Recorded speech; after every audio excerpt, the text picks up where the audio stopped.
the theme from the Sears Radio Theater. Tonight's story is a comedy with Andy Griffith as your host. Here's a preview. Citizens of Yo Huppetsville, I know that you will stay calm, as I will stay calm, in this time of crisis. Citizens, we are out of oil. Run for your lives.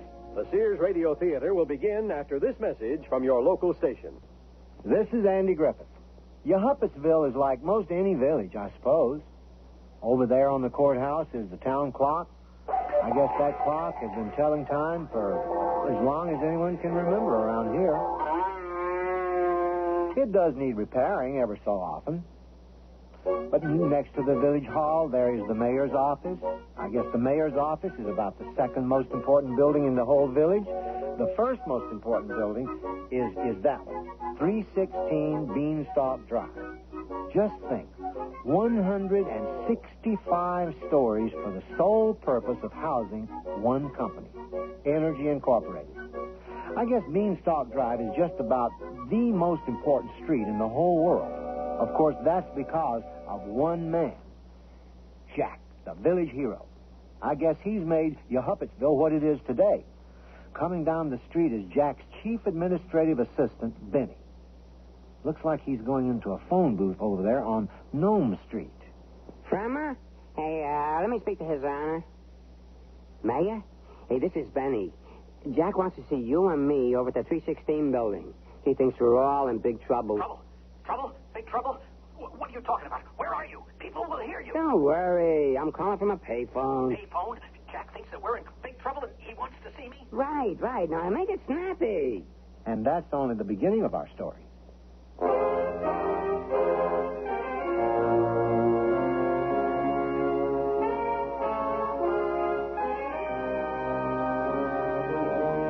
Sears Radio Theater, a new adventure in radio listening.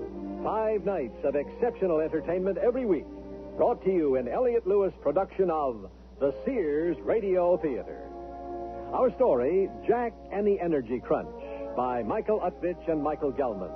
Our stars, Les Tremaine, Robert Towers, and Jesse White. The Sears Radio Theater is brought to you by Sears Roebuck and Company.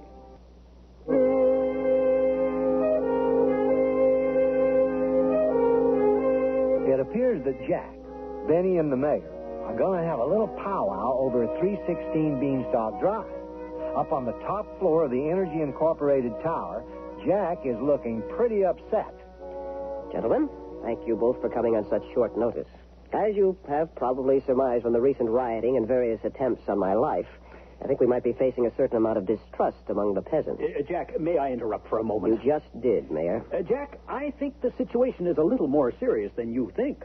Our popular support has completely eroded away. Of course, the peasants have hated us for years, but we could live with that.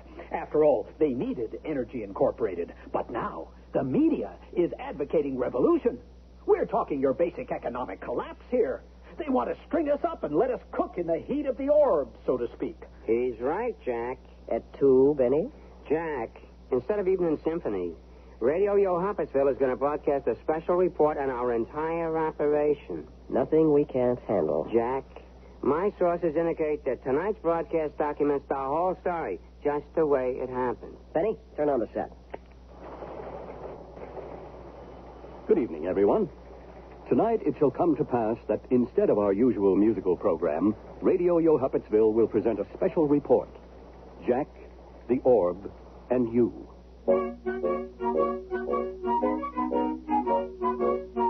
Once upon a time, there was a village called Yo Huppetsville. For a long time, peace and tranquility reigned in Yo Huppetsville. The people lived out their simple lives working the land. Now, they didn't know they lacked certain necessities, like hairdryers, microwave ovens, and customized dune buggies, for they were an ignorant lot. They were content to idle away their spare time with feasting, dancing, and casino gambling. One day, it came to pass that a local tinkerer named Sam the Tinkerer invented a strange and wondrous thing he called the whiz-bang. Sam took his new invention into the village square and set it out for all to see. The mayor spoke to the people. Citizens of Yo Huppetsville, I give you the man of the hour, Sam the Tinkerer. And And so Sam the Tinkerer turned a strange knob on the whiz-bang, and it suddenly sprang to life, whizzing and banging.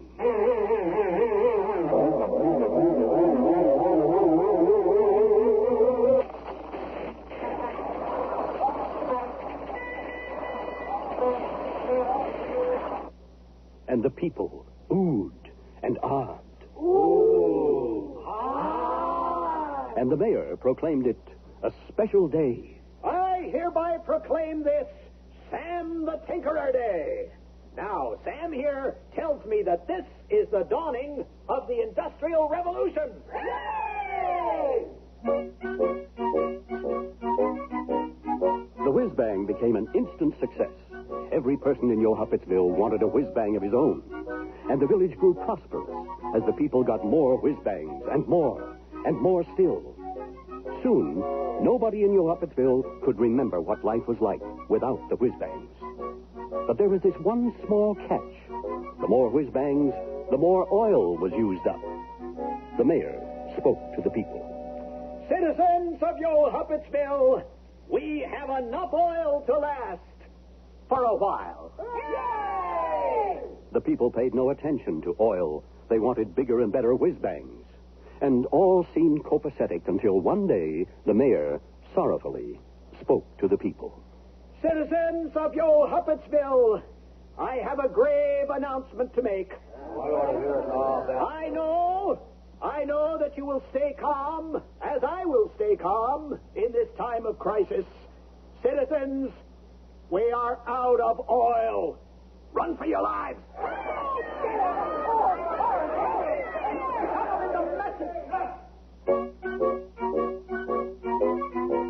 Now, as luck would have it, Yo-Huppetsville had a hero in residence.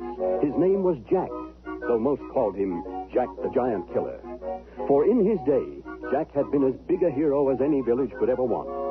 But time is the enemy of youth. And Jack the Giant Killer was no longer able to climb beanstalks or consort with magic demons. So the duties of hero fell upon Jack's son, Jack Jr. Now, Jack Jr. was a nice enough fellow, but he wasn't exactly the hero type, if you know what I mean. Jack Jr. had never served as a hero before. That sort of duty doesn't come along every day. But the mayor felt he had no recourse but to send for Jack Jr. to bail him out of a very sticky jam. And so it came to pass that Jack found himself in the mayor's office. Jack! Oh, good to see you, boy. Thank you, Your Honor, sir. In the old days, Jack, your father and I were very good friends. Do you have any idea how long it took to get rid of that last giant he killed? It took so long that... But I guess you've heard all the jokes. Yes, Your Honor, many times. Jack, why don't we get right to the point? Excuse me, Your Honor, but I'm not big on being a hero. You see, I'm really a poet. There was a young hero from Trent who had a most unusual... Jack, like it or not, you are the village hero, and right now the village really needs a hero. Think of your father. Think of me. Think of the reward. The reward? Well, funds are a little low right now, but I'm sure the village council will see their way clear to slipping the village hero a little something. After your return, of course. I will go forth for the villagers, Your Honor, and not for your rewards of gold. Gold? Who said anything about gold? I was thinking maybe a trophy or something. The very next day, Jack and the mayor stood before the villagers.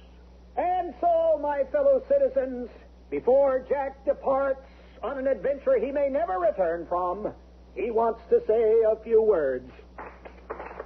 There aren't many people here, Mayor. Most people had to work, Jack. Even Dad didn't make it. Jack, please say something to the peasants. Time is running out. Very well, Mayor. Ladies and gentlemen, I am going forth to find more energy for our whiz-bangs. If I don't come back, I would like to leave you with these words. There was a young hero from Trent who had a most unusual... Yeah, that's great, Jack. I wasn't done yet. I know. And with that, Jack set forth on his amazing journey. Radio Yo-Huppetsville will be back in a moment.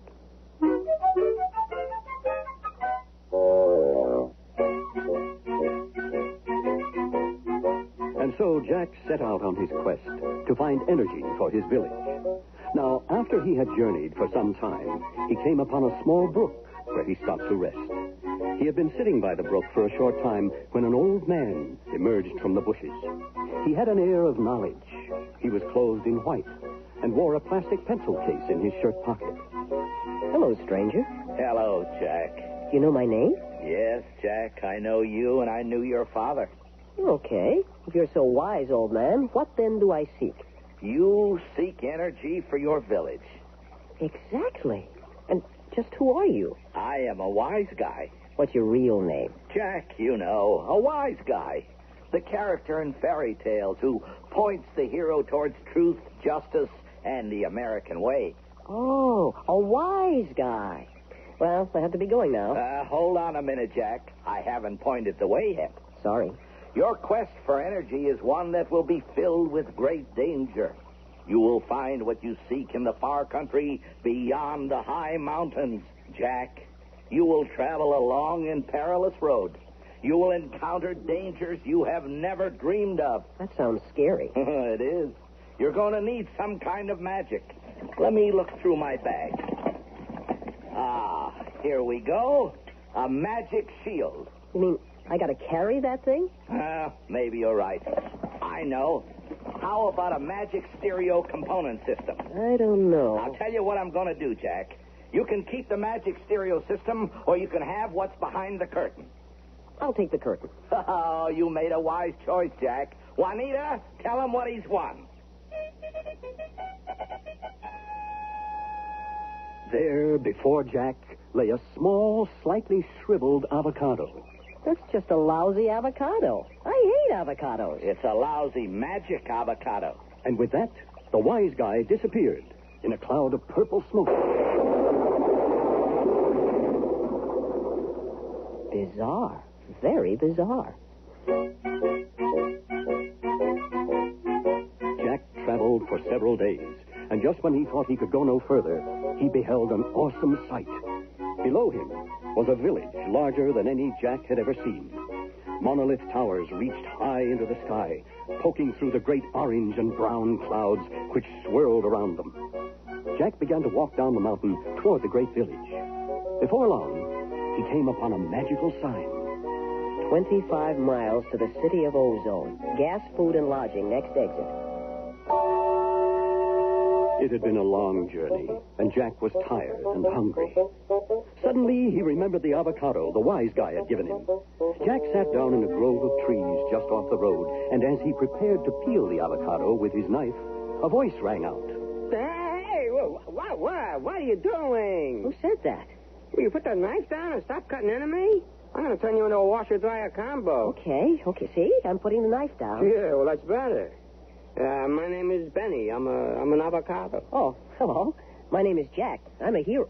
Good gravy. I'm talking to an avocado. And I work on a strict commission basis. So, just give me a plan and let's get going. Time is money, right? Right. I don't really have a plan. Say what? I don't have a plan. Well, I don't know what I'm doing here. Well, this is the city where dwells Consortium, the giant, keeper of the oil. There isn't any more oil. Sure there is, for a price. Come with me, Jack, and we shall enter the city of Ozone. And so it was that Jack and Benny entered the city of Ozone. They traveled through the city for many hours, until Jack finally spoke. Benny, are you sure we haven't been by this place before? Ah, you crazy kid. Hand me that telephone book. That's a magic book, isn't it, Benny? Sure, that's it, a magic book, yeah. It's a magic guidebook for heroes and avocados and like that, you see? See, look, kid, right here. Yeah. What did I tell you? Consortium the Giant lives in a monolith tower at 48th and 7th. Benny, isn't there an easier way of doing this? Sure. You're right, Jack. After all, I'm on an expense account. Yeah. Hey, cab! Soon, Jack and Benny found themselves standing at the base of the monolith tower where dwelt the giant Consortium. Benny, I'm scared. Radio Yo Huppetsville will be back in a moment.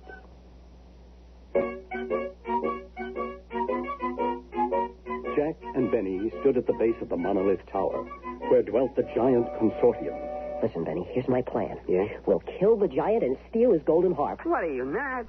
Look, you want a solution to your village's energy problem, right? Right. So you don't want to kill the giant?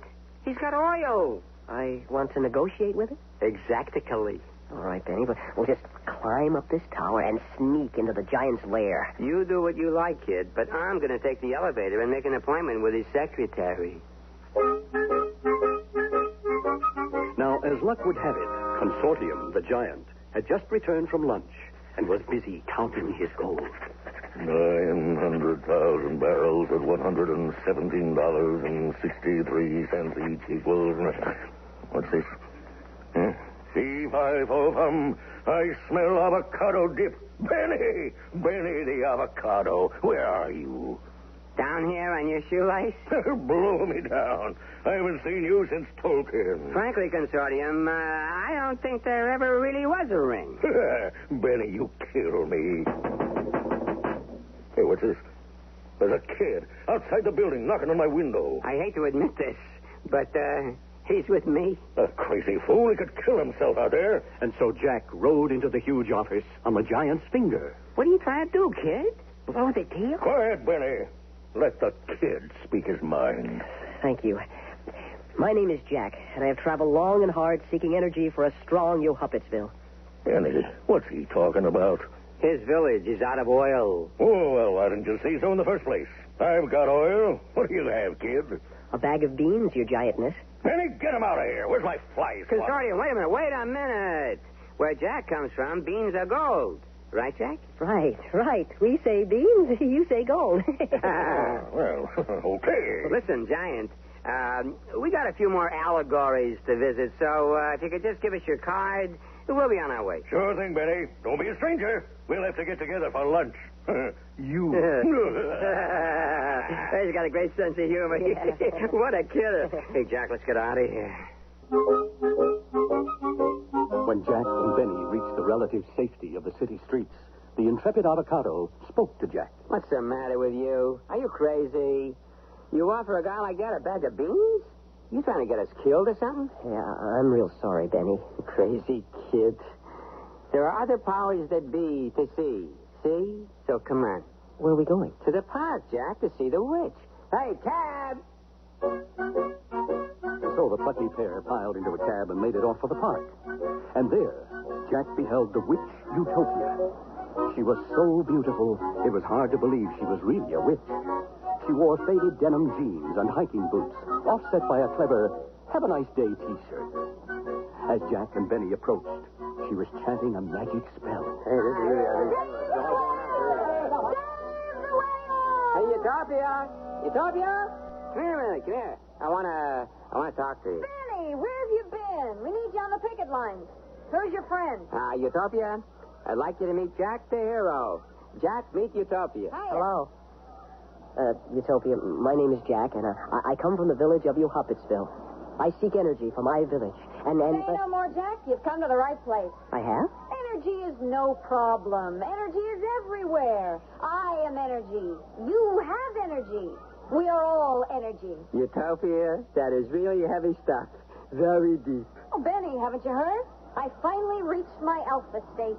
What are you two talking about? Oh, look around you, Jack.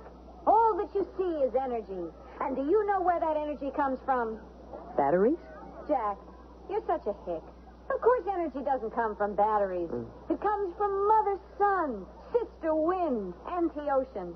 The forces of nature surround us, and still we do not see. Nature is the source, Jack. Go back to your village and tell them that their problem is solved.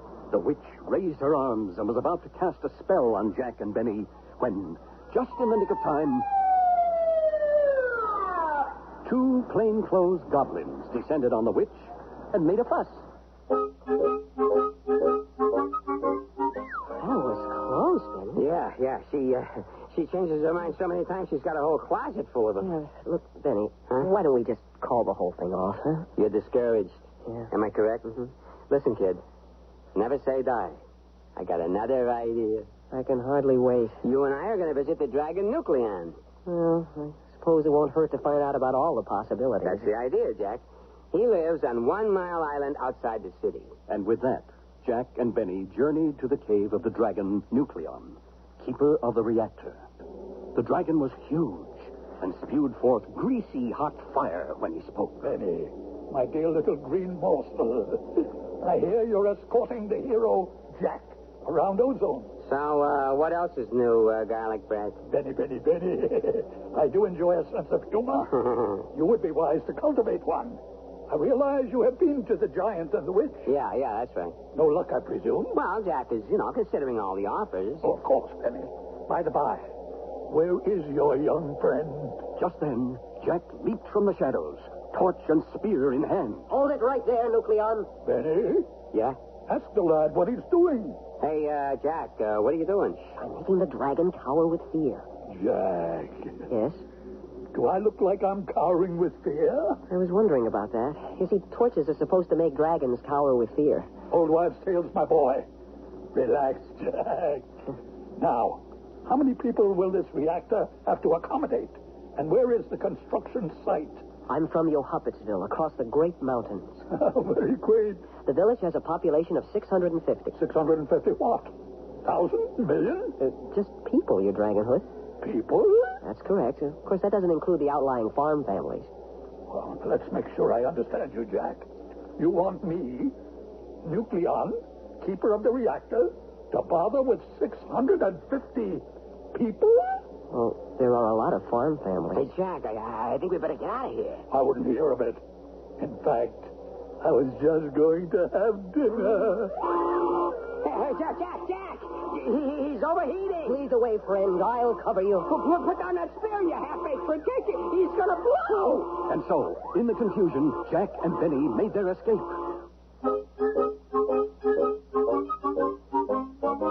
That was close. You're going to be the death of me yet, kid.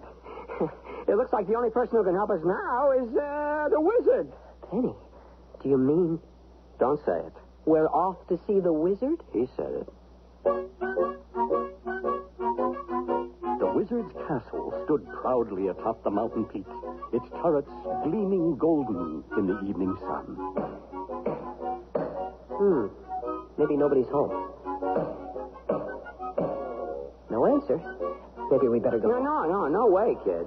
Push on the door. It's awfully heavy, Benny. Yeah, what I could do if I had arms. Will you push harder, Jack? Hello?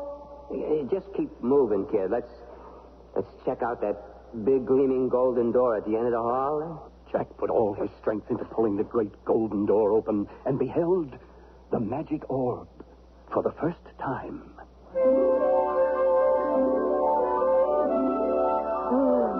What is it, Benny?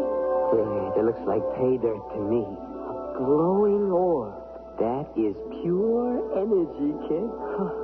Well, it's not exactly a golden harp, but I think the mayor and the villagers will be pleased with me. Hop smart. Your problems are over. Jack and the enchanted avocado moved closer to the bright, glowing orb, drawn by its radiance and power. Jack raised his hands to pick it off the velvet cushion where it lay, when suddenly a great voice rang out. Who are you? And why do you darken my doorstep?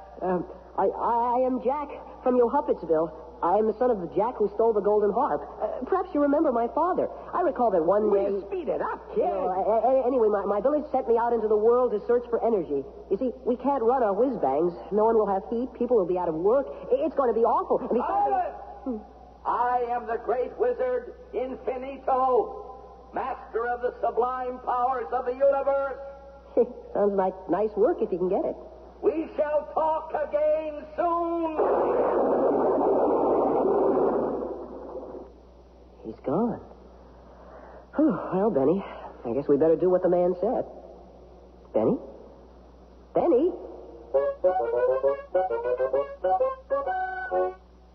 Jack, Benny, and the mayor are listening to Radio Yohuppetsville expose of Energy, Inc. Sounds like things are about to get pretty serious. Andy Griffith again, and here's the concluding act of Jack and the Energy Crunch. Now Jack felt truly alone. He wandered about the castle searching for his friend, Benny. Soon, he found himself in a room filled with bubbling liquid in storage tubes and electric lights which flashed everywhere. Welcome to my laboratory, Jack. You're the wise guy. I met you at the beginning of my journey. Yes. I'm afraid your journey was a little play to test you. The whole thing? The giant, the witch, the dragon was just a test? Well, yes. You mean you could have just told me to come to your castle, problem solved, that's it? We could have, Jack. We just had to know a little more about you, Jack. Like what you're made of and like that. It was just a test. Benny, wait a minute. You and the wizard? He who pays, kid. Oh, I get it. You were just part of the make Jack look like a jerk test. No, you had to see the world as it really is. Yeah, you mean giants and witches and dragons? In a manner of speaking, yes.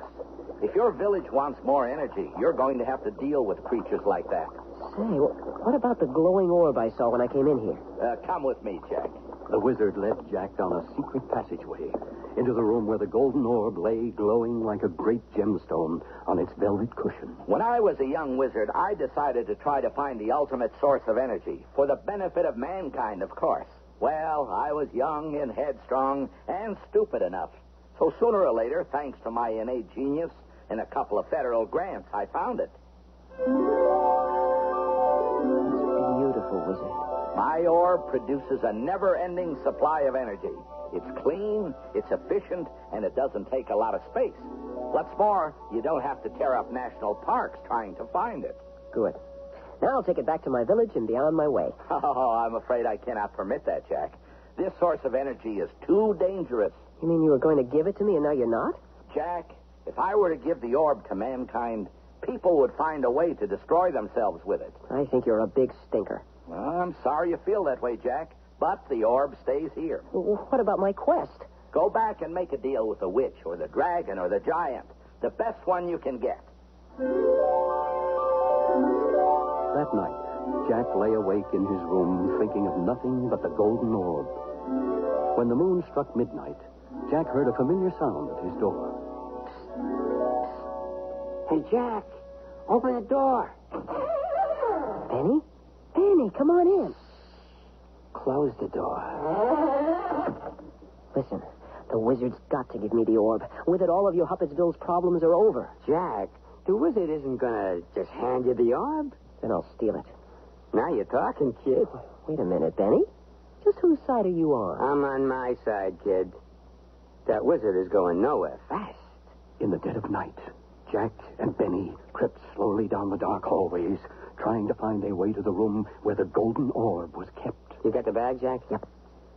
Okay, kid. There's your orb. Jack reached up to the velvet cushion and picked up the orb, which lay like a great golden egg in his hands. Quick, quick. Pop that thing into the bag and let's vamoose. The wizard will be far behind. Jack and Benny ran through the castle and down the mountain. The golden orb tucked safely under Jack's arm. Run faster, you fool. I'm running. But strangely enough, the wizard did not come after them. The air of the evening was cold, and there was a strange chill about. When Jack and Benny finally reached the foot of the mountain, they looked up to see the wizard's castle glowing ominously. Without a second thought, they ran very far, very fast. Well, Benny, it looks like my journey is over. I have the orb, the new energy source. The villagers will make me a hero just like my dad and give me a trophy. What? You telling me you're going through all of this just for a measly trophy? Yeah. That's pretty cheap, isn't it? Jack, my boy.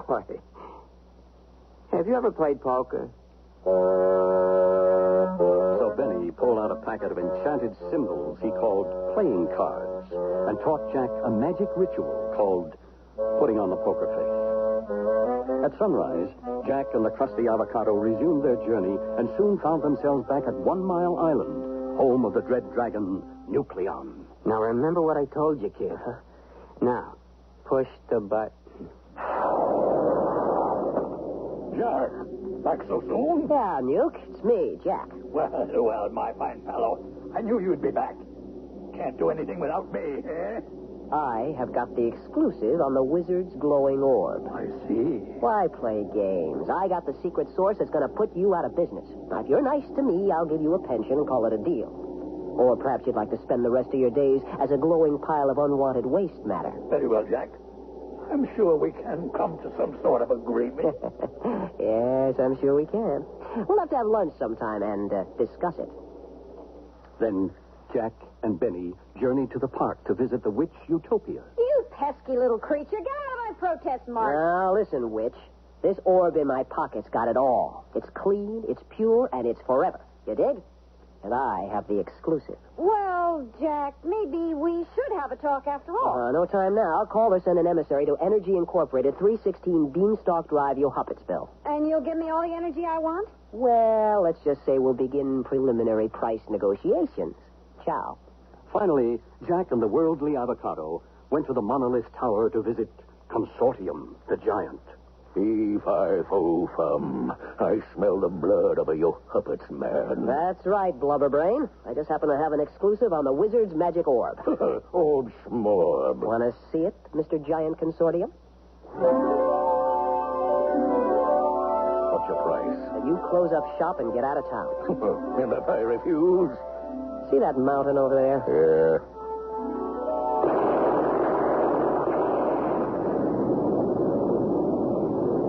Yeah.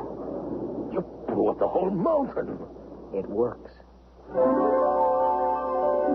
Now, after he had finished with the three powers, Jack took Benny on the road back to Yohuppetsville. They journeyed until they came to the spot by the brook where Jack had first encountered the wise guy. Jack took Benny out of his knapsack and laid him on a rock. Well, Benny, looks like we've come to a parting of the ways. I'll take the orb back to my world, and you can go back to yours. Jack, I taught you everything you know. You can't do this to me. I got one crazy wizard ready to turn me into Mexican hors d'oeuvres. I risked my life for you. I suppose you'll be wanting a cut of the action. Listen, kid, I'm your friend, remember? Okay. I'll make you a vice president in charge of something. So it came to pass that Jack and the plucky avocado returned to Yohuppetsville. It was a sad homecoming. Piles of unused whiz-bangs lined the tattered streets.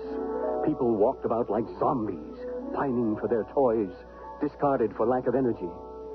Jack and Benny went directly to the mayor's office and found him sitting in a loincloth, eating berries. Jack, you're back. I got the juice, and we're ready to roll. It's about time. Now, I'm going to need some office space, some secretaries, a new car, and... Jack, first, we've got to have a ceremony. So Jack took the golden orb into the town square and set it up for all the villagers to see. People limped in from miles around to see the magical orb. Citizens of Yohuppetsville, Jack the hero has returned from his quest, and he brings energy for a strong Yohuppetsville. Jack, when you left on your journey, I promised you a trophy if ever you returned. I hereby present you with this trophy. Read the inscription. To the best bowling team ever, Al.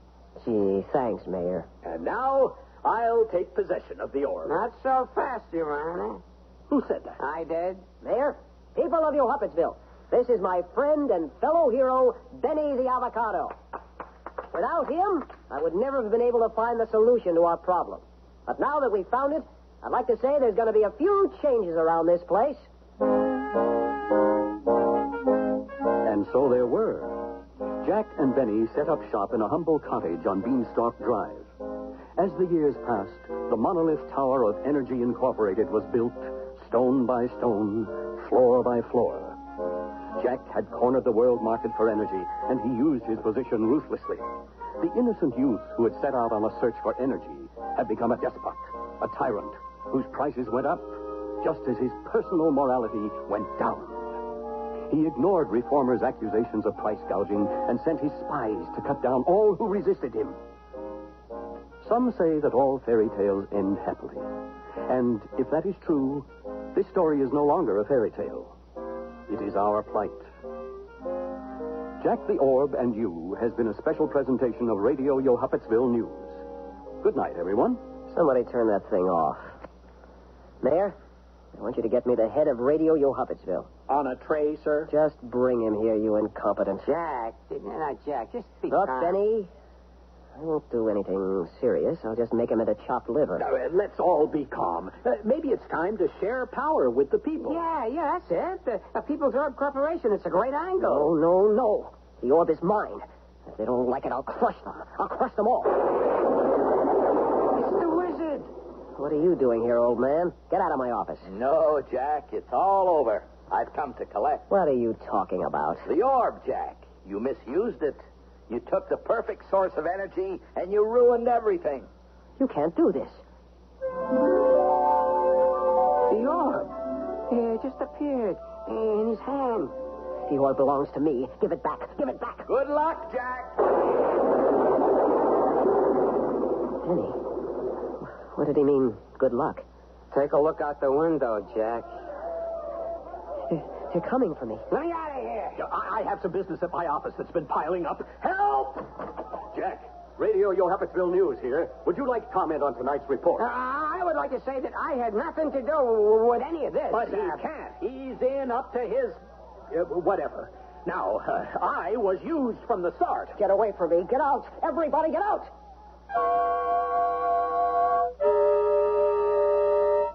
Well, that's our story, and it just goes to show that you never mess around with the universal source of energy.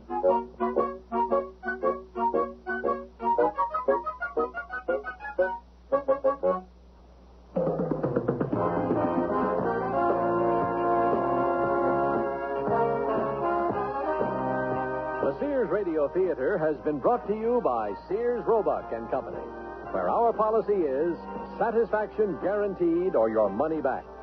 Sears, where America shops for value. Jack and the Energy Crunch was written by Michael Utvich and Michael Gelman. Produced and directed by Elliott Lewis. Your host was Andy Griffith. Our stars were Les Tremaine, Robert Towers, and Jesse White. Featured in the cast were Linda K. Henning, Elliott Reed, Dawes Butler, William Woodson, and Ed Max. The music for Sears Radio Theater was composed and conducted by Nelson Riddle. This is Art Gilmore speaking. The Elliott Lewis production of Sears Radio Theater is a presentation of CBI. Tomorrow's Sears Radio Theater will be a mystery with Vincent Price as your host. Let's listen. Just think she left here a nobody and returned only a few years later as a national celebrity. You must be mighty proud of her. I am. And of her marriage. She'd have stayed around here, she might have wound up marrying a real louse. So be sure and tune in tomorrow to Sears Radio Theater. CBS News. Skylab is coming home, and the latest time appears to be between 8 a.m. and 4 p.m. Eastern Time tomorrow. This is John Bohannon reporting on the CBS Radio Network. Throughout today, America's unmanned space station dropped about half a mile an hour. And late tomorrow morning, the space station should be 75 miles above the Pacific Northwest. Skylab will break into pieces as it burns up in the atmosphere, and some parts are expected to hit Earth. NASA says most should come down in the Atlantic. Noon Eastern Time seems to be the most likely time. At the Johnson Space Center in Houston, Eric Engberg reports on some people with a special interest in the spacecraft. To most people, the Skylab is now just a potentially harmful piece of junk. But there are 9 men who once called it home, the members of the 3 crews which lived aboard the space station in 1973 and 74. One of them, scientist astronaut Owen Garriott, spent 2 months in Skylab. He says he feels neither sentimental nor concerned about its demise. It is appropriate, I think, that when we finish with one activity, we turn and look ahead for what's the next step going to be. And the problems associated with the reentry of Skylab, I think, have been largely exaggerated. And perhaps in another 24 hours, we'll find out whether or not there is really as much concern as some of the press seem to think there should be. Rather than think about Skylab's end, Garriott says he prefers to remember the scientific information it gathered and the beautiful sunsets he was able to see from the craft that was then, and is for a few more hours at least, the largest object man has ever sent into space. Eric Engberg, CBS News, at the Johnson Space Center. Some people who walked through Carlsbad Caverns in New Mexico earlier today had to wait a while to get out because of 4 men with rifles and shotguns. They took over the underground lunchroom, and for a while they held a cavern employee hostage. Reports just reaching CBS News say the men have now surrendered. 4 men have given themselves up to authorities. They had been demanding $1 million and a plane to take them to Brazil. There are no reports of anyone being hurt. CBS News correspondent Don Webster reports from Managua that President Somoza of Nicaragua is ready to resign. Webster says Somoza is blaming communist influences in Cuba and other areas for forcing his resignation. There are reports that Somoza may be planning to settle in Miami, but there's no confirmation of that. The National Hurricane Center says Hurricane Bob is now about 300 miles south-southwest of New Orleans. It's heading toward the north-northeast at 12 to 15 miles an hour. Forecasters say the hurricane could hit the coast of Louisiana west of Grand Isle between 6 a.m. and noon tomorrow Eastern Time. President Carter declared an energy emergency today and ordered operators of all public and commercial buildings in America to set thermostats at 78 and no cooler. The order is effective Monday and will last for 3 months. If Mr. Carter extends it into the winter, the order would be thermostat settings at 65. A petroleum newsletter, the Independent Oil Buyer's Guide in Lakewood, New Jersey, predicts that Americans will have ample supplies of home heating oil this winter, and the newsletter says Americans can also expect more gasoline at service stations. In Sunnyvale, California, a police officer got out of his car to investigate 2 unleashed dogs, pit bull terriers. But the dogs decided to investigate the officer. Back in his patrol car, he radioed for help while the dogs chewed up his tires. Their owner says the dogs are really friendly, but they just don't like uniforms. Before he gets his dogs back from the city dog pound, though, he'll have to pay for damages, 1 flat tire, and a dented hubcap. John Bohannon, CBS. I'm Andy Fisher, WNEW News, at 8 minutes past 10. Time for the Sears Radio Theater. That's the theme from the Sears Radio Theater. Tonight, a story of the West with Lorne Greene as your host. Here's a preview. Now stop moving this way and put down the axe. Why should I, Mr. Marshall Blodgett? Let me give you 2 good reasons, Smith. First reason over here in my left hand is Mr. Winchester. Second reason over here in my right hand, meet Mr. Colt. The Sears Radio Theater will begin after this message from your local station. Hello, I'm Stan Martin. It's sad that many youngsters feel the only way they can make their mark on our town is with a destructive act or a smear of graffiti. One building on New York's Lower East Side stands apart from the others. Its walls are spotless inside and out. The youngsters who work and play there have earned the respect of the entire city, just as they've learned to respect themselves. I'm talking about the Boys Brotherhood Republic. The BBR has been helping underprivileged boys work their way out of the slums for almost 50 years. By giving them the responsibility of governing and policing themselves, the BBR helps create a set of values which guide its members all their lives. I know because I was a member from the time I was 6, and the BBR helped change my life. It's doing the same right now for hundreds of youngsters with no other place to turn but the streets.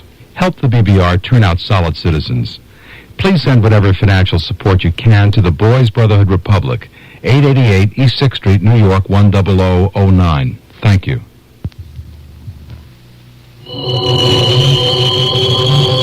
Chills run up and down your spine. There's a creeping sensation at the back of your neck. You're listening to CBS Radio Mystery Theater. I'm E.G. Marshall, your host for these hour-long dramas of suspense, adventure, and the macabre.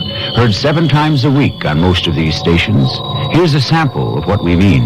This very room reeks of dejection, despondency, undusted cobweb furnishings, black drapes covering the window. Here, let me throw them back and at least get some moonlight, if not sunlight, into this place. In the doorway. What is it? Madeline!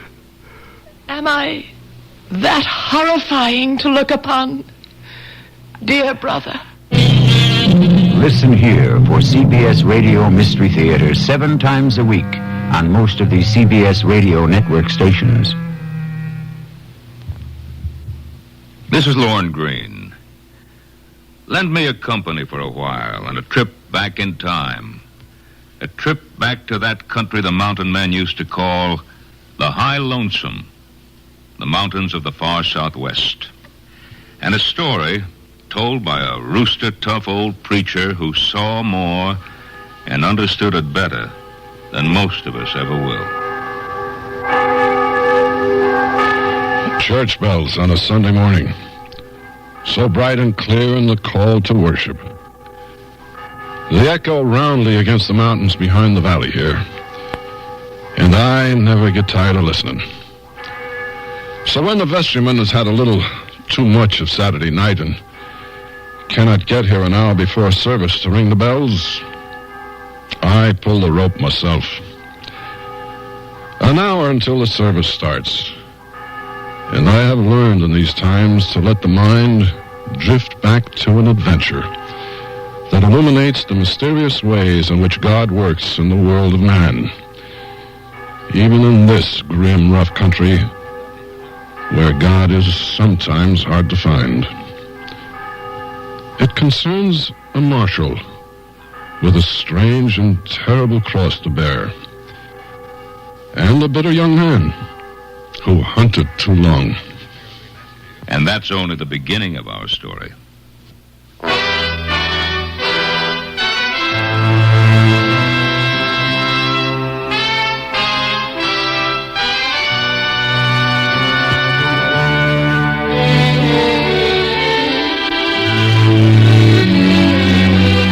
Sears Radio Theater, a new adventure in radio listening.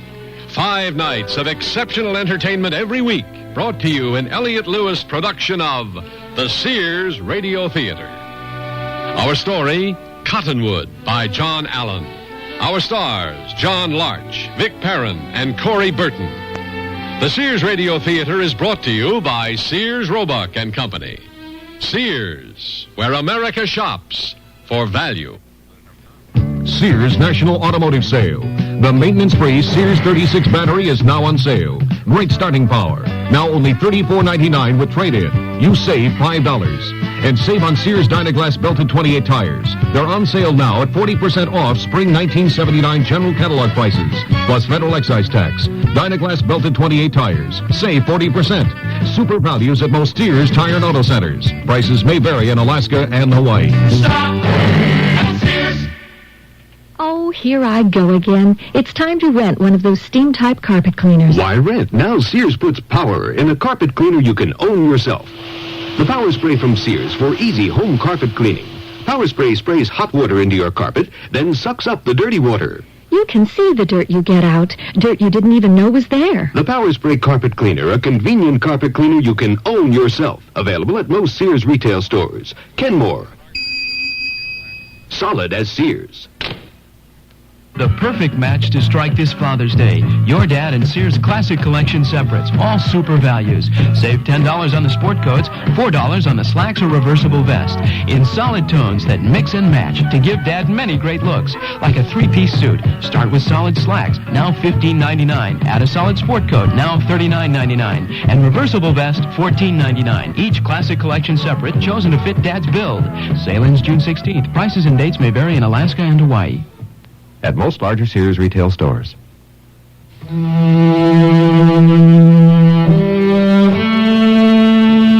The teller of our tale is the Reverend Thomas Haller, ordained in the Lutheran Church, a widower, a former sergeant major in the 5th Ohio Cavalry, and a builder of churches and congregations. One might say that it was the Reverend Haller's service in the cavalry and what he saw men do there that brought him to the service of God. And here is a story. I sat in the church vestibule one steaming July night attempting to finish my sermon and received an unexpected visitor. Whoop. Now, Reverend, put that thing down. Oh, sorry, Marshal Blodgett. You startled me. You always sit around of an evening in your undershirt pointing a Colt's Dragoon model out the church door? No, it's just that last Sunday night one of my local friends tried to raid the week's collection. Hell of a note, begging your pardon, when a reverend has to sit out here of an evening with a horse pistol in his lap. I don't know if they'll all ever come to these parts. Well, we're indebted to people like you for trying to bring law to these parts, Marshal. I don't know how we could exist without your efforts. Well, I do try. And I have to try again tomorrow. It's got to me just a little. Wanted to come by and talk to you for a minute against the chance things won't go my way. Well, if I may be of service. Just by listening, you can. And by giving me a promise to help out later if it's needed.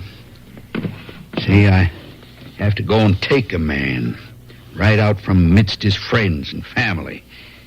They ain't gonna like it, not one bit. And a man can get himself killed trying to do a thing like that. Who is it? One don't normally tell, not ahead of time, but I guess it's common talk. Ed Smith has that little horse ranch up behind Buttercup Mountain, you know. I've been up in there for the drought, yes. I got him down for the murder of Sam Slater and his boy. Last spring, you remember? Trouble over those horses. I remember. Slater and his son were shot in the back. Yeah, they were special friends of mine. Not that I wouldn't work just as hard on any other murders, you understand. But they were killed last spring. Now, how did you happen to... How did I get to Smith as my man? Well, I just asked around. You know how it is. It all adds up. And I got a warrant in my vest here. I know. I do not need to say it, Marshal. But you must mind yourself. Well, it may go bad on me trying to take Smith. Do my best, but there's lots of cousins living around him, thick as diamondback rattlers. Just about as friendly. So listen. Will you, if I don't get back by next Sunday, will you go over and take care of Marjorie? My will's in the top desk drawer. She knows where. I got another deputy over there now, and the jail will run itself, but I want my daughter looked after. Marshal, it will go well. But if something should happen, I will see to your daughter, yes. And now, perhaps you'll take a glass of sherry with me. Be glad to, Reverend. Little glass of something between two old horse soldiers, just to help me sleep tonight.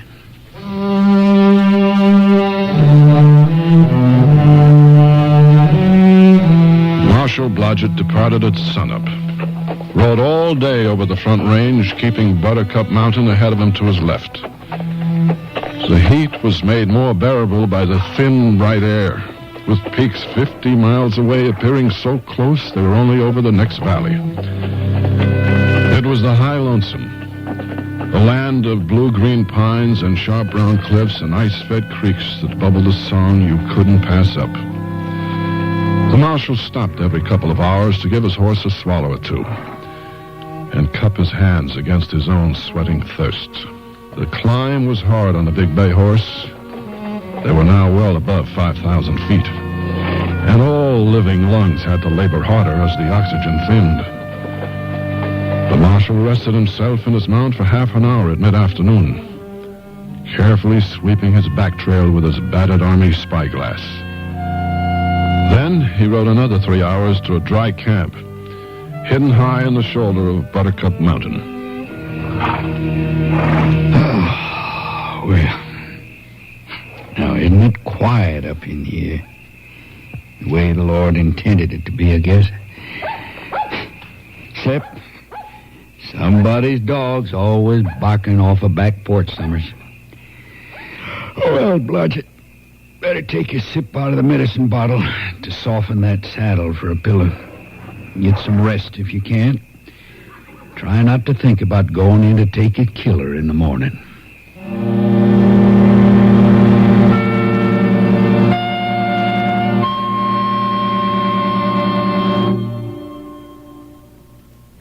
Sears National Automotive Sale. Dirt inside your shock absorbers can cause them to fail. Get Sears heavy-duty plus shocks with a self-cleaning wiper ring.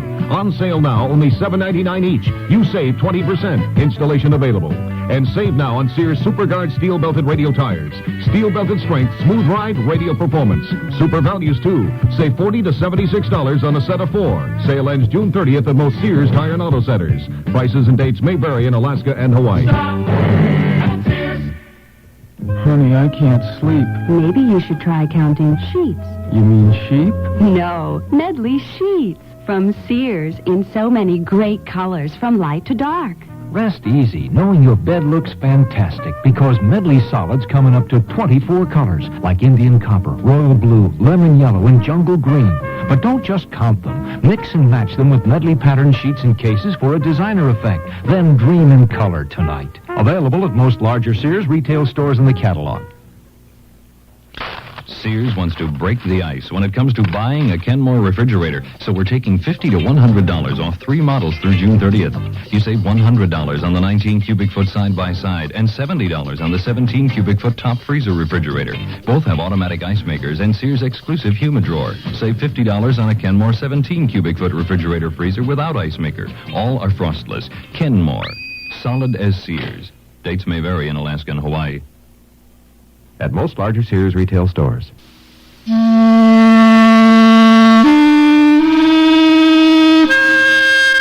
marshal had taken up the habit of talking to himself long ago. Lonesome, weary men in lonesome, weary places did whatever they could to ease their burden. All right, Blodgett. It's a new day. Make some coffee and then saddle up. You got a warrant in your vest and a job to get done. He rode off in the early morning sun. The hooves of the big bay horse muffled on the pine needles of the forest floor. After a while, far below, he saw a blue-gray feather of wood smoke, marking the cabin of the man he wanted. And he saw an axe blade flashing, too far away to hear its chop. Later, moving slowly now, the tall, thin man led his big horse down through the trees and tied off his mount at the edge of a clearing. Now drawing his rifle from its long brown scabbard, Marshal Blodgett advanced to do his duty as a very careful officer of the law. Ho, Smith, put it down. I said put it down. Oh, Marshal. What you doing up here? Have a warrant here for your arrest on a charge of homicide in the first degree. Deaths of Samuel Slater and his son Timothy. Oh, come on. I said put down the axe, Smith. They come from them, Marshal. What was I going to do? Why, you was going to give them back their horses you stole. Which you did. Which I did, yes. At least they said they was their horses. Just a little misunderstanding. Yep. You was going to give them back their horses. And then when they turned for home, why, you was going to shoot them in the back. And you did that too, Smith. The hell you say? And you can just try to prove it. And I really think I will. Now stop moving this way and put down the axe. Why should I, Mr. Marshal Blodgett? Let me give you two good reasons, Smith. First reason, over here in my left hand is Mr. Winchester. Second reason, over here in my right hand, meet Mr. Colt. Listen, one shot and there'd be 5 other Smiths over here shooting you into little pieces. Certain point to that. But you wouldn't care, would you? Because my two friends here would have already spoke their piece. You take my meaning? Yeah. That's fine for the axe. Okay. Now the revolver. By the butt. That's it. Just ease it out. Real slow. I wish we was even right now. I almost wish we was too, Smith. The Slaters was good friends of mine. You ain't gonna get the chance to shoot me in the back. Yeah. Let's go into the cabin, get your bedroll. We got a long ride ahead.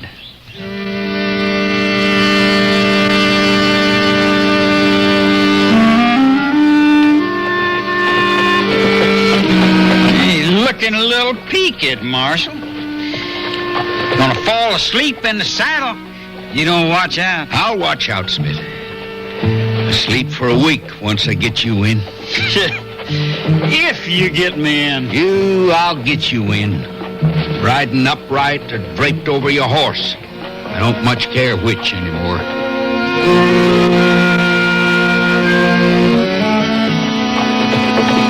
2 days on the trail with 4 hours of sleep. Always looking up the back trail, feeling the others there behind them. Wondering how long it would be before those other Smiths made their move. And now those last few miles. Only about 10 more down the valley and into town. But what an easy place for an attack. A few riders could be on them in the flat, gently rolling ground. Running them down to shoot him and scoop up his prisoner before he knew what had hit him. But then there was another way. Let's hold up, Smith. I think we're going to go home over Muletail Pass, that old Apache road through there. That's an extra 5 miles, Marshal. And a hell of a road for the horses. Nobody ever goes that way anymore. You said it, friend. It's just why we're going to go that way. My, wasn't it hot up there in Muletail Pass. The marshal told me later it felt as though they'd left open the furnace doors of Hades to blow down upon him. He had to slow the horses, not push them too fast in the terrible simmering heat. It take the chance that his pursuers might catch up to him and his prisoner. And that was his mistake. Get down off the horse, Smith, quick! They found us, Marshal. I knew they would. Oh! I told you, get down off the horse. You could have broke my neck. You got off easy. Now, down behind them rocks. Let me tell you what a stupid man you are, Marshal.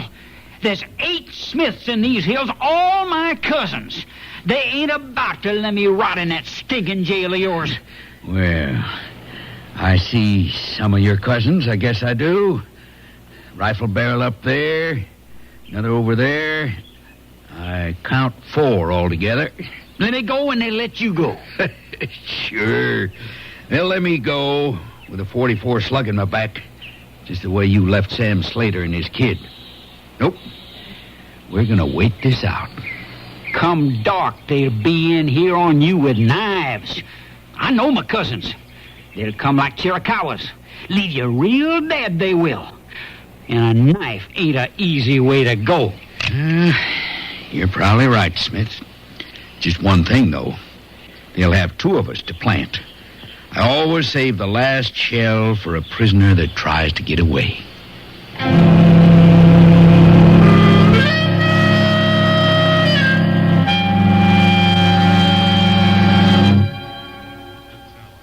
Sears Radio Theater will continue after this message from your local station.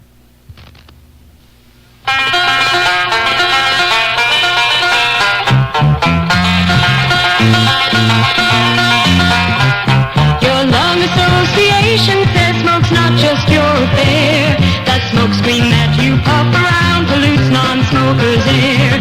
It's bad for kids and older folks with lungs not up to par. It's damaging for you, of course, but your smoke travels far.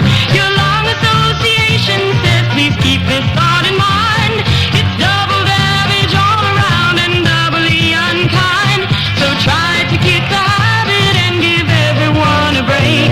Please do it for your life and breath and everybody's sake. Your lung association and you know that cigarettes are a breathing hazard. Smokers, please don't add that extra offense. Give us a break for life and breath. This is Mel Blanc, and voices are my business. In Warner Brother cartoons, you probably know me as the crazy little character Daffy Duck. or Porky Pig. or Bugs Bunny, Doc. we all have a voice in matters that affect us in our community, and it's necessary to speak out to get the best possible community services. One community tradition which really deserves vocal support is the library. The library has been serving up all kinds of information ever since this country began. After all, you can get thousands of voices in the library's books, on film, records, and tapes, and you can borrow these voices freely. But the library can't give you such good service without a lot of vocal and personal support from you. This means you need to write or call your community officials and speak up for the library. It's all there, folks. At the library. A public service message from the American Library Association and this station.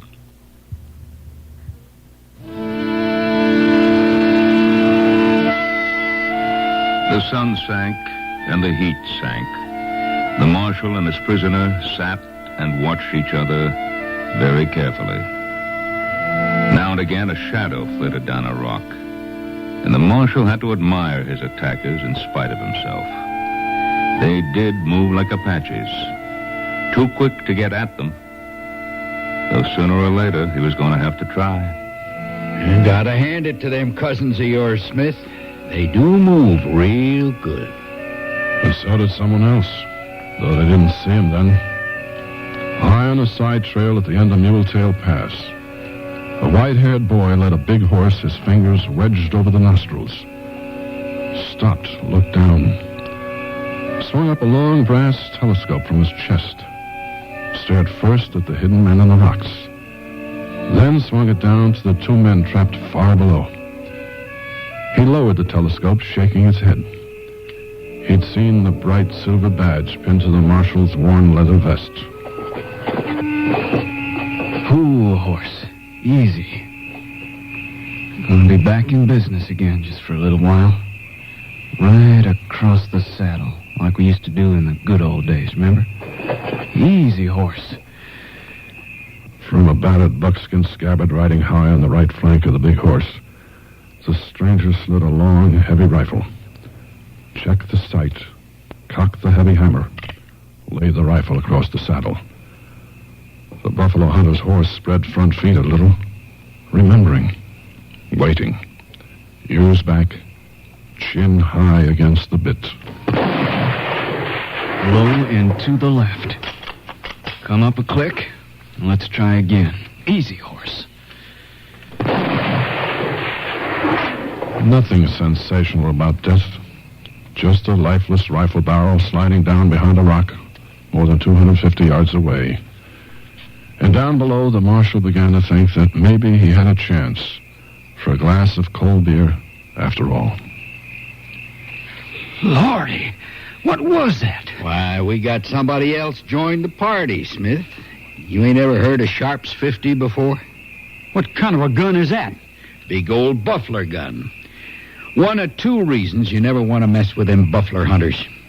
The other you'd know already if we was downwind of one. Stink like the very devil. Where'd he come from? I don't know. I'm just a little bit glad he did. And, oh my, just look at that. All your cousins are leaving. 20 minutes later, a crunch of stone and the stranger edged around the rock behind his buffalo rifle. The marshal grinned back at him, lowered his own weapons, and nodded. Thank you, whoever you are. Seen your badge from up on top. Looked like you wanted help. Never asked for it in my life, but never turned it down once. James Patrick Blodgett, Deputy U.S. Marshal for this territory. Heard of you, sir. My name's Cottonwood. It seems to me I heard of you, too. Cottonwoods grow down by the water. Or wherever else the buffalo go. You still on the hunt? Yep, but not buffalo. Personal now. Want me to ride with you? I'd be very much obliged if you'd ride drag, Cottonwood. Seeing that cannon of yours, don't think any of my other friends will be back. All right, Smith, back on the horse. You're going to like our jail food just fine.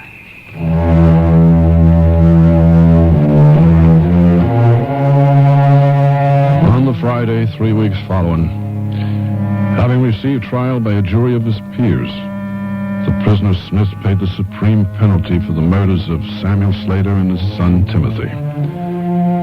Afterward, the marshal and his new young friend Cottonwood repaired to the nearest tavern for a taste of something cool and refreshing. Okay, Al. Let's have a double out of the owner's bottle. Buy you a drink, Cottonwood? Yes, sir. Believe I'll have a taste of that root beer I seen them brewing up back in the alley. That's for the ladies, boy. In this case, it's for the gentleman, Al. One glass of root beer, if you don't mind. Root beer? My ribbons and laces. Now, Al, I would ask you to mind your manners. Oh, he can say anything he wants. Sure is good root beer. You had it before?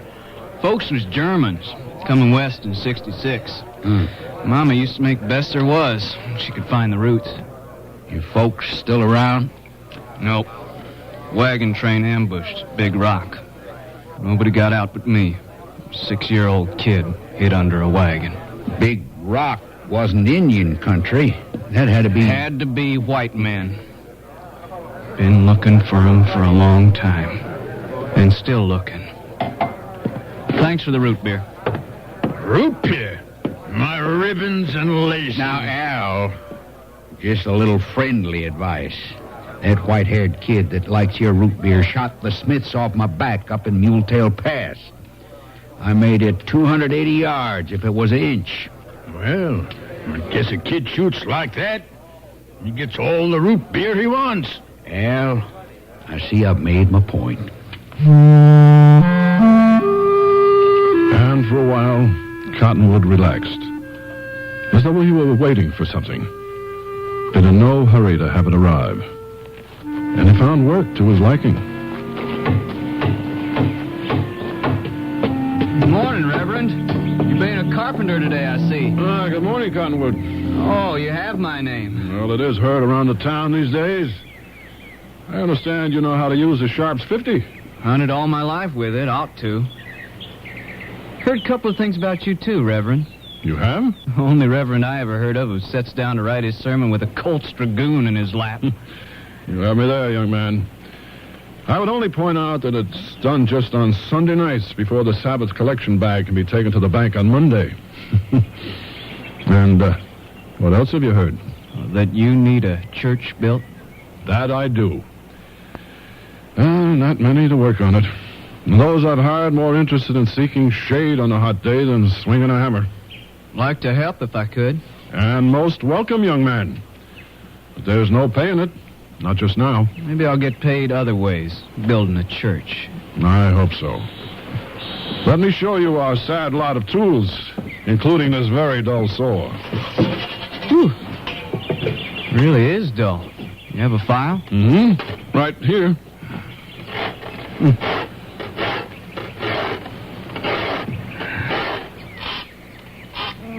My loafing crew watched as he sharpened the saw. And a lonely girl took an interest in the solemn white-haired boy. Hello. I'm Marjorie Blodgett, the marshal's daughter.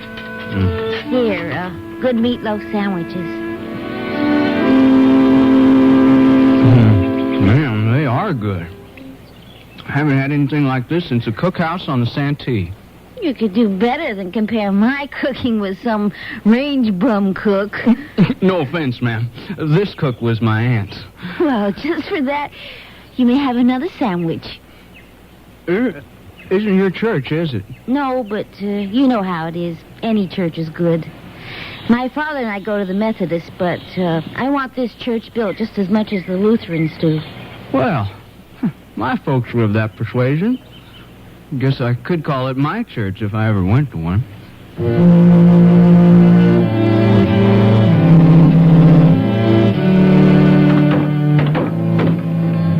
Cottonwood worked, and I worked, and the church took frame. The 4 men working with us grew to 5, to 6, to 7. Sometimes I marvel at how it was all happening, this sudden activity in a good cause. And then I just quit trying to figure it out and knelt down on my knees. Looked up at the stars through the rafters of what was to be a church roof, and gave thanks to the maker of us all.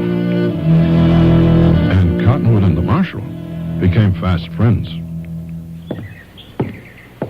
I guess all that marshals have to do is sit here on the front porch of the jail and watch the people go by. Well, that's just about it.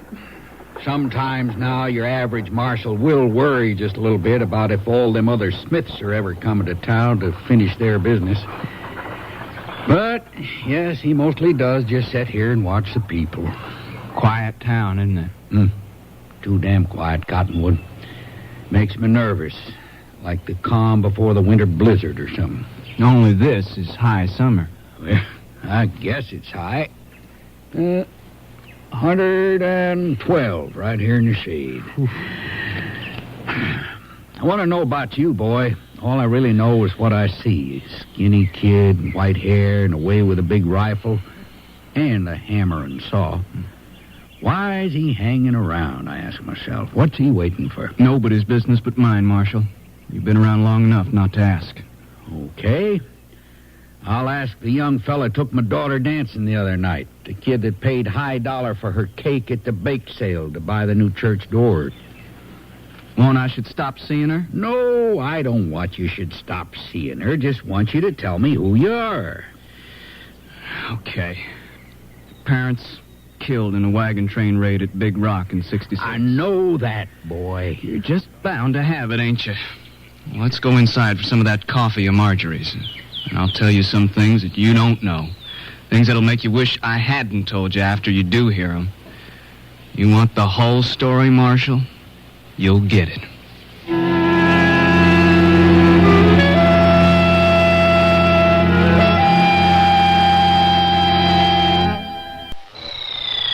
The T-shirt goes to great lengths and becomes a dress that's a super value from Sears.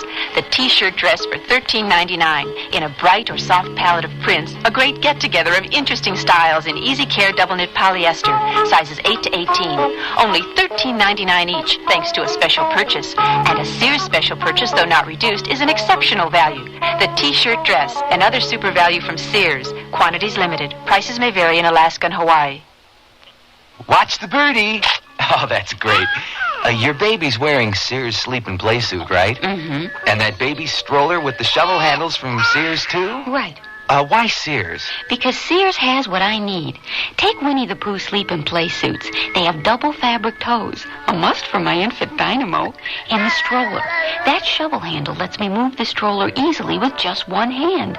But why the questions about Sears? Well, my wife's expecting. Oh, we get the picture. My dad's power hungry because he's anxious to tackle new projects with power tools for Father's Day. At Sears, find super values in a Craftsman reversible drill, saber saw with manual scroller, and dual action pad sander, each at $20 savings, now just $29.99. And check Sears heavy duty router with case at $43 savings, based on regular separate prices in Sears' current power hand tool catalog. So this Father's Day, let Craftsman satisfy your power hungry dad while you save money at Sears. Prices may vary in Alaska and Hawaii. All items available at most larger Sears retail stores. Lorne Greene again. And here's the concluding act of Cottonwood. They sat in silence in the jail office for a long time, the marshal and Cottonwood. As the old lawman watched the boy suck up his coffee in the slow swallows that did tribute to its heat from the stove and its day-long brewing. And finally, Cottonwood began to talk. Almost as though he were talking to himself. I was 6 years old then. The day they caught our wagon train at Big Rock. Remember the screaming and the shouting and the shooting. And watching my daddy stick one of them with a bayonet. He was out of old Solomon Meredith's Iron Brigade. And feared neither God nor man. I saw him shot and messed up pretty bad. Then everything quiet. The wagons burning. They rode away. Lord have mercy. And you just 6 years old. And just one more thing. Last guy to get on a horse, I seen him from under the wagon. Had a wooden leg. Big man, black beard. Seemed like he was crying. I don't know why, but he had a wooden leg. In all these years, you've been looking for the man with a wooden leg? Right. Found 6 or 7. Country like this with all the sawmills. Wooden legs not all that scarce. Thought I had him once up in the sawtooths. Knocked him off his horse and put the sharps down his throat while he cried. And then I seen it was the wrong leg. Killer had it on his left, you see. You really want him bad. What do you think? Well, I think we ought to have some of that root beer. I got a taste in my mouth right now that no root beer will ever wash out. No, thanks, Marshal. See ya. See you, kid. Fall came to the town. The heat left and the winds off the mountains began to slice under blanket coats and chill the sunburned necks. My church was finally finished. Pardon. His church. And one night, a strong-willed marshal's daughter asked Cottonwood a question. Why haven't you asked me to marry you? I have this thing I have to do, Marjorie. Daddy told me. It's not human, Cottonwood. It's like an animal to hunt somebody so long to kill them. It'd be a good life here for you and me. For us. At least I'd try to make it good for you. Maybe I'll talk to your daddy. Will you come over tonight? First time I ever had a lady ask me to marry her. Maybe I'll just come over tonight to see what she does next. And so he rode back to his camp on the creek, down into the cottonwoods where he'd pitched his top for a lean-to. Tied the evening oat bag on the big horse trained to stand still to the boom of a buffalo rifle. Then he went and knelt down on the cottonwood roots. and used the yellow cake of grainy, homemade soap the trader's wife had sold him. The water around the Cottonwood roots was green and rich and cold, mountain cold. His mind swam back to a little boy fishing down in the Cottonwoods 1,000 miles away. A little boy fishing with his gentle father. The man tying on the worms and trying to teach the little boy good English grammar with his own English still saber-cut with the accents of the Rhine River Valley. The tears surprised him. The grief for two people gone so long ago. To remember so little of those parents. Nothing but a huge, square man who took him fishing and tried to teach him how to talk. And the mother about whom he remembered almost nothing at all. So he used his bandana and decided that, well, maybe it was time to lay down the buffalo gun and end the hunt and go on with life. She was a beautiful girl with spirit and guts. And the way he felt when he looked at her, all sun-dazzled and breathless. Well, maybe that was what they meant by love. She would make a fine wife. Yes, she would. I wonder if she'll let me hang that Sharps 50 over the mantel. Probably won't even let me keep it in the house. He got out a clean shirt that he wouldn't mind the woman washing from now on, and slapped the red dust off his jeans. Took the evening oat bag off of the big horse and brushed him down. Then, as always, slid the buffalo rifle into the offside scabbard. A gesture made automatic now these 10 long years of hunting. He rode back into town and turned the corner to stop at the marshal's office hitch rail. And suddenly he froze, like a pail of wash water thrown out the door at 35 below. The man with the wooden leg, the left leg, gleaming in the moonlight on the front porch. And he knew it was the man. You can step down off the horse, Cottonwood. Figured you'd better see it now than later. That's why I pulled up my pant leg. If you're going to shoot somebody, better do it before he's your father-in-law. I don't believe it. You didn't limp like a guy with a wooden leg. You try walking on one 40 years, you won't limp either. You got a gun on me? Nope. Ain't gonna make any difference, you know. Whether you got a gun on me or not won't make no difference at all. I heard you the first time, but I don't think you heard me. No, I ain't got a gun on you. Now, why don't you step down off the horse? Been waiting a long time to find you. Oh, my, wasn't it a long time. You got your casket picked out, old man? You got your headstone carved? And then the marshal got up and walked down off the porch. He limped now on his wooden leg as he had so long before he learned how to use it. He watched as Cottonwood slid the buffalo rifle smoothly out of the buckskin scabbard, laid it across the saddle. All right, boy. Just listen for a minute. You got that cannon of yours all loaded and cocked, but you owe me a little listening first. Just don't talk too long, Marshal. Your time is up. It was me you seen there after the massacre at Big Rock. Big man with a black beard and a wooden leg. Got that wooden leg with Quantrill in Missouri. Caught a load of buckshot low one time. And you did see me crying. 18-year-old kid, sick of all this killing, but too scared to cut and run for home again. At least, up till then. Too scared to leave him? Till then, I said. Right after that wagon train ambush, I cut out. Went my own way. They were so happy with all the stuff they found in the wagons, they never missed me. I hid out up in Cutthroat foothills and thought about it. Damn near swallowed my colt a half dozen times, if you take my meaning. Why didn't you? Save me all the trouble. I don't know. I just don't know.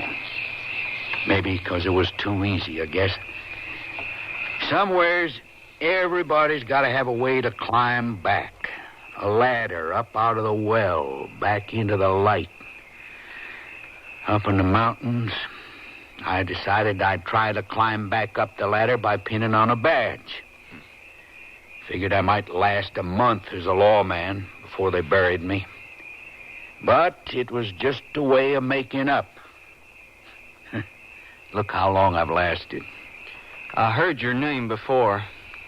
You wasn't as good as some of them, but you was better than others. Did you, were you a part of it? Back there at Big Rock? No. No, I wasn't. I didn't kill your folks, and nobody else. Waited behind Big Rock till it was over, wanting to run. But I come to have a last look before I lit out. Heard you crying under the wagon. When you seen me coming, you passed out. Know how you come to be a buffalo hunter, Cottonwood? 'Cause I carried you 4 hours on the saddle, left you by Buffalo Hunter's camp, and then run like hell. Slowly, shaking just a little, Cottonwood tipped up the rifle, put down the hammer, slid the gun back into the long buckskin scabbard. He put both hands on his worn saddle seat, stared at the marshal. I'm gonna go now. At least I found out. I can't make it up to you. Wouldn't know how to try. But I can tell you, my girl would like to have you for her man. For the kind of life you've really been hunting all these years.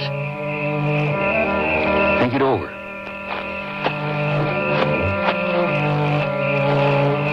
And so the marshal went off down the wind-dusted street toward the nearest set of swinging doors. To get the kind of medicine a man needs after he's been looked in the eye by a buffalo gun. Oh, there you are. Where's Daddy? I thought I heard you two talking out here in the dark. You did? It's all talked out. Well, I don't know what's talked out, and I won't ask. But you, mister, can just come in and help me give Daddy's prisoners their night coffee. They won't go to sleep without it. It must be terrible weak coffee. That's a heck of a thing for you to have to do. Well, I wouldn't have to, not if I was married. Maybe we'll just do something about that. And so they were married. The wedding should have been held in the bride's Methodist church.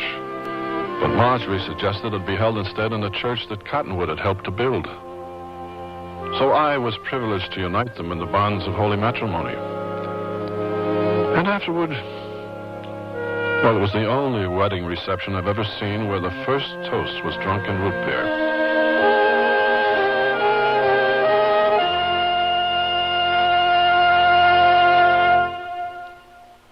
Dad's always been willing to give you the shirt off his back. So this Father's Day, show Dad how much you appreciate him with a luxurious-looking dress shirt from Sears. Ultressa dress shirts, now 25% off. They're handsome, short-sleeve, perma-pressed shirts of easy-care Dacron polyester. Yet Ultressa dress shirts have the look and feel of silk. Choose from solids, patterns, and textured solids, all at 25% off. Now $7.49 to $10.50. Sale ends June 16th. Prices and dates may vary in Alaska and Hawaii. A good night's sleep. That's important to you. How your mattress is constructed should be important, too. Sears' Best Imperial Elite mattress has mattress within a mattress construction. The inner spring model has individually pocketed coils covered with polyester and urethane. The polymeric foam model has individually molded comfort islands for even support. Only at Sears. Sears' Best Imperial Elite, a mattress within a mattress. Is that eggnog you're drinking? Mm-hmm. In June? Sure. And after this, I'm going to Sears to wrap myself in a fall coat. What? At the preseason coat layaway at Sears, I'll save 25% on any coat I choose. Preseason or last year's leftovers? All our fall 1979 styles. And a deposit holds my coat until October 1st, 1979. Save 25% during Sears preseason coat layaway sale, now at most Sears retail stores. Sale ends June 23rd. Dates may vary in Alaska and Hawaii. All items available at most larger Sears retail stores.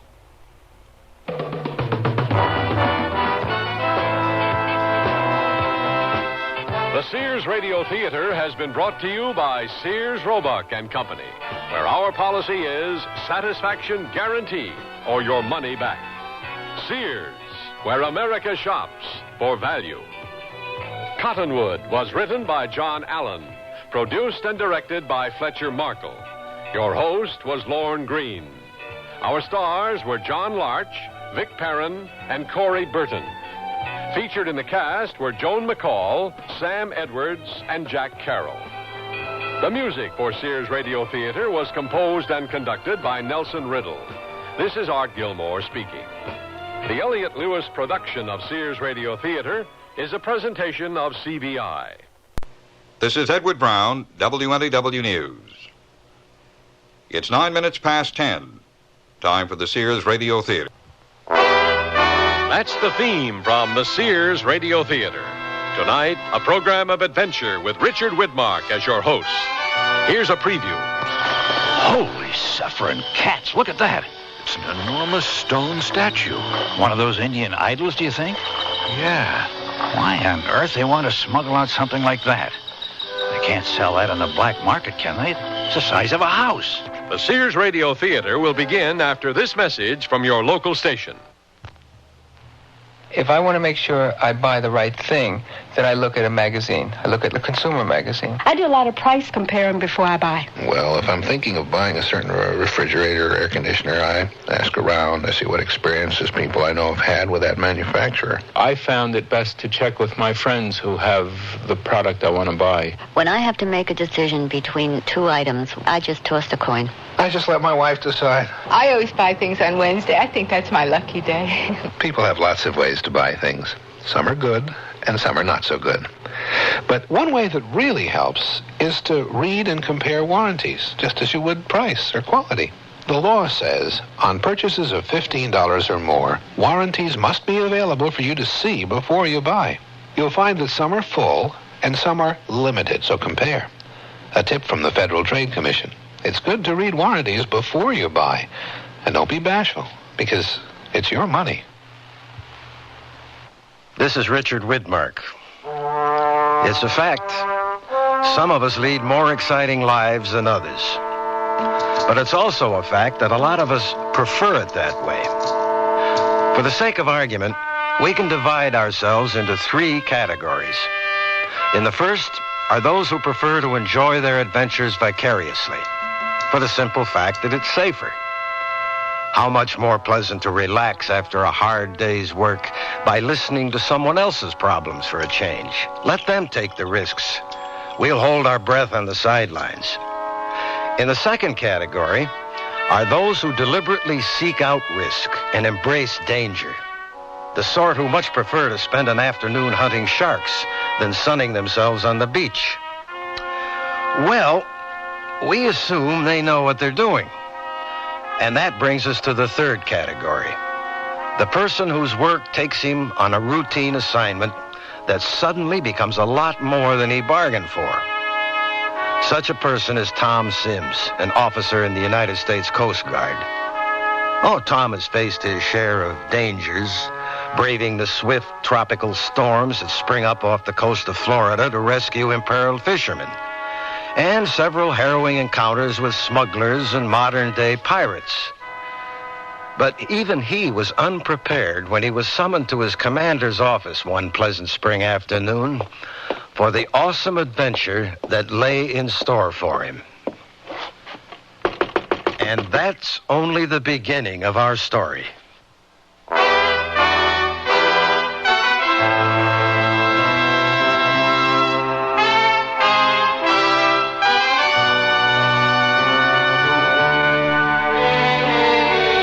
Sears Radio Theater, a new adventure in radio listening.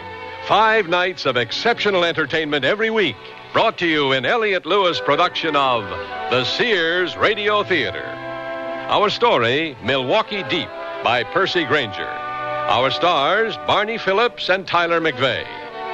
The Sears Radio Theater is brought to you by Sears Roebuck and Company. Sears, where America shops for value. I love to eat. But it takes so long to cook. That's why we both love our new Kenmore microwave oven from Sears. I can cook a 5-pound roast medium rare in just 30 minutes, or 3 strips of bacon in 3.5 minutes on a paper plate. Bake 2 potatoes in 8 minutes, and cook vegetables faster than boiling them in water. That means less time in the kitchen. And more with you. Fast, clean, cool cooking with Sears Kenmore microwave ovens, all with automatic defrost. Choose the right model for your kitchen from the many styles available at most Sears retail stores. Sears National Automotive Sale. Now, save $36 to $76 on a set of 4 Sears steel-belted radial tires. That's great savings on the most popular radial in Sears history. And the Sears heavy-duty shock can help save you from some of the jolts, jars, and jerks. Help save you some money, too. On sale now, only $5.99 each. Save 14% on America's best-selling shock. Installation available at most Sears Tire and Auto Centers. Prices may vary in Alaska and Hawaii. Stop at Sears.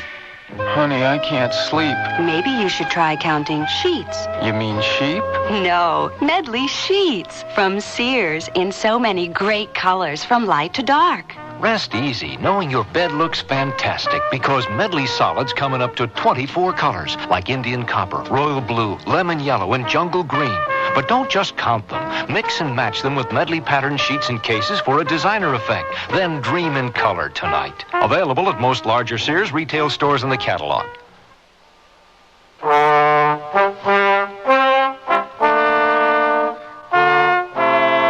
We're at a Coast Guard station in Pensacola, Florida. Lieutenant Thomas Sims has been summoned to his commander's office.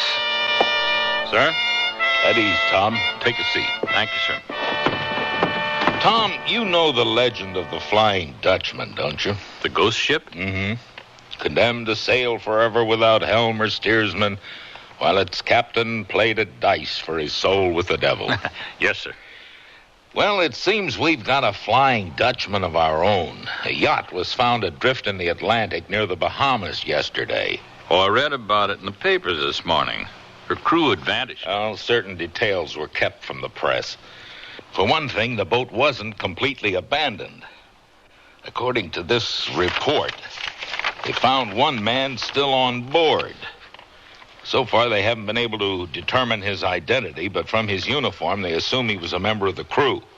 He was dead? Oh, he's very much alive, but gone completely mad. He's been in an incoherent state ever since they took him to the Naval Hospital in Miami. He keeps muttering that someone tried to chain him to a large stone, but that he hid from them. And then he lapses into a catatonic silence. They found no other survivors? No, and they're not likely to. A complete sweep has been made of the area, but as you know, that's one of the deepest parts of the Atlantic. The boat was found directly over the submarine canyon known as the Milwaukee Deep.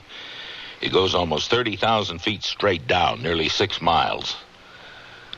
Another thing the press doesn't know is that there have been a rash of disappearances of pleasure crafts similar to this one. All yachts, all big. Vanished without a trace. This is the first one that's been found. How do you know there's a connection? I'll get to that in a moment. An attempt was made to scuttle a boat. Holes had been drilled into the hull from the inside. And the boat didn't sink because it was specially designed with a double hull. The saboteurs obviously didn't realize this and only cut through the first layer. You think it's the work of pirates? Well, that's a logical assumption up to a point. We've been chasing dope traffickers and smugglers for years who hijack boats on the open seas and use them to carry their shipments. And this boat was obviously carrying something. Its main deck was scarred and scraped, and the railing on one side was broken, crushed as if by some enormous weight. The big stone that the crewman was babbling about? Possibly. But what doesn't make sense is why the boat was abandoned in the middle of the ocean. The reason you hijack a boat in the first place is to carry your cargo from one point to another. Or maybe they panicked. Or maybe they made a mid-sea transfer to another boat to escape detection. Seems like a rather convoluted way to do things. Anyway, Coast Guard headquarters has asked that you be put on the case. Yes, sir, but I don't understand. Our jurisdiction is limited. Shouldn't this be handled by the people over on the East Coast? Yes, well, this brings us back to your question about the connection between all these disappearances. We turned up a new piece of evidence just this morning. Those yachts may have ended up in the Atlantic, but they all put out from the Gulf Coast. Not only that, they all put out from the same town, Conway Beach. Yeah, I used to live there before I joined the Coast Guard. I'm aware of that. And you used to work for an old sea dog by the name of Sam Munson, Yeah, huh? yeah. He owns a wharf down there, outfits boats with crews and supplies, but he's not involved in this, is he? Every one of those boats was outfitted at his wharf. But Sam's a great old guy. He wouldn't be mixed up in anything crooked. You'll admit it's a coincidence. And the only lead we've got. Anyway, you're the logical choice. He doesn't know you're in the Coast Guard now, does he? No. I haven't been in touch with him in years. Good. Your orders are to leave at once. And don't go in uniform.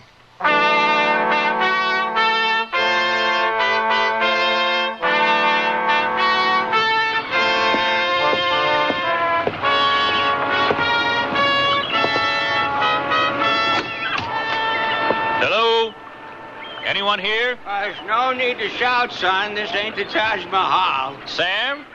That's me. Oh, Sam, it's Tom Sims. I'll be Tom. Good golly, it's been a long time. What are you doing down this here neck of the woods? Well, just passing through. Had to stop in on the man who gave me my first job. Yeah. You want a soda? Well, you still have black cherry? Oh, yeah, that's your favorite. Here you go. It's on the house. Old place hasn't changed a bit. Oh, well, I done a few repairs. I had to shore up the wharf a few years back, and I had to get it lengthened to accommodate them big yachts folks toot around in now. You no longer just gas up runabouts and fishing boats, huh? No. Listen, there has been a real boom in this town since you left. In fact, come here. I'm going to show you something. There. You see that boat there? Ain't she a dandy? The Sea Wind. That stink pot runs 200 feet. I am outfitting it right now. It's owned by Mr. Clarence Murphy. You ever heard of him? No, don't think so. Well, he is only one of the richest contractors in the whole state of Florida. He's worth millions. And he comes to old Sam, huh? Yeah, things sure do change, don't they? You must be laying aside a nice piece of change. I can't complain. I can't complain. So, what are you doing with yourself these days? Well, Munson. Oh, Hernando. I've been expecting you. Excuse me, sir. Did you speak to Mr. Murphy? Yes, it's all set. I gave you a good recommendation. He's going to take you on as his steward. And there's two more of you, right? Yes. Well, there's berths for them, too, but you're only on as far as Gulf Shores. He's got his regular crew waiting for him there. Oh, that is enough. We are grateful for any work we can get. Uh-huh. Well, Mr. Murphy wants to be underway first thing in the morning. Now, you tell your friend. Good. We will be on board tonight. Friend of yours? No, I don't know him. Well, you said you recommended him to Mr. Murphy. Well, a friend of a friend. He's up from Veracruz or someplace like that. Listen, I'm about through here for the day, so why don't we go, Summers, and have a real drink and, talk over old times? Yeah, I think we have some things to talk about.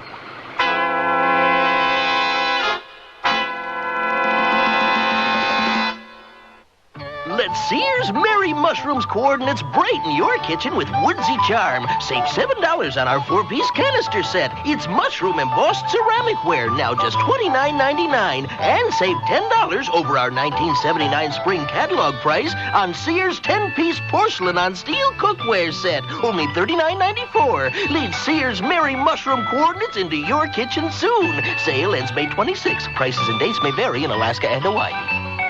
A kiss goodnight, and your gift of Sears nightwear will send Mom sweetly into dreamland this Mother's Day. Their winsome, billowy nightgowns and sprightly PJs, or complete the appeal with a short or long dressing gown. Ruffles, spaghetti straps, prints, or solids. Just a few dreamy ways to choose Sears nightwear. All airy nylon tricot, loosely shaped for sleeping comfort. This Mother's Day, give Mom pretty nightwear from Sears and sweet dreams. Take off on your vacation or to work this summer with Sears 4-piece outfit. Wear the jacket, shell, and skirt, or wear the jacket and shell with pants. Or choose a jacket and shell with 2 pair of pants. You can even wear them as separates. Now that's getting mileage out of your Sears 4-piece outfit. Breezy fashion prints and sunny solids. So whatever combination you put on, you'll take off in style. From the dress department at Sears. All items available at most larger Sears retail stores.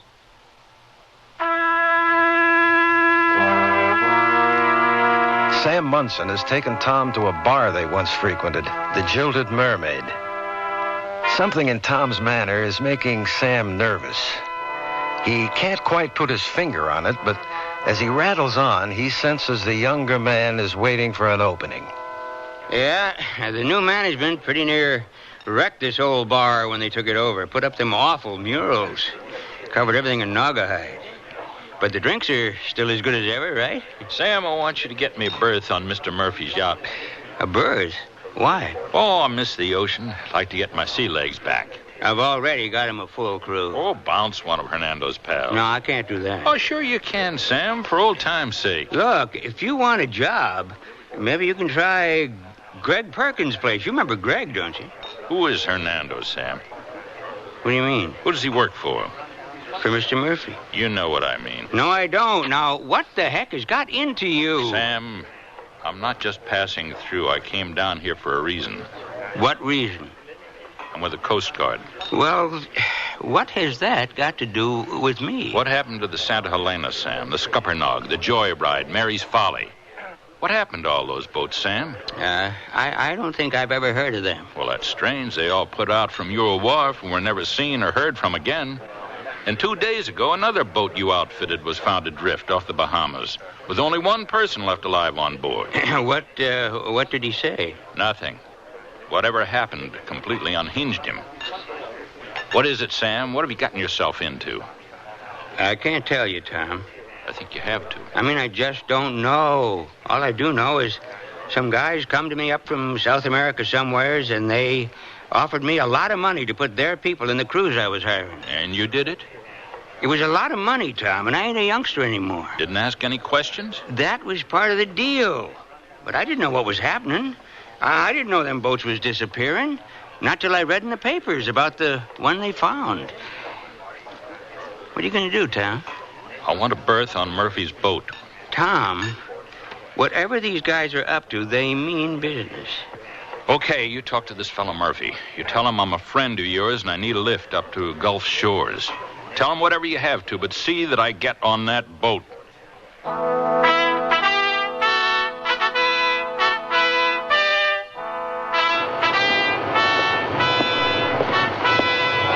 Hernando? Yes, Mr. Murphy. It looks like we're safely underway. I'm going below to my quarters. Bring me a whiskey sour, would you? Yes, sir.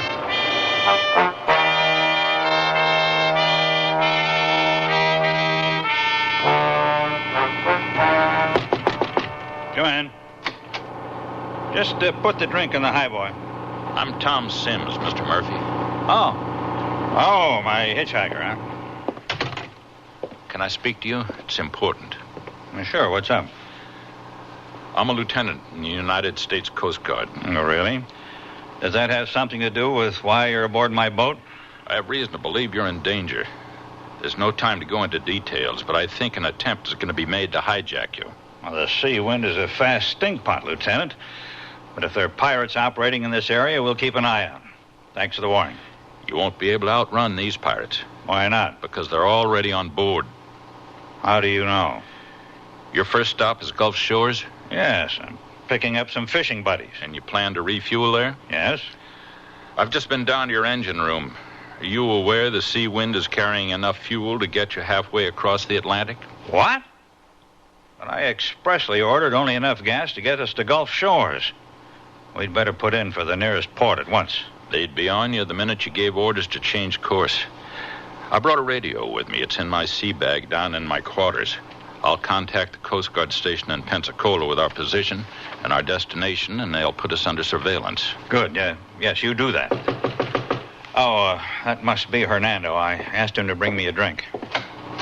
Mr. Murphy? Ah, and you too, Mr. Sims. What's going on here? Don't move, either of you. Oh, what do you want? What are you doing with that gun? We are taking over your boat. Come with us.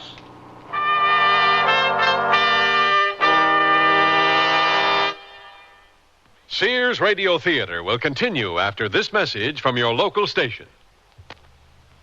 This is Mel Blanc, and voices are my business. In Warner Brother cartoons, you probably know me as the crazy little character Daffy Duck. or Porky Pig. or Me, Bugs Bunny, Doc.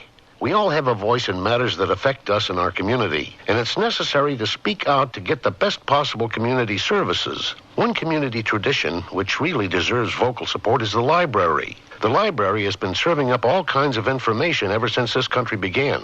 After all, you can get thousands of voices in the library's books, on film, records, and tapes, and you can borrow these voices freely. But the library can't give you such good service without a lot of vocal and personal support from you. This means you need to write or call your community officials and speak up for the library. It's all the air folks at the library. A public service message from the American Library Association and this station. Here's a tip from your Better Business Bureau. Is your car equipped to handle emergencies? Well, here's a list of essential items which will enable you to better handle an emergency situation. A car jack and lug wrench should always be carried in case of a flat tire. Be sure you know how the jack operates and the correct procedure for changing a tire. Flares and reflectors provide warning to other motorists that your car is stopped, and both are essential safety items. A tow strap or chain enables a car to be pulled out of the mud or the snow. Battery jumper cables help a motorist solve a dead battery problem quickly. A small fire extinguisher can prevent a small problem from turning into a large one. But you'd better keep it in the passenger compartment where you can get to it quickly. A first aid kit can come in handy in all sorts of minor medical emergencies. A tip from your Better Business Bureau.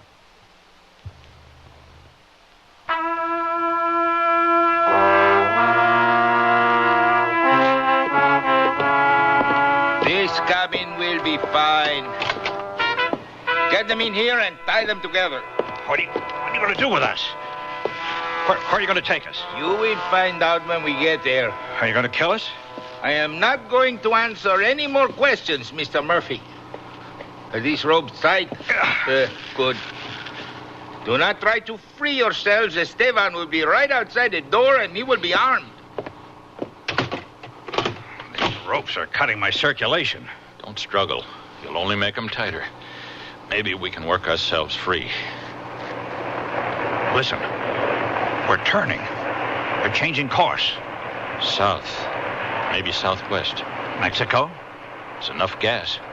What's going to happen to us? I don't know, Mr. Murphy. Just relax while I try to loosen the ropes. What good will that do? They've got an armed thug outside the door. I've got my eye on that porthole.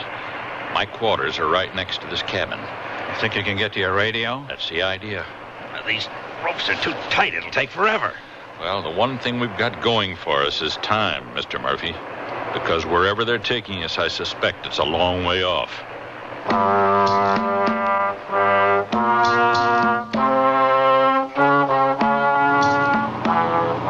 Ow! Oh, it's no use, Tom. You've been twisting us around all night long, and I'm exhausted. Not to mention sore. I think I've almost got it this time. It's dawn. We've been going for nearly 24 hours. Where the heck are they taking us, I'd like to know. There. I think I've done it. Yes, you have. I can feel the rope loosening. Oh, the rest should be easy now. Listen. Huh? What's that? What? We're slowing down. we've reached our destination. There's no time to lose. There. Can you see anything out the porthole? Land? Jungle. Jungle as far as the eye can see. That's all? Just jungle? No, wait. Boats drifting about. Look, over there. Buildings. Modern buildings. Looks like some kind of a resort. Pretty fancy place. It's enormous. 3 hotels, a marina, all cut right out of the jungle. Where are we? I'm going to try to get to my cabin. Oh, wait, look. There's a launch coming out from the marina. They'd see you. I'll have to try later. Let's get ourselves back into these ropes and make it look good. Maybe we're about to find out what's going on.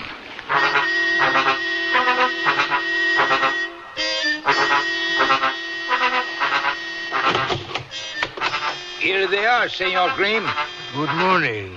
Hernando, get these gentlemen some food. Si. Now, which one of you is the owner of this magnificent boat? I am. Well, my name is Guillermo Grimm. I am the man responsible for commandeering your boat. What do you want it for? We'll be loading a cargo on board this evening. What are you, a smuggler? Not at all. I'm a businessman, a real estate developer. If you could look outside the porthole there, you would see some of the most beautiful real estate in the world. Where are we? The Yucatan Peninsula, home of the ancient Mayan civilization. The jungles here have lain untouched for centuries, ever since the Mayan civilization mysteriously vanished. But now, thanks to the wonders of modern travel, a once inaccessible place such as this can be developed as a splendid resort area. Perhaps you've heard of it, the Costa del Samo? You bring all your tourists here by force? Of course not. I'm sorry for the indignity and discomfort of your situation, but it was unavoidable. What are you going to do to us? As I said, the cargo will be brought on board this evening, and you will leave in the morning. Is the same fate in store for us as those 6 other boats you pirated? Other boats? What happened to their owners? I'm afraid I haven't the faintest idea what you're talking about. Here is Hernando with some refreshment for you. Put it on the table there where they can reach it with their mouths. Si, senor. What's the cargo you're putting on board? That you will find out soon enough. Until tonight, then, enjoy your stay in the Yucatan.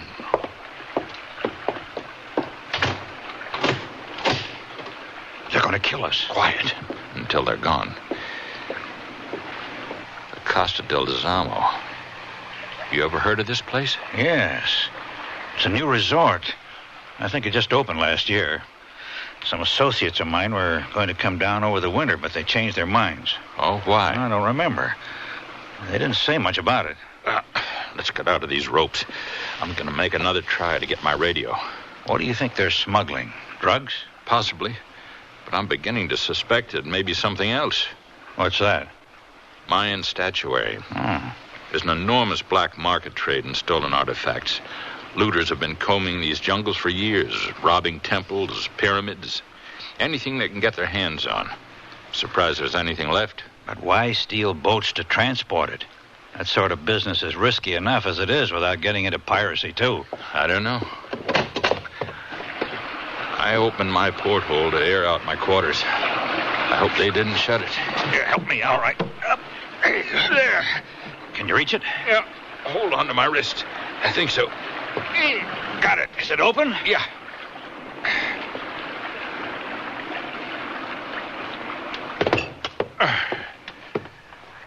Hope they haven't rifled my bag.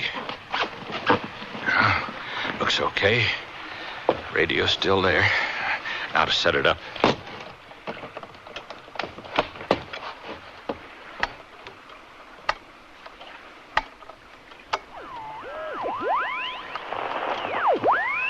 Hello, Pensacola Base 1. This is Lieutenant Sims. Do you read me?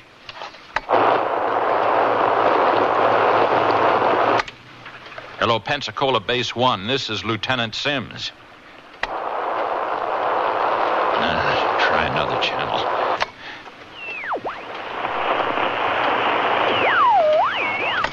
Pensacola Base 1, come in, please.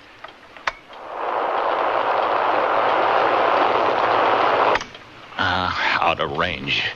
We're out of range. Damn it.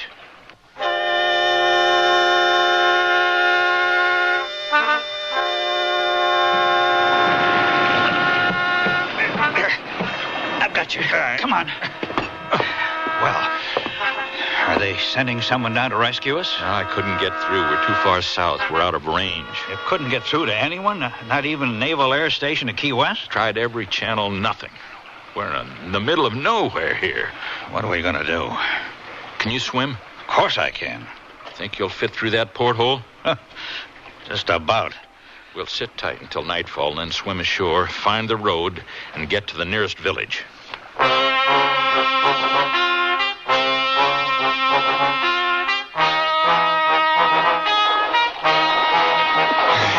Here's bottom. Good. Let's make for that clump of palm trees there. Anyone see us? I don't think so. Funny, this place is huge, but it looks like there's hardly anyone here. There's no one on the verandas, hardly any lights on in the rooms. It's dinner time. Maybe they're all at dinner. There's the dining room. That looks pretty empty. Strange. It's like a ghost town. Those friends of yours who were going to come down, they didn't say anything at all? They did mention something about rumors. Nothing specific. Just that the place didn't have a very good reputation. People were afraid to come here for some reason. Well, there's no road along the ocean front. Let's make our way around back.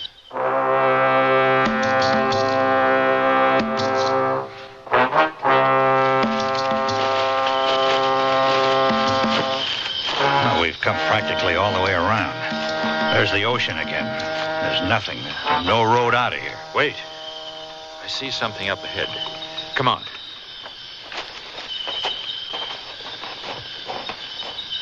Here. Some road. Not even paved. Well, it's got to be the road out of here. It's the only one. Let's go. I hope we don't get picked up by the wrong people. Once Mr. Grimm discovers we're gone, he'll have his men down this road like a flash. Ew. What was that? I don't know. Come on. I wish that moon would come out. Wonder how far the nearest town is. It's pitch black. I can't see a thing. Oh, there comes the moon now. Oh, no. What? What's happened to the road? Turns into a big clearing. Must pick up on the other side. We'd better work our way around the edge. What do you suppose they cleared this big space for? Oh, maybe they're going to put up another hotel. Why inland? Why not back down on the beach with the rest of them? Hey, what's that noise? Sounds like a plane. It is a plane. Hey, there's your answer. This is a landing strip. Look, floodlights. Quick, back into the underbrush.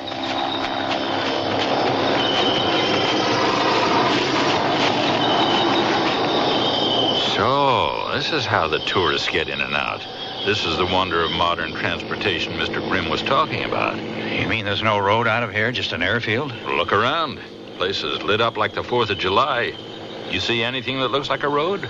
We've got to go through the jungle? No way. We'd never make it. The nearest town's probably 100 miles from here. What are we going to do? Once they find out we've escaped, they'll come for us. And we've no place to go.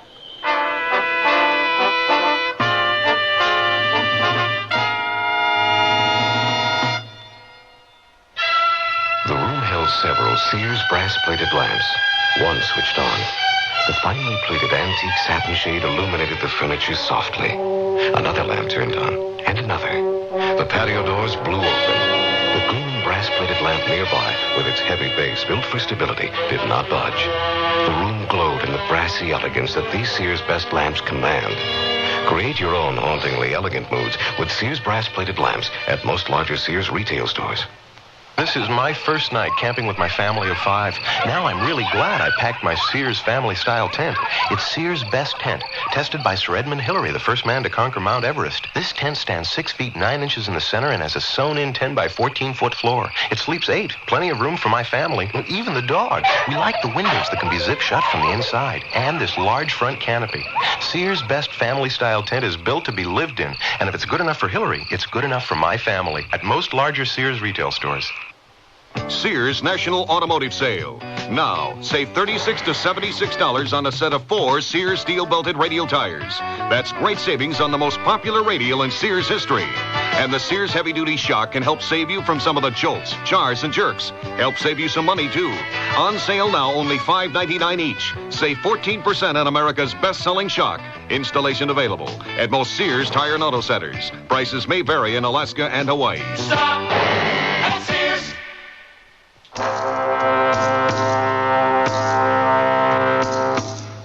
Richard Widmark again. And here's the concluding act of the Milwaukee Deep. Nearest town must be 100 miles from here. Once they find out we've escaped, they'll be after us. What do we do now? I say let's go back to the resort. What? Make it easy for them? No, I want to find out just what's going on, what this cargo is, and what they've got in mind for us. If we know, maybe we can sabotage them.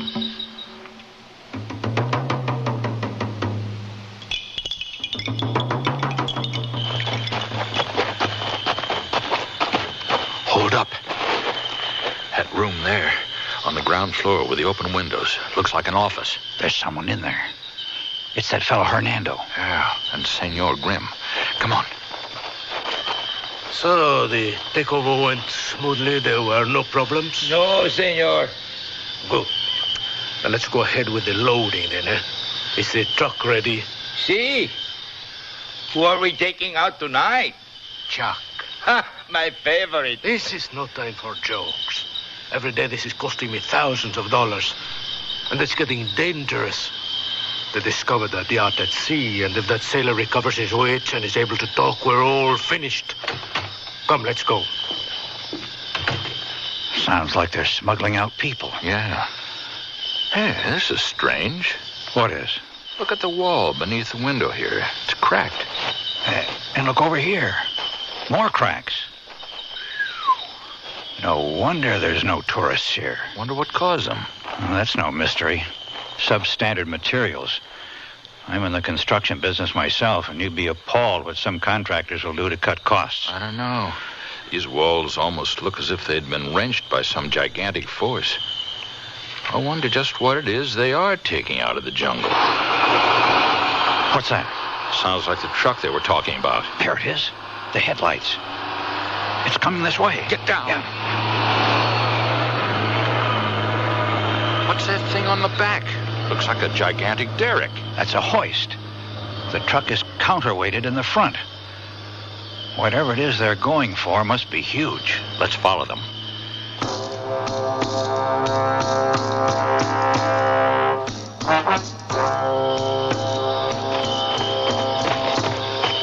The truck stopped at the edge of the jungle on the far side of the airfield. How's it going to get through? Look, there's men over there removing underbrush. They had it camouflaging another road. There they go. Come on.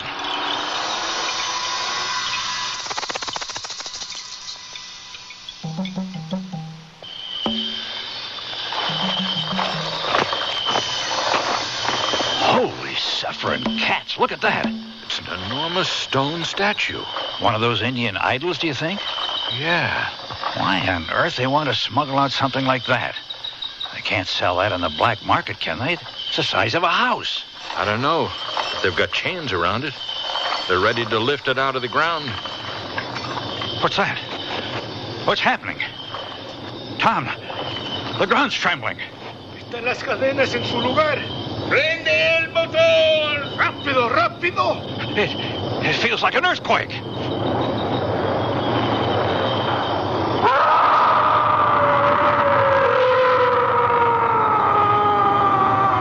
¡La tempesta está empezando! ¡Vámonos!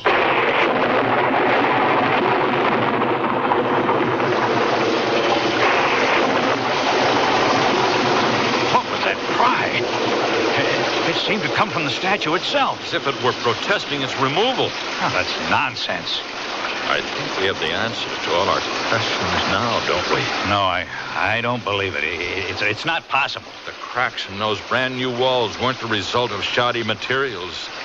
The Mayans never left the Yucatan at all. Their spirits are still here.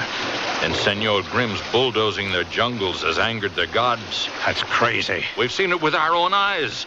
That's what Grimm meant about losing money. He's not a smuggler. He's been taking the Indian gods out to sea to protect his enterprise. What are we going to do? Where can we go? Only one place we can go. Back to the boat. Are you crazy? Grimm's not only a smuggler, he's worse. He's a murderer. He's going to use the sea wind to take that monstrosity out to sea. And then jettison it and us. Still, that's our only chance. Once we're in the open water and within radio range of the naval station at Key West, I can get a call through to them. What if they've already discovered we're gone? We'll have to take that risk. There's no other way. Let's go.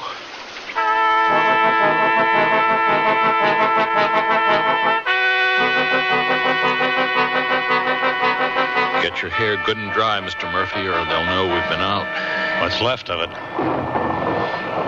That statue they'll be bringing out must be the rain god. Here they come. Get the rope. Good and tight. You got it? Yeah, yes. Oh, good evening. I've asked Hernando to say that you get some food for the final leg of your journey. Final? Your cargo is being ferried out now. If you can manage to stand and come to the porthole, you can see it in the next burst of lightning.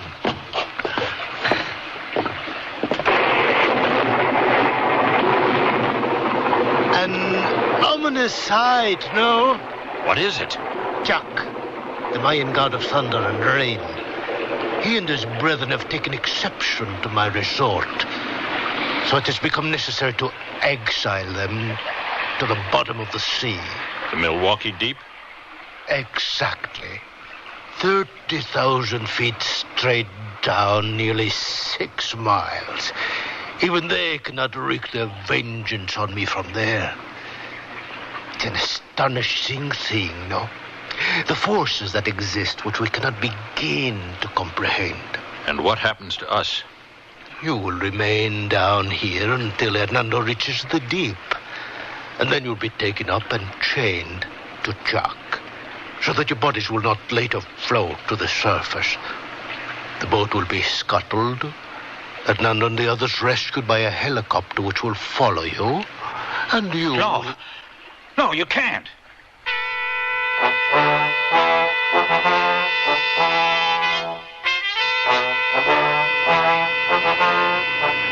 It's daylight. There can't be much further to go. Aren't you going to try the radio? We should be close enough now. The naval station won't be too far off our starboard bow. Keep an ear on the door.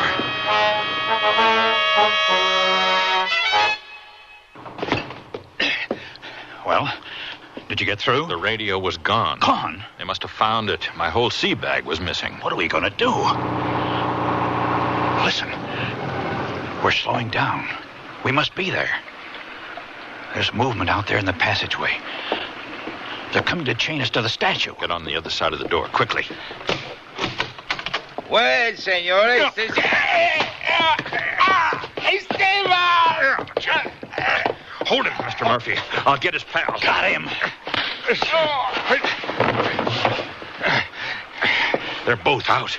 Tie them up. How many more do you think there are? Can't be more than 1 or 2. Not if they're being picked up by a chopper. Give me Esteban's pistol. I'll go after him.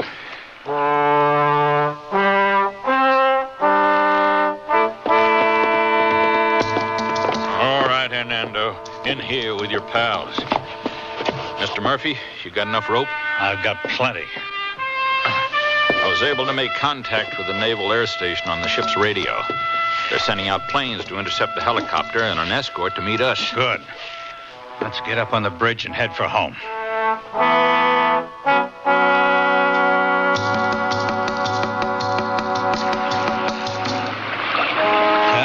It sure feels good to get back to the controls of my own boat. We ought to make Miami before nightfall. Can you imagine the looks we're going to get when we pull into the harbor with that monster on our deck? Open her up. Let's go. She's open all the way. Oh, we're not moving. We must be. Look over the side. Something must be wrong with the engine. She sounds fine. Well, turn it off. Let's go down and have a look.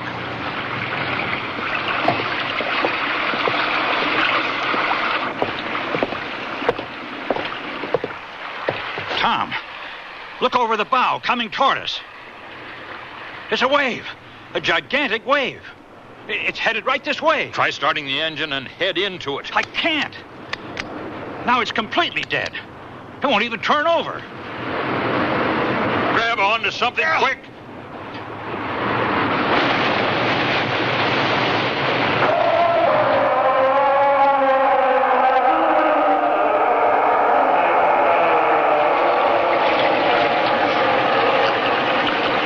Mr. Murphy, are you all right?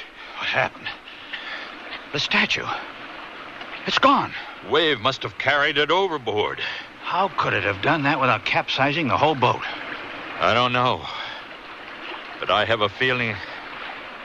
Try the engine now.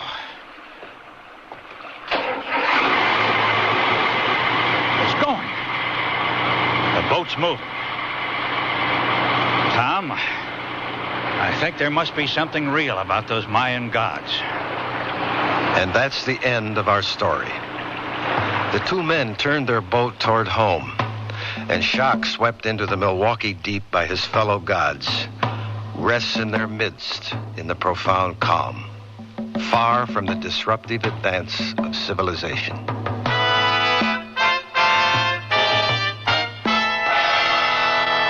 On Mother's Day, and save at Sears. Sale ends May 26th. Dates may vary in Alaska and Hawaii. Here's a riddle for you women to solve. I'm one of the first things on in the morning, one of the last things off at night. With slacks, skirts, and shorts, I look so right. Who am I? Give up? I'm the shirt. The Wear With Anything shirt from Sears. I come in both pretty pastels and assorted prints, with short sleeves and tailored styling. And I'm easy care polyester. So go with the Go With Anything shirt. For smart spring and summer fashion, buy the shirt in the Mrs. Sportswear department. Eastern, Central, or Pacific time, Mother's Day is an important time. Remember Mom with a timely example of sophisticated design. A Seiko watch from Sears. Seiko has a reputation you can count on in styles that range from sporty, with leather wristbands, to elegant bracelet watches in white or yellow gold color cases. Choose Mom's precision-made Seiko with 17 jewel or quartz movements from Sears. But hurry, Mother's Day is coming May 13th. All items available at most larger Sears retail stores. The Sears Radio Theater has been brought to you by Sears Roebuck and Company, where our policy is satisfaction guaranteed or your money back. Sears, where America shops for value. Milwaukee Deep was written by Percy Granger, produced and directed by Fletcher Markle. Your host was Richard Widmark. Our stars were Barney Phillips and Tyler McVeigh. Featured in the cast were Marvin Miller, Don Diamond, and Dawes Butler. The music for Sears Radio Theater was composed and conducted by Nelson Riddle. This is Art Gilmore speaking. Associate Director of Sears Radio Theater is Ken McManus. Sound effects were created by Bud Tollefson. Joanne Thompson is production supervisor, and the recording engineers are Joe Wachter and Hal McDonald. The Elliott Lewis production of Sears Radio Theater is a presentation of CVI. Join hands with people everywhere. Each of us can do our share in Cares Crusade for Children. This year, people of all nations are joining hands to improve the lives of the world's needy children. Through CARE, you can provide the families of these children with the means to grow their own food, to build medical facilities, safer water systems, and schools. Tomorrow's world is in our hands. Help make it a better place for all the children.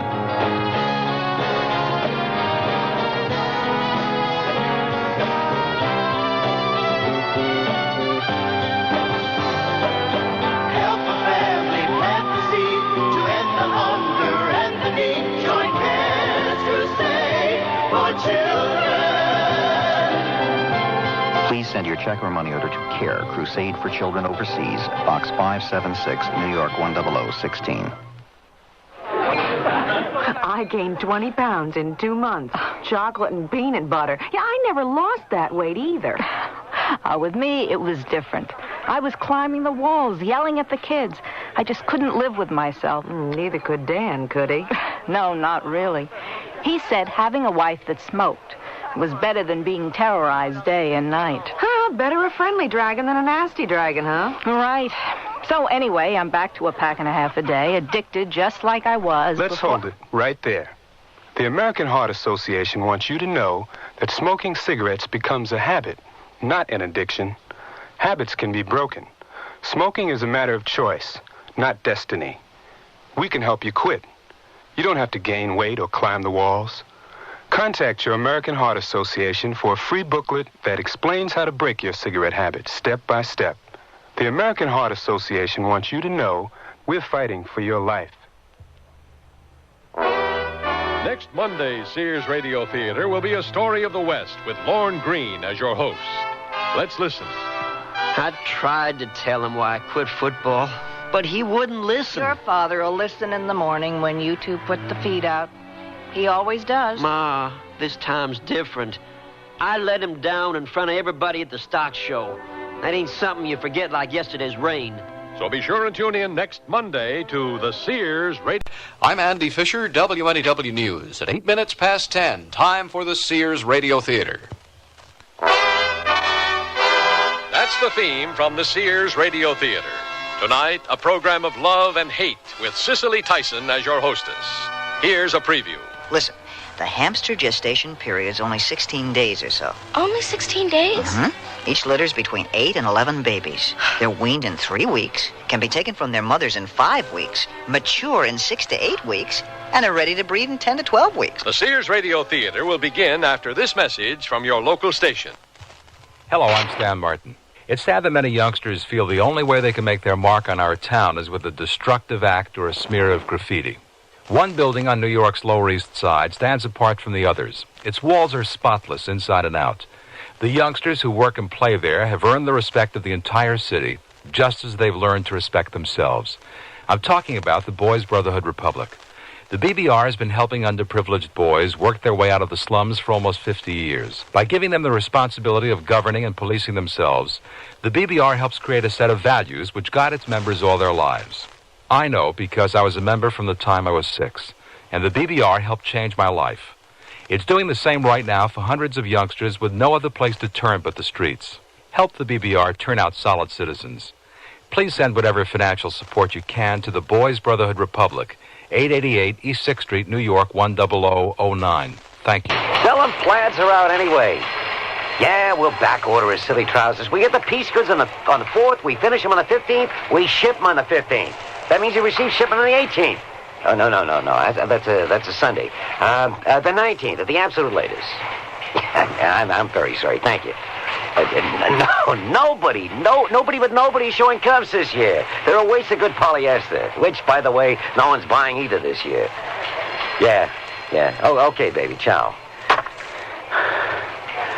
Boy, the things people expect from you these days. Here's that invoice, Mr. Stanley. Are you feeling all right? You're sweating. It's heartburn or something. Get me a seltzer. I feel nauseous. It could be heartburn. It could be heart attack. Know the symptoms of heart attack. Contact your American Heart Association. We're fighting for your life. This is Cicely Tyson. There are billions of people on our planet Earth. That 2 people out of that many could find each other and fall in love is, as Louise Ledlow would say, a mathematical improbability. But she and her boyfriend Curtis Cleever have beaten the odds. I love you, Louise. And I love you, Curtis. But we can't get married. Why not? Have you seen my bank balance lately? What balance? Exactly. I don't care, Curtis. I don't want a house. I don't even need an apartment. A vacant lot and a tent, a sleeping bag under the stars. Look, all I need is one terrific idea. Then I'll be able to give you everything you've ever wanted. But all I want is you, Curtis. And you've been so distant lately. light years away from me. Are you angry with me? Oh, why would I be angry with the woman I love? Because I can't see your vision of great things to come. Because all I see is that I love you. Louise, out of the billions of people on Earth, somehow we found each other. Now, you're the mathematician. You know that it's at least 1,000,000 to 1 shot. And Louise, I think I'm really going to find that idea. But what Curtis doesn't realize is he may find what he's looking for, but end up losing something very special to him. Something he hadn't bargained on. And that's only the beginning of our story. Sears Radio Theater, a new adventure in radio listening. 5 nights of exceptional entertainment every week. Brought to you in Elliott Lewis' production of the Sears Radio Theater. Our story, The Hamster Caper of Curtis Cleever, by Annie Caroline Schuler. Our stars, Robert Towers and Noel North. The Sears Radio Theater is brought to you by Sears Roebuck and Company. Sears, where America shops for value. The word's out and spreading fast about the jeans from Sears Men's Store that grow beautifully. It's a sure sign they're feeling fine and feeling good. For the denim that keeps going strong a long time.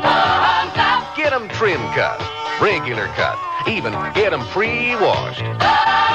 The jeans that grow beautifully. Now at most Sears retail stores.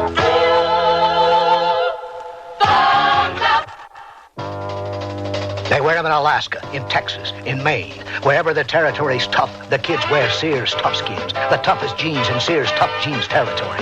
Fashioned from a perma-pressed tri-blend fabric so tough, kids can actually jump on trampolines made from it. Sears Toughskins in boys and girl sizes. Now in latest spring colors, styles, patterns. Brushed finish, too. You have tough kids, Sears has Toughskins. Only in the children's store at most larger Sears retail stores and through the catalog. Sears National Automotive Sale. Dirt inside your shock absorbers can cause them to fail. Get Sears Heavy Duty Plus shocks with a self-cleaning wiper ring. On sale now, only $7.99 each. You save 20%. Installation available. And save now on Sears Super Guard Steel Belted Radio Tires. Steel Belted Strength, Smooth Ride, Radio Performance. Super values, too. Save $40 to $76 on a set of 4. Sale ends June 30th at most Sears Tire and Auto Centers. Prices and dates may vary in Alaska and Hawaii. Stop at Sears.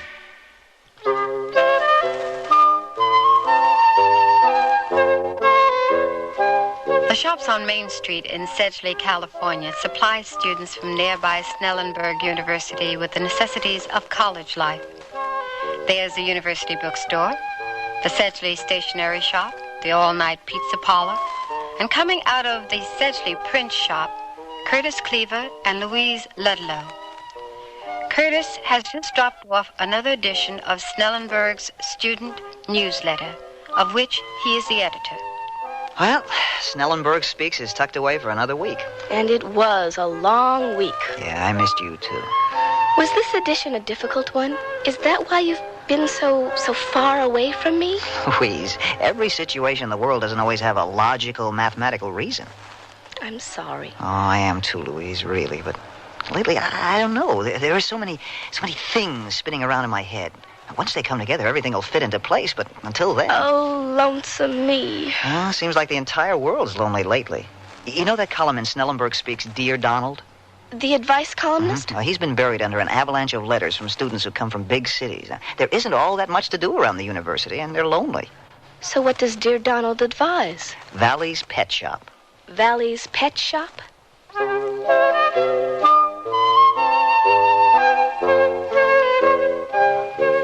Curtis, look through that window. I've never seen Valley's so crowded. Why did Dear Donald recommend it? Well, Valley's is the only pet shop for miles, and he sells hamsters and parakeets and small pets like that, which the dormitory house mothers will overlook. And, Dear Donald is Mr. Valley's nephew. But how many poor college students can afford to pay $12.99 for one hamster? $12.99? Look at the sign in the window. For a little ball of fluff? Expensive fluff, if you ask me. I wonder why Valley charges that much. Hey, I would imagine hamsters practically raise themselves. Don't eat much. Well, come on, Curtis. Our one day together's quickly dwindling away. Louise, wait. Uh-huh. Yeah, I'm getting it. I'm getting it. No, gone. It's right on the tip of my fingers and it's gone. Good. Good? How can you say that, Louise? All this thinking all the time. I'm doing it for us. So we'd have more time together, lots of money. Wouldn't have to slave away doing You all... won't change your mind, will you? You don't intend on getting married until we're millionaires. Well, maybe just half a millionaires. At the rate we're going, we can celebrate getting married and getting Social Security in one grand sweep. Oh, you know I want to get married very, very much, but not until we're more independent financially. And when do you think our Independence Day will happen, Curtis? Louise, I can feel it within my grasp. Think for a minute, Louise. Just look around you at all the super ideas other people have had and that have made it big. Look at the pet rock. And how much thinking did it take to pick up a rock and put it in a box? Look, that guy was probably straining for years. Then in one golden moment, whammo. Or how about the saying, keep on trucking? 3 little words on T-shirts, buttons, bumper stickers. They've gotten worldwide attention. Curtis, all I'm asking is your attention to 3 little words that are very important to me right now. I love you. Louise, just a couple of minutes. I want to go inside the pet shop and look around, huh? Please? I guess I wouldn't be so in love with you if you weren't a crazy genius. Lead on.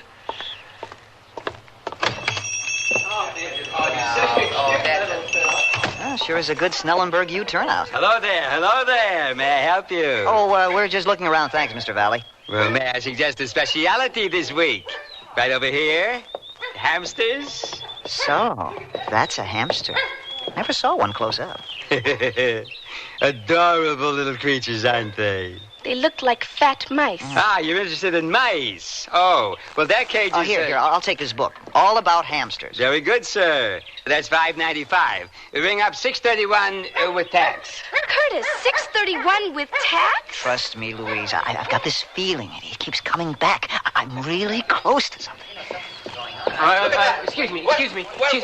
Mr. Valley, I've got a complaint. Complaint? About what? Your unfair prices. Dear Donald advised me to get a little hamster to keep me company in the dorm, but I'm a student and I'm poor. Sir, I sympathize with your problem. But believe me, I'm not price gouging. You could get them cheaper direct from a breeder. But the closest is way over in Marlow. Oh, gee, this is terrible. All I want is a little companionship. A little love. Love! Curtis, please. Everyone's watching. Love, Louise. It's all right here. This book is all about it. The book is about hamsters, Curtis. Love. That's what we all need. That's what we all want. Love. Curtis, I think you need some fresh air. And I'm going to get some. We're millionaires. Millionaires! What was that? That, I'll have you know, is a world-famous 1,000,000-to-1 shot millionaire. Or a crazy genius I've driven insane.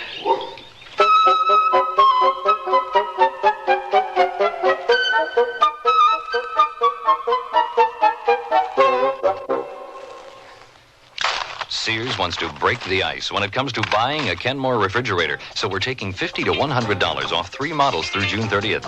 You save $100 on the 19 cubic foot side-by-side and $70 on the 17 cubic foot top freezer refrigerator. Both have automatic ice makers and Sears exclusive humid drawer. Save $50 on a Kenmore 17 cubic foot refrigerator freezer without ice maker. All are frostless. Kenmore. Solid as Sears. Dates may vary in Alaska and Hawaii. Fill up on sunshine in cool, colorful sundresses from Sears, each so different, with shoulders bare or gently draped, in flounced or freewheeling lines, with details such as ruffles, smocking, and ribbon accents, too. Each a splendid sip right out of summer, in vivid solids, glorious prints, or clever combinations you'll have to see for yourself. So soak in lots of sun, in lots of sundresses, because each sundress is a great value, too, in misses and half sizes from Sears Dress Department. It's here! It's here! The Great American Paint Sale is here! Now, save $3 to $5 on the same Sears paints that help preserve the homes of John Paul Jones, Betsy Ross, and other great American homes like yours. Save $5 on Weather Beater satin exterior paints, now $9.99 a gallon. Save $3 on Easy Living flat, ceiling, and semi-gloss interior paints, $8.99 to $9.99 a gallon. The Great American Paint Sale is here! Prices may vary in Alaska and Hawaii. All items available at most larger Sears retail stores. By the time Louise catches up with Curtis, he's halfway up Main Street. Curtis has had a vision in Valley's pet shop, and he wants to start turning his dream into a reality. But Louise has other ideas. Curtis, are you all right? Guess where I'm going? Over the deep end. I give up. This is it, Louise. You've got an idea? Louise, we're going to be independently wealthy, socially secure. Well, this must be some idea. Love makes the world go round, Louise, and it's going to make us rich. Look, I'll take you home because I've got to start working on it immediately. I promise we'll have plenty of time together later. Take me home? Yeah, I have lots of organizing to do. Couldn't use my help? Well, I don't think you want to spend your free time. I know I'm the mathematician of this team, always dealing with realities, certainties, and sure things. But it's dull sometimes, you know? Always finding out in advance how something will turn out. Well, your logical mind has kept my feet on the ground when my head was in the clouds. Many times. And I don't know if that was right of me or not.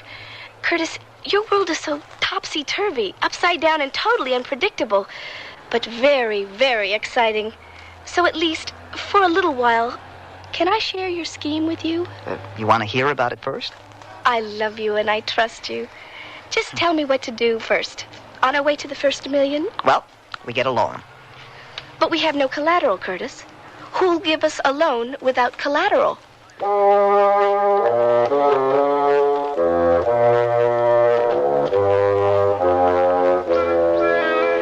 Well, hello, Curtis. Oh, this is a great surprise. Welcome to Shoemart. How are you, son? Okay, Dad.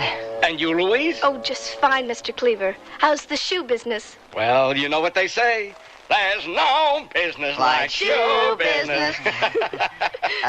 Dad, can we talk to you privately for a minute? Oh, sure, son. Here, come on, right over here. Now, what can I do for you? Loan us some money? Oh, sure. How much you need? Well, this is to be a loan, Dad, a business loan. Curtis, I'm your father. I don't loan money to my son. I give. You want a loan, go to a bank. We already did. Uh-huh. Oh, okay. How much of a business loan? $500. The separate checks or one tab?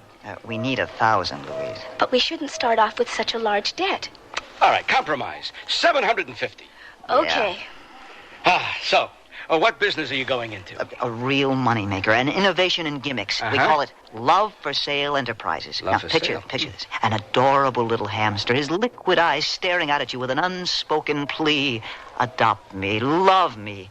We call him Harlan the Hamster. He's our symbol. A symbol for what? Oh, buttons, bumper stickers, T-shirts, any place we can stamp his little image. Oh. In light of the present trend in fads, we believe it to be a sound financial investment. Listen, my son is always a good investment, even when he goes bankrupt. Bankrupt? When? It was nothing, Louise. Let's see. First was the souffle delivery service. That fell flat. Yeah, I think we've heard enough, Dad. And then the chocolate perfume that, instead of attracting the opposite sex, attracted an invasion of every insect within 10 miles. Oh, but my favorite was the plastic socks.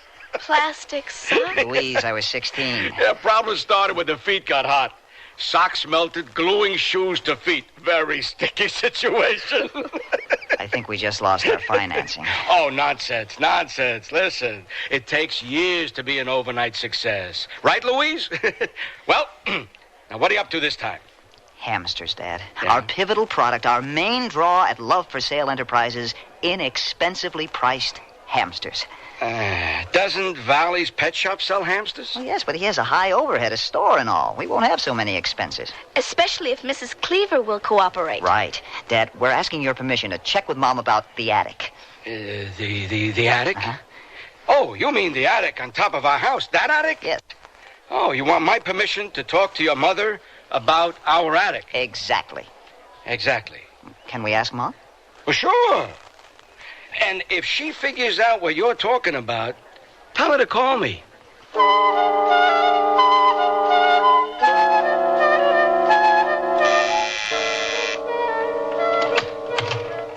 Curd, Curtis, Louise, come on in. Hi, Mom. Good seeing you again, Mrs. Cleever. Thank you, Louise. Did Dad phone? Yes. I hope he didn't try to explain. No, but he warned me about your explanation. He said if I understand it, I definitely need professional help. It's simple, Mrs. Cleaver. We simply want to use your attic. Well, that is simple. So why'd your father sound so strung out? Unfortunately, Mr. Cleaver heard the unedited version. Well, you're both welcome to our attic. Now, what can I do to help out? Well, we'll be breeding hamsters up there. I can't help. Why? You want to breed rats in my sparkling clean house? Oh, not rats, Mom. Hamsters. Cute little money-making hamsters. Fat mice. My first impression exactly, Mrs. Cleaver. But Curtis has a really great idea here. It's far out, but it's great. Curtis, how many cute little money makers are we talking about? Oh, about 10 pair. That's 20 hamsters to start. She can To add. start? Well, Mom, they're not just going to sit there. They're going to breed. Well, I don't know if my weak heart can handle so much activity going on right above my head. Mom, my apartment's crammed as it is, and Louise has a little place, too, so it's either the attic or forget the whole thing. We can't afford to rent. All right. But you promise they're clean. Immaculate and odor-free. My book says so. Well, bring the little darlings over then. We can't yet, Mom. What's the problem now, Curtis? Well, there's one little thing we've got to do before we bring them over. Oh, and what's that? Buy them.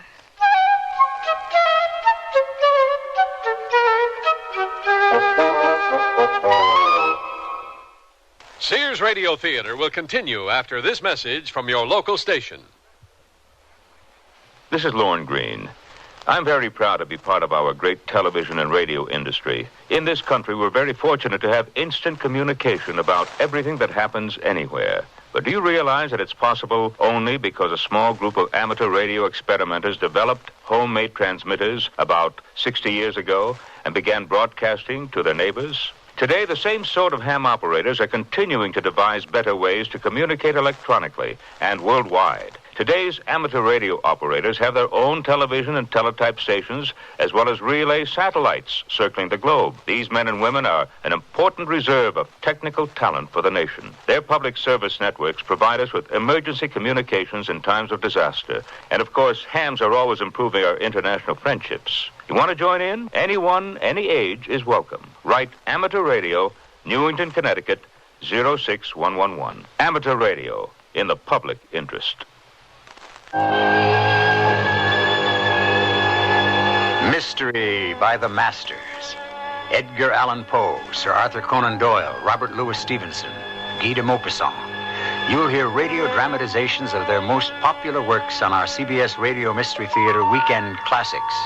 I'm E.G. Marshall, your host for Mystery 7 times a week on most of these stations, with original radio plays Monday through Friday. And on the weekends, we bring you the classics, modern adaptations of the world's greatest stories of mystery, adventure, suspense, and even humor from the pen of Mark Twain. If you've read them before and want to enjoy them again, or if they're new to you now, listen, hear, and enjoy our radio dramatizations of the world's great literature every Saturday and Sunday on CBS Radio Mystery Theater. And, of course, listen in Monday through Friday, too, for original tales of the macabre over most of these CBS Radio network stations.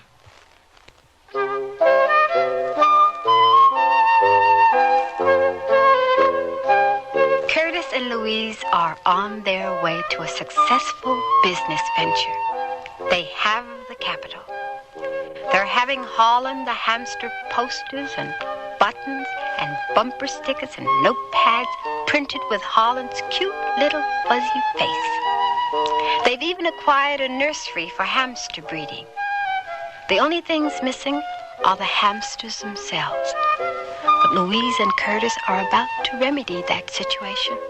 What else does the book say about breeding, Curtis? It's so simple. Listen, the hamster gestation period is only 16 days or so. Only 16 days? Mm-hmm. Each litters between 8 and 11 babies. They're weaned in 3 weeks, can be taken from their mothers in 5 weeks, mature in 6 to 8 weeks, and are ready to breed in 10 to 12 weeks. Simple. For the hamsters. It says here all you've got to do is keep them fed and keep them warm. Well, let's see what Mr. Valley, the expert, says. Yes? What can I do for you? Well, we're interested in hamsters. Oh, that makes a lovely panda hamster. Which one? 10 pair. 10 pair. You're going into the breeding business. That obvious, huh? Well, it seems to be a popular get-rich-quick scheme. Oh? Lots of people do this? Yeah, but lots of people don't have love-for-sale enterprises, Louise. Mr. Valley, do these new breeders do well? Well, let's just say that the hamsters do well. They're quite prolific, you know. Yes, but the breeders themselves. Well, no, they don't get rich quick. For one reason or another, the hamsters don't sell. Curtis. It won't be that way for us, Louise. Remember, love-for-sale enterprises. Oh, keep reminding me, okay? Sure thing. Mr. Valley, I seem to have this lurid fascination for depressing information. What are the reasons the hamsters don't sell? You are obviously pumping me for free information. Yes. Well, at least you're honest. And buying 10 pair entitles you to some helpful hints. Now, first, keep in mind at all times it is a business. Right. Not as easy as it sounds. You are dealing with a product that's cute, cuddly, and very appealing. No offense, Mr. Valley, but I'm not fond of hamsters. They look too much like rodents. Well, that's just because they are. I mean, rats and mice and such. I know. I like the little critters. Good for you. Now, what is the young lady's job in this business you're planning? The young lady's caring for the finances. Okay. Then you, sir, will do the feeding and the caring for, right? According to the book, it's not terribly involved. No, but there are a few suggestions. Never buy large quantities of food that goes rancid and it sickens the animals. Right.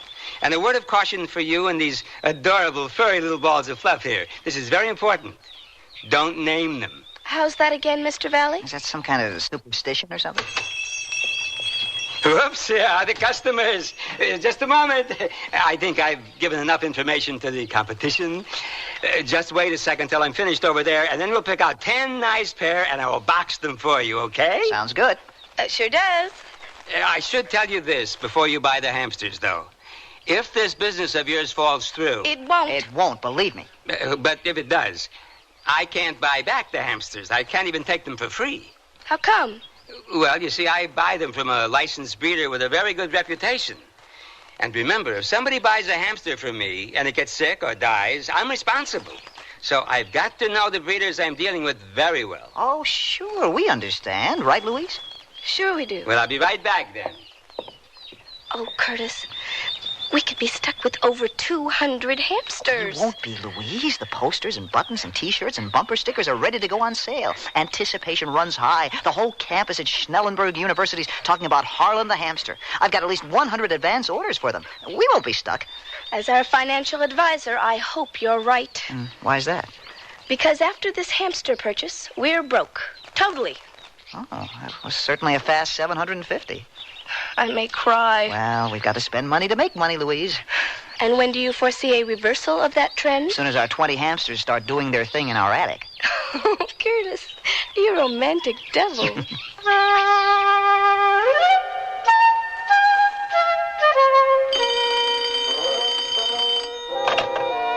Love for Sale Enterprises, Curtis Cleever speaking. Yes, we're taking orders for hamsters. First litter's nearly ready for sale, but most of them are reserved. Well, you may have to wait for the second litter. Do any time now. Send in a check or money order for $4.98. That's right, just $4.98. How do we sell them so cheap? Low overhead. Don't you know anything about business? It's your major, isn't it? Oh. No, I guess a football major wouldn't know much about business. Thanks for calling. Tell your friends. Any word from the nursery? We're still expecting. How's business? As bloated as the mama hamsters.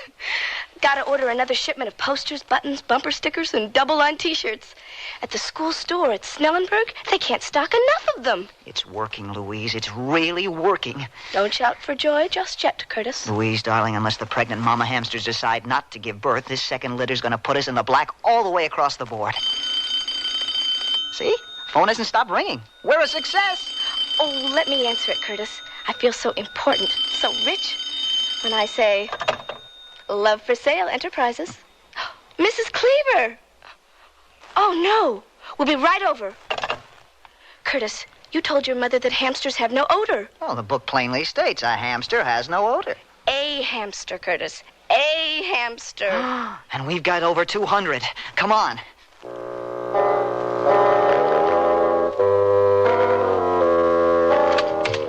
Mom? Oh, Curtis, just smell. Oh, but they've been here for weeks. Well, it was chilly last night, so we turned on the heat. It's freezing. And an hour later, we noticed the odor and had to turn the heat off again. And the heat's been off ever since? Your father threatened to sleep at the Y, and I may join him. The hamsters.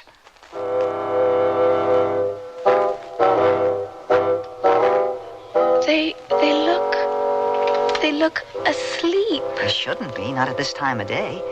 Hey, boys and girls, wake up. Hey, gonna have to poke you all awake? Uh-oh. Louise, they're all cold and stiff.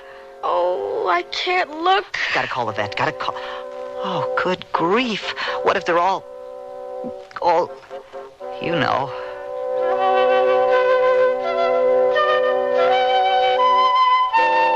The hamsters are only hibernating. Hibernating, Dr. Tober? Mm-hmm. Then none of them are dead? Hardly. It's been so cold in here for so long that the hamsters instinctively went into hibernation. You see, adults, babies, even the expectant mothers. Really, they're fine. Just in a deep sleep. Are they all right, Curtis? Yeah, Mom. Oh, then I don't feel guilty about that, at least. About what, then? I'm evicting your hamsters. Oh, Mrs. Cleever. Either that or somebody's going to leave this house permanently. Dad threatened to... No, I did. Well, Louise, it's your place or mine. Not mine. I handle finances, remember? And you're the one who likes the little monsters. But we're running low on food, and tomorrow I plan to go to Valley's and buy some. You move the hamsters to your place, Curtis. I've got to go downtown, so I'll pick up the extra cages we need and plenty of food. I know a place where I can get it cheaper than Valley's. Ever the financial wizard.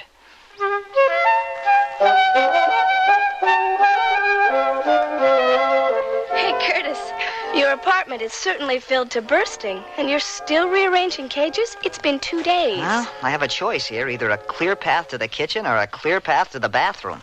Want to help me with the feeding? Did they love the food I bought? Why did you get 20 pounds? It was on sale. Only $5. Valley charges that for 5 pounds. This discount place downtown How can a store sell so... Louise, do those hamsters look strange to you? Curtis, I don't know hamsters, but they do look strange. And if my eyes aren't playing tricks, just a little green. Curtis, they all look that way. And they haven't touched their food since I fed them the new food yesterday. Oh, where's that food sack? Ugh. Louise, smell this food. It's rancid. And all of our hamsters, they're poisoned.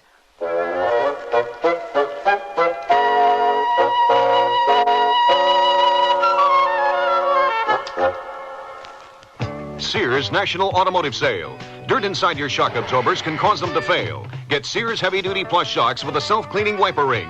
On sale now, only $7.99 each. You save 20%. Installation available. And save now on Sears SuperGuard steel-belted radial tires. Steel-belted strength, smooth ride, radial performance. Super values, too. Save $40 to $76 on a set of 4. Sale ends June 30th at most Sears Tire and Auto Centers. Prices and dates may vary in Alaska and Hawaii. Stop at Sears. When is a window more than a window? When it's decorated with elegant Spindrift semi-sheer panel curtains from Sears. Sears Spindrift semi-sheers are so natural looking. The fabric is full-bodied. The pattern texture is soft and subtle. I had to choose curtains for my new house. Spindrift semi-sheers come in so many colors and can be used to create so many styles. They're easy to care for. Machine wash and tumble dry. That's nice. Make your windows more than just windows with Spindrift semi-sheer curtains in the drapery department at larger Sears retail stores. Here they come. More values from Sears, like $1.44 pull-on shorts and $1.99 tank tops for women. They're colorful polyester tank tops that slip on neatly over the double-knit nylon shorts. Shorts with elastic waist and stitched front creases. Just watch them go. Sears $1.44 shorts and $1.99 tank tops for women. All set for action. Hurry in while quantities last. Prices may vary in Alaska and Hawaii. At most larger Sears retail stores.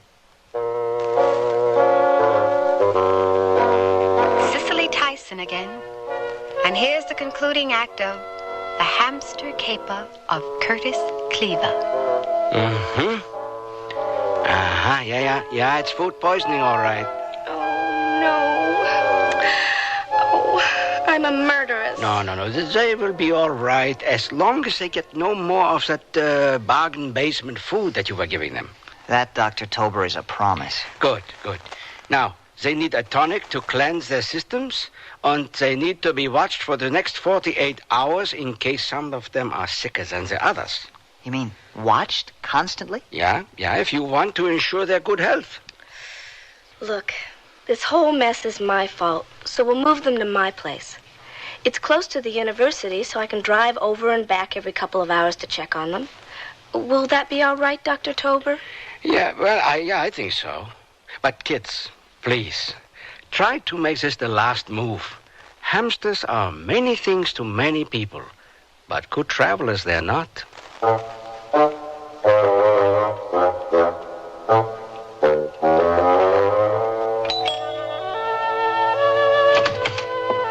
How goes the hamster sitting, Louise? Okay, I guess. I guess they're all okay so far. Great. Now, tomorrow morning at 10, we got a meeting with the T-shirt people about expanding to Harlem the Hamster jackets, sweatsuits, hats, sneakers.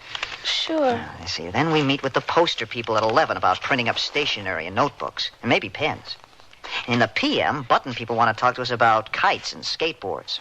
And a graduate art student in Snellenburg wants to do a cartoon strip called Harlan the Hamster. He's got connections, so it's worth the time. Sounds terrific. Yeah, the way business is expanding will... Anything wrong? No. In fact, we've been getting calls from radio and TV people about interviews. Magazines, too. Wow, we're really taking off. Our products are selling as far north as San Francisco and as far east as Tucson. Why, some of our people figure we should plan on going national. Eve's been in labor all morning. Eve? We know an Eve? I didn't see any name tags on the cages, so I named some of them. Just my favorite ones. Let's see, there's Adam and Eve and Romeo and Juliet. Wait a minute. Louise, we seem to have a problem here. Is this the hamster hater I'm in love with? Louise? I never hated them, Curtis. And they do grow on you. They didn't grow on me. I mean, it is a business. Excuse me, Curtis. Well, where are you going? Well, we haven't finished our conversation. To check the nursery. Be right back. Great. Just great. And she was the stable member of our team.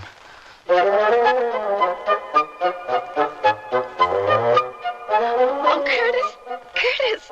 Juliet's had 9 babies, and Eve's had 11. What? That's 498 times 20? Curtis, they're just babies. Don't be so cold-hearted. We're in business, Louise. Now, let's see.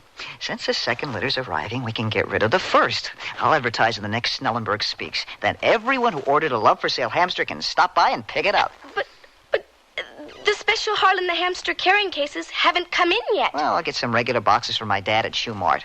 Kids over at school are so eager, they won't care. They just want their hamsters. I'll bring the boxes over here. So soon? Yes, Louise, yes. Now we finally start raking in the dough. At last, monetary return.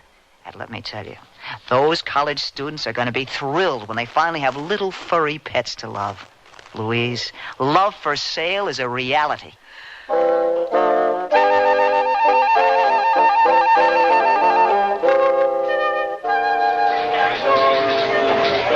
I don't understand why all you students are so upset. Myron, are you the spokesperson? Yes, I'm.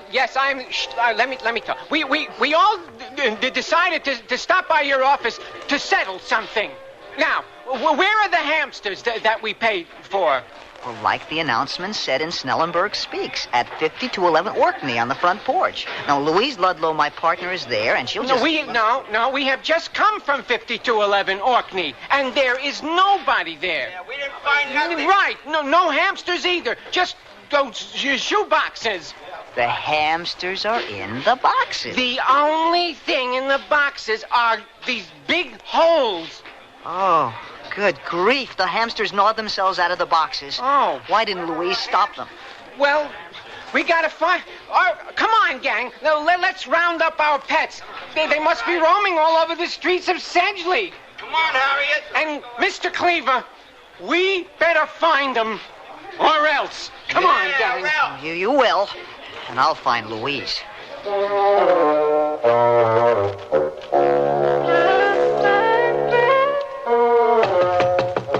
Louise? You in there? Louise? I know you're in there, Louise. I'm using my key. Louise? Yes, Curtis? Why are all the lights out? I'm a fugitive from justice. Well, I'm turning on the lights. Oh, no. Louise, you really are a fugitive. Curtis, I couldn't do it. I couldn't willingly hand these darling hamsters over to careless college clods who'd feed them cold pizza and beer. Oh, Louise, you've gone maternal on me. You've gone maternal on 200 hamsters. You just... 225. 225. We're go and counting. Oh, I've bankrupted the company. No, you haven't. You know better than that. The way sales are going on all the other items, we don't need to sell hamsters to turn a profit. Oh, we don't? Of course not. But, Louise, face it. We cannot keep 225 pets. Oh, 226. Oh, don't answer it. It's been ringing for hours. Time to pay our debt to society, Louise. Love for Sale Enterprises. Hello? Dear Donald who? Oh, yeah, Dear Donald from the newsletter. How are you? Oh, he does? Sure, send him right over. We'll talk to him. Bye. That was Dear Donald. His uncle, Mr. Valley, wants to talk to us. He's coming right over. I guess he's starting to feel the competition. I don't see how. Once he gets a look at our hamster population, he'll know we're not stealing away his hamster business. We haven't unloaded one of these little dickens. Maybe he's angry that we're underpricing him. Hey, Louise, hold up there. Listen to us. Did you just hear us? What? Don't you hear it? We're talking like business partners. Yeah, so? What did we start out as? Well... What? Louise, has it been so long ago? We started out as lovers. Lovers? Yeah. Louise, we found a 1 in a million dream, but we lost something much more precious. Each other. Oh, Curtis. I'll get it.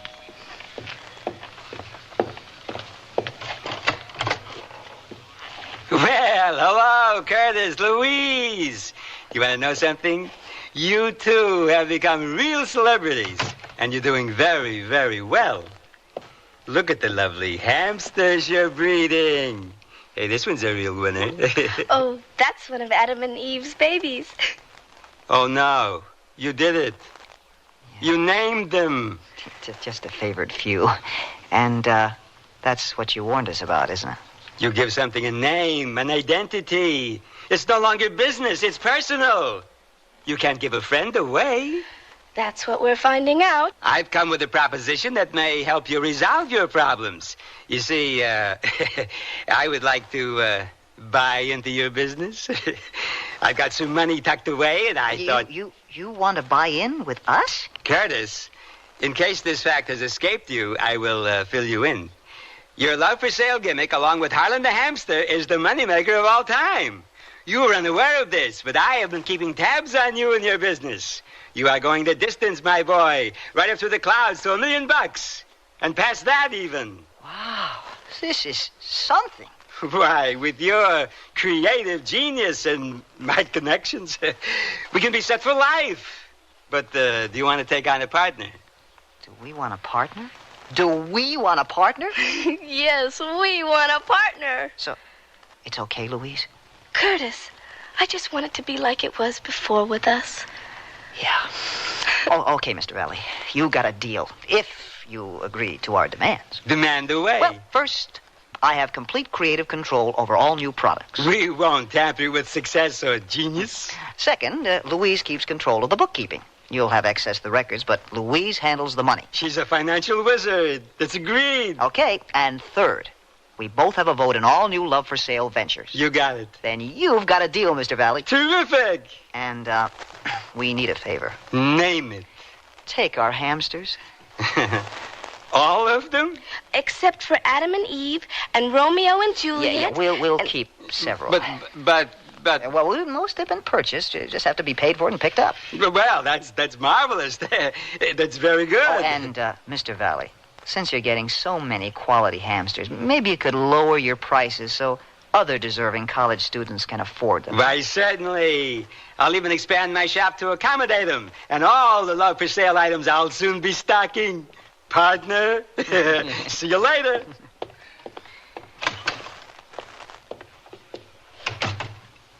Alone at last. Alone at last. Yeah, well, almost. I think we can keep 2 sets of hamsters and maybe several... Oh, no more business talk, Curtis. Just one more item. As creative genius, I ask you, the financial wizard, to write a check. Yes, sir. The check will be made out to... Us. From? Us. Amount? Oh, a couple of thou. Wow. What for? A hasty elopement and a long honeymoon. Oh, Curtis, you mean it? When's the date? Independence Day. But that's not for a long time. It's next week. Curtis, Independence Day is I beg to differ, Louise. Our Independence Day is any day we want it to be, right? Now that we're almost millionaires. Yeah, so by the time we wrap up business, when can we be ready? At the latest, tomorrow. My sentiments exactly.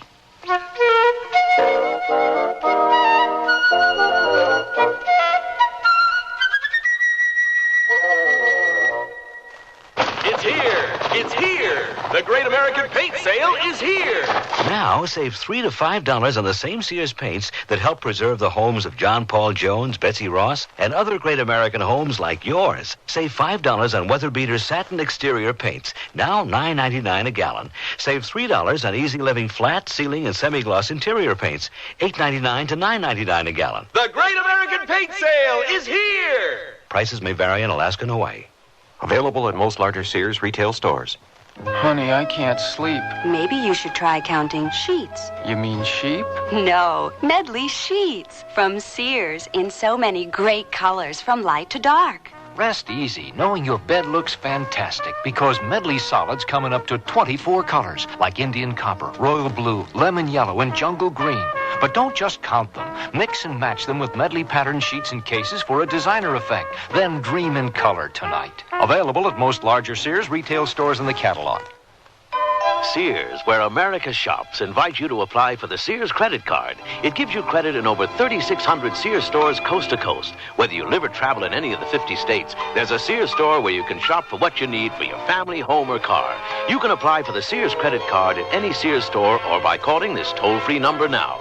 Call 800-526-0444. That's 800-526-0444. New Jersey residents call 800-652-2777.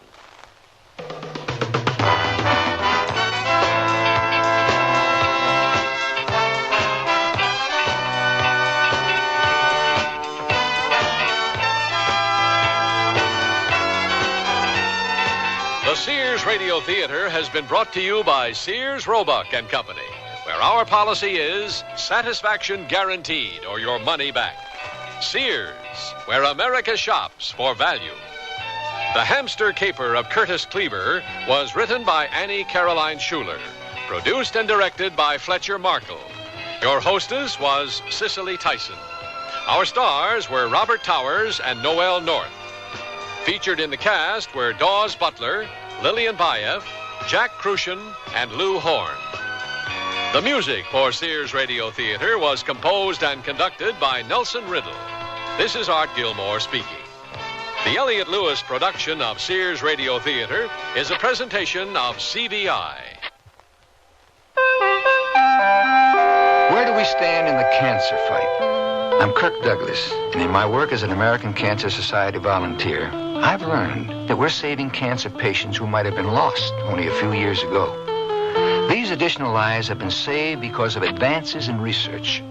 And it's particularly gratifying to know that some of our greatest strides are being made against the kinds of cancer that strike children and young adults. This is not to say that we're close to conquering cancer, but we do have the knowledge to save 1 out of 2 cancer patients if the disease is detected and treated in time. And each year we're able to save more and more patients.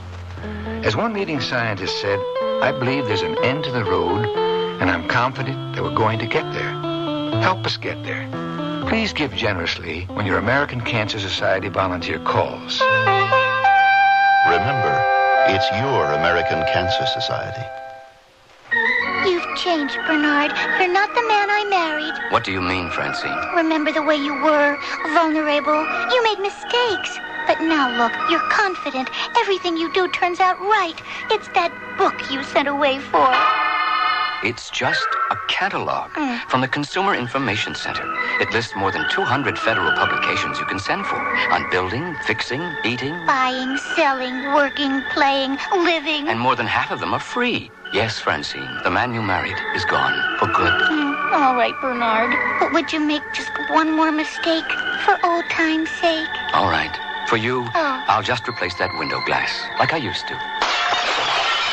Whatever you do, learn to do it better. Send for your free catalog. Just write Consumer Catalog, Pueblo, Colorado, 81009. Francine, send for that publication on first aid. What was that address? Pueblo, Colorado, 81009. Tomorrow's Sears Radio Theater will be a story of adventure with Howard Duff as your host. Let's listen. Ollie, please take it easy. I can't keep up. I'm a great deal older than you are. Yes, you are. But then I'm a great deal younger than you are, so it all balances out. You see that valley ahead of us? Yes, I'm not blind. I'm just tired. So be sure and tune in tomorrow to the Sears Radio. That's the theme from the Sears Radio Theater. Tonight, a story of the West with Lorne Greene as your host. Here's a preview. I tried to tell him why I quit football, but he wouldn't listen. Your father will listen in the morning when you two put the feed out. He always does. Ma, this time's different. I let him down in front of everybody at the stock show. That ain't something you forget like yesterday's rain. The Sears Radio Theater will begin after this message from your local station.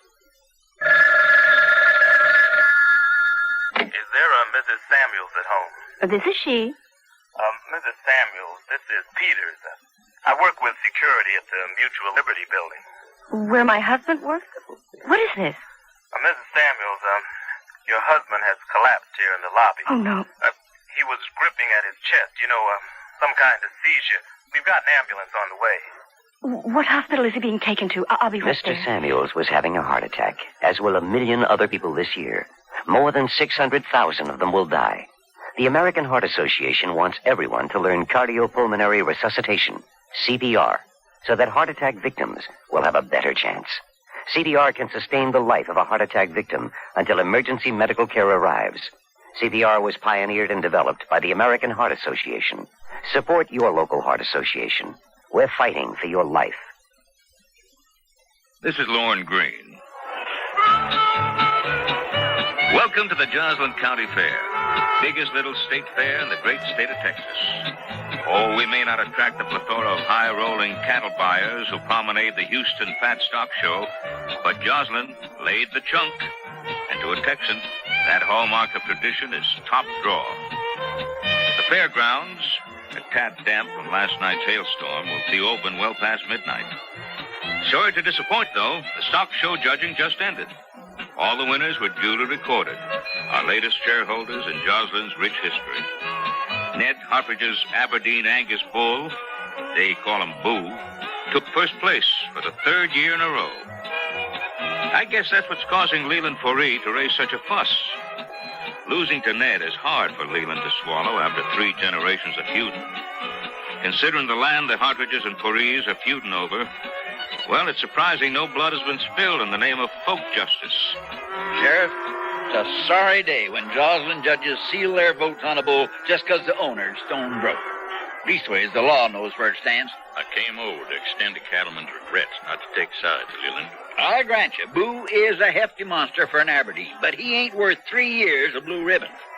Those backslapping judges turn my stomach green. The judges are appreciating the man.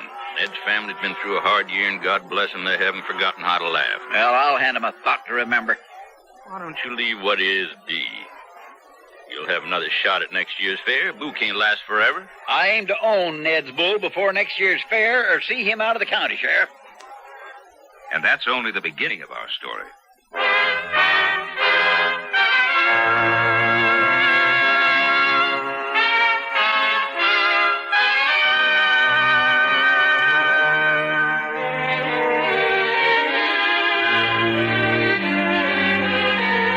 Sears Radio Theater, a new adventure in radio listening. 5 nights of exceptional entertainment every week, brought to you in Elliott Lewis production of the Sears Radio Theater. Our story, Bull Story by Bruce Martin. Our stars, Norman Alden and Parley Bear. The Sears Radio Theater is brought to you by Sears Roebuck and Company. Sears, where America shops for value. Sears National Automotive Sale. Now, save $36 to $76 on a set of 4 Sears steel-belted radio tires. That's great savings on the most popular radial in Sears history. And the Sears heavy-duty shock can help save you from some of the jolts, jars, and jerks. Help save you some money, too. On sale now, only $5.99 each. Save 14% on America's best-selling shock. Installation available at most Sears Tire and Auto Centers. Prices may vary in Alaska and Hawaii. Stop! At Sears! Dad, no. Maybe so. It's Sunny Bunch Summer for Girls on the Go. Summer starts for your daughter with Easy Care halters, hanks, tees, and jogger shorts in colorful teams to switch around all summer. And each Sunny Bunch piece has a sunny saying and character screen print. Tops, shorts, and play sets that pack a pretty punch. When it comes to patent sportswear, the choice is Sunny Bunch. Jump into summer with Sunny Bunch funwear for your girls in sizes 7 to 14. This terry outfit I'm wearing from Sears has all the energy of summer. But what was once just for running is now charged up fashion for your whole sporty day. Terry tanks, V-necks, racing, jogging, and boxer shorts in a range of washable colors and styles. In Mrs. and Junior sizes, $9 to $12 for the tops, just $6 to $7 for the shorts. Look like a pro at having fun in Terry. Shoo! Prices may vary in Alaska and Hawaii. Available at most larger Sears retail stores.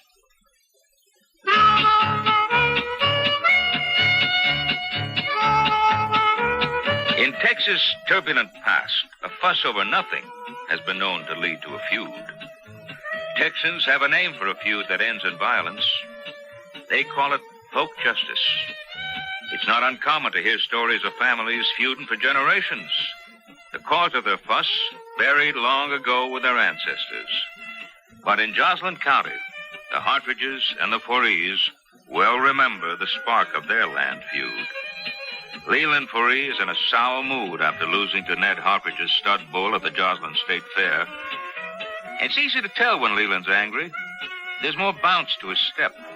And he's bouncing pretty good now on his way to the Hartridges, who walked their bull, Boo, out of the show ring.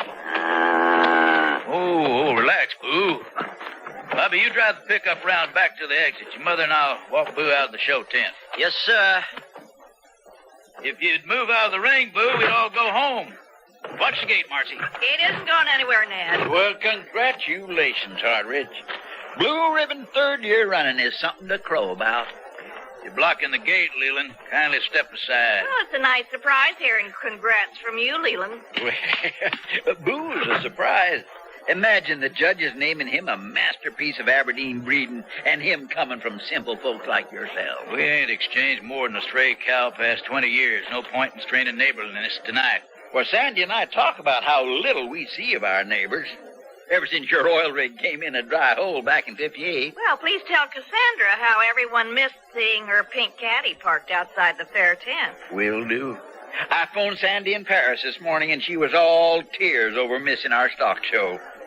Sandy decided she spent so much of my money on her Paris originals, she had to sacrifice this year's fair. Oh, poor girl. I know how much Cassandra loves cows.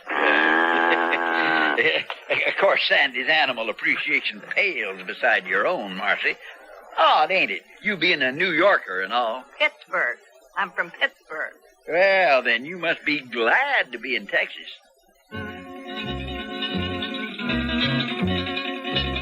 As sheriff of Jocelyn County, it was my responsibility to stop any trouble those two feudists might start. So when I overheard Leland toss that Far Easterner dig at Marcy, I fully expected to arrest Ned for rearranging Leland's jaw. But Ned just sort of bit his lip and walked Boo past Leland. Step aside. Yeah, now hold on a minute, Ned. I heard you folks had a hard year. It's a crying shame Uncle Sam don't underwrite you cattle ranchers the way he does us oil ranchers. Talk around the fair is you're considering selling Boo. Took a lot of hot air to scatter the fog, but I finally see what Leland's after, Marcy. Boo is Hartridge raised, and Hartridge he'll stay. Hey, watch who you running over with that bull. I asked twice, now I'm moving you aside. Tell me, neighbor, you ever plan on buying your little wife a dress she can promenade in? Don't answer him, Ned. I'm standing rock still with my back to the man for everybody to see. I've got to answer him. I'm offering enough cash flow to buy that dress for Marcy and cover next year's feed bill. I'd be paid with money that comes from land that belongs to my family. Boo stays put. How much you worth, Ned? I bet you ain't got enough assets to bait a mousetrap. That's a limit. Ned, you know Boo spooks easy under fair tents. Lead rope is tied through Boo's nose ring. Now hold him. Make a wise decision for once, Ned. Sell Boo to me. I said hold the lead rope. Boo causes any fuss, you twist his nose. It isn't Boo's nose I want to twist. Now stop it.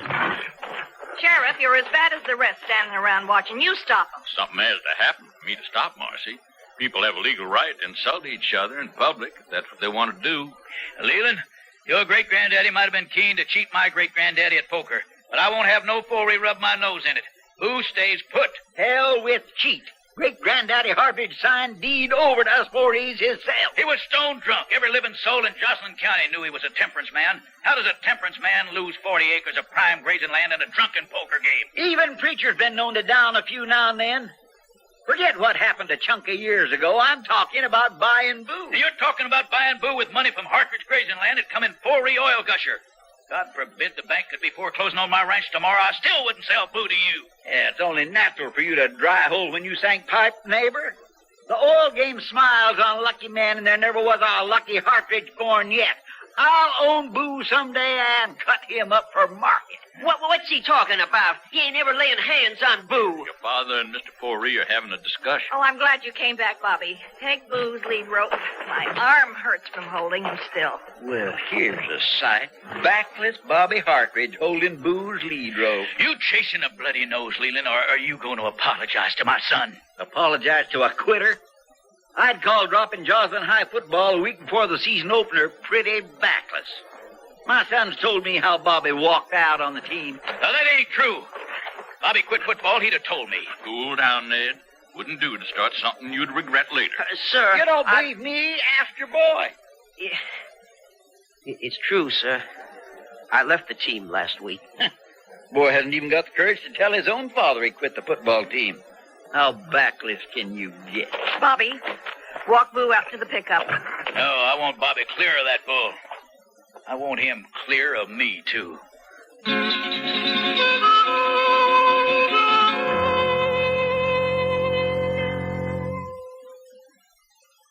Almost summer, and there I was, still in my winter sports shirts, feeling the heat. So I went to Sears and discovered a summer sports shirt collection. Some interlock knits caught my eye with full button fronts in solids and patterns. And They're short-sleeved. This is a style I can feel comfortable in. Better yet, the interlock knits of polyester are easy care. My wife likes that. Now I'm looking forward to those lazy summer days ahead, wearing my new crisp-looking shirts from Sears. Looks like it's going to be a hot one today with 90% humidity. It's the kind of weather that makes you want to drop into Sears for their most popular blend underwear. Why? Because it's a blend of 65% polyester for strength and 35% combed cotton for softness and absorbency, with a two-way stretch for the comfortably snug fit men appreciate, especially in the warm, active months ahead. So drop in and discover Sanford-knit T-shirts, undershirts, and briefs. Who's going to do the dishes? Now is a great time to let Sears do the dishes, because you'll save $50 on selected portable and under-the-counter dishwashers, now through May 26th. Help save on energy while they work for you, too, since the Water Miser cycle uses less water than normal wash, and the Power Miser option dries with cool, forced air. So save $50 and let Sears do the dishes. Dates may vary in Alaska and Hawaii. All items available at most larger Sears retail stores.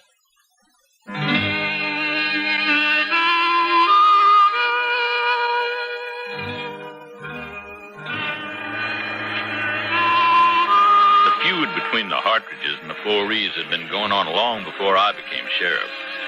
Folks all across the great state of Texas know the story, how Ned Hartridge's great-granddaddy lost a patch of oil land to his neighbor, Leland Foree's great-granddaddy, in a drunken poker game.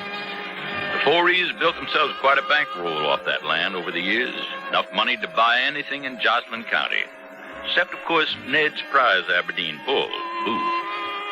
I think it was spite that made Leland do the next best thing he could to hurt Ned after Ned refused to sell him Boo. Leland stole young Bobby Hartridge's bride.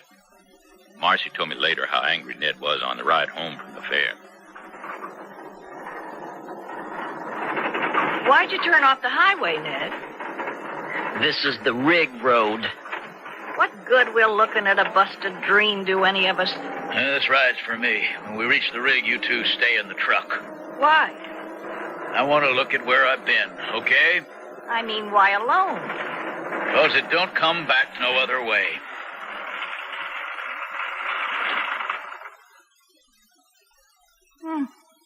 I feel rain in the air. Nice to be home and dry when it falls. You'll be dry in the truck.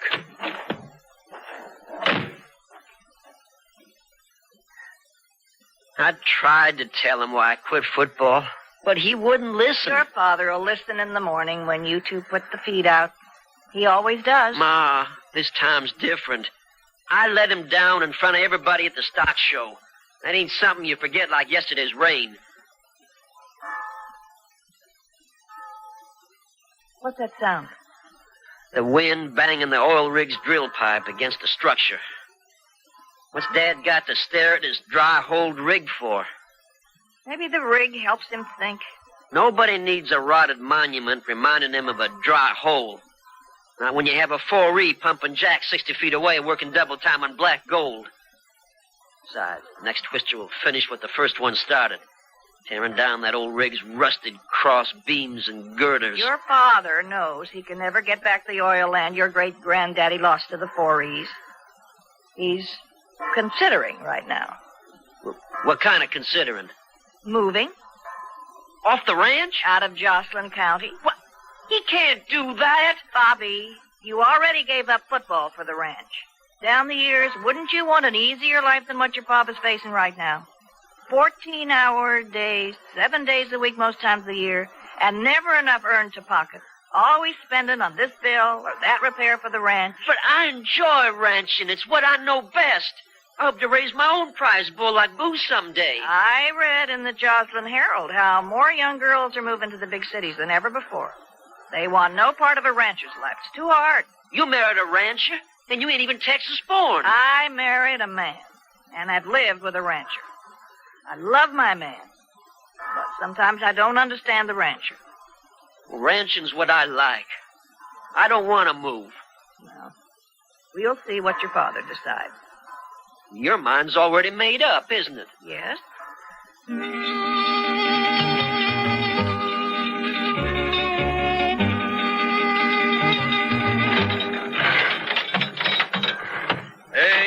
that trailer ramp. We can't afford a new one. Yes, sir.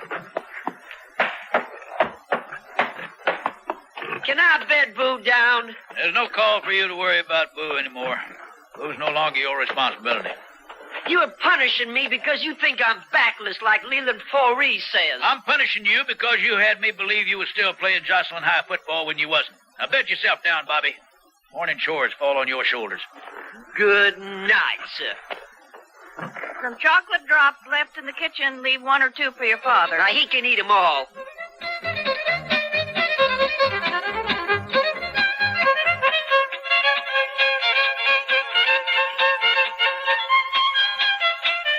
Fiddle players ain't my pleasure tonight. I have to admit, those DJs play some decent music on the radio after midnight. I just ain't in the mood to hear it. That's coming from the barn. Come on, Boot, get back on my foot. You fit this morning. Yeah, there.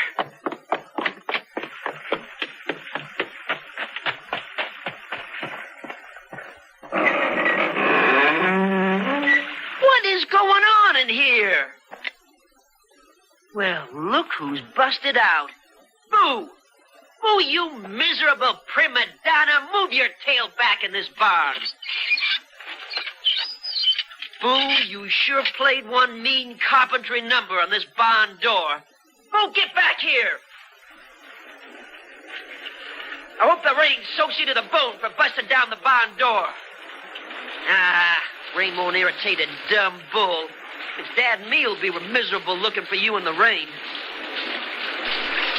No, Boo? I think we're going to let Dad sleep. I'll bring you back myself. And no one, not even Dad, is going to call me backless.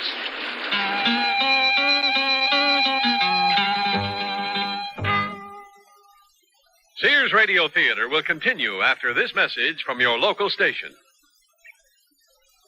Dear Abby, a listener writes, now that my husband's gone, I've tried to open my own charge accounts and have been turned down. It seems all our credit was listed in his name. Now I'm told I have no credit record in my own name. Signed, Stuck. You're stuck. This is a real problem for many women. 4 out of 5 of you will one day be on your own. But if you know your rights, you can help protect yourself against future credit rejection. So take some advice from dear Abby. Call All Right stores where you and your husband share charge accounts. Have them listed in both names, yours as well as his. Say you want joint charge accounts listed as Mrs. Mary Jones as well as Mr. John Jones, so you will have a history of credit too. The law gives you that right. For more information, write for the free booklet, Women and Credit Histories, Federal Trade Commission, Washington, D.C., 20580. That's Women and Credit Histories, FTC, Washington, D.C., 20580.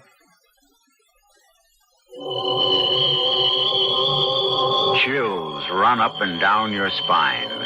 There's a creeping sensation at the back of your neck. You're listening to CBS Radio Mystery Theater. I'm E.G. Marshall, your host for these hour-long dramas of suspense, adventure, and the macabre. Heard 7 times a week on most of these stations.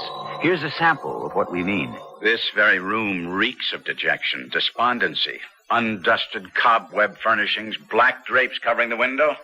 Here, let me throw them back and at least get some moonlight, if not sunlight, into this place. In the doorway. What is it? Madeline! Am I that horrifying to look upon? Dear brother. Listen here for CBS Radio Mystery Theater 7 times a week on most of the CBS Radio network stations.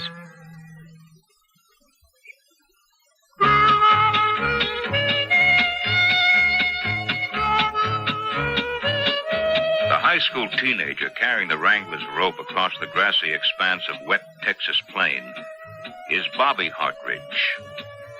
In rain-soaked blue jean jacket and pants, he doggedly stalks Boo, the escaped Hartridge prize bull. But Bobby is caught up in much more than a quest to rope a 3/4-ton bull. He's fighting to win back the respect he has lost in his father's eyes. Respect Leland Foree, the Hartridge's feuding neighbor, destroyed when he showed Bobby up as a backless quitter in front of everyone at the Joslin County Fair. fool, will you quit spitting away? Boo, you're backing up into Dad's rusted old oil rig. I've been chasing you more than a mile. Ooh.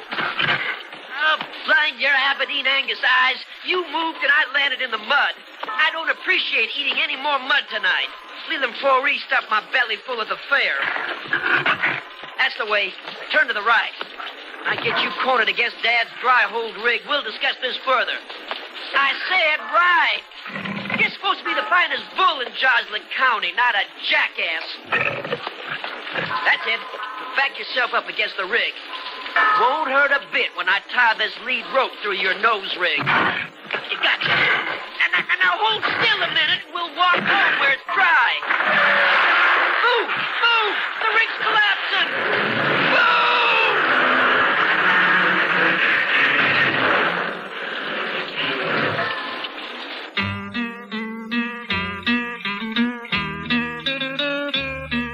It was only my second day on the job as Jocelyn sheriff when I was introduced to the feud between the Hartridges and the 4Es. Ned had found his stray 4E calf out on his rig road and asked me to return it, explaining his vow never to set foot on 4E land in the same breath. That was the day I first suggested to Ned he'd tear down his derelict oil rig. I said, Ned, that rig's an accident waiting for a time to happen. Ned answered, It's my dry-hole rig on my land, and I'll do with it what I please, thank you. When Ned walked out earshot, his son Bobby came over and told me not to worry. Next twister so much as breathes on that worthless rig, it'll fall. But Bobby was wrong. All it took to crash Ned's rig to the ground was a hard rain and one escaped bull named Boo backing up into the rig's structure. Of course, me and Bobby's parents had no way of knowing that at the time.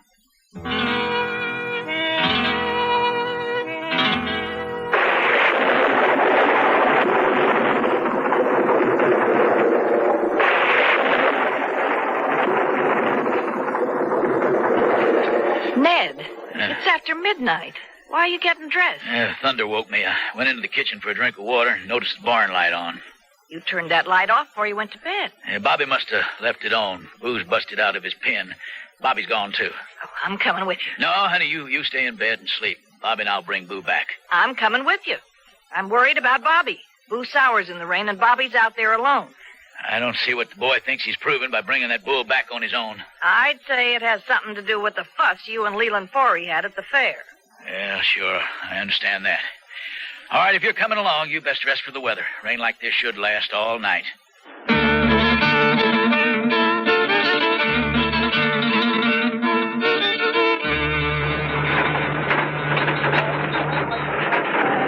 You won't find Bobby by driving around in circles. Just slow down, Marcy. Bobby's old enough to handle Boo on a wet night. You saw what Boo did to the barn door. Tore the hinges out of the wall. Foul weather turns that animal temperamental. Lucky thing for us, sons and bulls don't melt. We'd have a real problem if they did. Where do we look for Bobby first? Well, we'll head out back of the barn, work our way out to the road. Rain's blowing towards the road. I've never seen an animal yet that enjoyed having the rain blown in its face. Think you could run as far as the road? Depends on how long Bobby's been chasing Boo. Could be more than a mile away. Ned, when you were standing alone out at the rig tonight, what did you decide? Nothing. I told you I was looking at where I've been. But you promised to consider moving off the ranch. I was considering. Living on the ranch keeps Bobby shut inside himself. No girl, no more football. Only Boo and the rest of his chores. Yeah, well, who's to say moving would do Bobby any good? Running from a problem don't solve it. Hey, here's the road. Besides, where the ranch stock is now, only one who'd give me a fair price would be Leland 4E. He'd do it just to tell folks he ran us Hartridges out of Jocelyn. Bobby's our only child. I want him to be happy. Well, he's happy in his work. Many a wealthy man wished he could say the same.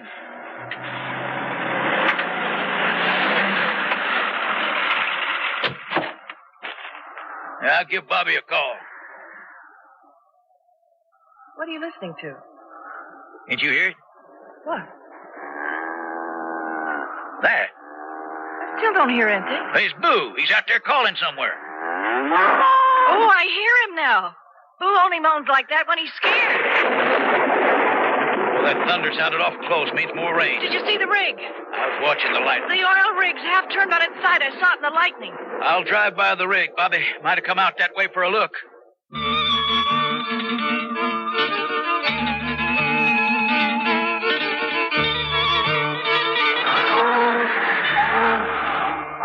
Look, there's Boo. Why is he kneeling down beside that collapsed rig leg? Ned, Bobby's pinned onto the rig. Bobby, you don't have to hold Boo's lead rope no more. The girders are crushing his leg. Quiet. I sort of made a mess of myself, sir. Your mother will take Boo's lead rope, son. She'll tie him up on the other side of the rig. We need help, Ned. I'll handle this. Is Boo all right? Not a scratch on his blue ribbon body. Come on, walk over here, Boo. Son, can you feel your leg? Yeah. That's the reason I've been crying. My leg's broke for sure. As long as you can feel your leg, you cry all you want. Ain't a thing to be ashamed of with all that steel crushing your leg. Now give your old man a few minutes and he'll tow this whole damn rig away. Hurry! I'll work as fast as I can, but these girders will have to be dragged off one at a time. Oh. Marcy, tie this tow rope to the bumper hitch on the pickup. Okay. Now, the other end of the tow rope is hooked around the top girder. You watch Bobby while I drive. Yell when that rope's taut. Okay. Make sure your window's open. I'm moving the pickup forward. Taut! The rope's pulling on the girder now, Ned. Right. Here goes.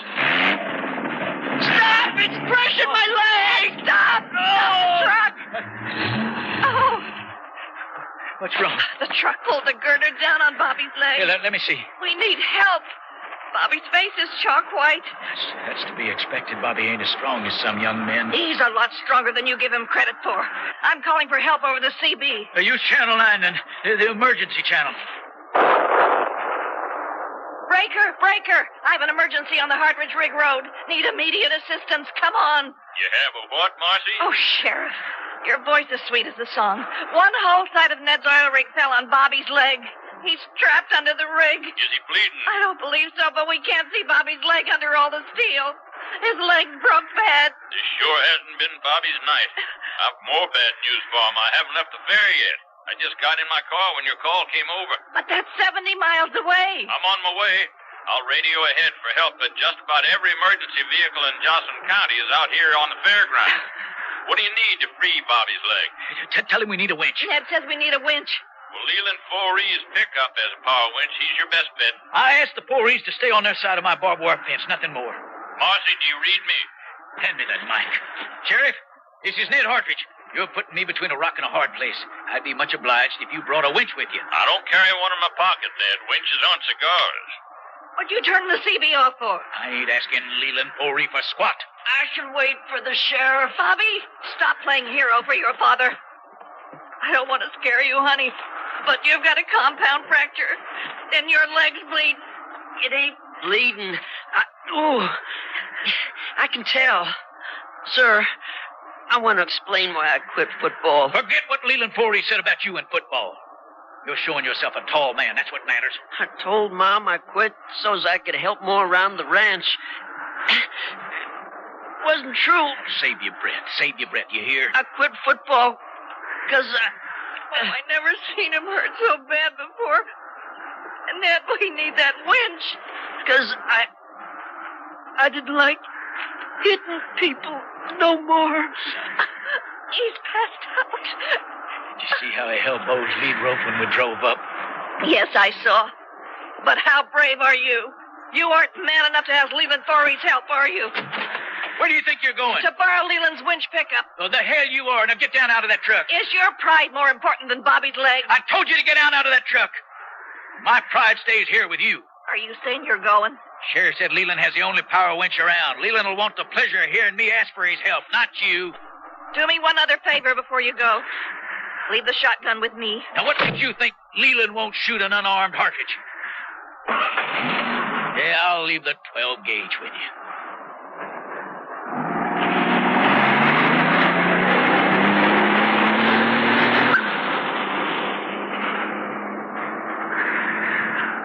God take care of you, Ned Hartridge.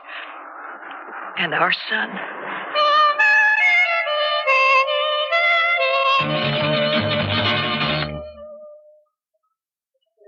Strawberries! Stoneware with hand-painted strawberries! 45 hand-painted strawberry stoneware has delectably sweet country looks. And durable, this dishwasher-safe stoneware resists chipping, cracking, or fading, even when exposed to your oven, freezer, or microwave oven. Enhance your table with these pretty strawberries from Sears. Strawberries! Sears stoneware with hand-painted strawberries! At most larger Sears retail stores. Oh, here I go again. It's time to rent one of those steam-type carpet cleaners. Why rent? Now Sears puts power in a carpet cleaner you can own yourself. The Power Spray from Sears for easy home carpet cleaning. Power Spray sprays hot water into your carpet, then sucks up the dirty water. You can see the dirt you get out. Dirt you didn't even know was there. The Power Spray Carpet Cleaner, a convenient carpet cleaner you can own yourself. Available at most Sears retail stores. Kenmore. Solid as Sears. Sears National Automotive Sale. Now, save $36 to $76 on a set of 4 Sears steel-belted radial tires.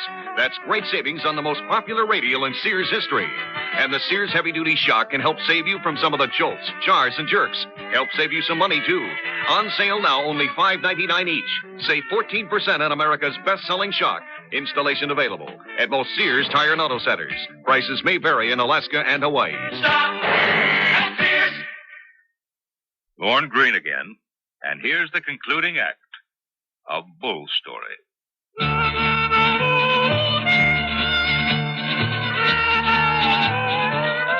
Texas sheriffs keep track of feuds, a routine part of our job.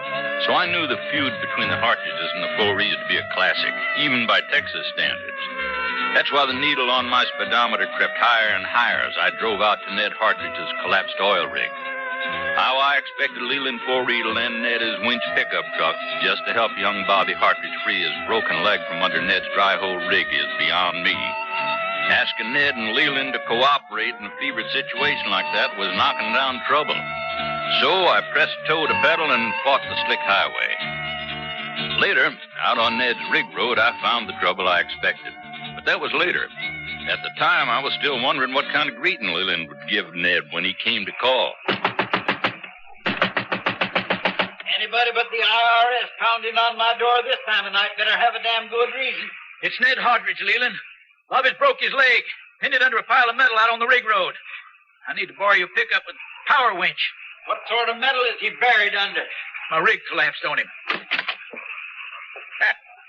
I knew that rusted old rig of yours would cause you grief someday. You see what's in my hand? Yeah, I see it. This here is my personalized 44 Magnum. Has my initials monogrammed on pearl handles. You walk away from my door and stand out in the yard where I can see you. Look, the sheriff sent me to you because you're the only one nearby with the power winch. Remember tonight at the fair when I told you my wife was dress shopping in Paris? Well, my 2 boys ain't home neither. Ain't no witnesses around. It's far enough away from your door for you? That's real fine, neighbor. Now, this key's the one to my winch pickup. Now, I didn't say you could fish them keys out of that mud puddle so fast. You might make my 44 go boom, you do that. You want to hear me say it? I will. I'm in your debt, Leland. Now, that don't matter to me. All I care about is helping Bobby. I'm an oil man, Ned. I don't accept no debts, especially when I can have something I want in payment. I'm picking the keys up now. I'll return your pickup. Uh-oh. The trigger sort of slipped. Lucky for you, ain't it? The gun was pointed at your feet. You want my winch pickup? I want what you wouldn't sell me at the fair. Boo.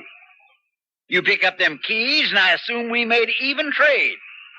You keep the pickup, and I collect one Aberdeen Angus bull named Boo. I got no hands for trouble. I said drop them keys.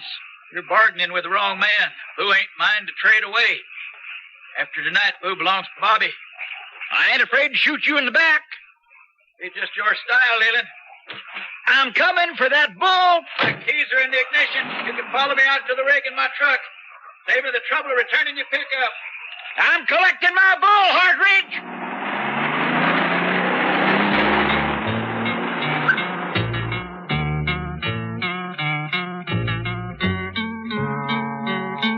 Made your father proud. Where you hung on to Boo's lead rope when we found you.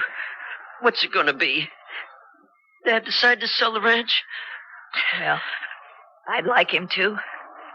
We moved to a nice city, one with scads and scads of pretty young girls for you to choose from. That's no place to keep Boo in a city. He's back, Bobby.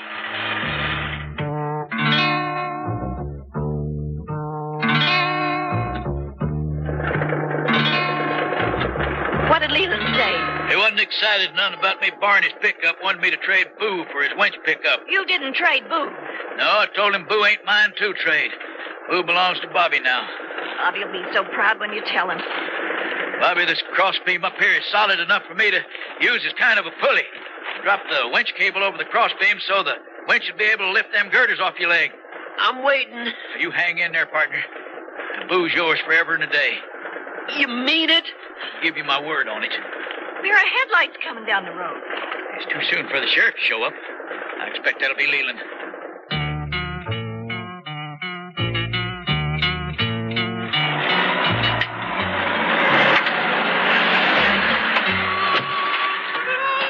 I'm here for what's owed me, Hartridge. In 5 minutes, I leave either with that bull or my winch pickup. You can't take advantage of Bobby like this when he's hurt. Marcy, I'm collecting my end of a business deal. He ain't taking Boo. I'd rather lose my leg than lose Boo. Son, neither of them things are going to happen. Are they, Leland? I'd say your boy's got some grit after all. Hell, it's a sorry day you can't depend on a neighbor in a life-or-death situation. I won't forget you lent a helping hand. Bobby puts me to shame the way I've been acting. Here, let me run that cable. I can handle a winch better than you. I was doing a good job with the winch. Are we going to argue about this too, Ned? I mean, it is my pickup. The keys are in the ignition. Okay, let out the cable. Be with you in a minute. Ned! Leland's driven off! Where's the shotgun? No, Ned, you can't shoot him. Sir, no 4E's worth of murder charge. Get out of the way, Marcy! Get your hands off the barrel! No, Bobby's right. It'd be murder. Much as Leland deserves it, you'd still be in the wrong. You let him get away! He's too late. Leland's out of range. Leland's gone, Ned. There's nothing left to shoot at but the night. I'll see Leland's time come for this. I buried my pride to ask that skunk's help. You buried your pride for Bobby. The sheriff will be along with help any minute. Oh, damn fool, I didn't tear this rusted rig down years ago. Oh, Ma, please stop crying.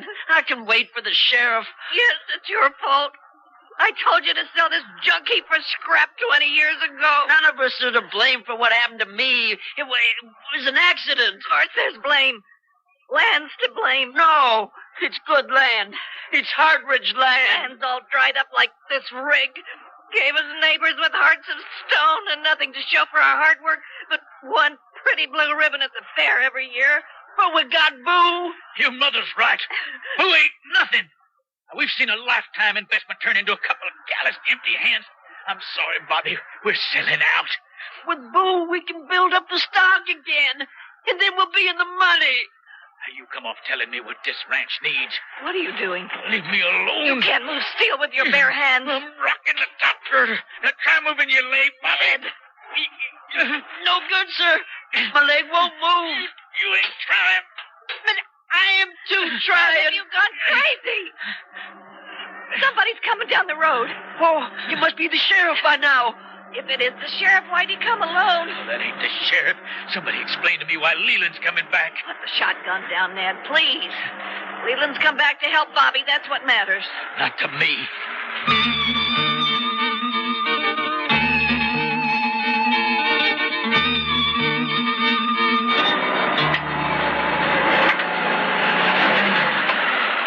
I didn't drive all the way from the fair to get shot, Ned. That you, Sheriff? It is. I met Leland out on the highway. He insisted I ride with him back here. Seeing Ned pointing his 12-gauge explains why. Now, my job isn't to play Solomon and decide who's right or wrong in this feud. I'm here to help Bobby. I ain't asking for nothing else. Then stow your 12-gauge and let's set about freeing Bobby's leg.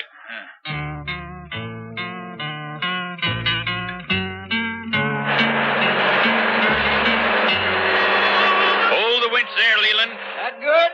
Yep. Looks to be enough clearance for Ned and me to swing this last girder out of the way. That done it. Bobby's leg is freed. Okay, Leland, let it down.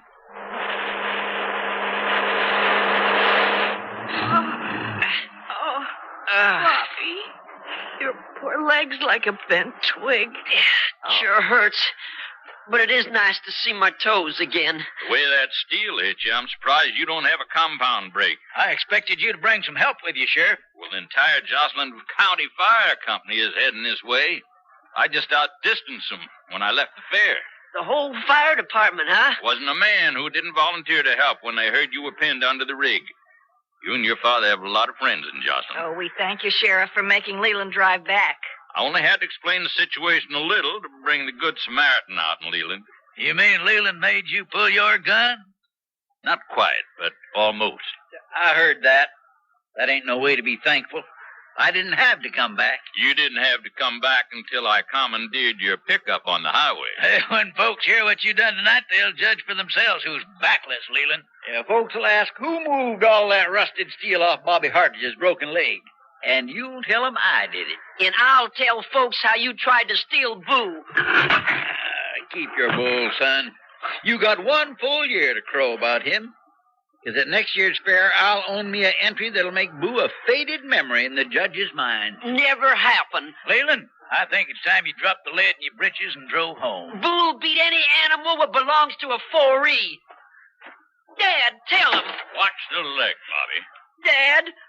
I told your mother we'd sell, son. You don't want to sell the ranch no more than I do. No, I don't. Then you tell him, Ned. Leland? Something on your mind, Marcy? Before you leave, I think it's only right for you to know what to expect at next year's fair. You making excuses already? Boo will beat any 4E entry hands down, as is the custom. Yeah, well, we'll see about that. Next year we'll beat the pants off you, Leland. It's odd how money makes some men so cantankerous. Don't see how Leland can stand living with himself. Leland 4E ain't so bad a man. What? I ain't sure my ears are working. What was that, Bobby? Well, way I see what happened tonight, Leland 4E's the man I ought to thank for helping the Hartridge family decide to stay in Jocelyn County. Why, I'm much obliged to him. Get out, Boo.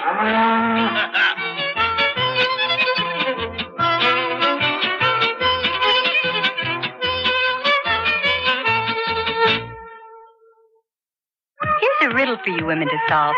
I'm one of the first things on in the morning, one of the last things off at night. With slacks, skirts, and shorts, I look so right. Who am I? Give up? I'm the shirt. The Wear With Anything shirt from Sears. I come in both pretty pastels and assorted prints, with short sleeves and tailored styling. And I'm easy care polyester.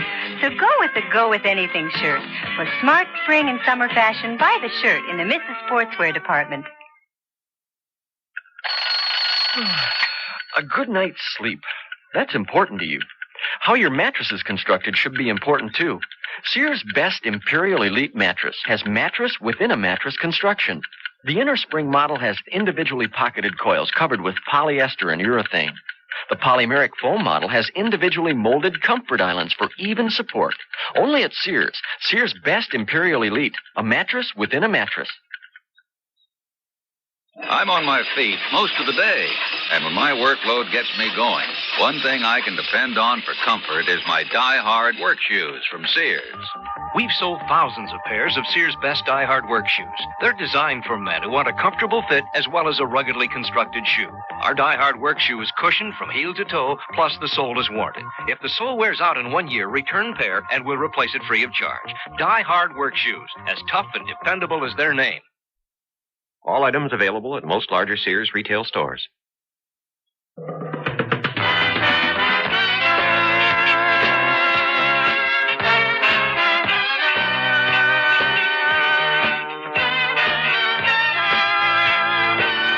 The Sears Radio Theater has been brought to you by Sears Roebuck and Company, where our policy is satisfaction guaranteed or your money back.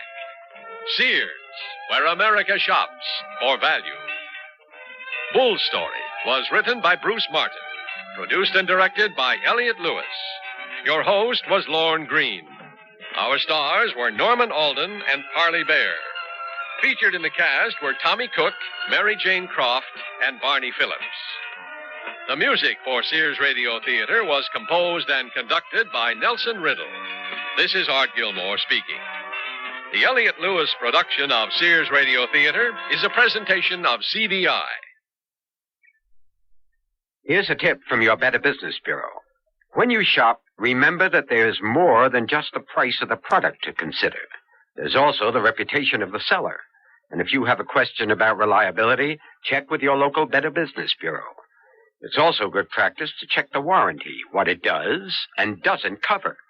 It's also a good idea to find out if you have to pay for shipping if the merchandise must be returned. And check to see what other charges, if any, you're going to have to pay. Another way to be a careful shopper is to know something about the policies of the store or the seller. Consumers should find out what the return policy is. Does the store give cash refunds? Does it provide credit on future purchases? Does it allow returns only on certain products and not on others? Look, you better get all the facts before you buy. This has been a consumer tip from your Better Business Bureau. This is Mel Blanc, and voices are my business. In Warner Brother cartoons, you probably know me as the crazy little character... Daffy Duck. Or, Porky Pig. Or... Bugs Bunny, Doc. We all have a voice in matters that affect us in our community, and it's necessary to speak out to get the best possible community services. One community tradition, which really deserves vocal support, is the library. The library has been serving up all kinds of information ever since this country began. After all, you can get thousands of voices in the library's books, on film, records, and tapes. And you can borrow these voices freely. But the library can't give you such good service without a lot of vocal and personal support from you. This means you need to write or call your community officials and speak up for the library. It's all there, folks. At the library. A public service message from the American Library Association and this station.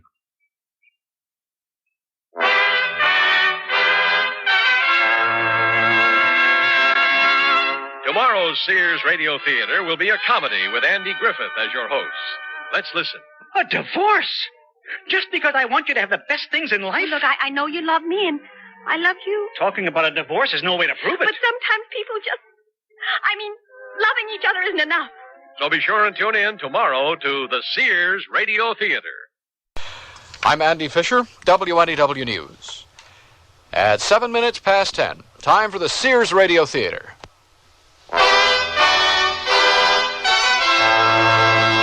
That's the theme from the Sears Radio Theater. Tonight, a story of the West with Lorne Green as your host. Here's a preview. Many lads in this part have taken a hankering to the way she looks. But as soon as she opens that mouth of hers... You mean she's not friendly to them? Friendly? She'd make a porcupine look like a pillow cushion. The Sears Radio Theater will begin after this message from your local station.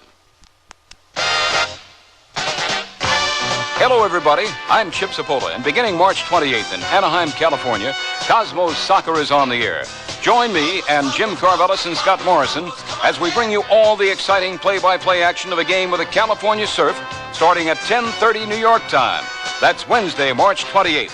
Cosmos Soccer, only on WNEW, where when it comes to sports, we've got you covered.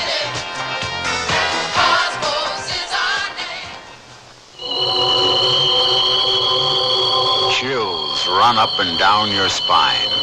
There's a creeping sensation at the back of your neck. You're listening to CBS Radio Mystery Theater. I'm E.G. Marshall, your host for these hour-long dramas of suspense, adventure, and the macabre. Heard 7 times a week on most of these stations. Here's a sample of what we mean.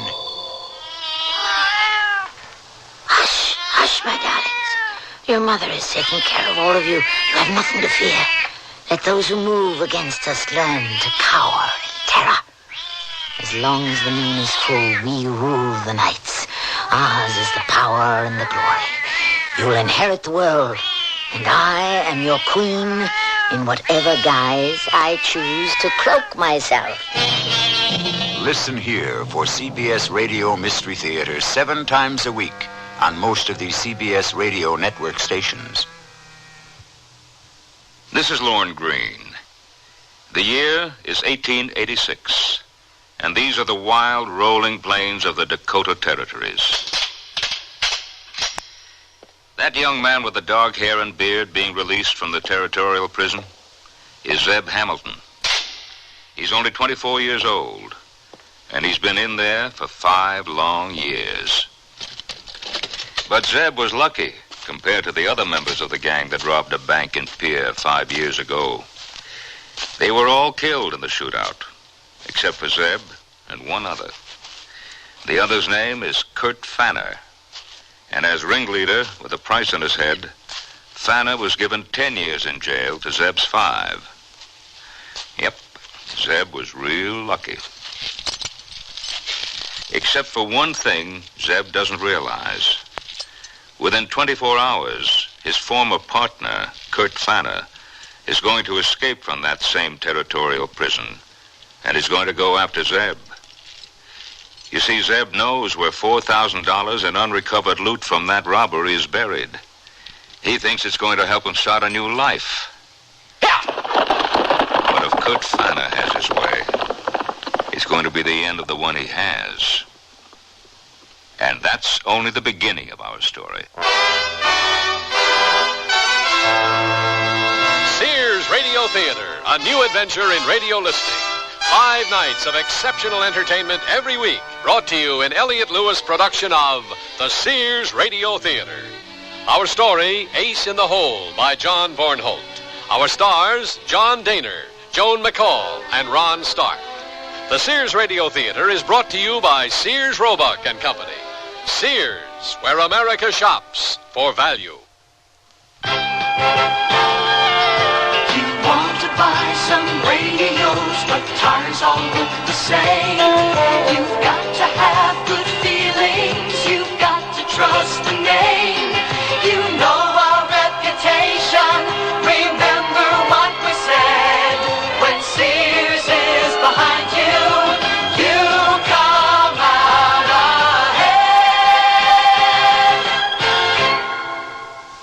Tell us the one about Roebuck's jeans, old-timer. You mean genuine Roebuck's jeans from Sears? Shucks, the Western way of life begins in a pair of authentic Western Roebuck's jeans. Made out of hard-working denim? Roping calves, wrestling steers. Why, that's the kind of action heavyweight Roebuck's was made for. Hey, how about looks? Well, whether you're a rodeo star or a city dude, perma-pressed Roebuck's help give that neat, rugged cowboy look. Roebuck's, the men's jeans that won the Golden West at most larger Sears retail stores. At Sears, we know how important appliances are in your home and how important it is to you to keep them operating in top condition. That's why Sears wants their customers to remain satisfied with our products for years to come. That's why we service the Sears appliances we sell, to help make sure that your appliance will continue to give you quality performance. If you have a problem, just call Sears Appliance Repair Service. We're nationwide and listed in the white pages of your telephone directory. Sears, where customer satisfaction is one of our most important priorities.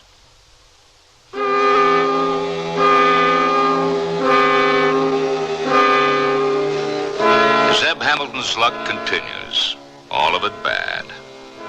No sooner does he pick up the $4,000 in unrecovered loot from the robbery than his horse trips in a burrow and breaks her leg, just when he thought he had nothing more to worry about. Sorry, old horse. I didn't get to know you very well, but you seem like a pretty good horse to me. Didn't even have time to think up a proper name for you. Girl, don't fret. It'll be over soon. At least for you it will be. I don't know when I'll be able to rest. I thought it was going to be easy for both of us from here on out, but I guess not. So I'll just pick up my money in my saddle and walk on down that hill there. Looks like some trees at the bottom. Might mean a homestead. Maybe I can buy another horse. But I'm sure she won't be half as good as you. You've been a real good horse, and I'm sorry.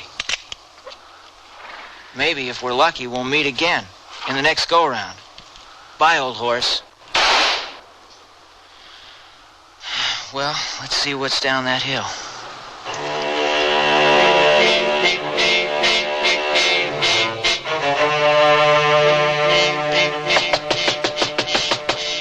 What is it? Marshal Jack, wake There's been an escape, and the warden wants you to go right after him. Oh, hang on a second. What is it, Brad? There's been an escape from the prison, and the warden wants you to go right after him. Yeah, we'll see about that. Who was it escaped? Kurt Fanner, and he's armed. Go saddle up the horses.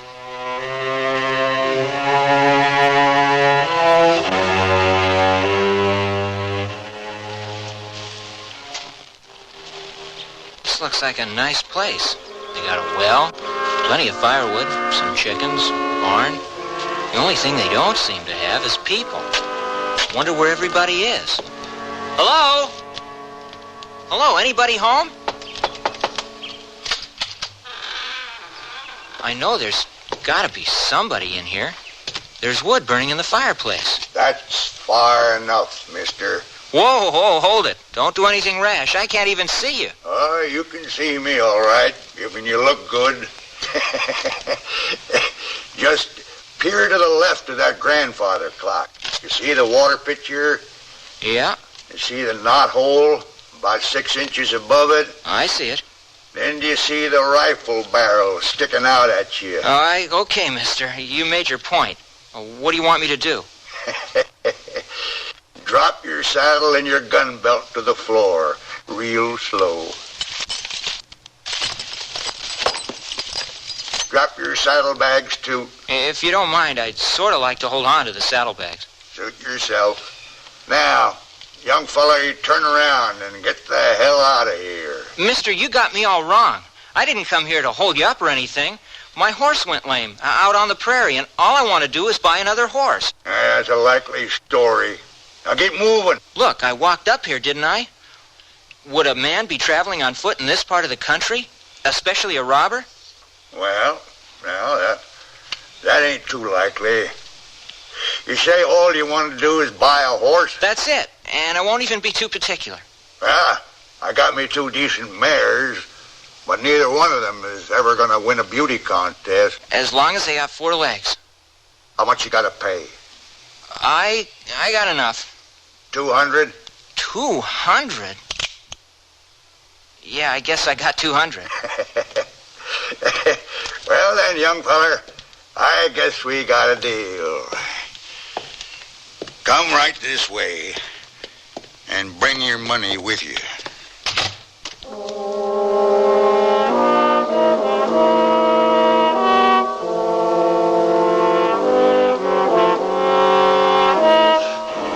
Now, this one is Lulu, and this one is Edna. This is a nice spread you got here, Mr. Wilbur Jameson. You can call me Wilbur. Yeah, this is a nice $200 you got, young fellow. It's a little clammy, though. Where's it been? Buried somewhere? It's a long story, old man. Maybe I'll tell you someday. No, I don't think so. Because as soon as you pick out your horse, you're riding out of here. Fine by me. Now, Edna here is a couple of years younger. Not much, I'd say, but it's only fair to tell you. Lulu, on the other hand... Edna!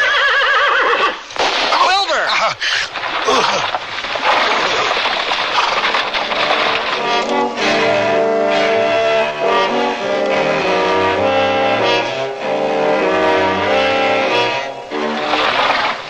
Wilbur! Get up, Wilbur. Come on, old man. No, you... Oh, my...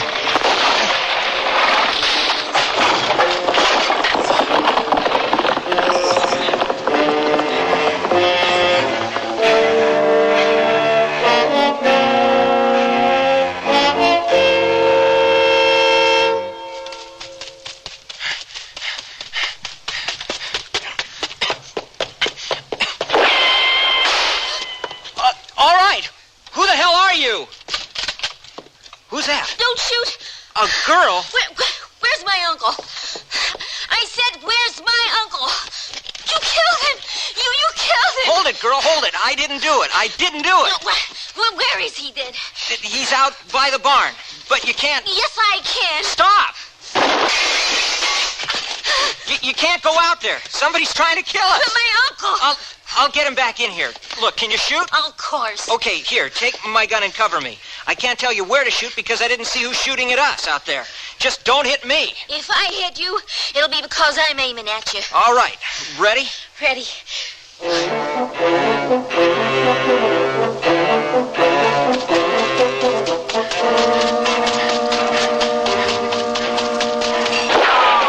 low! Are you okay, old man? Not in particular.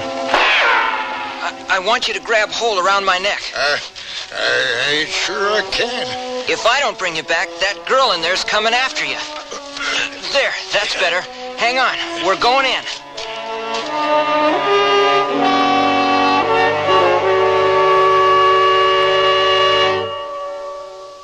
What would it cost to replace your car's muffler, including installation? Oh, I'd say about $50. No, wait, $45. It'll be around $30. I guess about $40. The aluminized Sears muzzler is only $19.99. That's half of what I guessed. It's hard to believe. On a Cadillac? That's a terrific price. With installation included. Should have known it. Sears. The muzzler, just $19.99 installed. Clamps if needed, 99 cents each extra. Sizes to fit most American-made cars. Prices may vary in Alaska and Hawaii at most Sears Tire and Auto Centers. The waist on these jeans fit fine, but the hips are too tight. My hips look sleek in these jeans, but I'm swimming in the waist. We need jeans that fit at the waist and hips. We need jeans that fit from Sears. For every size waist in jeans that fit, there are 3 hip sizes to choose from, and 2 lengths. Tapered, contoured, fitting as if they were tailor-made. Whether a little skinny, a bit hippie, or in between, it's jeans that fit. From the fashion place at most larger Sears retail stores. On guard. Effective fencing demands style and endurance. That includes fencing around your home. Sears Armadillo chain link fencing has both, setting off your house and helping protect your home. How? For starters, Sears Armadillo framework has 3 protective coatings that work together for a lustrous, highly rust-resistant frame. Gates even match the fencing design for uniformity. So call your local Sears soon for your free home estimate. Armadillo chain link fencing at most larger Sears retail stores.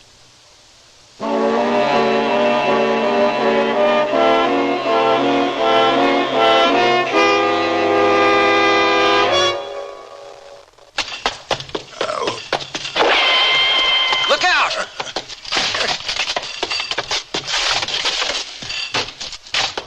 Uncle Wilbur, you all right? Let's get him into the other room. Maybe you'd like to tell me who's out there, mister. You bet I would, but maybe it'd be better if you told me. How can I tell you anything? We ain't never had any kind of trouble like this before. Here, set him down easy. Where are you going? Out to the kitchen to get some cloth for bandages. Whoever's out there has a clear shot at you through those kitchen windows. Mister, maybe I ain't so concerned about myself all the time like you. Marcy, you listen to him like he says. He saved my life. Sure, I was going to do it myself. You, mister, you go tell your friends to leave us alone. No friends of mine out there. I'll be back with the bandages. She's a mighty headstrong young woman. She's a mighty foolish young woman. You just rest, old man. I'll take care of her. About the horses. Oh, they're gone. Run off. Oh. It's real peculiar. It's like whoever's out there is more interested in keeping us boxed in here than killing us. They surely could have plugged me a dozen times. And you. Why didn't they finish you off? It's almost like they've been shooting wide on purpose, just to scare us. And now, they're just waiting. You got any enemies, Wilbur? No, nary a one. I ain't got no friends nor enemies. You? No, only... Oh, but he's in jail. What's going on here? His wounds aren't bad enough, but that you gotta talk him to death. Give me some room. Oh, it's bad, but it's not that bad. Why don't you let me do that? Haven't you done enough? I knew the moment I saw you walk through that clearing that you were trouble. We've lived peaceful and quiet here for 10 years until you come along. And now this. If you want to be some help, go back where you came from. Marcy. It's true. He's the one got you all shot up. We never had any trouble with anyone before. I'll keep watch. Fine. Marcy, go easy on the boy. What for? How do we know what he's mixed up in? He don't seem the type. You're so shot up, you're delirious.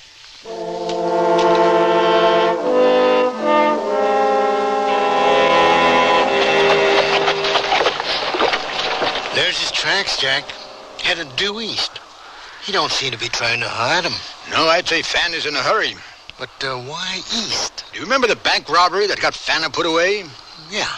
There was some other fella put away with him. What was his name? Oh, Zeb Hamilton. He was released day 4 yesterday. And they were the only two left from the gang that held up that bank and pier.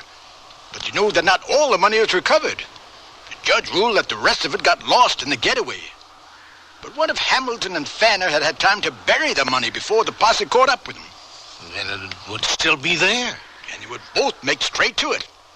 That explains that older set of tracks. Gee, Marshal, Jack, you're smart. And we haven't caught him yet. We have at least 2 days to make up. Come on.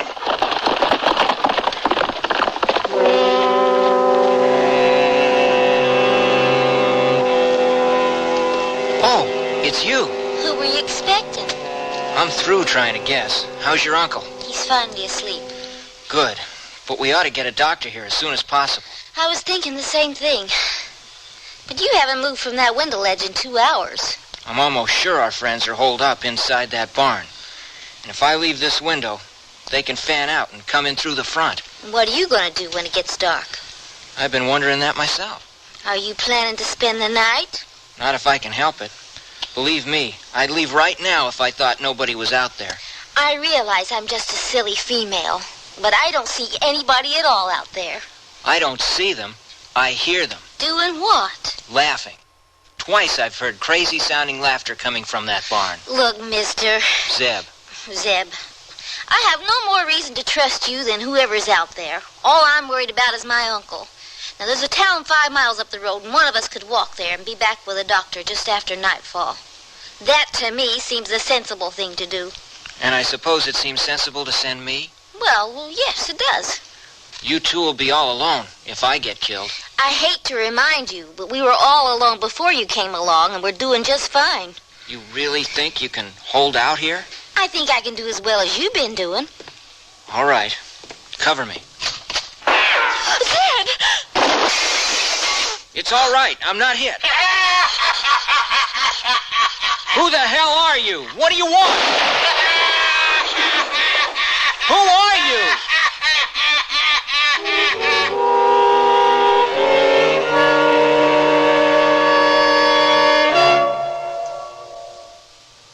Sears Radio Theater will return after this message from your local station. 8 ball in the side pocket. He'll never make that shot. Hey, that's a beauty. Yeah, he cut it to the inside. Say, where's Kessler tonight? He's out walking with his dog. Sure does like that dog, doesn't he? Well, you know, he had a heart attack last Christmas, and he's got exercise to build up his heart. Walking is exercise? It's a lot better exercise than pushing that pool cue, Bingo. It helps your circulation, and that's what Kessler needs. We could all use some exercise. Look at that gut. I don't know. Shooting pool with this bunch sure takes it out of me. Are we moving too fast for you, Bingo? Is the strain too extreme? The strain of exercise may be too extreme if it's been a while. See your doctor first. With an examination, he can determine what kind of exercise program is right for you. Contact your American Heart Association for more information. We're fighting for your life. Here's a tip from your Better Business Bureau. Are you in the market for a used car? If you are, it would be wise to shop around until you get a feel for the market. It's important for you to find out if the car is covered by a warranty. A used car warranty is limited. For example, it may cover the first 1,000 miles or 30 days. Remember, however, the warranty is as good as the dealer who backs it. And you check his reliability with your local Better Business Bureau. Also, remember that careful inspection is the key to enjoying a used car. Be sure and look for rust. Check the tires, the shock absorbers, and the operating controls. And incidentally, it's also a good idea to take a test drive. You see, by giving the car the once-over before you buy it, you're protecting yourself against a faulty purchase and a lot of headaches after you've bought it. This has been a tip from your Better Business Bureau. Time passes slowly when you're just waiting, especially the night. After 5 years in prison, it seems the wait isn't over for Zeb Hamilton. Zeb and Marcy and Wilbur Jameson are trapped inside the Jameson farmhouse. None of them knows exactly who is out there. They only know that whoever it is doesn't want them to leave. Hey, young feller. Yeah? You just gonna sit there by that window all night? Until I find out who's out there. Well, you ain't gonna find out that way. Come on, have something to eat. I ain't hungry. Thanks anyway. You can't have eaten since early this morning. Marcy. Yeah, Uncle? Fetch this boy something to eat, will you? Why? Why? Because he's probably hungry. That's all right. I don't want to take any of your food. Why not? We won't need it after you get us both killed. Fetch him some food, Marcy. Might as well. How do you feel, old man? How'd you feel with a hole in your shoulder? Makes it damn uncomfortable to do anything. Well, at least you ate. You don't feel any weaker, do you? Weaker than what? I'm 61 years old. I've felt weak for years. Like your niece keeps telling me, I shouldn't be talking you to death. Oh, don't mind her.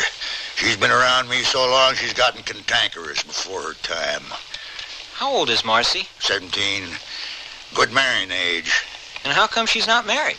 Well, after what you've been through with her, you got the gall to ask me that. Many lads in this part have taken a hankering to the way she looks. But as soon as she opens that mouth of hers... You mean she's not friendly to them? Friendly? She'd make a porcupine look like a pillow cushion. Quit talking about me. You see what I mean? You better try to get some sleep, Uncle. Here's your food. Yeah. Thank you. Go on, Marcy. Get him some cider, too. I don't see why we should have to be waiting hand and foot on any stranger who comes in here and starts shooting things up. He didn't come here out of malice. His horse went lame out on the prairie. Sure. And I suppose it was his horse that shot you all up. Marcy, look, I'll get your cider. I don't think she likes me very much. Ooh, I wouldn't be too sure about that. At least she yells at you. That's more than she's ever done with any other man.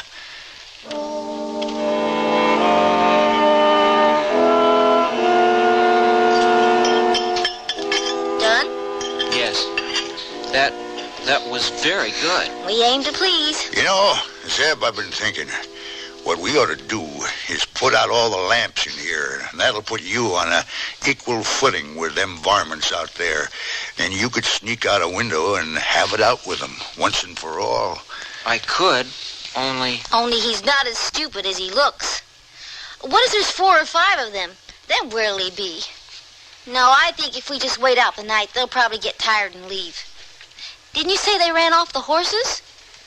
That's probably all they're after, our horses. Yeah, maybe you're right. Now, you gotta get some sleep, Uncle. I'd take you into your bedroom, but I don't want to risk opening that wound again. Okay, Marcy. I'll sleep here. Pleasant dreams, old man. What are these things? Can I move them? No. I'd appreciate it if you'd leave the saddlebags alone. Here, I'll take them. What do you got in there, gold? It's my ace in the hole. A new start. Our friend here has got some money, Marcy. He was going to pay me $200 cash for a horse. $200? Why, you old swindler. That's what I was going to say. Well, I guess he can't be much of a confidence man if he was going to pay you $200 for one of those beat-up old mares. You're the one to look out for, Uncle. Here, old man, just relax. We'll get you some help in the morning. I hope.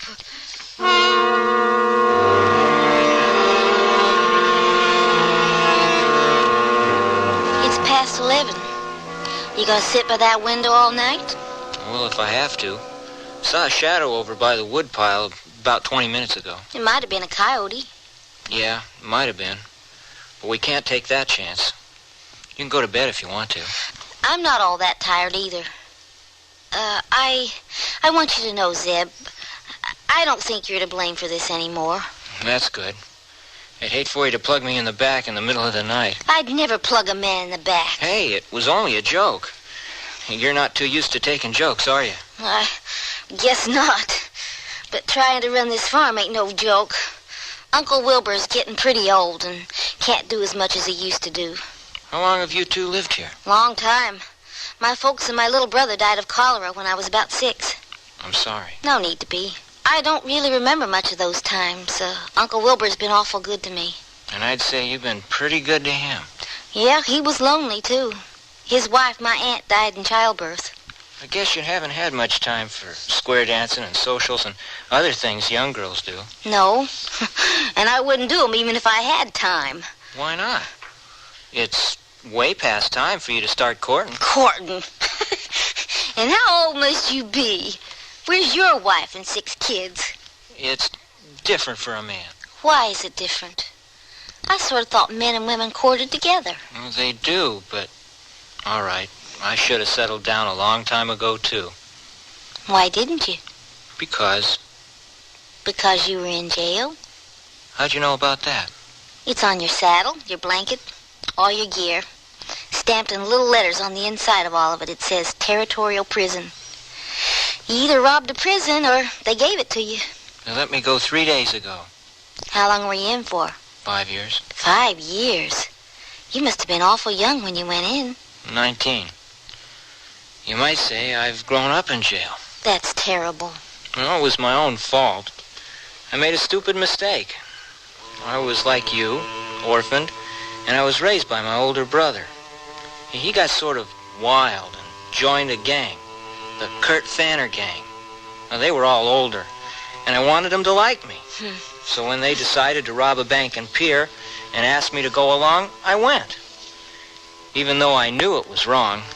I didn't have a very hard part in the robbery, just held the horses in the street and kept lookout.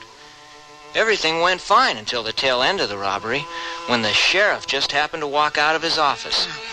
Within seconds, the street was full of armed men. My brother and one other got it as soon as they climbed onto their horses.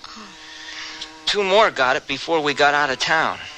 Me and Kurt Fanner himself were the only ones who got away. Of course, we didn't get far. A posse was right after us. I think Fanner would have killed me right then and there, except he knew he had no chance to hold them off by himself. We only had 1 bag of money left, and we ditched it along the way. It didn't do us much good, though. The posse chased us up into the hills and surrounded us. We had to give ourselves up. Where is Kurt Fanner now? Jail. The judge gave him 10 years for being the ringleader. Me, I got 5. What are you going to do when he gets out? By that time, I'll be far away from here and starting in a new life. Golly, you lost everything. Your brother, 5 years of your life? That's all in the past. What I'm counting on now is the future. That is, if we ever get out of this. You want to know something, Zeb? I'm glad you couldn't shoot that sheriff. In a way, so am I. Here we go again. Do you see anything? No, damn it.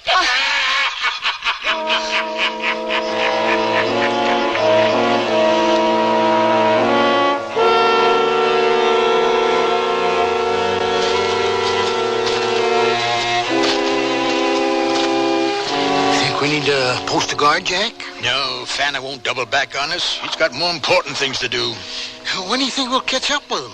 Well, that depends when he stops. We'll never catch up with him if he don't stop first. He stopped to dig up the loot. Somebody stopped to dig up the loot, Brad. We've seen the hole to prove that. But we don't know whether it was Fanner or Zeb Hamilton. They might be together. They might be. Well, then it was a good thing you brung me along, huh, Marshal Jack? Like they say, Brad, the more the merrier.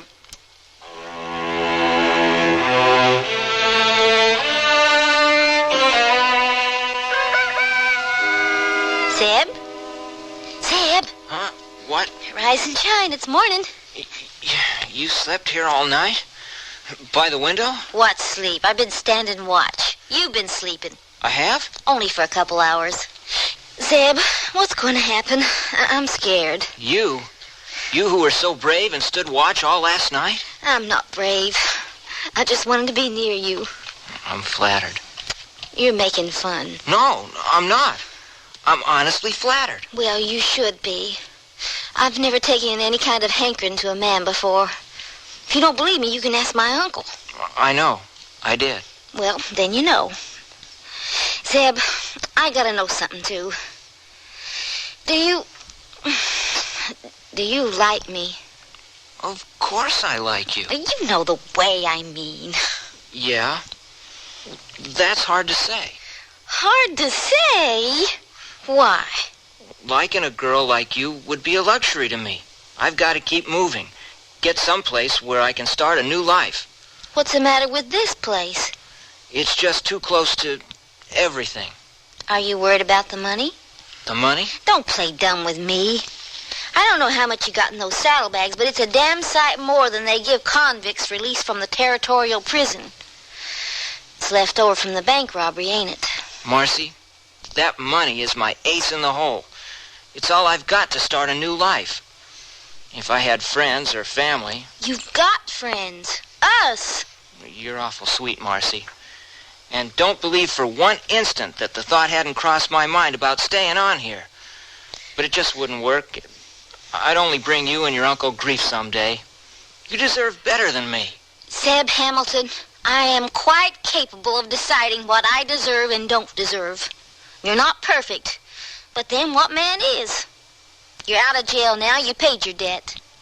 I'm not proposing marriage. I don't know you all that well. But if you want to stay on here a little while, after we get out of this mess, you're welcome to. You're a very straight-spoken woman. I try to be.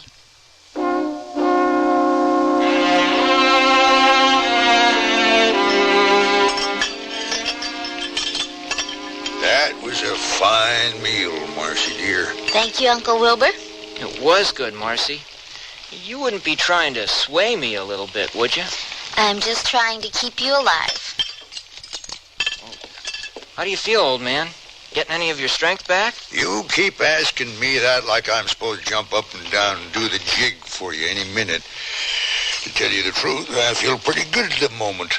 But in 5 minutes, I might feel lousy. I know. I wish we could get a doctor for you. Don't worry about me, son. Just get my niece out of this in one piece. I intend to get us all out in one piece. It's been pretty quiet out there. Well, that's because it's just turned dark.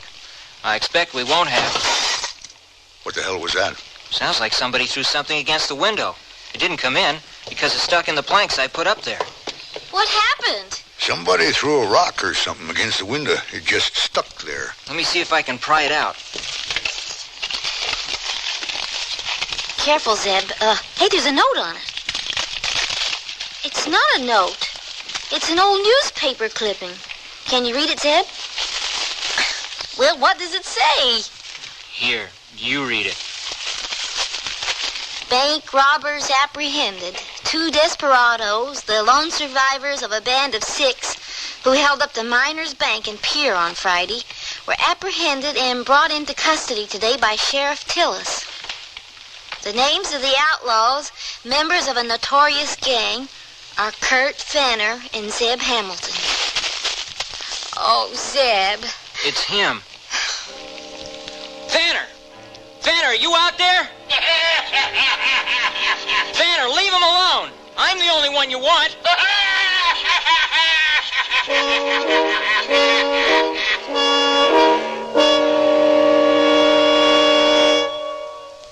Tell us the one about Roebuck's jeans, old-timer. You mean genuine Roebuck's jeans from Sears? Shucks, the Western way of life begins in a pair of authentic Western Roebuck's jeans. Made out of hard-working denim? Roping calves, wrestling steers. Why, that's the kind of action heavyweight Roebuck's was made for. Hey, how about looks? Well, whether you're a rodeo star or a city dude, perma-pressed Roebuck's help give that neat, rugged cowboy look. Roebuck's, the men's jeans that won the Golden West at most larger Sears retail stores. Strawberries, stoneware with hand-painted strawberries. 45-piece set plus extra serving bowl. Sears strawberries. Sears hand-painted strawberry stoneware has delectably sweet country looks. And durable, this dishwasher-safe stoneware resists chipping, cracking, or fading, even when exposed to your oven, freezer, or microwave oven. Enhance your table with these pretty strawberries from Sears. Strawberries, Sears stoneware with hand-painted strawberries. At most larger Sears retail stores. What's the best way to save on new clothes? Sew them. Start by saving $40 on a Kenmore sewing machine at Sears with a convertible free arm for narrow sleeves, cuffs, and legs, a built-in buttonholer, even 6 stretch stitches. This free arm Kenmore just $199.95 and save $30 on a wood veneer sewing cabinet. Sale ends March 31st. Prices and dates may vary in Alaska and Hawaii. Available at most Sears retail stores. Kenmore. Solid as Sears.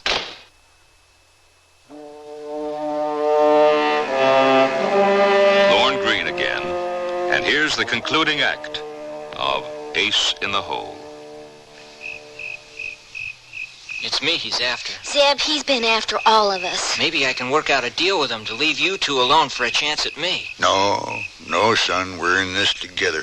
Thanks, old man. But it's my fight. I brought this on both of you. Vanner!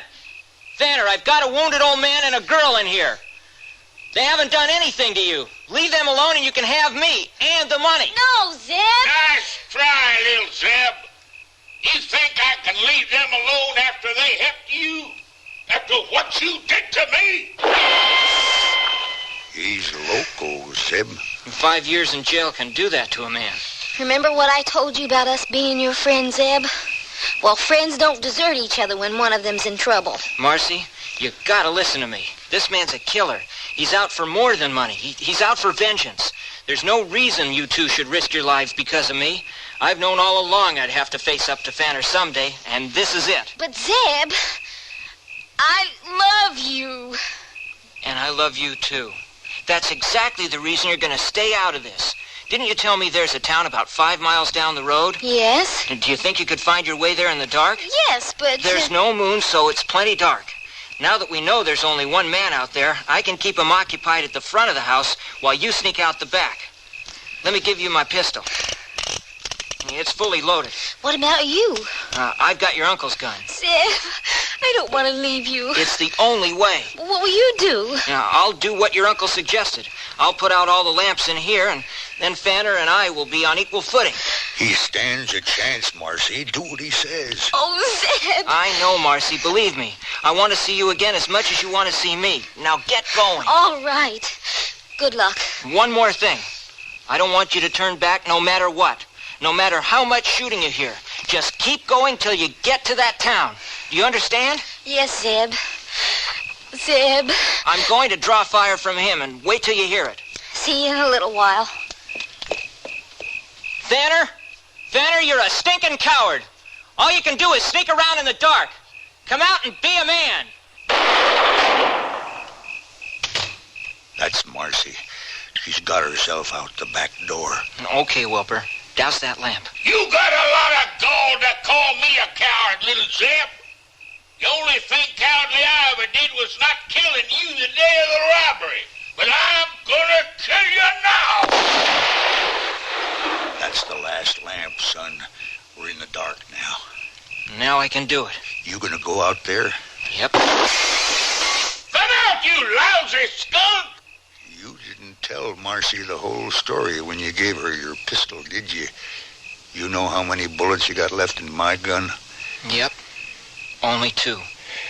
Good luck, young feller. You're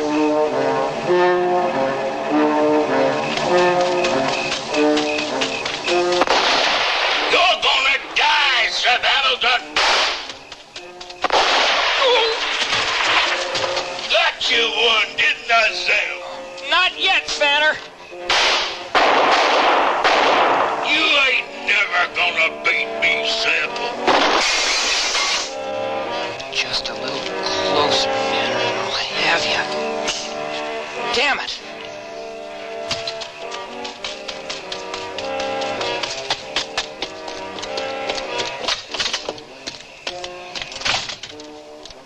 You out of bullets, Zeb? Afraid so, old man. You gave him a good run.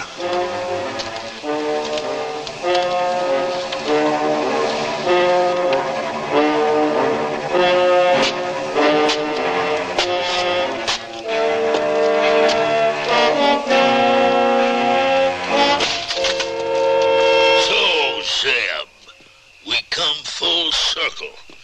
Now, I've been waiting a long time for this. Zeb!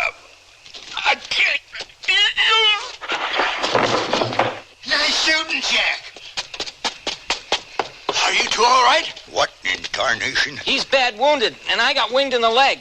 But who are you? We're federal marshals. Fanner's dead, Jack. Well, just as well. You would have hanged for killing that guard. Excuse me, Marshal. I'm Wilbur Jameson. This here's Zeb Hamilton. This is my house. Won't you come in? Zeb, get that lamp behind you. Yeah, thank you.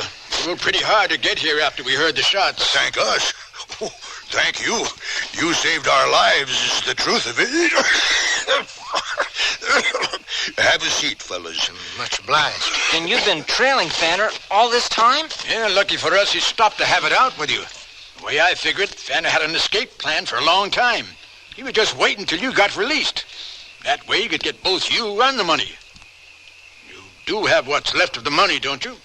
Right there in those saddlebags. I suppose it'll have to go back. Well, it does belong to the bank. How much is in there? About $4,000. Does anybody know about this money except you two? Nobody. That's good. Brad, go bring around the horses. Yes, sir. Hey, you're right welcome to spend the night, Marshal. No, I'm afraid I've got a long way to travel yet tonight. What about Wilbur here? He needs a doctor, and my leg... I'm afraid neither one of you will be needing a doctor. Jack, I got the horses.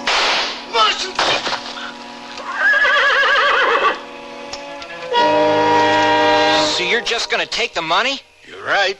This $4,000 is more than I would make in 5 years. Nobody knows it exists except you two. You're just gonna kill us. I'm not going to kill you. Fanner killed you. He also shot my partner. I just didn't get here in time. So you're the law. Shut up! You're nothing but a no-good jailbird, Hamilton. Nobody's going to miss you. You'll never get away with it. Who'll stop me? Not you. What the... Marcy! Zeb! Oh, Zeb! Marcy, you came back. I tried, Zeb, when I heard the shots. I tried to keep going, but I just couldn't. I couldn't. Oh, Marcy, I've never been so glad to see anybody. Me neither, darling girl. Me neither.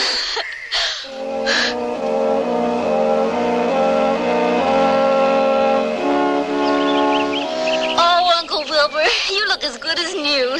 Doc says I'm better than new. Says it's the first good rest I've had in 30 years. That's just great, Wilbur. Oh, it's wonderful to have you back. How's your leg, young fella? Fine. Marcy's been taking good care of me. I'll bet. Hush, Uncle. Anything new come with that shooting? Nope. Good thing that young Marshal lived, though, and was able to explain what happened. Or else we might all be in the pokey. Zeb turned the money in. Oh, now that's too bad. I thought you needed that money as your ace in the hole to start a new life. I found out I had a better ace in the hole. What's that? Her name is Marcy Jameson. Oh!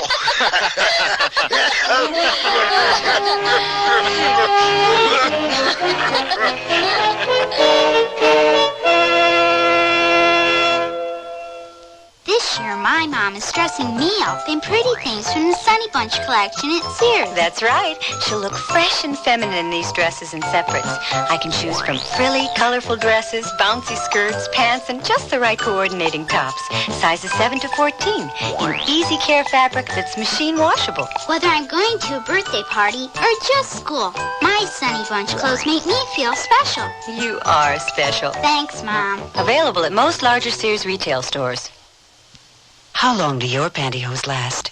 Do you want the answer in minutes or hours? You should try Sears Endurables, the pantyhose that lasted an average of 18 days of normal wear in a test with 400 women. The women in our test wore Endurables day after day after day, and as a group averaged 18 days. A patented process makes them strong so they last, and sheer so they look great. No pantyhose last forever. How long do your pantyhose last? Endurables at larger Sears retail stores. Join millions of Americans and shop the easy way with a Sears credit card. All you do to apply is call toll-free 800-526-0444. It's your entry to shopping convenience and quality merchandise. Your card will be accepted at over 3,600 Sears stores across the nation. And you can choose from over 100,000 Sears products and services. Even use it for your catalog orders, in the store or over the phone. Just say charge it. Call 800-526-0444. New Jersey residents call 800-652-2777 for your Sears credit card.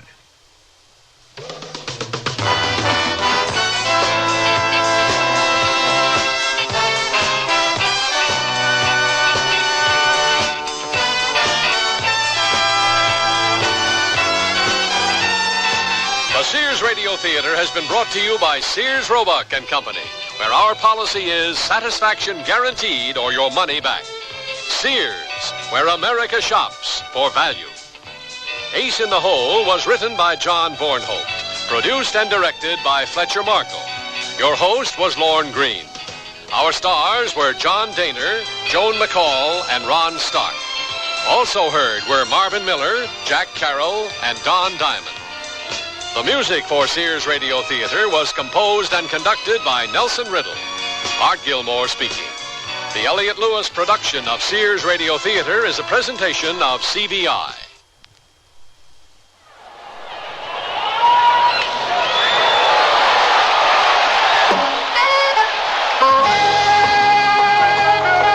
This is Bucky Dunn of the New York Yankees. I'm proud to be a member of a great team, and I'm equally proud of my family, Stormy, my wife, and our 2 children. They're both healthy, normal kids. But you know, there are some children in this world, in your neighborhood, who are not so lucky. They were born with handicaps, injured in accidents, or disabled by illness. All they want is an equal chance with other children to work, to play, to learn, and to feel they will have a place in the world when they grow up.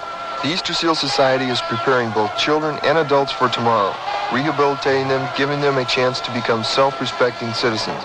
That's why I support the work of Easter Seals. As a member of the National Easter Seal Sports Council, we hope you support your local Easter Seals program. It's a great way to help handicapped people.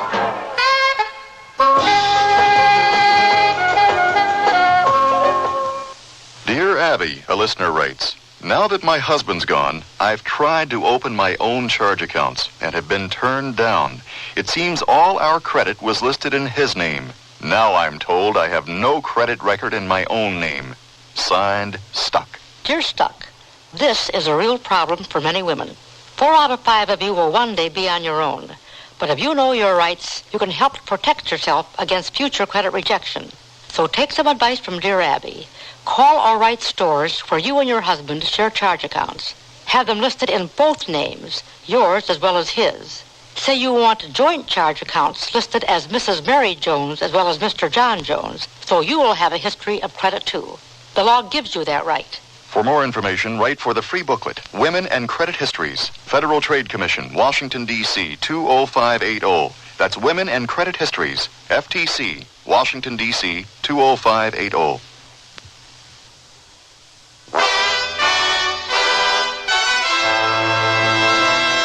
Tomorrow's Sears Radio Theater will be a comedy with Andy Griffith as your host. Let's listen. Now, I came in to withdraw a lousy $25, and your computer says I don't have an account here anymore. It also says I'm dead. Well, Mr. Glitch, you seem to have a little problem. I have a big problem. Please sit down and wait your turn. So be sure and tune in tomorrow to the Sears Radio Theater. Hello, everybody. I'm Chip Sapola, and we've got another championship soccer season coming up real soon. The Cosmos defending their title against the rest of the North American Soccer League. Join me, Chip Sapola, Jim Carvelis, and Scott Morrison as we bring you all of the exciting play-by-play action of Cosmos Soccer, only on WNEW, where when it comes to sports, we've got you covered.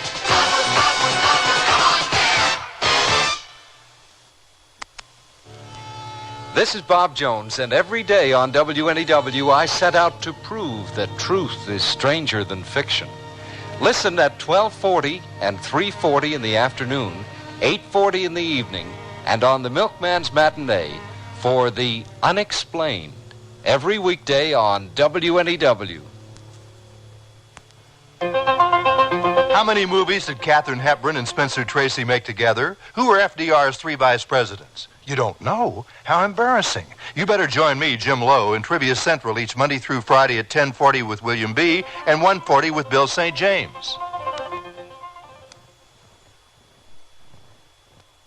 Frank, what do you miss about New York? Da-da-da-da-dee-da-da-dum.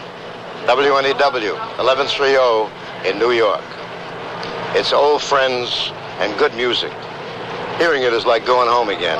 Come on, Francis. Is that the only thing you miss about New York? Well, that and maybe I remember singing when I was young at the Paramount, which is a wonderful memory. And a lot of other things that I can't discuss with you because this is a daytime program. We're at 11:30 on the dial. WNEW Metro Media Radio in New York. Good evening. At 11 o'clock, it's 37 degrees Fahrenheit, 3 degrees Celsius, and clear in Manhattan. Now it's 11 o'clock. Fair weather, cool weather in store for the next couple of days. Peacemakers give thanks. Blanche Bernstein gives up.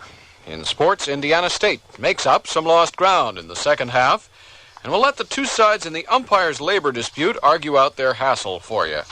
I'm Andy Fisher, WNEW News. We have never in the past said grace before a state banquet. Several people have come by and said on this special occasion we ought to give thanks to God. And if you don't mind, I'd like for all of us who worship the same God to bow our heads for a moment. That's the theme from the Sears Radio Theater. Tonight's story is a comedy with Andy Griffith as your host. Here's a preview. Well, the children are looking forward to seeing you. Do they know? Are they upset? Yes and no. Well, what was Jeff's reaction? He said again and kept eating his cereal. Just like his father. And Carrie? She wanted to know if you were keeping a yacht. The Sears Radio Theater will begin after this message from your local station. Next time you're looking for a car, remember the Olive Street Road, where Continental Cars is located.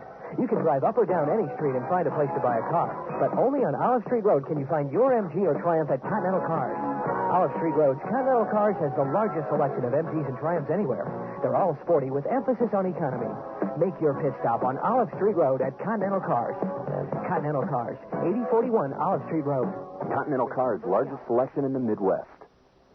How many times have you wished for a delicious pizza for lunch, but you can't because your lunch hour isn't long enough? Well, Rockwell's is your answer. You see, at Rockwell's, you can call in your order early.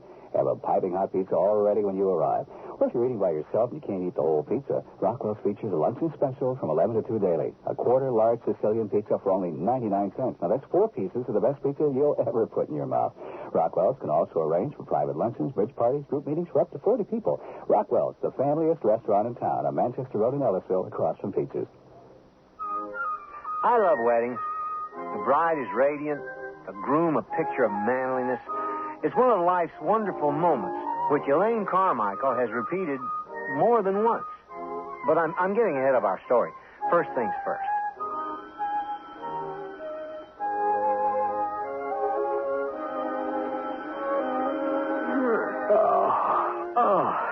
Phone. You're dreaming. No. What time is it? 10 of 1. Get it. Leave my electric blanket. Oh, I'll remember that.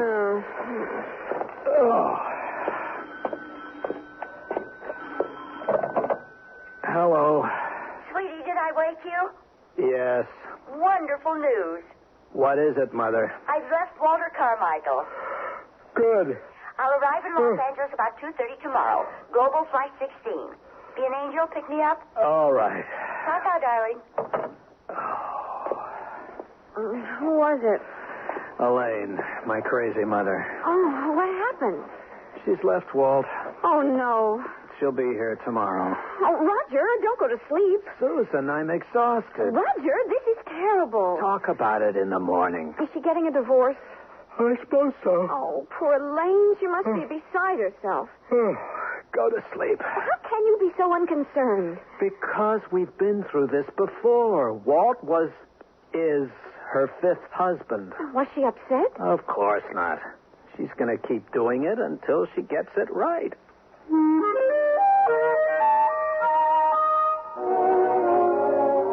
5 husbands. And that's only the beginning of our story.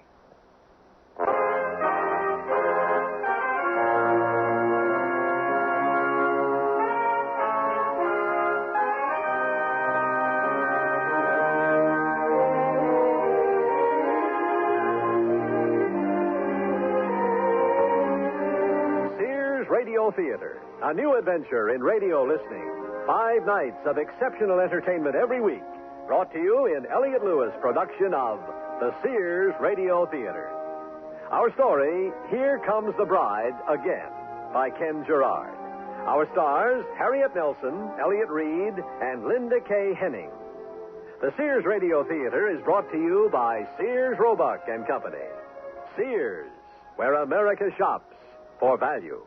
I sell draperies at Sears.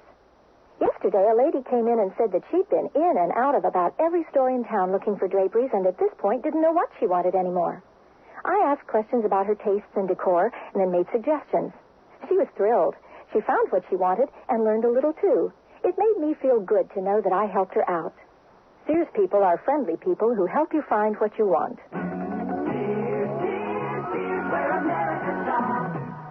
Ruffle up a window with tradition from Sears Open Hearth Collection. Our inheritance Cape Cod curtains have plenty of big, fluffy ruffles for that traditional New England look that's become an American favorite. They're an easy-care perma-pressed fabric made from 65% Codell polyester and 35% cotton, completely machine washable. Choose from 14 distinctive colors, one of the largest selections to be found anywhere. So carry on a decorating tradition, the Cape Cod look from Sears, available at most larger Sears retail stores. Light up your life and home during Sears National Home Lighting Sale. Rack up savings like $50 on a crystal glass chandelier, $10 on a country kitchen fixture. Save $3 on utility room lights and more. Sears has light fixtures on sale for your living room, bedroom, rec room, and hallways, too. The savings are hot, but they stop July 21st, so score now. Sears National Home Lighting Sale. Let it make your life and home a whole lot brighter. Dates may vary in Alaska and Hawaii. At most larger Sears retail stores.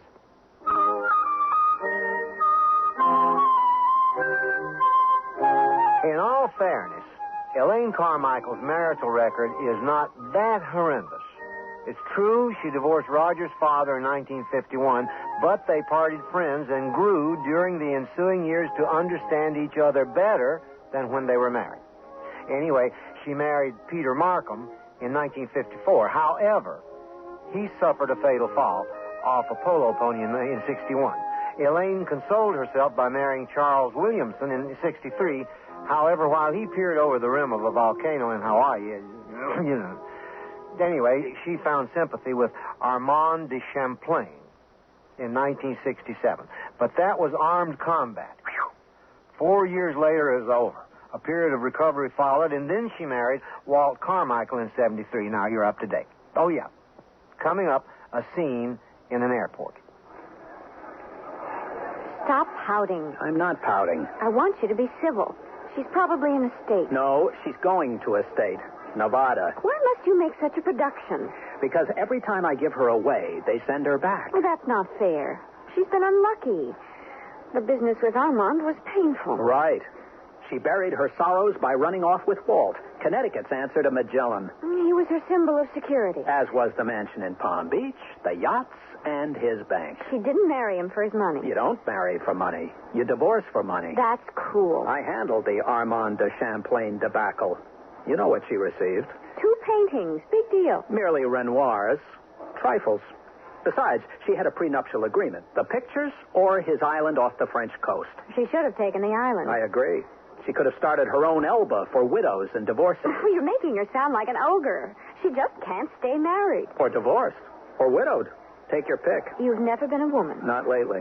Right now, she needs our help. We have to provide stability. Become her rock and her staff. Aptly put. Wedding staff. The whole family turned out for the last gala. Jeff carried the ring. Carrie was the flower girl. You were the matron of honor. And I was the perpetual donor. It was a lovely wedding. They're all lovely weddings. Don't be snide. No, I'm just slightly jaded. I recall celebrating our first anniversary at Elaine's third wedding. Oh, it was a wonderful party. They all got looped and started throwing food. Remember the potato salad in your hair? All too well. That idiot Chuck Williamson. A 60-year-old going on 9. Oh, you enjoyed yourself. Self-defense. Really? Shaking up the champagne bottles and squirting the best man? That was a good wedding. Elaine had the best time. She always does. The eternal bride. Don't be a sourpuss. I'm not. It's just that I'm getting tired of these midnight calls as she's brimming with news. It's like a game show. Guess what happened to hubby? You don't empathize. Elaine covers her hurts with a carefree facade. Aren't we the sidewalk psychologists? I feel for her. I draw the papers for her. I can do a probate in my sleep. It's your duty. Well, I'm not a domestic relations attorney. You should be. Maritime law is boring. But lucrative. Law's law. Sink a ship, get divorced. It's the survivors that count. You just dismissed my entire career. I didn't. You did? Did not. It's starting. Now, you see, every time Elaine arrives, we argue. Oh, we're not. We are. Aren't. Truce. You're putting me in a bad mood. See, this is the effect that she has on us. Oh, Roger, I can't help being intense. She's probably quite upset. Oh, please. I thought Walt would be the real love of her life. He was. For 1973. How can you be so indifferent?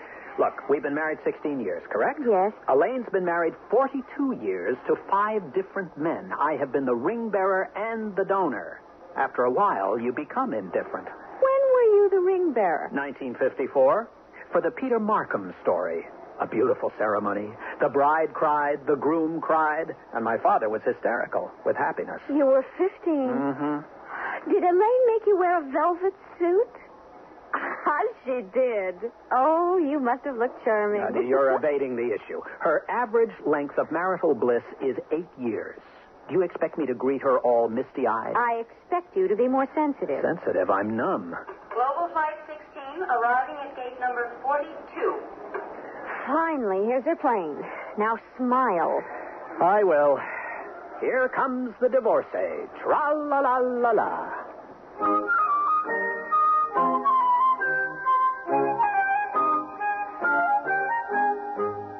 It's that time of year, America. Sears National Home Appliance Sale is on. Celebrate great savings on many Sears major home appliances. Save from $20 to $100 on selected Kenmore washers and dryers, refrigerators, dishwashers, color TVs, microwave ovens, vacuums, and more. So save big and hurry to Sears National Home Appliance Sale now. Sale ends July 28th. Dates may vary in Alaska and Hawaii. Kenmore, solid as Sears. You must paint the house. But I can't. The money's too much. Paint or else.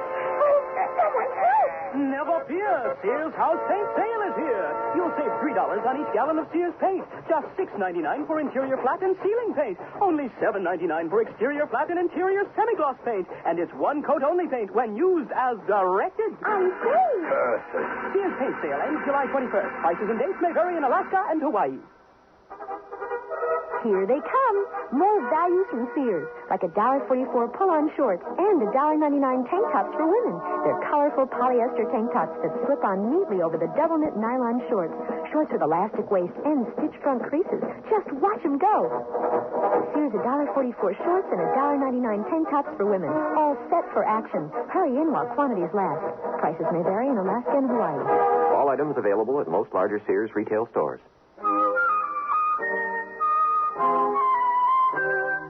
Now, here I am. Yeah. Now, where we were was in an airport, waiting for Roger Matthews' mother to arrive from Florida. The plane's landed, and what we're about to witness is what we in the entertainment business call an entrance.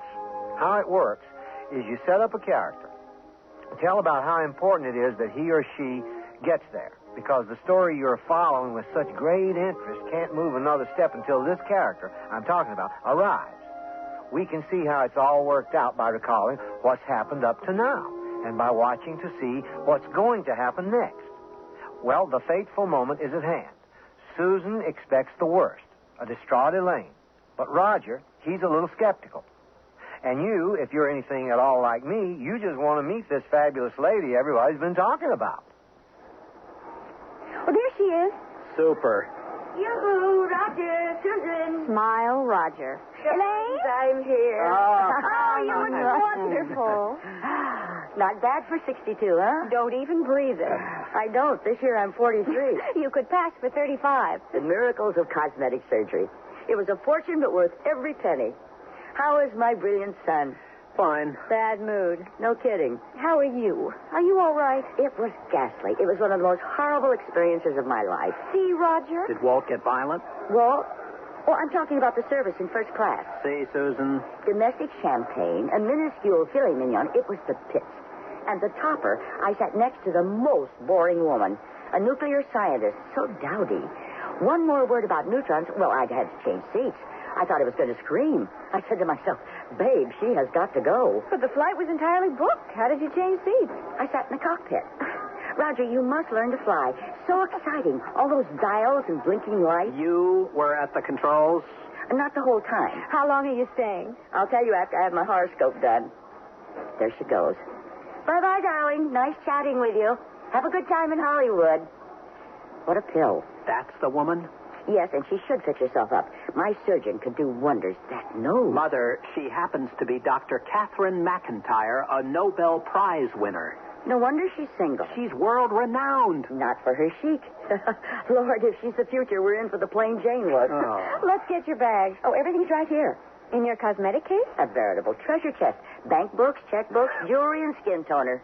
It's my escape kit. The Houdini of marriage. You are in a rotten mood. Don't mind him. What's in the flight bag? Cash? Oh, Tiffany. I forgot all about him, poor thing. Who?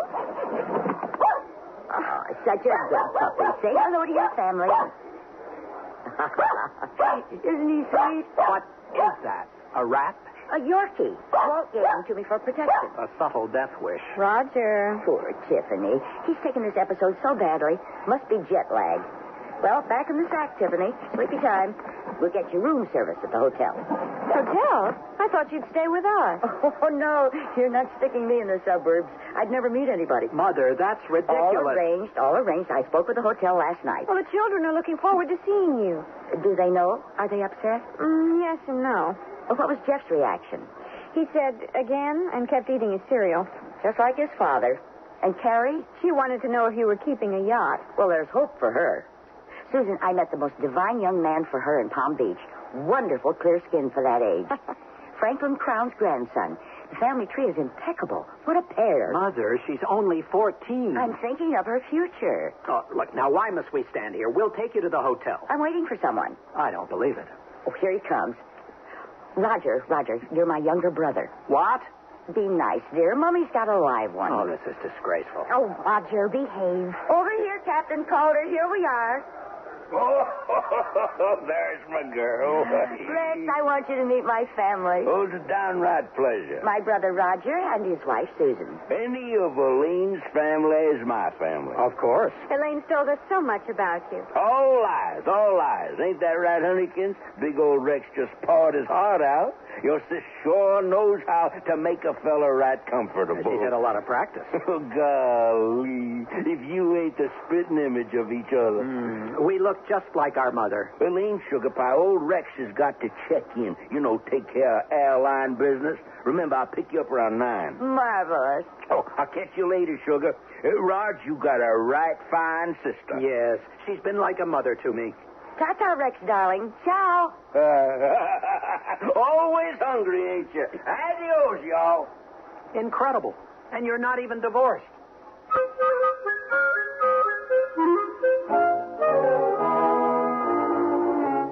I love this hotel. It's like a second home. Why not? You've honeymooned here enough. Are you certain? Charles, Peter, and Armand. Oh, yes, Peter. Well, perhaps I'll get lucky this trip. Well, the odds are with you. Oh, don't be a grouch. Go to the office. Yes, go play with your law books and ships. Mother, does Walt know you've left him? I hope so. Didn't you tell him? Well, not exactly. We were on his yacht, naturally. I excused myself to go to the powder room, and I left. Just like that? Well, he was busy charting another hideous race. I left him a note. A very nice note. Why? Everything seemed to be going smoothly. After a year, I knew. The tip-off came when he wouldn't let me redecorate one of the boats. Definitely grounds for divorce. That's it? No, the sailing was the coup de grace. The man lived for the water, except in his scotch. It is the most boring. 360 degrees of nothing, and it's all around you. You can imagine what the salt spray did to my skin. I said to myself, babe, you have got to go. And I did. But you love Palm Beach. Not that much. It was depressing. Walt was depressing. Roger, do your thing. Run to the office and draw up the papers. Oh, Elaine, you're terrific.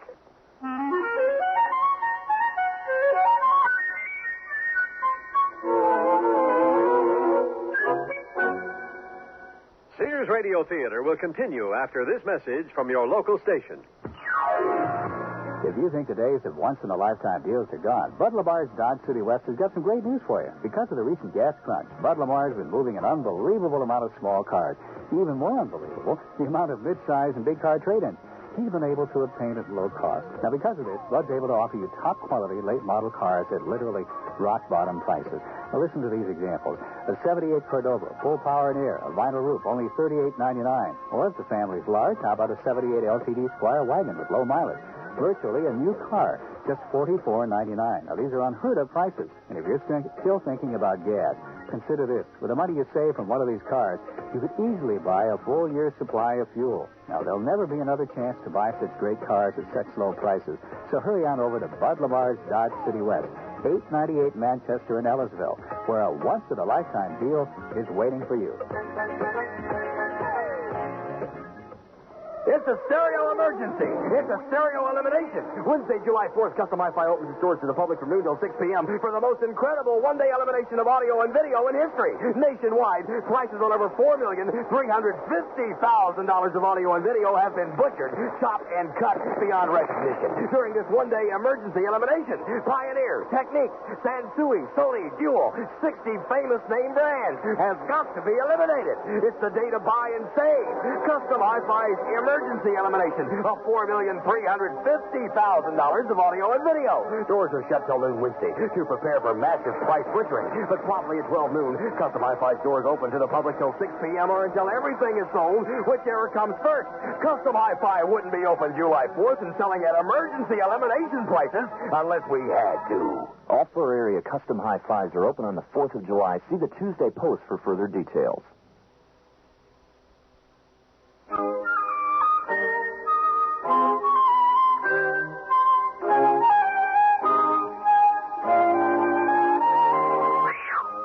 Is Elaine Carmichael a whirlwind?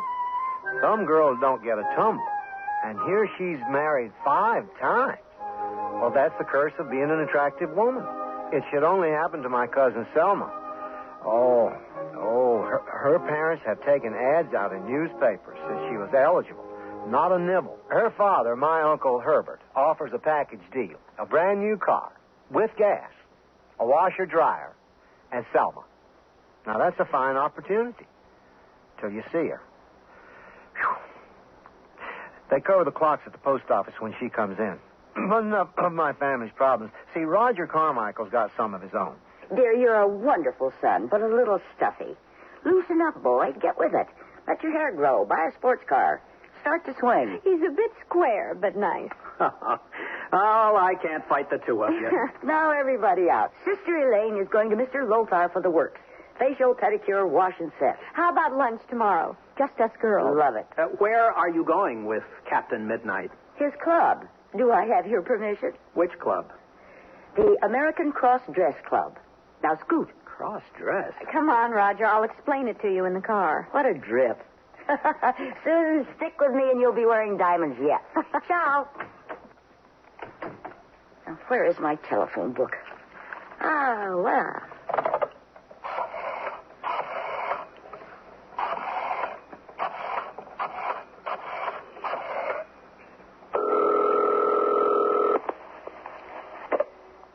Dr. Matthews' office? Is he in? He's with a patient. Who's calling? Elaine Carmichael. Does he know you? I believe he does. He was my first husband.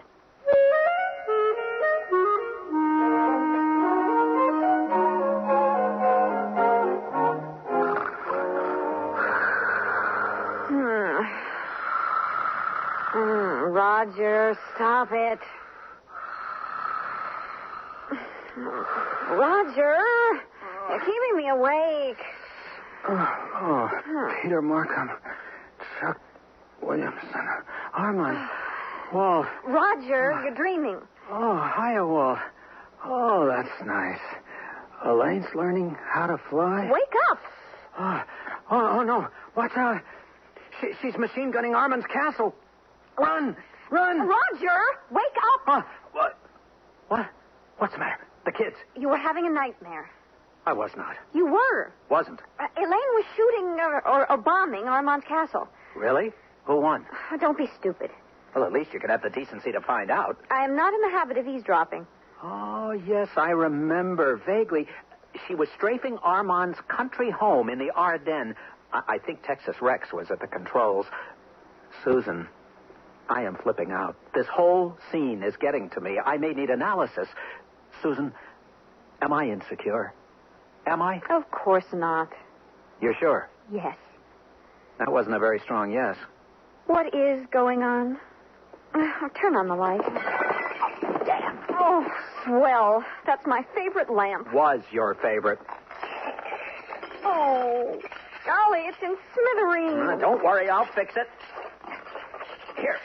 Here, I got all the pieces. Nice job. You told me to turn on the light. It's a two-party mistake. Don't get technical. I'm sorry, honey. I'll be all right. I'm all tense. Oh, Raj. Oh, I'm cracking up. This episode with Elaine. Susan, it's wearing me down. Sweetheart, do you love me? Well, of course. Now, what kind of a question is that? And I love you. We have 2 wonderful children. A very good marriage and lots of blessings. I know. Sometimes in life we have to bear up. Be strong. Be mature. Yeah, but honey... Now let me finish. Elaine's problems, or maybe lack of them, need attention. She needs attention. That's just what we're going to do. Give her understanding and assistance. You aren't going to pieces. You will help Elaine pick up the pieces. In other words, the child becomes the parent. Huh. Why didn't I see that? Because you were too busy breaking a lamp. Good night, dear.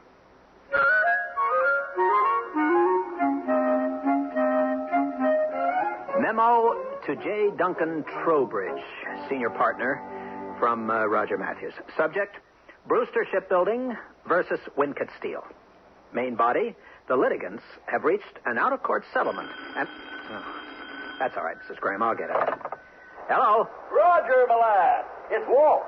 Walt Carmichael. Walt, I can barely hear you. Where are you? Using my ship to shore. I'm in the teeth of a storm. I know. Elaine's here. No, my boy. I'm fighting a gale off the coast of Cuba. You're at sea? Aye. I'm coming for Elaine. Can't you fly here? Negative. This is more romantic. Sailing into the night, fighting the currents, braving the unknown for my true love. Well, when are you arriving? Difficult to say.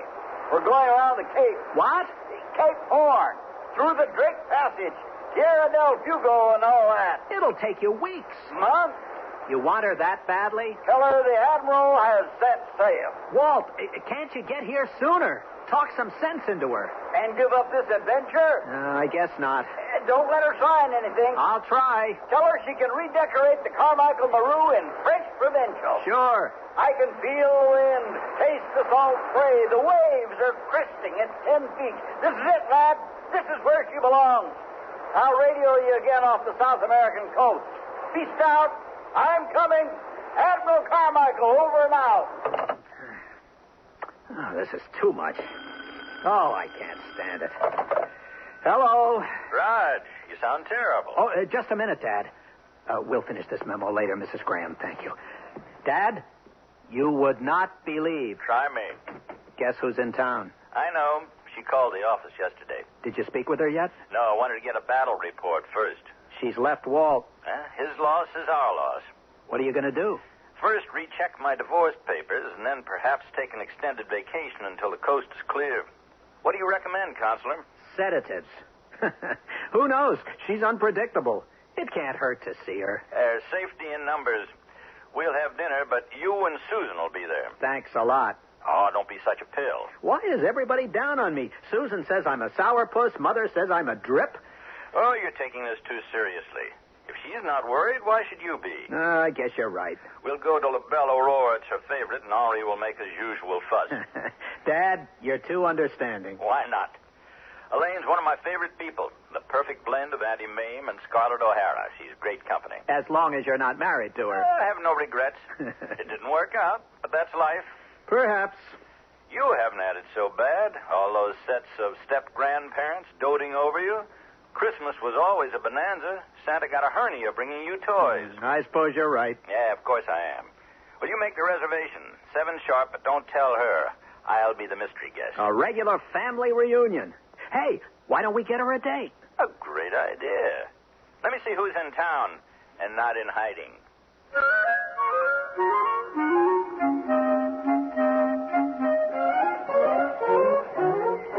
Aren't these crepes superior? Have another. Oh, I'm stuffed. How was the club last night? Sensational. Susan, you've got to take Roger. The Cross Dress Club is the in spot. You rent everything right there. Dior, Chanel's, and for the women, they have military uniforms. Oh, just Roger's kind of place. Really? What a pill. Anyway, scads of biggies were there. Movie stars, politicians, men I haven't seen in years. What did Rex dress as? Who? Texas Rex, the pilot? Oh, forget him. What a bore. He turned out to be a real quad. Anyway, my hairspray wasn't holding up, and I left about 2:30. Aren't you exhausted? Hardly. I'll sleep enough when I'm in Valhalla. Martine says I'm a cinch to get in. I don't understand. Oh, I didn't tell you. I called her this morning. The fortune teller? My psychic. My dear, her vibes gave me the chills. Bad news? The worst. I'm putting everything into Swiss francs. California's going into the ocean. Comets are going to destroy Sioux Falls, wherever that is. How can anyone fall for any of that? Her word is sacred. She sensed the breakup with that skinflint Armand de Stingy. I could have told you that. I have her do me once a year. She's the Mayo Clinic of the mind. Oh, Elaine. I haven't told you the best. Number 6? Not quite. She did see another love interest. A man with the letter S in his first name. Also water. A trip on an ocean liner. It's Walt. That's deja vu, not clairvoyance. My dear, she also saw you pregnant again.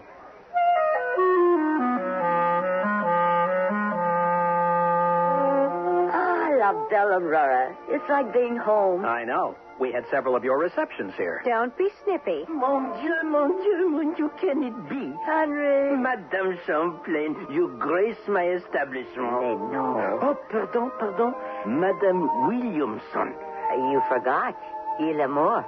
Oh, of course, Madame Carmichael. Eh oui. Oh, Henri cannot keep up with you. Neither could Mr. Carmichael. He's gone too? In a sense. Eh bien, I have your favorite table. Asseyez-vous, s'il vous plaît. Merci. Oh, you look younger every year. Thank you. And how are Monsieur, Madame Matthews this evening? Never better. Tonight, a family reunion. You didn't. I did. There he is, my precious, my only true love. For 1936. Elaine. Bradley, darling.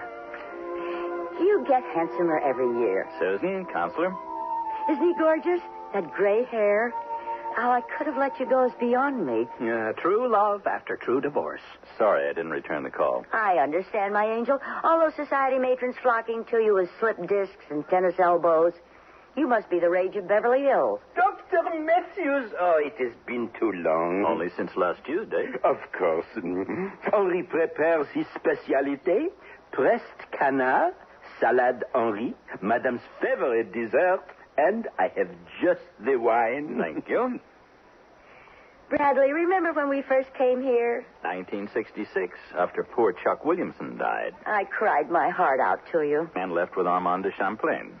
Don't remind me. Here we are. Caviar blini. Oh, you shouldn't have. Why not? You are family, no? Vite. Le vin for Dr. Matthews. Ah, bien.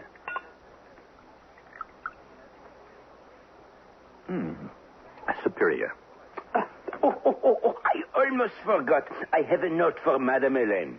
For moi? Have you been matchmaking again? I am an incurable romantic. It is from the man seated on the banquet, là. The one wearing the sunglasses? Mais oui. Read it. May I have the pleasure of your company for an aperitif later this evening? Signed S. Here we go again. Martine certainly called this one. Who? I'll explain it to you in the car.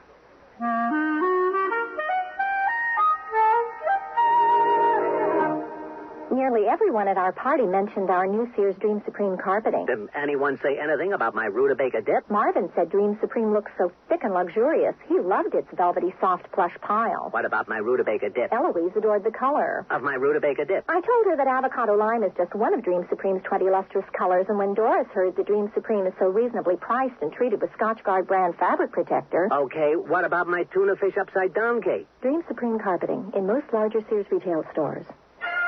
The room held several Sears brass-plated lamps. One switched on. The finely pleated antique satin shade illuminated the furniture softly. Another lamp turned on, and another. The patio doors blew open. The green brass-plated lamp nearby, with its heavy base built for stability, did not budge. The room glowed in the brassy elegance that these Sears best lamps command. Create your own hauntingly elegant moods with Sears brass-plated lamps at most larger Sears retail stores. Sears National Automotive Values. Now get the Sears Heavy-Duty Shock, just $9.99 each installed. Smooth out some of the jolts, jars, and jerks with America's best-selling shock. And get the Weather Handler, Sears all-weather steel-belted radial tire. As low as $29.88 plus a $1.76 federal excise tax on size P165 ADR13. Save 10%. This is the minimum national savings. Regular prices vary in some markets. Super values at most Sears Tire and Auto Centers.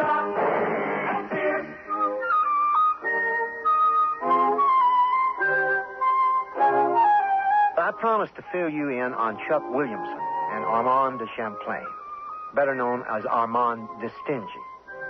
Well, after a discreet period of mourning, Elaine married Charles Lyle Williamson III, better known as Chuck to his friend.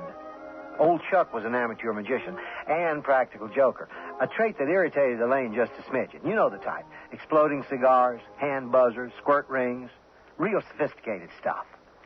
However, let's get back to our story and find out what happens in this final act of Here Comes the Bride Again. Memo to J. Duncan Trowbridge, senior partner. Subject, Brewster Shipbuilding versus Wincott Steel. Main body, we have resolved the remaining issues between these... Don't touch it, Mrs. Graham. No news is good news. Now, let's just... let's go ahead. Now, between these litigants in a comprehensive... Okay, it's no use. Hello. George, my lad. Oh, no. Just a second, Walt. Thank you, Mrs. Graham. We'll try to finish this later. Yes, Admiral, what news? Are you off the Brazilian coast, or did you sink? Negative. Had to turn back. Snapped the mainmast. I'm in Palm Beach. Hard luck, old salt. You win some, lose some. Where's Miguel? Busy. Very busy. Constantly on the run. What's she up to? Sailing. I don't believe it. We could barely get her on the Walter Maru. Well, she's changed. Moonlight cruises, deep-sea fishing. His yacht is never in port. Whose yacht? Who's she with? Spiros Anton, the Greek shipping tycoon. That old pirate? So he's dallying with Miguel, huh? Well, I'm going to call a halt to that. Well, you better hurry. They're sailing for Hawaii tomorrow. No, sir, not with my wife. Elaine thinks she can get a quickie divorce on Midway Island. The residency requirements are a little vague. Negative. I won't let her throw herself into that sea scoundrel's arms. Then you better get here and stop her. I know him from way back. Raced against him in 39. Oh, Rod, you should have been there. The sea cresting at 10 feet. The salt spray in my face. 2 sea dogs fighting it out on the Atlantic. Terrific. But what about now? Tell her the Admiral is coming for her. Land, sea, or air? By air. I've never lost a gal or a race to Spiros. I'll board his galley and do him to the finish. Sure, you and Errol Flynn. She'll not cross his gangplank. I'll take the first plane out of here. Hoist the battle flag. Admiral Carmichael is on his way. Aye, aye, sir.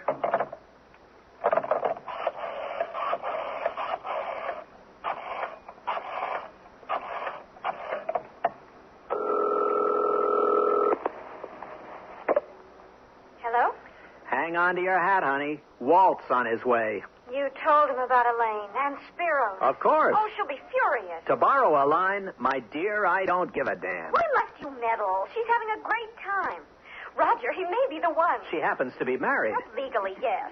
Spiritually, no. Oh, honey, you're just enraptured with the whole Spiros Anton syndrome, his style of living, the intrigue surrounding his personal life and wheeling dealing. Absolutely. When somebody that fabulous takes an interest in Elaine, I get excited. They're planning to sail around the world. Walt will have something to say about that. Oh, don't spoil it for her. I'm not. I'm concerned. She's in a different league. It's her life, Roger. Let her have fun. Well, I guess you're right. I'll swim with the tide. Ah, that's the spirit. Oh, Raj, could we meet them in Europe this summer? If the romance lasts that long. Even the children? Certainly. Maybe Carrie can meet a duke or a prince. Elaine says royalty is out this year. Besides, Spiros has a younger cousin. Aha! There's the real story. It's only chit-chat. I hope so. Elaine thinks the Bon Voyage party will be the ultimate soiree. Everybody's going. I don't doubt it. Every bachelor for miles around, making certain she gets out of town. Quite a woman. That's what enchants Spiros. For the moment. Oh, no. Martine says this was written in the stars. Weren't those Marie Antoinette's last words?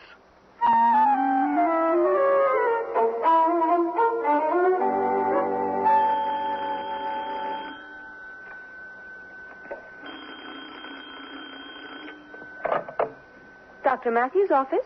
I must speak with him immediately. He's with a patient. Tell him it is Henri in crisis. One moment. Emergency, doctor. Yeah, what's the matter? Madame Elaine. What? What's happened? She is here, despondent, weeping in her vichyssoise. Oh, that is bad. I'll come at once.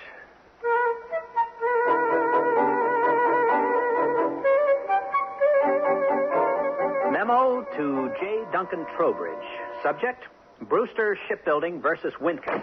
Where's Miguel? Oh, no.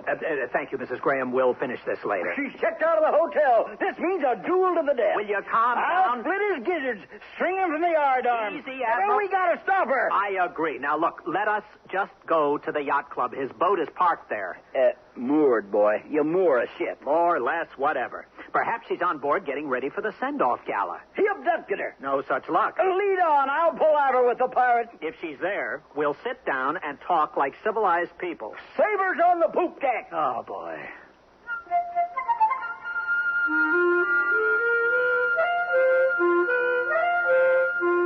Oh, doctor, not a second too soon. Where is she? Your regular table. Wearing a hat with a veil? Oh, boy, this is serious.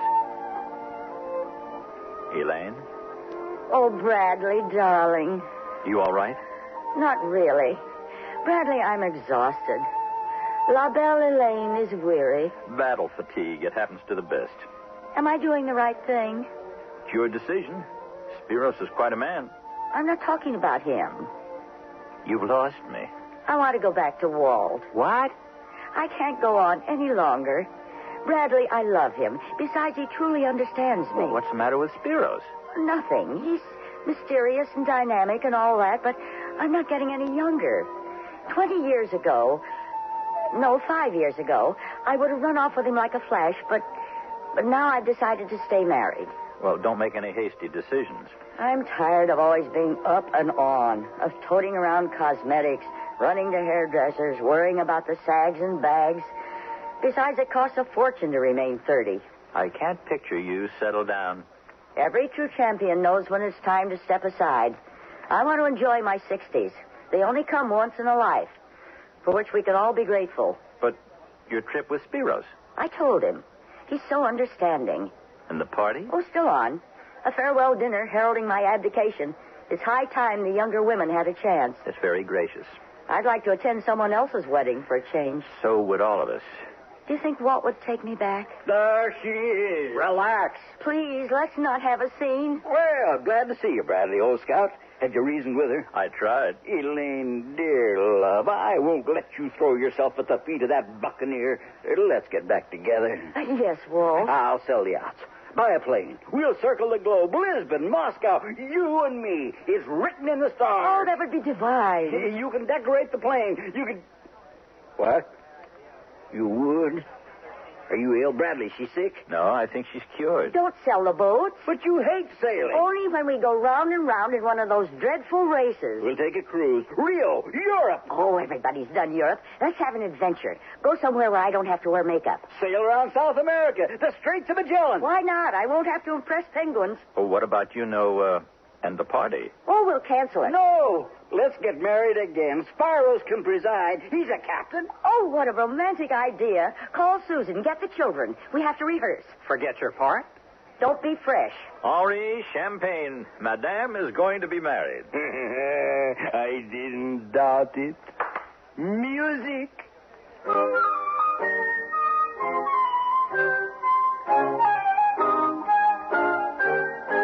Here are more super values from Sears. We start $100 off the price of our Craftsman 10-inch table and radial saws. Now only $279.95 each. And they saw crosscuts, bevels, and more. Sears' best table saw includes leg set, 2 extensions, and 1 horsepower motor. The radial saw has a 1.5 horsepower motor and a single lever miter arm control. Hurry! Your choice, Sears 10-inch table or radial saw. Only $279.95 till July 21st. Prices and dates may vary in Alaska and Hawaii. It's another super value from Sears. The great summer savings go-round clearance in women's fashions. Save 25 to 40% on looks that add savvy to summer. Give cool, colorful dresses a whirl. Be in the summer swing in shorts and tops from the budget shop. Find much more in our Junior Bazaar and Mrs. Sportswear departments, too. The great summer savings go-round. A super clearance while limited quantities last.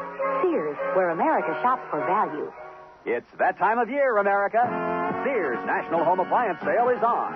Celebrate great savings on many Sears major home appliances. Save from $20 to $100 on selected Kenmore washers and dryers, refrigerators, dishwashers, color TVs, microwave ovens, vacuums, and more. So save big and hurry to Sears National Home Appliance Sale now. Sale ends July 28th. Dates may vary in Alaska and Hawaii. Kenmore, solid as Sears. All items available at most larger Sears retail stores.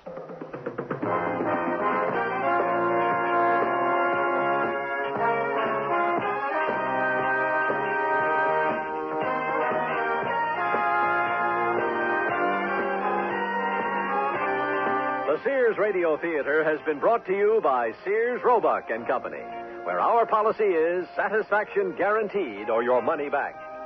Sears, where America shops for value. Here Comes the Bride Again was written by Ken Gerard, produced and directed by Elliott Lewis. Your host was Andy Griffith. Our stars were Harriet Nelson, Elliott Reed, and Linda K. Henning. Featured in the cast were Parley Bear, Shepard Menken, Sidney Swire, and Barney Phillips. The music for Sears Radio Theater was composed and conducted by Nelson Riddle. This is Art Gilmore speaking. The Elliott Lewis production of Sears Radio Theater is a presentation of CVI.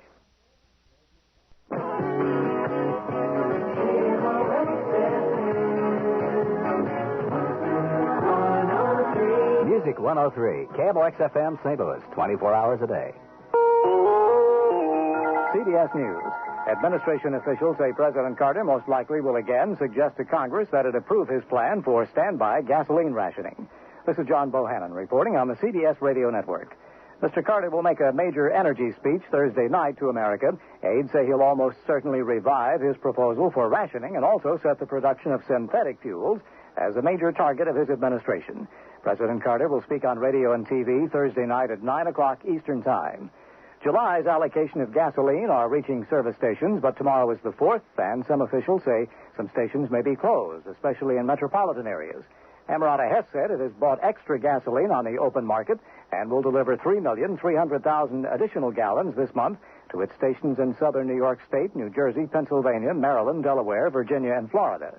United Refining, which serves western Pennsylvania and western New York State, says it's hiking its July production to nearly 1.4 million gallons a day of gasoline, diesel fuel, and heating oil. More on energy and other news in a moment. Why don't you pour on the sap? Pour on the sap. Pour on the Kraft barbecue sauce. Pour on the sap. Pour on the Kraft barbecue sauce. All right. Pour on the sap. Why don't you pour it on? Pour on the Kraft barbecue sauce. Pour on the sap. Pour on the sap. Pour on the Kraft barbecue sauce. Pour on the sap. Pour on the sap. Pour on the Kraft barbecue sauce. Pour on the sap. Sandra Hammack of Corrales, New Mexico, tells how Western Union came to the rescue. Our son was rock climbing in Colorado, and he got back to his car, and someone had siphoned all of his gasoline. He called us and said he was out of money and out of gas and stranded. So I called Western Union, and he received the money. To send money, call Western Union toll-free and charge it to your MasterCharge or Visa account. Day or night, it's Western Union to the rescue. And I didn't have to leave my house. That was very good.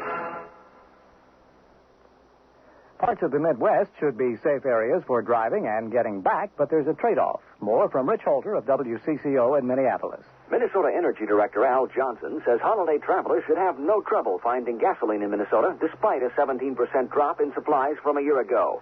What concerns Johnson most is not a short wait in a service station in July, but home heating oil deliveries in February. And there, he says Minnesota is headed for real problems. Right now, we are down in primary stocks right now, close to 30%.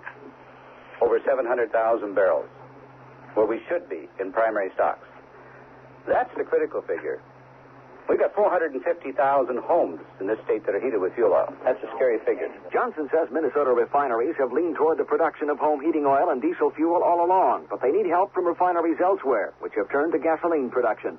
And he says if Minnesota and other cold weather states are to have the heating oil they need this winter, motorists will have to learn to accept the 17% gasoline shortage and conserve accordingly. Rich Holter for CBS News, Minneapolis. West Germany's parliament voted today to remove the statute of limitations on Nazi murderers. West Germany has extended the statute twice before, in 1965 and 69. It was due to expire at the end of this year, but this time the parliament voted to remove it completely. In New York City, Richard Cohen of the American Jewish Congress has this reaction. Some of the events that took place during the Nazi era will never be forgotten. There are many witnesses and many victims who managed to survive.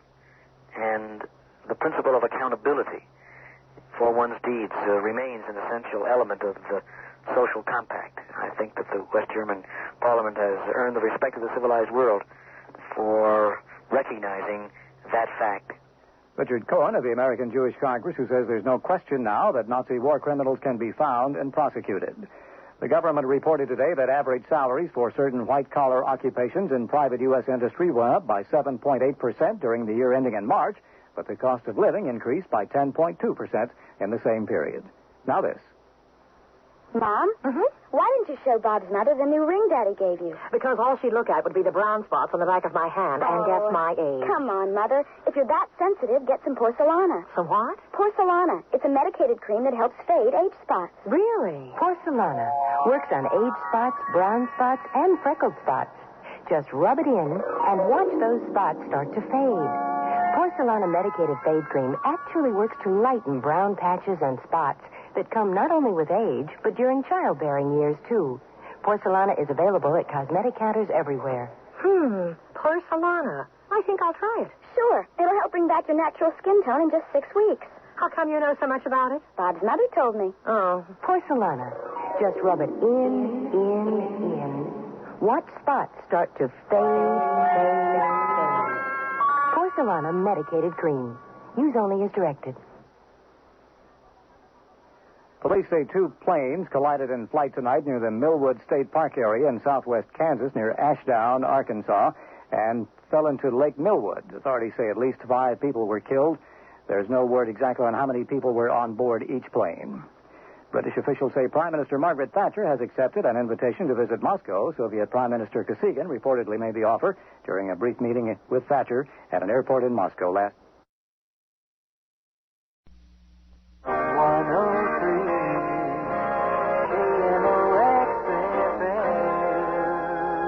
This is Music 103, KMOX FM, St. Louis. That's the theme from the Sears Radio Theater. Tonight is a program of adventure with Howard Duff as your host. Here's a preview. I'll build you a fireplace in our house on the island. Can you do that? I can try. I'm glad we're doing this. I really am, John. It's just that, this is something most people only dream or talk about. But we're actually doing it. The Sears Radio Theater will begin after this message from your local station. This is Howard Duff. It's a warm, suburban Saturday morning. This neighborhood is a comfortably affluent one with carefully clipped hedges and tidy lawns, the houses sprawling in varying architectural styles. In front of the Robinson family's large white colonial, there's a great deal of activity this morning. 2 signs stand before the house. One with the word sold in red letters flashed prominently across it. Beside it, printed in a childish and uneven hand on flimsy poster board, is the sign that's brought the people flocking. It says, moving sale. The Robinson twins, Sarah and Sean, with irrepressible 11-year-old enthusiasm, are the prime movers in this enterprise. They stand together proudly and eagerly survey their potential customers. The lawn is littered with an odd collection of family possessions. There are garish pots, an overstuffed chair, magazines, ancient record albums, and white elephant vases. Off to the side, 17-year-old Rosemary's long-forgotten and bedraggled doll buggy stands unsteadily on 3 wheels. Joanna Robinson stands at the window of the breakfast room looking out, remembering her oldest daughter's 3rd birthday party where the buggy had been the crowning glory with a giant pink bow tied around it. The twins have tagged it with a price of 50 cents. Joanna turns away from the window, slowly sips her coffee, and looks at her son, Brad, who is slumped at the table with a plate of scrambled eggs, cooling and untouched in front of him. Brad, did you put anything out for the sale? No. Why not? You must have lots of things you won't be needing. No, I don't. What about your skis? My skis? I'm not selling my skis. Well, you won't need them on the island. I'm not going, Mom. It's the dumbest idea I ever heard, going off to live on an island. Brad, the house is sold. We're leaving in a few days. I'm not. I'll find my own place. You're not old enough. What's old got to do with anything? Brad, we had a vote. You were the only one against going. What am I supposed to do on an island with no friends, nothing to do, no place to go? You know, you always say you want me to treat you like an adult. All right, I'm going to talk to you like one. Life has gone pretty sour around here. Have you noticed that? This is our chance to make a fresh start, maybe our last chance. We've been chased from the city to the suburbs. Now the crime, pollution, all the old city problems are here. I know it seems drastic to run off to an island, but in all this craziness, it seemed to us the sanest solution. Can you understand that? I'll never understand.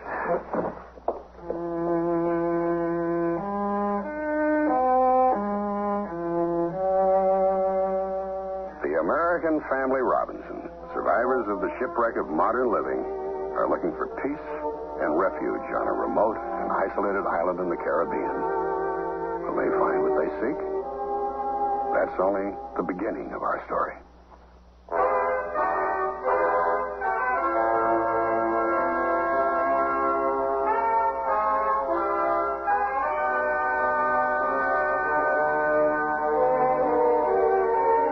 Sears Radio Theater, a new adventure in radio listening. 5 nights of exceptional entertainment every week, brought to you in Elliott Lewis production of the Sears Radio Theater. Our story, American Family Robinson by Pamela Russell. Our stars, Keith Andes and Mary Jane Croft. The Sears Radio Theater is brought to you by Sears Roebuck and Company. Sears, where America shops for value.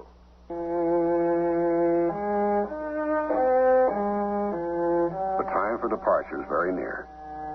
Joanna Robinson sits before the fire in the empty den. It's late, and everyone else is asleep. She stares into the flames and considers the giant move her family's making and the enormous changes it will bring to all of their lives. Can't sleep? No. Looks like you need another log.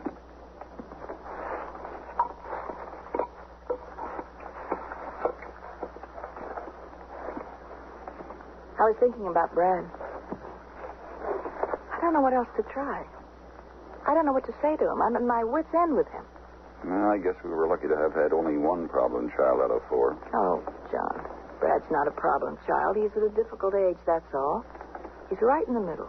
He's not a boy. He's not a man. And he's right in the middle of this family, too. He's not the baby. He's not the oldest. He's just in the middle. And that's not a very fun place to be. I don't care how you defend him, Brad's been at a difficult age all of his life, Joanna. We both know it. He was a troubled baby and little boy. He's an impossible adolescent. God knows what kind of an adult he'll be. Brad's one of the main reasons they want us out of here. I don't like the way he's headed, almost getting thrown out of school for smoking pot in the bathroom, and how many other stunts. The island will be the best thing that could happen to him. I know that, and you do. Trick is to convince Brad. You know, there's so much inside of him. I think he has so much trouble because he's more sensitive than the others. Maybe you're right, but I can't stand to see him go slouching around so sullen and negative.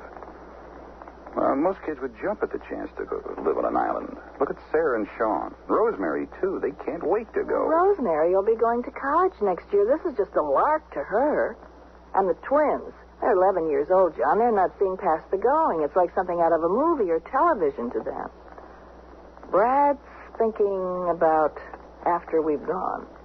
After we've gotten there, being there, living there. And you're thinking about it, too, aren't you? No. Yes, aren't you? Yes and no. For the moment, I just want to be 11 years old and think only about the going, that's all. I wish I could do that.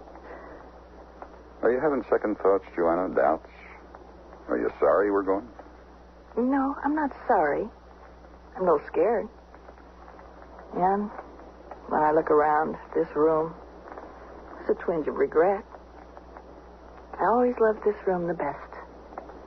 I'll build you a fireplace in our house on the island. Can you do that? I can try.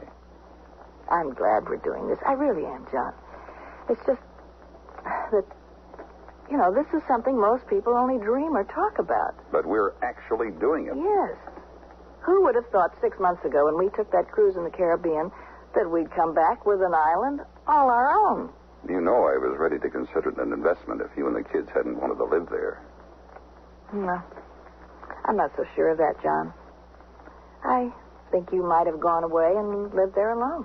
Why do you say that? I believe it. I know that things haven't been the same, the way they used to be between us in a long time. We've been married nearly 20 years. It can't be moonlight and roses forever. Well, not moonlight and roses, but some sharing and talking together. I thought intimacy grew with time. I didn't think it died.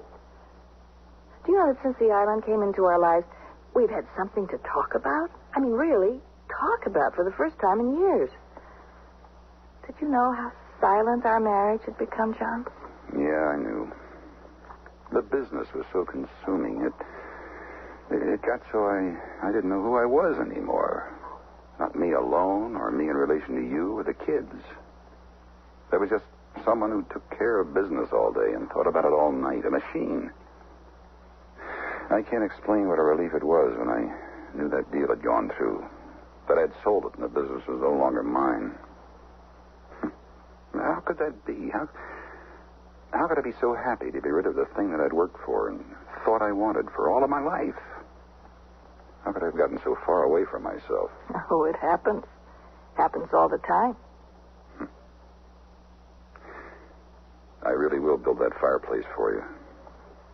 And we'll sit in front of it nights and talk. There'll be lots of moonlight on that island. I'm not sure I can promise you roses. Yes, but don't attach too many promises to the island. I'm afraid of weighing it down. Let's just let it happen. Just let it happen as it will, okay? All right. Joanna, there was something I wanted to tell you. I'd given up on it tonight. I was going to try in the morning, but maybe now is the time. Oh, what is it? I went to see Dad today. You did? Yeah. Joanna, he wants to come with us. To the island? Yes. But, John, your father's not a well man, and he's not young. I don't think he could survive it. I don't think he can survive here much longer. The reason he's old and sick is because that's all anybody will let him be anymore. I told him he could come with us. Without even discussing it with me? We're discussing it now. After it's decided. Should I have told him no? No, of course not. Your father has a right to the island, too. He has a right to live. Yeah. To live with some pride and dignity. Well, every time I've gone to that retirement home, I've wanted to take him with me when I left. And now you're going to. Dad's going to come with us. After all, it seems only right that there should be 3 generations on our island, doesn't it? Yes.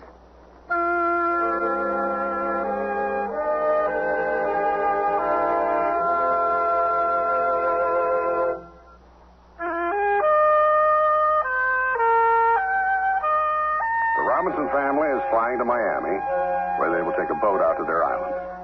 Brad sits by the window, regretfully watching his home recede below him. The twins munch peanuts and keep up a steady stream of questions. Rosemary is seated beside her father, and Gordon Robinson has taken the seat next to his daughter-in-law, Joanna. Joanna, can I have the stewardess bring you a magazine or something? Oh, no, thanks, Dad. I don't think I could concentrate enough to read right now. Excited? Yeah, and nervous. I'm afraid I'm not much of a traveler. I get a little apprehensive on planes. I can't quite convince myself that this is a natural state for humans. Birds, yes. People, no. I think I understand. Joanna, I know you're worried about my coming to the island. No, Dad. Yes, I know. An old codger like me dragging along with you so much excess baggage, I know. Now, that's not true. I'll admit I'm worried about your health. We'll be a long way from a doctor. But, Dad, I have never thought of you as excess baggage. I've been too close to too many doctors for too long. And I'll tell you, Joanna, I may be more help out there than anybody'd ever guess. I'm sure you will. I'm the son of a farmer, you know. I know more than a little bit about the land, and before everybody started telling me I was too old to function, I was a pretty damn good architect. Well, believe me, we're all happy to have you with us. Just need me. Make use of me out there. And I'll be happy too. If we're going to make it work, we all have to pull together. Mom, how much longer? Till what, Sean? Till we get there, to the island, how much longer? Oh, quite a while yet. Sean, will you quit bouncing the seat? What a grouch. Just quit it, will you? Sean, you'd better sit down. They're going to be serving dinner soon. Yeah, Daddy. Sean picked lasagna. Yuck. I bet it'll be better than your old chicken you picked. It will not. Will too. It will not. Will too. Shut up. You two are driving me nuts. Brad, I don't want to hear you talk that way to your brother and sister. Now, there are plenty of empty seats on this plane. If you dislike being a member of this family so much, why don't you take one of them? It's the best idea you've had in a long time, Dad. Brad, please. Wait, Brad. Let him go, Joanna. But, John... He can't go far. Joanna, I think the boy needs some time alone. I know what he needs, but Joanna won't let me give it to him. Oh, Daddy, you know you wouldn't hit Brad. I'm just a big softy, huh? Yes, exactly. Well, I guess I've been found out. What's that you're reading, Rosie? It's a book about the islands near ours. Maybe even ours is mentioned in here. I haven't gotten that far yet. What's our island's name anyway? You know. Oh, I forgot. Santa Bonita. Isn't it, Daddy? Santa Bonita. Yep, that's it. I don't like that name. Couldn't we call it something else, Dad? Well, I guess we could if we wanted to. What would you call it, son? Oh, this ought to be good. Don't you think they'll make us good names, Rosemary? Oh, I'm just remembering the time you wanted to name my white Angora kitten Harold. Harold was better than what you called it. Peaches. Boy, what a name. Well, anyway, what do you want to name the island, son? Fred?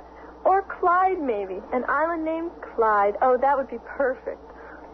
I don't think I want to call it anything till I see it. And when I see it, I'll know just what to call it. Oh, I can't wait to see it. How much longer now? Still a ways to go yet. Here's dinner. Yeah, here comes your lasagna, Sean. Yuck. Better than your old chicken. I'm not very hungry. I think I'll go find Brad.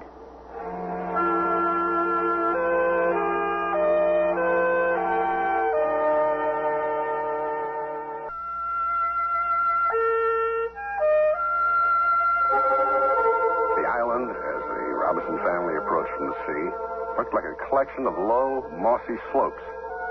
As the skiff came slowly into the cove, a bed of kelp wavered golden and tangled in the clear water near them. High in the sky above them, two cormorants wheeled in a kind of welcoming aerial dance. It was a beautiful, bright blue day for their landing. Brad, will you help me here? It needs to be pulled up a little further on the sand. Here, let me help you. Thanks, Dad. Just take it easy. Brad and I've got it now. We're here. We're really here. Sean, don't wander off alone. Sean, come back here. Oh, Mom, I just want to see our island. Yeah, I know you do. We all do. But first things first. Right now we're going to see where we'll be living. Is it a real house, Mommy? Like our other house? No, this is just a temporary house, Sarah. It was here when we bought the island. It's a place to stay until we build our real house. Are we going to build it ourselves? Yes. All of us? Yep, all of us. Now let's move out. It's this way.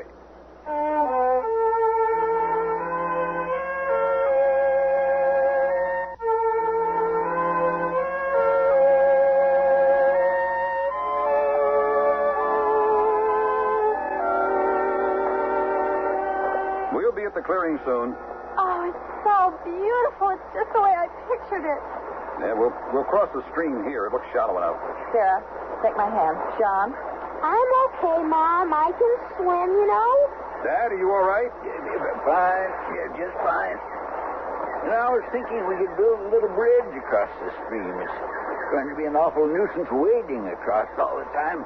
A bridge would be just the thing. We're very lucky to have this stream. It's our fresh water supply.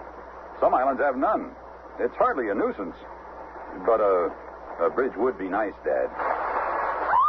What was that? Don't get excited. Everybody calm down. It was just a wild goat. Oh, great. Wild goats.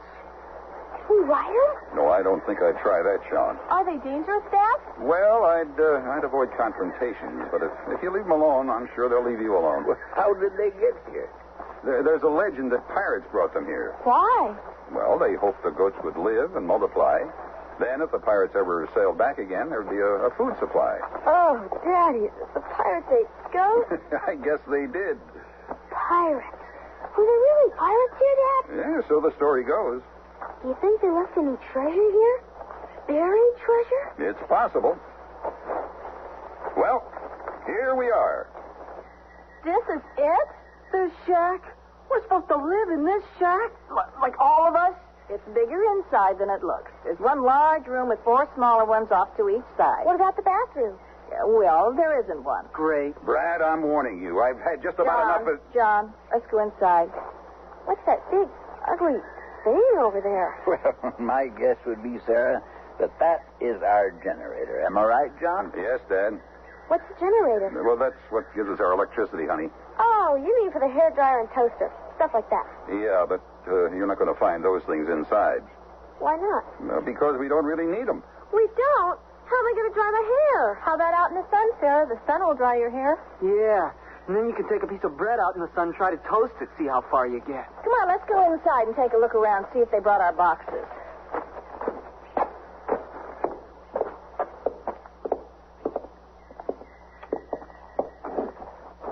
How long ago did they say this place was built, John? About 40 years. A man named Schmidt built it. He tried to farm this island, but he died after only a short time here. Did he die right here, Daddy? Yeah, I think so. Oh, I don't think I like it here very much. Well, we're not going to be here very long. We're going to have our own beautiful house built before you know it, Sarah. What did that man Schmidt die of, anyway? Boredom. This place is really creepy. Maybe if we opened a window, it would help. Oh, Rosemary, what is it? Oh, they're over there. I've never seen such a big spider in my life. Oh, I'll kill it. No, don't, Brad. Are you crazy? Just take it outside, okay? Okay. Oh, I'm sorry if I scared everybody. I looked up, and there it was, right in my face. It was so big. Where's Sean? I don't think he came in with us. No, he didn't. Where is he, Sarah? Well, he told me he was going to go look for the treasure. What treasure? The pirate treasure Daddy was talking about. Oh, Sean.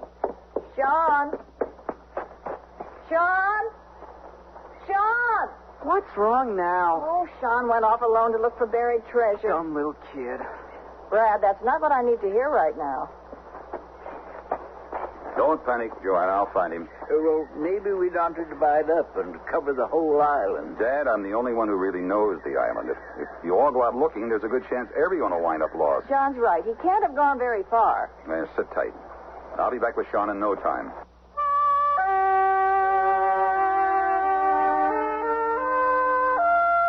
Rosemary, what are you doing up there? You won't laugh. Of course not. I was trying to measure for curtains. Curtains would really cheer this place up. You're right. Does need some cheering. Well, it's hard to imagine giant spiders crawling on pretty yellow gingham curtains. I think the curtains will drive them off. Leave it to you to use curtains as a weapon. You're laughing at me, Mother. No, I'm not. It's just that you make me so happy. I'm very proud of you, Rosemary. Thank you. Mother? Yes? I don't know how to say this to you. What is it? What's wrong? Are you starting to wish we hadn't come here? Oh, no, it's not that. It's just the opposite, really. I love it here. I'm afraid I'll never want to leave. But, darling, you'll be leaving for college just a few months. Will I? I'm not so sure. What do you mean? I don't know if I want to go to college. I feel happy here, content. I don't feel pressured to perform. Do you feel that Daddy and I pressured you, Rosemary? No. I did it to myself. Since I was 9, I've been working for grades. I wanted to excel, to be the best. I wanted all the awards, all the commendations. I wasn't interested in learning. What I really cared about was being rewarded for learning. And now I feel differently. I don't want to go back there, Mother. I don't want to begin running the race again. Are you afraid? Yes. I'm afraid of letting winning become the most important thing to me. Here, I think I can love learning for its own sake. In college, it will be who can learn the most the fastest for a certain test, and when the test is over, who can forget the quickest. I'm tired of competing, Mother. But that's life, my dear. I guess it is, but not here. Isn't that what coming to this island was all about? Didn't we come to escape all of that? Well, yes, but what, Mother? But you're young, Rosemary. Daddy and I tried to change the world. We failed. But maybe you won't. You have to go out there and try to make your mark, make some difference in the world. We never intended that you or Brad or the twins should stay here forever, isolate yourselves for your whole life. Please, darling, try college. Don't choose escape too soon in your life. We'll be here. If you want to come back, we'll be here for you. Maybe knowing that'll make it easier for you out there. Please, you must try, darling. All right, Mother. I'll try.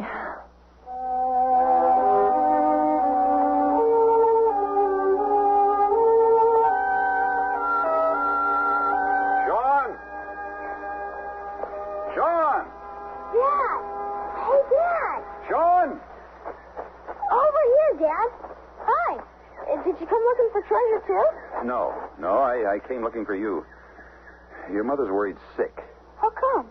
Because you just wandered off and didn't tell anybody where you were going. I told Sarah. I told her that I was going to look for the treasure, but I haven't found any yet. Sean, sit down here for a minute. I want to explain something to you. What? It's going to be different living here on the island, not like back home. Yeah, I know. It's really neat here. I saw some of those wild goats, and I almost got one to come up to me, right up to my hand. Huh. Well, I'm glad you like it here, but, I want you to love this place, but there are some things you have to know about living here. Like what? Like no going off exploring unless you tell somebody exactly where you're going to be. But if I'm exploring, I don't know where I'm going to be. I want you to know. Before you go off alone again, you're going to know this island. I'm taking everyone on a tour, and I'm taking a compass. I'm going to make sure that everyone knows how to read it. Sarah, too? Yes, Sarah, too. This is a lot bigger place than you think. It's easy to get lost. Yeah, I've been looking for you for hours, Sean. You have? Yes. I want to ask you something. Can you find your way back to the house from here? Sure. All right, which way? That way. You positive? Sure. All right. Let's find out if you're right. Okay.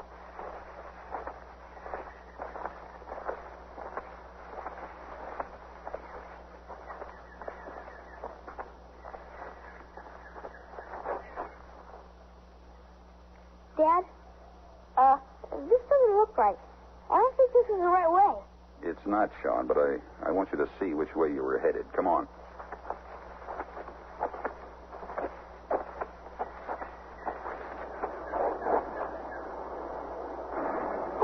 Dad? The other side of the island. Look down there. Wow. That's a 300-foot drop to the sea. It's getting dark, and I would have come this way. I might have fallen, Dad. Yes, you might have. Now, that's what happens. You get confused, turned around, and then you're lost. I don't want to scare you, Sean, but there are things on this island that take great care and caution in handling. Now, soon you're going to know this place like the back of your hand. I don't want you to be afraid. I only want you to have some respect. Do you understand what I mean? I think so. Good. Dad, Do you think I'll ever find the treasure? Hey, anything could happen. I thought of a name. A name? Yeah, for the island. Tayog. Tayog? Sure. It's good spelled backwards. From now on, this is the island of Tayog. You like it? Is it okay? That's a fine name, Sean. It sounds like something out of Jules Verne. The island of Tayog. Yeah, I like it.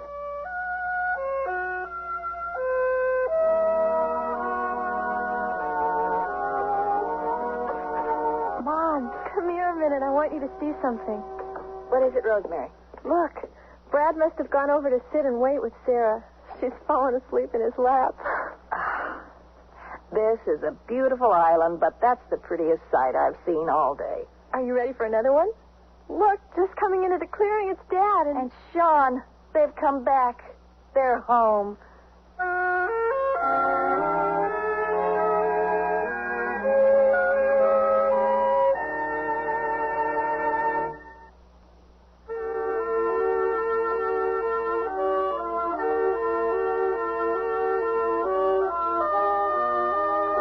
Family has inhabited the island of Tayog for over a month now.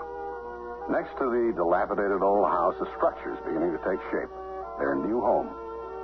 John and Rosemary are perched, hammering nails into the wood frame. A little ways away, Gordon Robinson kneels beside a low fence and spades the earth of his garden. Joanna and the twins come walking into the clearing carrying armloads of wild flowers they've been out gathering. All around the place, there's the feeling of peace and happiness. Only Brad stays apart from the others. Pale and idle, he sits under a tree watching them. Time for lunch, everyone. Whew, that wind is really picking up. Yes, I think we may be in for a storm. I've been keeping my eye on that bank of clouds to the east. Seems to be moving in. No, it doesn't look any closer to me. I don't think so, Dad. Maybe not. But there's been a strange feel to the air today. I don't know, kind of heavy. Well, whether there's a storm coming or not, it's lunchtime. Let's all go in and eat. Sounds good to me. I am famished. I've never in my life had such an appetite. This place must agree with me. Brad, lunch. I'll be in a minute. Just think of it. Soon we'll be eating salads from my garden. Daddy, next time you have to come with us and see the spot we found. They're the most beautiful flowers. It looks like you picked nearly all of them. Oh, we didn't even make a dent. That's how many there are. It's like a fairyland. Just as soon as the house is finished, I'll go out with you. Oh, sit here, Brad. How much longer will it be, Daddy, until the house is finished? It seems to be taking so long. Well, it would go faster if we had more help. I'll help. I didn't mean you, Sean. No, Sean, she meant me. That's right, I did. Don't you ever get tired of just sitting under that tree, Brad? Sure, I get tired of it. I get so tired of it sometimes I think I'll go nuts, or maybe I'll just take the boat and try to get back home. This is your home, Brad. No, it isn't. What's happening? Oh, look at it out there. What is it? What? Oh, why is the sky so dark? How come it's black all of a sudden? Is it a storm, Dad? No, it's not a storm. I think we'd all better go inside. And close that door. I'm scared. You're always scared. Okay, you two, back to the table. Everybody, let's finish our lunch. Come on. John, what is it? I'm not sure. But you think you know. You're afraid. I can tell, and it's making me afraid. Is it what I'm thinking? Is it a hurricane? No. What then? What are you two whispering about over there? If you don't come to the table, I'm going to eat your lunch and mine. We're coming, Dad. We're coming.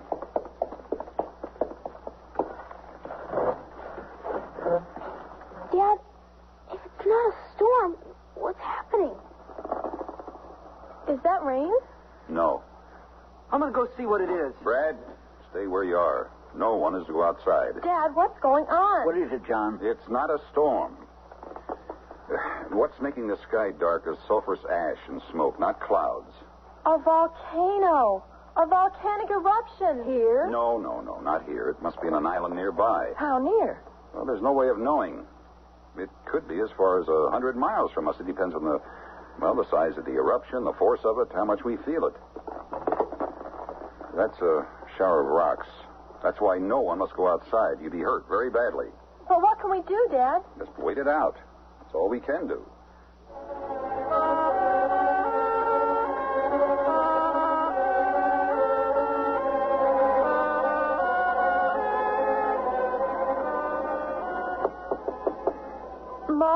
Mom? I'm sorry to wake you. No, I wasn't asleep. What is it, honey?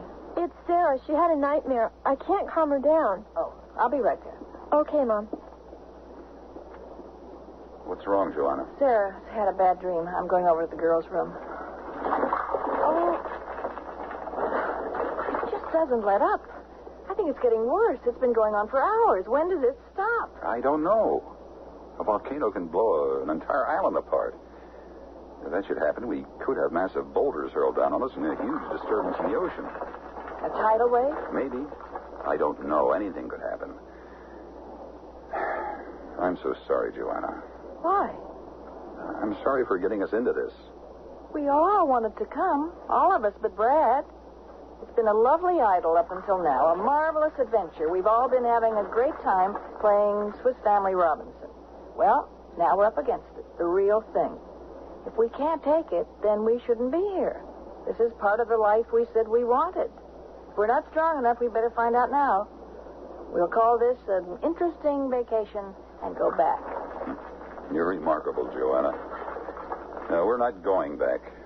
We still have things to do here. I've got to build that fireplace. No more apologies for bringing us here? No. I got to go to Sarah. Oh, my garden.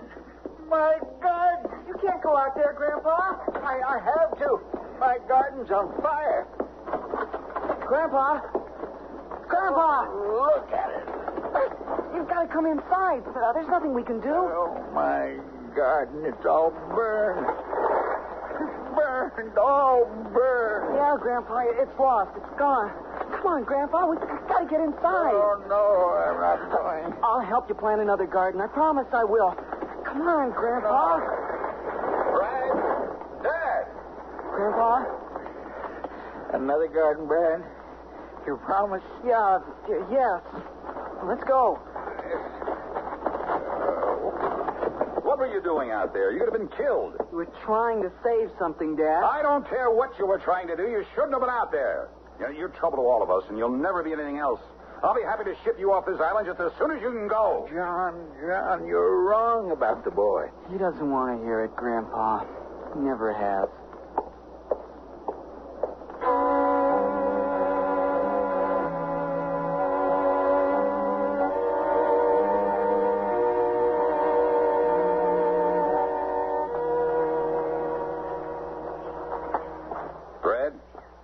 Brad?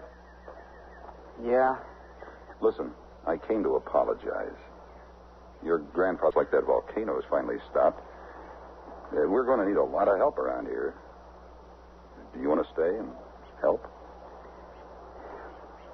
Yeah, I want to stay. I don't know what's happened to me.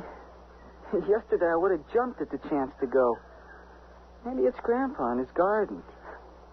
The old guy loved that patch of dirt. He worked so hard. And I promised him I'd help him with another one. I don't really know why I promised, but I feel I have to keep it. Look, Dad, I still think this is a pretty nutty idea, but maybe it's growing on me or something. This place is beautiful. It was last night, and even now this morning, all torn up and covered in ash. It's beautiful. Your grandfather was right last night. And your mother's been right all along. I've been wrong about you, Brad. I never thought you could say that. Even admit you were wrong, Dad. I guess I've been wrong about you, too. It looks like it took a volcano to blast us loose from what we thought about each other. Yeah. Hey, everybody. Hey, come look what I found. What is it, Mom? Is it treasure? I think maybe so. Look. Oh, it's pottery. Let me see. It looks pre-Columbian. What's that mean? Pirates? Older than pirates. The people who made that bowl were here long before the pirates. You mean it's not treasure? It's just an old bowl? Oh, this is something better than treasure, Sean. How come? Well, the pirates with their treasure chests of gold doubloons, they were just passing through, visitors, looking for adventure. But the people who made and used that bowl lived here. They lived on this island, just like we do, Sean. This was their home. Just like it's our home now.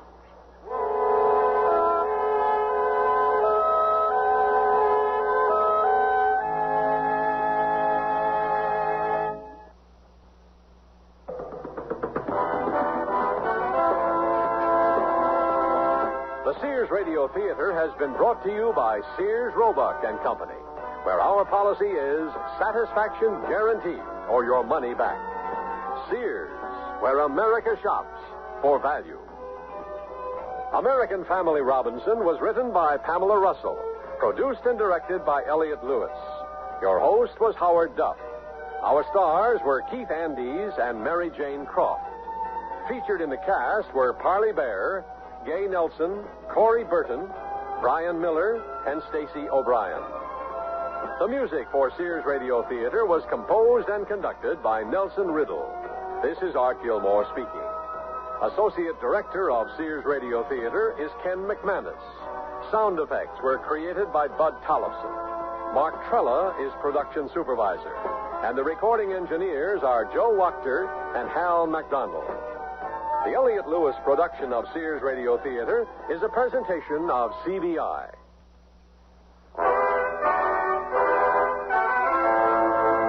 Next Monday's Sears Radio Theater will be a story of the West with Lorne Greene as your host. Let's listen. You don't know him like I do, Seth. You don't know how he is. What do you mean? I can't sleep knowing he's there next to me. I can't sleep knowing what a cold-blooded killer Hod Russell is. So be sure and tune in next Monday to the Sears Radio Theater. 4 Americans in Turkey.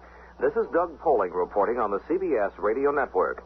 The Americans, 3 civilians and 1 military man, were gunned down by terrorists as they waited for a bus on a street corner near Istanbul. Several men and a woman armed with machine guns passed by in a car, spraying gunfire at the Americans. The State Department tonight issued a comment read by spokeswoman Mary Ann Bader. We condemn in the strongest terms the terrorist act which took place in Turkey today. Civilized people everywhere are outraged by such cowardly acts of violence. The Turkish government has expressed its grief about the loss of the 4 Americans and has stated its determination to search out and find these terrorists. The Department of State extends to the families of those killed its deepest sympathy. The Turkish government also condemned the attack and said it was an attempt to undermine vital U.S.-Turkish relations. More news in a moment. The Senate has broken its impasse over the oil industry windfall profits bill. Ending a 3-day filibuster, the lawmakers agreed to tax the industry an extra $178 billion over the next 11 years. The final version may not be worked out for several days, but it's thought a windfall profits bill can be on President Carter's desk before Christmas. Members of a congressional conference committee have reached tentative agreement on a $20 billion program to develop synthetic fuels. The vote appears to assure passage of President Carter's proposal for alternative fuels, a key part of the president's energy program. Campaigning in California today, Senator Edward Kennedy accused President Carter of straddling the fence between hawks and doves over the defense budget.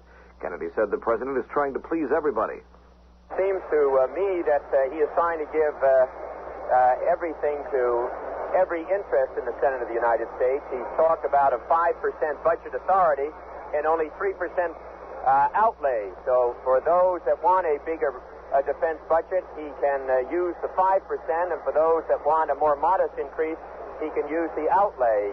And this is, I think, the kind of double talk which is enormously troublesome. Kennedy today entered his name in the New Hampshire primary with twice the number of signatures presented yesterday by President Carter's people. On February 26, New Hampshire will hold the nation's first presidential primary.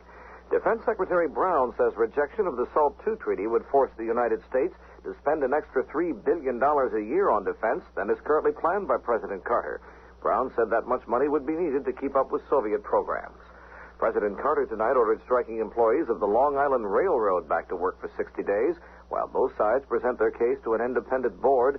Presumably the trains will start running again Monday. The walkout, now in its sixth day, affects some 300,000 New York City area commuters. Secretary of State Vance arrived back in the United States following his week-long visits with NATO officials in Western Europe. Vance immediately went to the White House for talks with President Carter about the Secretary's discussions with European officials on the Iranian crisis. Vance tried to persuade the Allies to join the U.S. in a possible trade sanction program against Iran. Now this. The mayor of West Rushville, Ohio, has decided to do something for the people of his community this Christmas. He's inviting the whole town to dinner on Sunday. Mayor Seaford Schaefer, who is 74, will hold the affair at the Lions Club building in West Rushville, a farm town in central Ohio. There are about 227 people in the community. Schaefer went from door to door, inviting them personally to the Sunday fair. He says he's only doing it for goodwill, no axe to grind. Schaefer said, "I hope it brings us closer together." Doug Poling, CBS. KMOX Radio News at 8:08.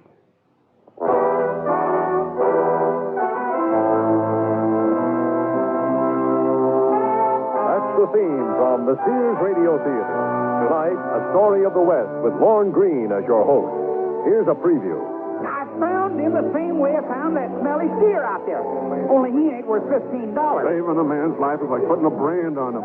He's your doggy, like it or not. The Sears Radio Theater will begin after this message from your local station. Here's how to use the old bean to make a tangy bean dip with Joan of Arc Caliente-style chili beans.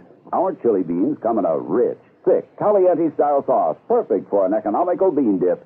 Just blend a can of Joan of Arc chili beans with a dash of Tabasco sauce.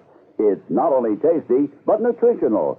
Beans are the #1 economical source of protein, according to the U.S. Department of Agriculture. Try them. Just one of the many ways you can use the old bean with a little help from Joan of Arc. They're celebrating at Paint and Paper's new decorating center in Chesterfield with special savings during their grand opening sale at both stores. Stock up now on Fuller O'Brien painting.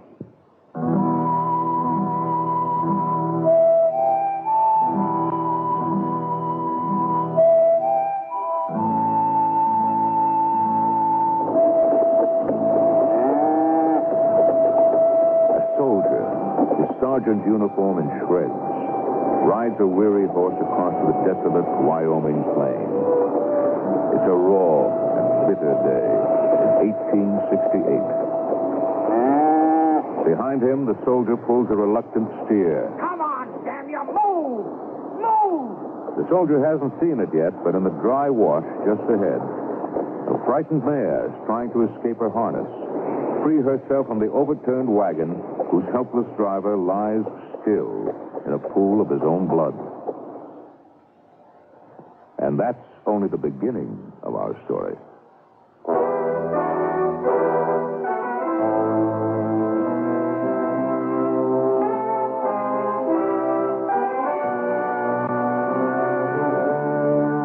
Sears Radio Theater, a new adventure in radio listening. 5 nights of exceptional entertainment every week, brought to you in Elliott Lewis' production of the Sears Radio Theater. Our story, Powder River Policy, by Percy Granger, adapted from the screenplay by E. Jack Newman. Our stars, John Larch and Sam Edwards. The Sears Radio Theater is brought to you by Sears Roebuck and Company, where value is your byword. Sears, where America shops. The word's out and spreading fast about the jeans from Sears Men's Store that grow beautifully. It's a sure sign they're fitting fine and feeling good. For the denim that keeps going strong a long time. Get them trim cuts, regular cuts, even get them pre-washed. The jeans that grow beautifully. Now at most Sears retail stores.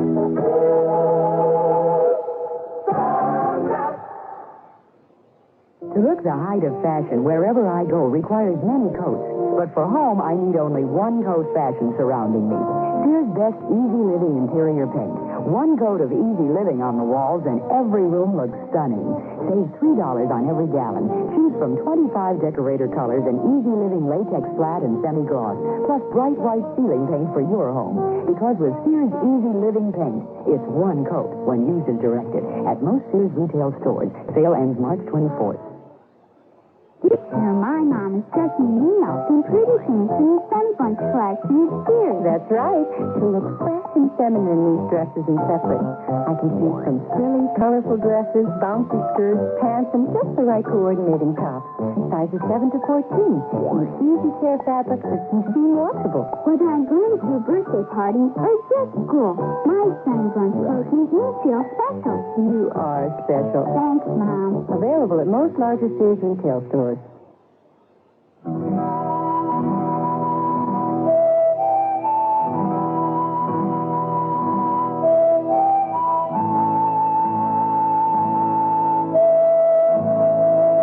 The wind howls, tearing at the soldier. The steer becomes more and more unwilling to move.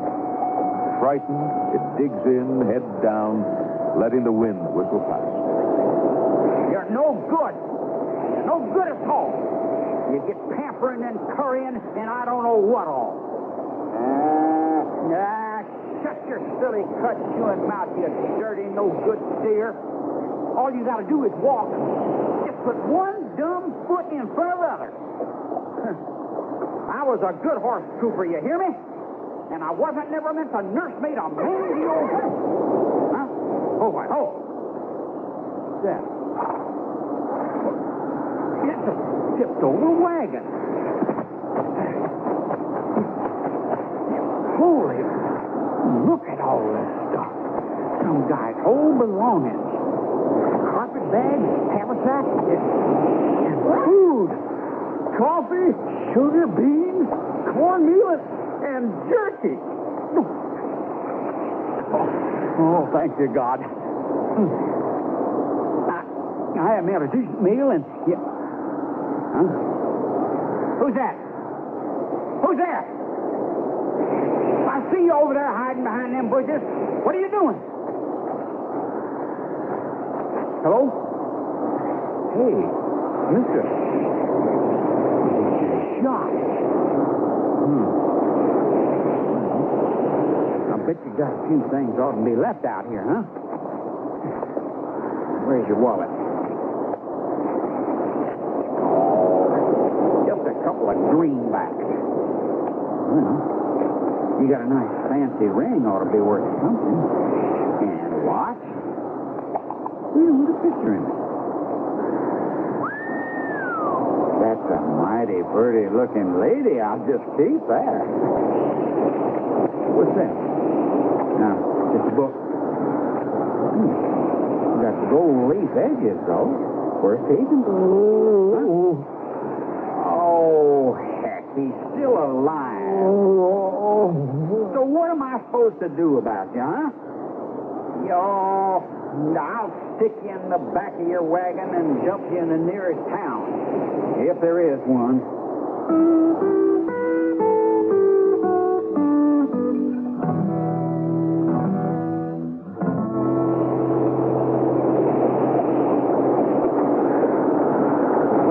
Here's the town.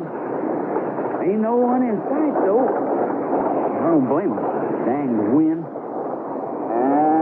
Oh, shut up. A bunch of horses tied up at that saloon. Maybe at least I finally caught up with the cattle outfit you strayed from, you moldy steer, and I can collect some reward for returning you. Oh, I'll just tie you all up and go inside. Oh. Howdy. Oh, yeah. Hello, Mr. Sheriff. Now, where the heck you get that steer? I found him, sir. Where'd you find him? Wandering the riverbed, sir. He's just a stray. Must belong to the herd that's been moving this way. Yeah, I kind of figured they'd be holed up here waiting for this windstorm to pass. Sir? Your horse. Army animal? Yes, sir. Yes, sir. He's that, sir. What are you doing with it?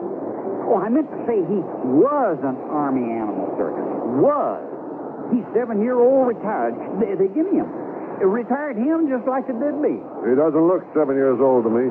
He's almost 7 is what I meant to say. I got a paper that... Where are you from? Fort Fetterman, 7th Cavalry, Company B. Fort Fetterman? Yes, sir. Fort Fetterman, sir. Long ride. Oh, yes. What brings you here? Why, this steer. Understand they're paying $15 for stray steers. Is that right? If they were straight. Oh, he was straight. I didn't steal him. And this buckboard and the horse that's pulling it, they yours, too? Yes, sir. Where do I find this Sears trail boss? Where are you headed from here? Cheyenne. Hey, that's where I'm going. Oh, Cheyenne. Why? Fellow there said he'd give me a job crook spotting his saloon. What fellow? What saloon? Harney Deeper. It's a little Cajun drink parlor. This Sears trail boss, is he around? In the saloon. Well, thank you, sir. Thank you. Soldier? Yeah? What's under that buffalo skin in the back of that buckboard? Oh, it's a thing, sir. Do you mind if I have a look? Why? Because it's got 2 feet sticking out.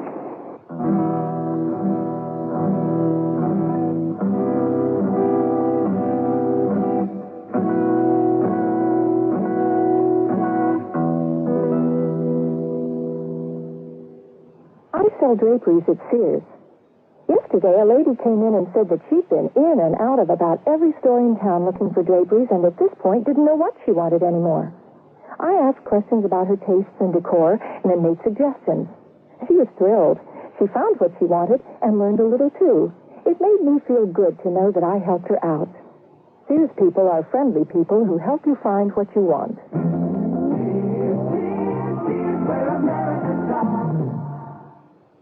What's the best way to save on new clothes? Sew them.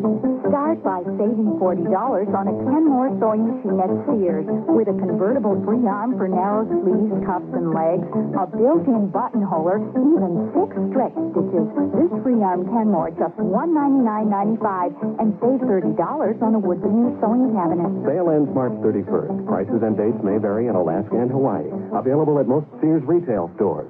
Kenmore. Solid as Sears. Here comes spring. I know. Isn't the weather lovely? I'm talking about your dress. It's as soft and breezy as spring. Soft dressing is what spring is all about. And her dress is from Sears' expressive collection of dresses and skirt sets. Fluid lines and feminine designs. Fine detailing to shape and define. In fabrics that move with you. Polyester or polyester and silk. In subtle spring shades for quiet excitement. Misses, petite, and half sizes. In the dress department at most larger Sears retail stores.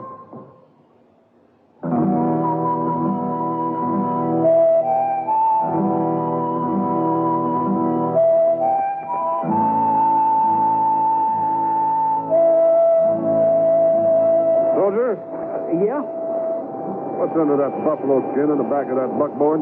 Oh, it's a thing, sir. Do you mind if I have a look? Why?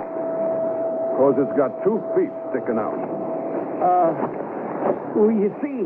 This man's been shot. Yeah. Why'd you shoot him? I didn't shoot Who him. did? I don't know. I picked him up on the trail. What did he say to you? Nothing. He couldn't talk. He was like that when I found him. Still alive.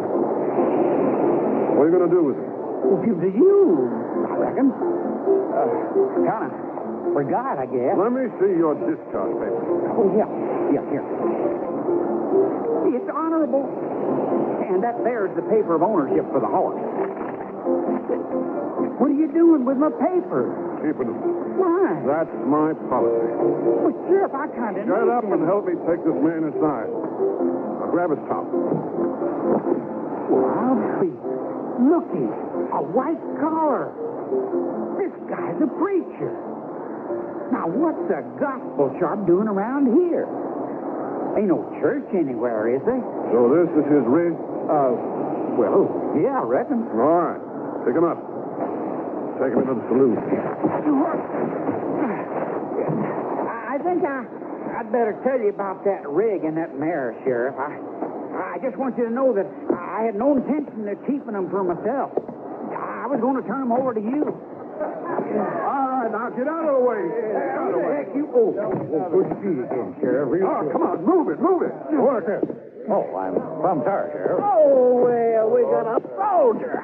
Can you play the piano? No, ma'am. What do you mean? I never seen no soldier boy couldn't play the piano, the answer. Well, I can't. What about the fellow you're carrying? Can he play? I don't know. Well, let's get him sobered up and find out. Get away now. This man's been shot. Well, we got to get some music around here. The piano player just passed out. Okay, soldier, we'll put him here on the roulette table. All right. Hey! Now get rid of these chips, you hear? Make room. Okay, soldier. Okay, start undressing. You know, Sheriff, Mr. Dokes ain't gonna like this. Pull off his boots, soldier. Yes, sir. You're interrupting business, Sheriff. I don't give a hoot what I'm doing. Well, I'm just gonna have to go get Mr. Dokes. Go ahead. Soldier, give me his coat. Here. Pockets are empty. Oh, yeah?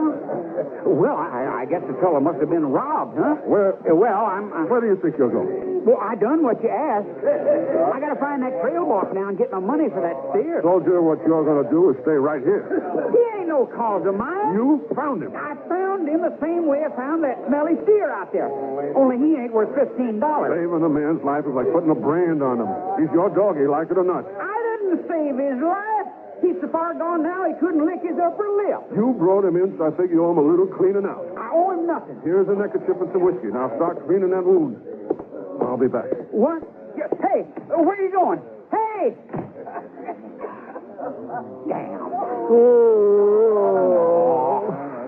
I ain't gonna be no granny nursemaid for anybody.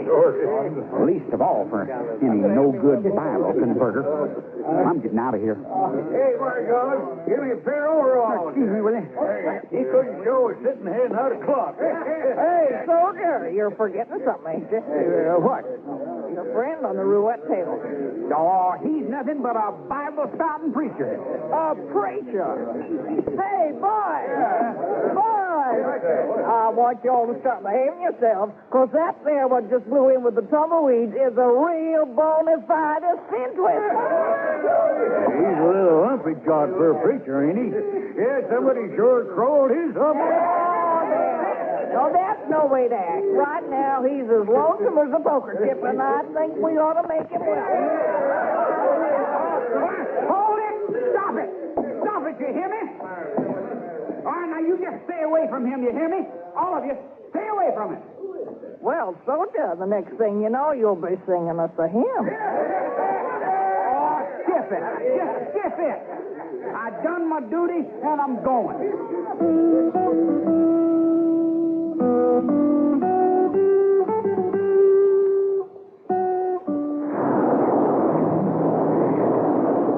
I don't care what anybody says. That sin walloper ain't no business of mine.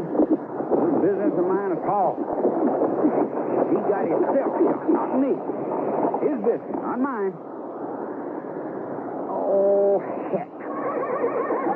My papers. That sheriff got my papers.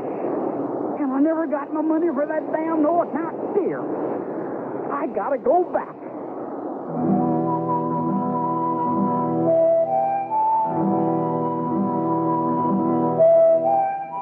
When the sheriff returned to the saloon from the back room, he found the wounded preacher lying unattended on the roulette table.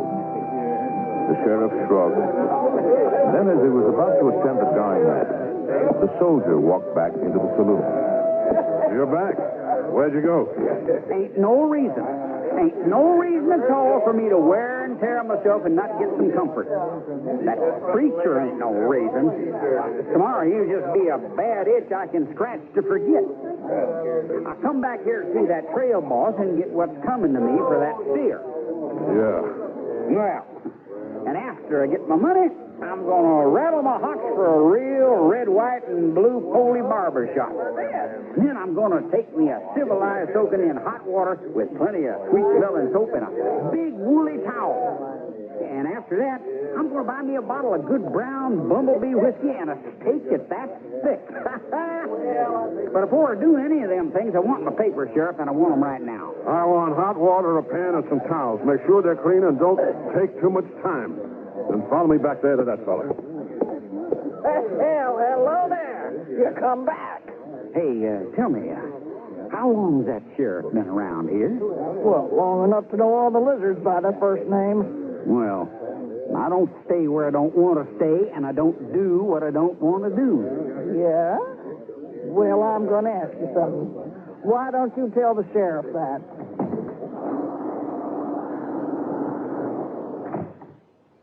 Who's that? That's Mr. Dokes. He's the owner of the saloon. He looks mighty well healed. Yep. And He ain't going to be none too happy the sheriff's fixing to use his roulette table for an operating slab.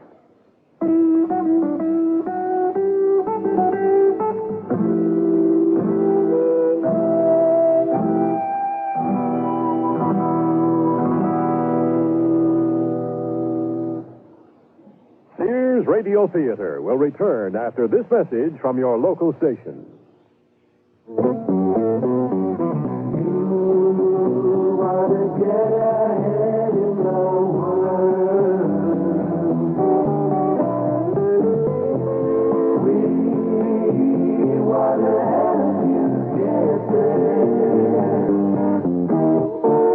Public Service Savings, we want you to compare the yield on your savings certificate because there is a difference. Public Service offers the highest rate and highest yield on insured savings in the St. Louis area. Plus, we'll give you a cash gift of up to $10 depending upon amount of deposit. One gift per family. So start making every day count with the highest yield on certificates and get your cash gift from Public Service today where saving makes a difference. Money market certificates available. A substantial penalty is required by federal regulation for early withdrawal of certificates. We want to help you get ahead in the world. Offenburg is very big. We're very big in Belleville. Lincoln, Mercury, and Ford, you'll find the perfect one. We do more things than you expect, the way things should be done. Offenburg is very big. We're very big in Belleville. Lincoln, Mercury, and Ford. We're big in Belleville. We got 4 blocks of cars and trucks. That's a great big plus. You get a maximum of service with a minimum of fuss. Offenburg is very big. We're very big in Belleville. Near I-64, you know you'll see the big Ford sign. Offenburg is south in Belleville on 159. Offenburg is very big. We're very big in Belleville. Offenburg is very big. We're big in Belleville.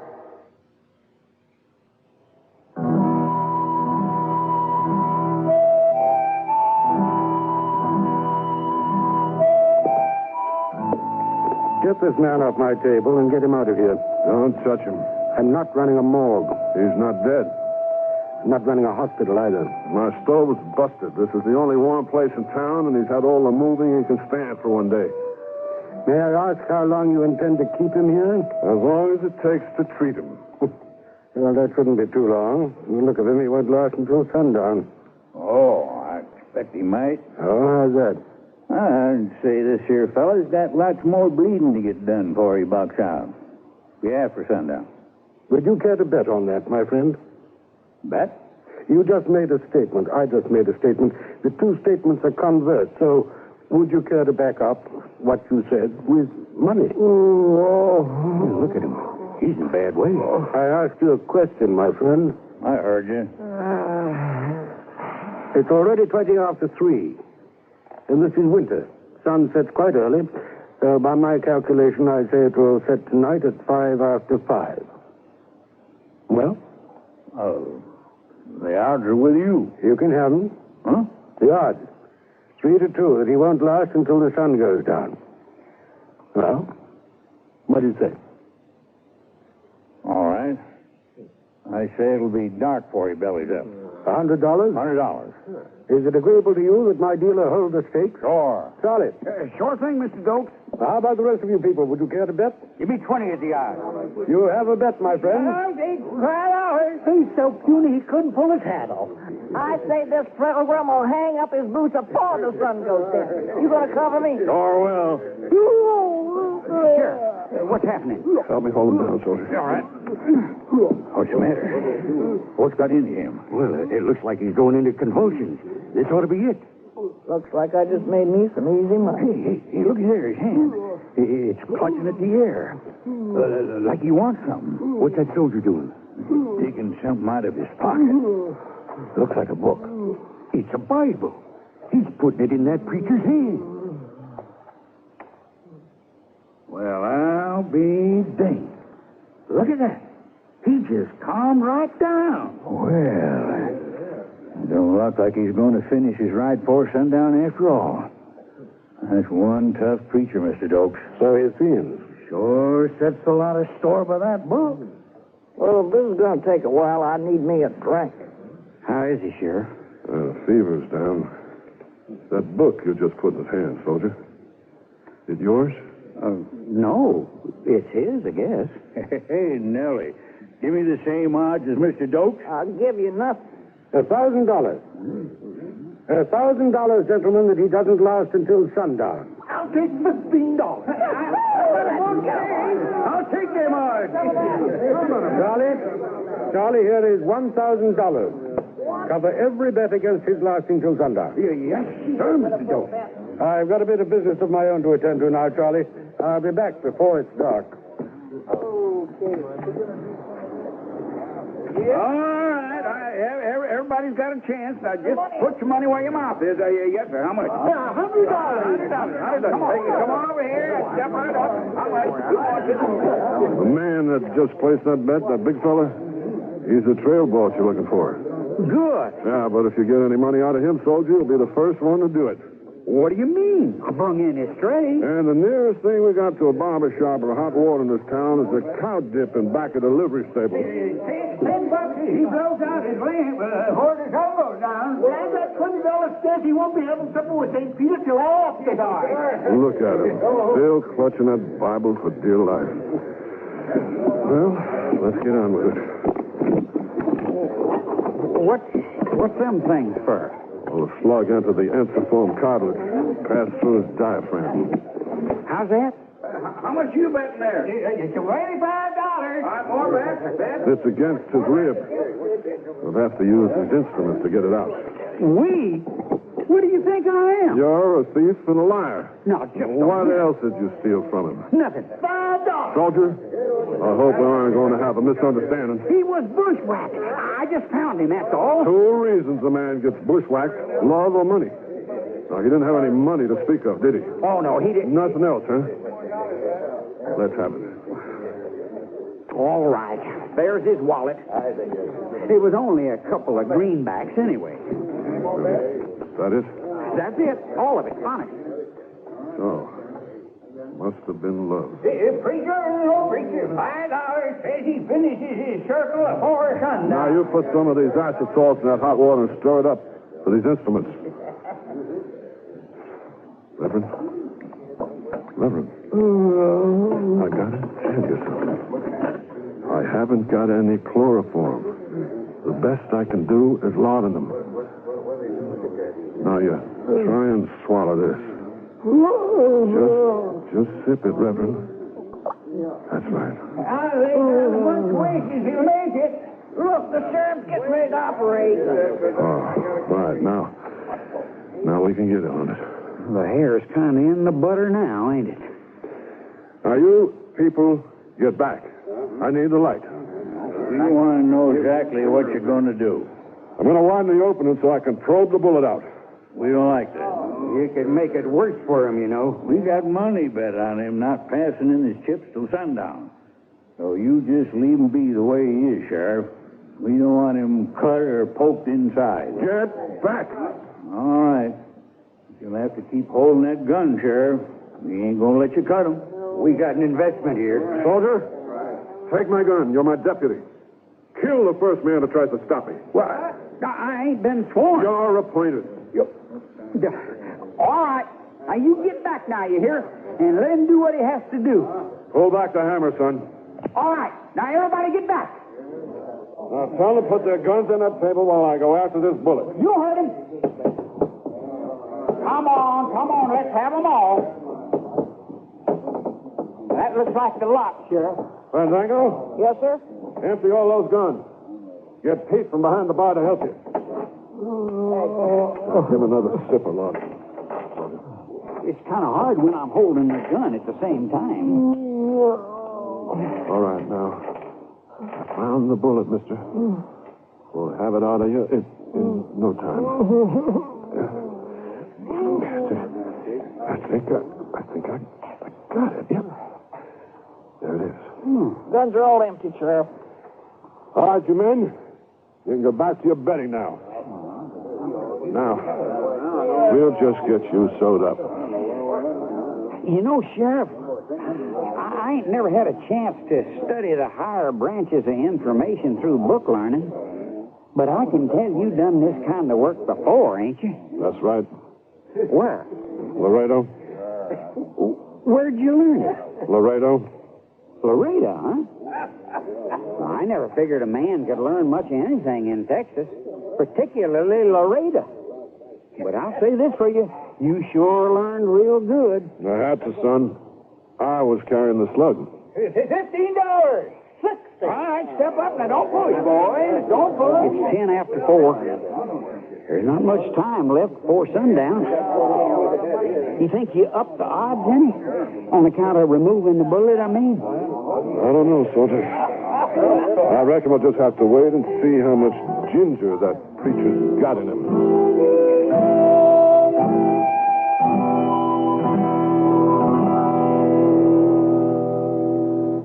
Understand you typed fast. Yes? Accurate? Well... That's okay. You'll be typing on Sears' exclusive corrector electric typewriter with easy correction and more. It's Sears' best. Try typing Sears corrector typewriter. Whoops. Now first, Sears is S-E-A-R-S, not Z. So backspace to the incorrect letter. Tap the correction key. Now the mistake is blocked out. Next, type the correct letter. Then proceed. Yes, Daddy. The word's out and spreading fast about the jeans from Sears Men's Store that grow beautifully. It's a sure sign they're fitting fine and feeling good. For the denim that keeps going strong a long time. Get them trim cuts, regular cuts, even get them pre-washed. The jeans that grow beautifully. Now at most Sears retail stores.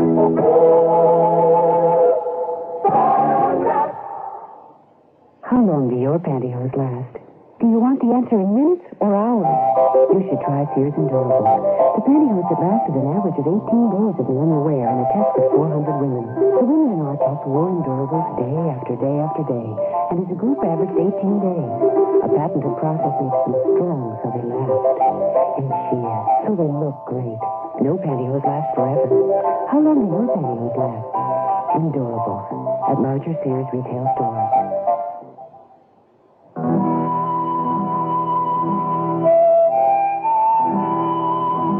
This is Lorne Greene with the concluding act of Powder River Policy.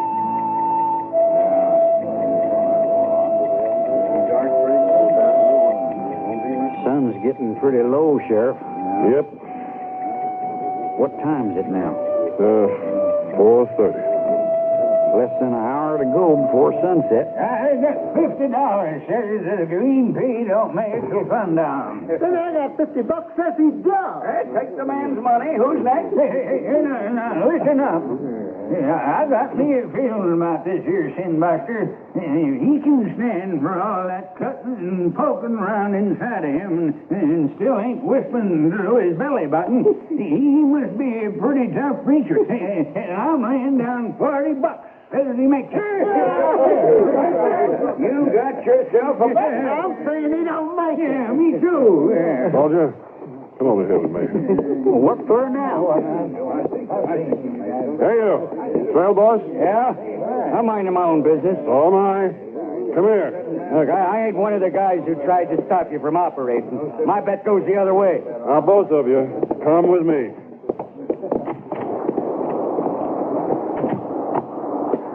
What do you want? That steer there, is he yours? Well, give this soldier here $15. For what? For bringing him in. I found him straying. Now, how do I know that? He was out there, and I brung him in. You take my word, and I can't do that. Then you can take my word. All right. Count it, soldier.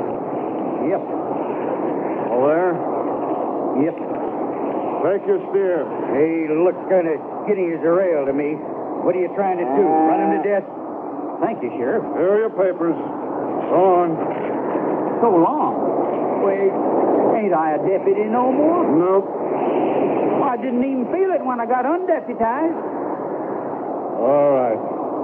Help me look through that preacher's things in the back of his wagon. Here. You look through these letters. It don't seem right to be reading a man's private letters, particularly a preacher's. Can you read? Of course I can read. I'm just a little rusty. Sheriff, look at here. Money. Let me see. I didn't know that was there, honest. I believe you. That's a lot of dinero for a preacher to be carrying. Just about enough. For what? To build a church. Where was he going to do that? Right here. Build a church and get married. Married? How do you know that? All right, where is it? Well, what? It looked to me like there used to be a picture in that preacher's watch. Yeah. And here it is. Now, I know what you're thinking, but that's the last of what I took, I swear. And I only took it because she's the closest I've been to a pretty gal since I was dutying at Fort Fetterman. That's a fact, Sheriff. That's the truth. I didn't think it made much difference taking that little picture. I mean, him being the way he was. Nah, keep it. Huh? He won't be needing it. How do you know? I know. You knowed all along? Yep. Then what the heck were we doing?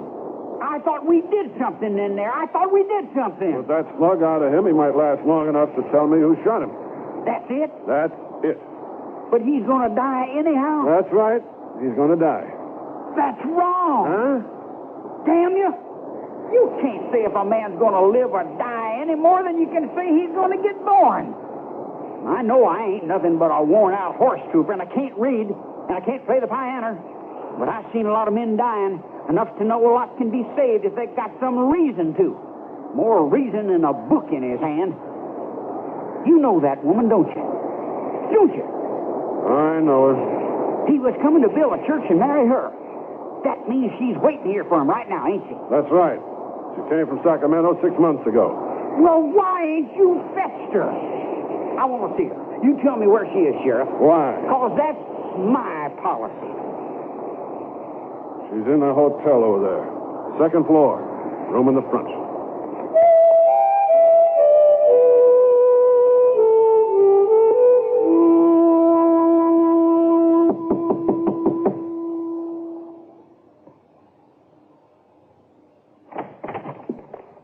Yes? What is it? Ma'am, I come to see you. It's important. Yes? I seen your picture. What? Don't ask me how. But I know you've been waiting for the preacher to come to get you. Who are you? You don't know me no way you could or ever would, but I come to see you and tell you that you. What's the matter? What's he doing here? Hello. What seems to be the problem? Well, you're Mr. Dokes, ain't you? The fellow that runs The saloon, yes. What do you want? Oh, maybe that sheriff ain't so dumb after all. Will you please tell me what this is all about? Nothing to worry about, my dear. I come over here to talk to her, not to you. She and I don't have any secrets. Who is this man? That's a stray who brought in a stray. Ma'am, I got something I want to show you. What? Soldier. This picture. Where did you get that? I got it from the Reverend. He's here. Here? In town? That's right. He's here and he's hurt. Somebody shot him. Why didn't you tell her he was all shot up, Mr. Dokes, if you don't have any secrets? I think you'd better leave, my friend. I ain't your friend. It was my own idea coming here, lady. And maybe it wasn't any kind of an idea to have at all. No, wait, please. Wait. Don't go, please. Let him go. We both know why you've been here all this time.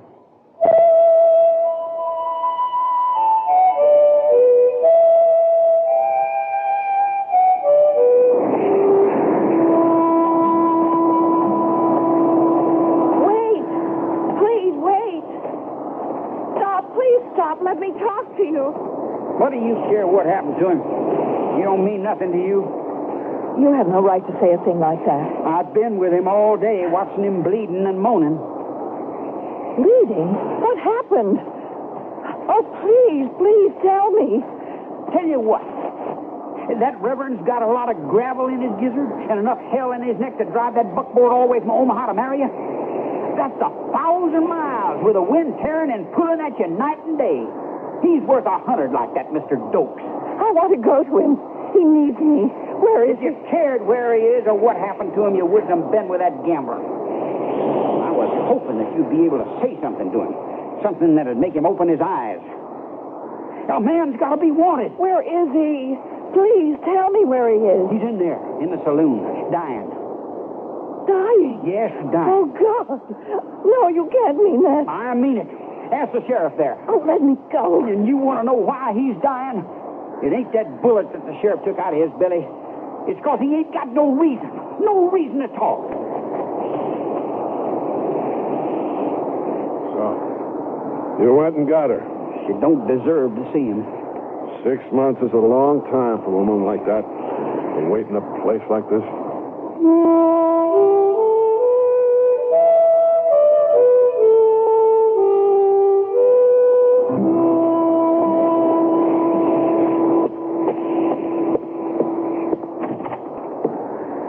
$20, is he? Still alive at sundown. You got a bet? Who's next? I'll take let him or out. It makes no difference. He'll turn on his back. All right, come on. Sun's almost down. Yeah. Well, I'll be a curly-built spin. Look what the wind just blowed in. The fancy lady. Ain't right, Sheriff. Coming in here crying. And she was with that Dokes fella all the time. She's what he needs, soldier. You said so yourself. John. Oh, John. Oh, is he dying? No. He's breathing a lot easier now. He's a lot better. A whole lot better. Is he? Don't pay no attention to what I said out there. He's coming right along. Oh. Hey, boys, it's 3 minutes to 5. Hey, look. The sun's starting to disappear. Who did this terrible thing? Someone who knew he was on his way here. Oh, John.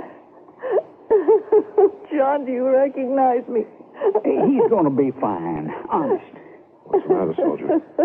I thought you didn't figure she had any right here. Here comes Mr. Dokes.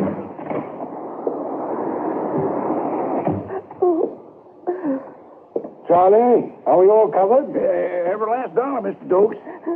Why, you're sweating, Charlie. Why are you sweating? I always sweat around money. That's the way I am. Hey, looky there. Sun's on its way down, and that preacher's still breathing. Oh, Sheriff, can't you do something for him? Couldn't you get him to hold on for another 2 minutes, Sheriff? Be much obliged. Just breathe natural, Reverend. You speak to him, miss. Oh, John, it's me, John. I'm here. I'm with you, John. You know, if a pretty calico like that can't bring him up talking, nothing can. No, heck, he's been dead ever since he got in here. Just ain't stopped breathing yet. His eyes, they've opened. Reverend, I'm the sheriff. Can you tell me who shot you? Reverend? Oh, God. Oh, he's dead. Oh, Sheriff, is he? Oh, Yep. no. Dang. Oh, left me a month later. I said he'd never make it. Is he dead, Sheriff? Yes, Mr. Dokes. I want to see your gun. I don't carry one, Sheriff. Ever. 2 minutes to sundown. I win. I'm buying drinks for everybody. Everybody. Soldier, help me get this body out of here. Please. That preacher was covering the Buffalo Stonehill.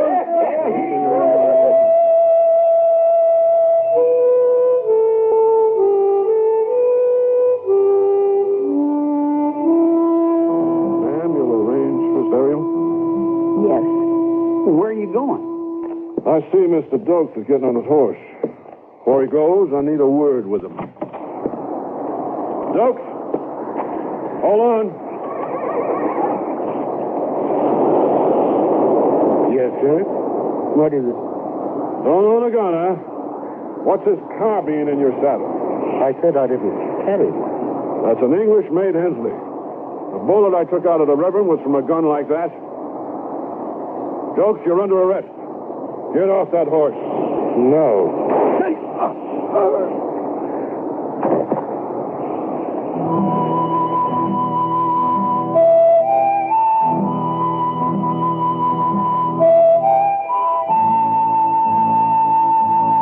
You know, I was hoping that preacher'd get up and say something.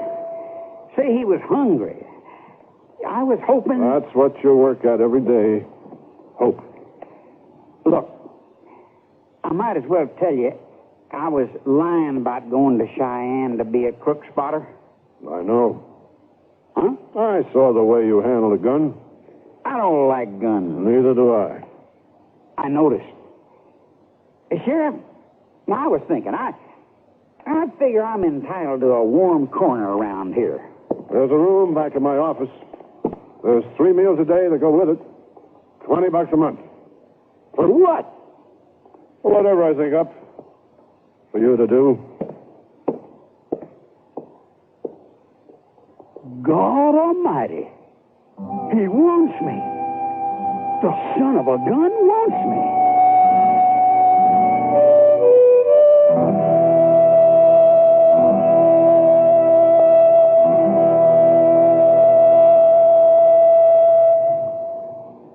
Together a whole wardrobe with the classic collection separates at Sears. Now you can buy the pants to a suit, the vest to a suit, and the jacket to a suit separately. So every well-tailored piece of the outfit you buy is geared to your size and build. You can create a more casual look with solid-colored blazers and patterned slacks, or patterned sport coats and solid-color slacks. The colors coordinate to let you mix and match. Now that's style, sense, and satisfaction. The classic collection at most larger Sears retail stores.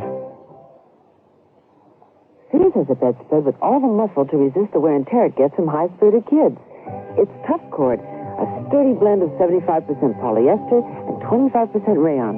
Choose from bunk, twin, and full sizes in 10 bright, solid colors or 5 coordinating plaids.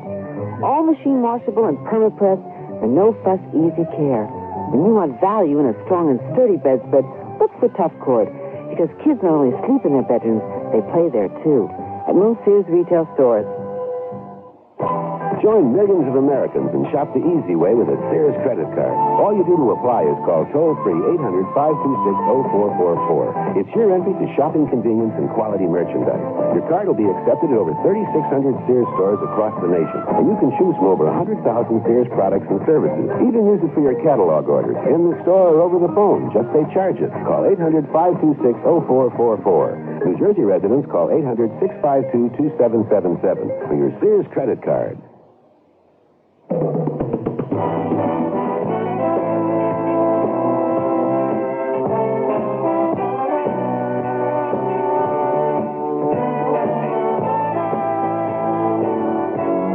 Radio Theater has been brought to you by Sears Roebuck and Company, where our policy is satisfaction guaranteed or your money back. Sears, where America shops. Powder River Policy was written by Percy Granger, adapted from the screenplay by E. Jack Newman, produced and directed by Elliott Lewis. Your host was Lorne Green. Our stars were John Larch and Sam Edwards. Also heard were Ben Wright, Bert Holland, Mary Jane Croft, Tyler McVeigh, Herb Vigran, and Don Diamond. The music for Sears Radio Theater was composed and conducted by Nelson Riddle. Art Gilmore speaking. The Elliott Lewis production of Sears Radio Theater is a presentation of CBI. CBS News. President Carter extends his Mideast trip another day amid signs he'll return home without a peace treaty between Israel and Egypt. This is Doug Poling reporting on the CBS Radio Network. American officials are still hoping for a breakthrough, but are saying the president has not achieved what he set out to do. A report from Dan Raviv in Jerusalem. President Carter has only one more negotiating session scheduled before he leaves, a working breakfast with Prime Minister Begin. Israeli officials say more progress could be made at that meeting, a code word for the possibility that Begin may suggest some compromises on the issues still in dispute between Israel and Egypt. Well-placed people in both the American and Israeli delegations say the number of issues unresolved has been reduced by Mr. Carter's personal diplomacy. The Americans are not willing to say whether the remaining issues are the easiest or the toughest. And in general, the U.S. side is grim, admitting that the president has failed to wrap up a Middle East peace treaty. Israeli officials are much more upbeat, saying important issues have been resolved. Some sources adding that a compromise has been reached on that old, tough issue of linking this treaty to Palestinian autonomy. The Israelis suggest that the Carter White House is suggesting failure now, because if and when there is a final breakthrough, it will look all that much better. Dan Raviv for CBS News, Jerusalem. On his way home tomorrow, the president plans to stop at Cairo Airport for a talk with President Sadat about the negotiations in Israel. More news in a moment. Take your contact, take it now. Give your code to contact. Can your cold medicine fight the congestion, shrink the swollen membranes, help relieve the runny, sneezy, clogging misery caused by every known cold virus? Contact can. Does your cold medicine have anything like 600 tiny time pills? Can it fight those virus symptoms up to 12 continuous hours, all day, while you work? Contact can. And at night, can you take your medicine at bedtime, get relief all night while you rest, then wake up tomorrow with that same medicine still working? Today's Contact can do all that. All day while you work, all night while you rest. No matter what cold virus attacks. That's the wonder of Contact. Take your contact, take it now. Give your code to contact. Contact. Take only as directed.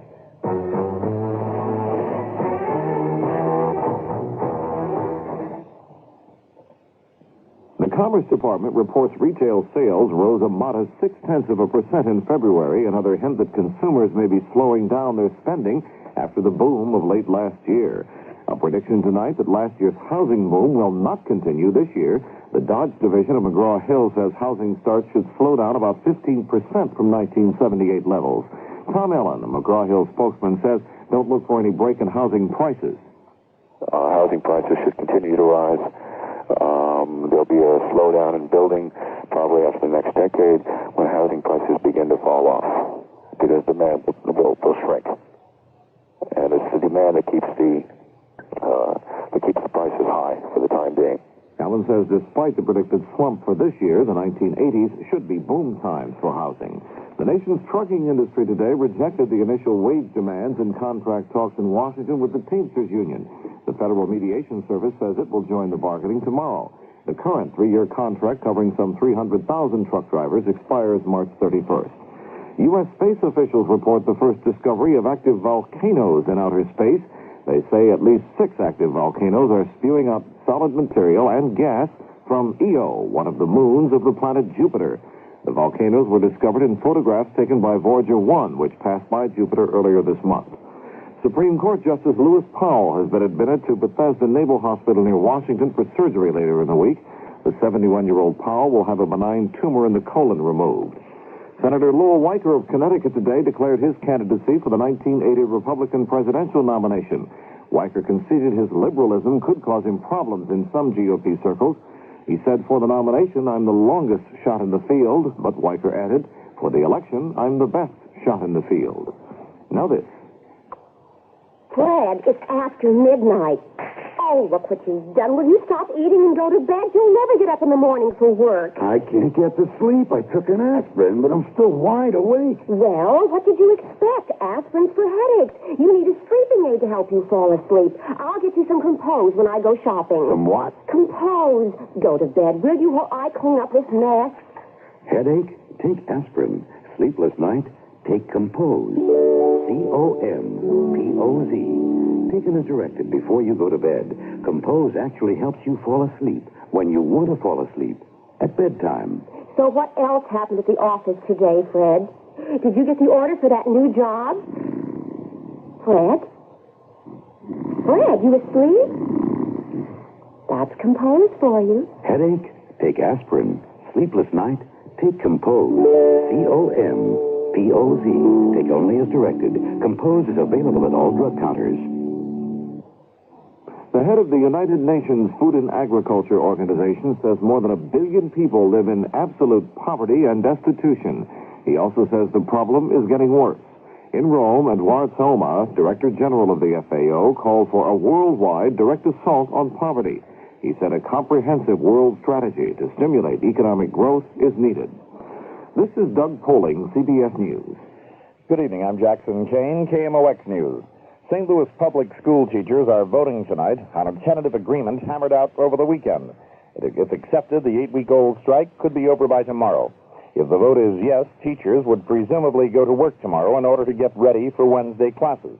They are also under a court order to report to work Wednesday.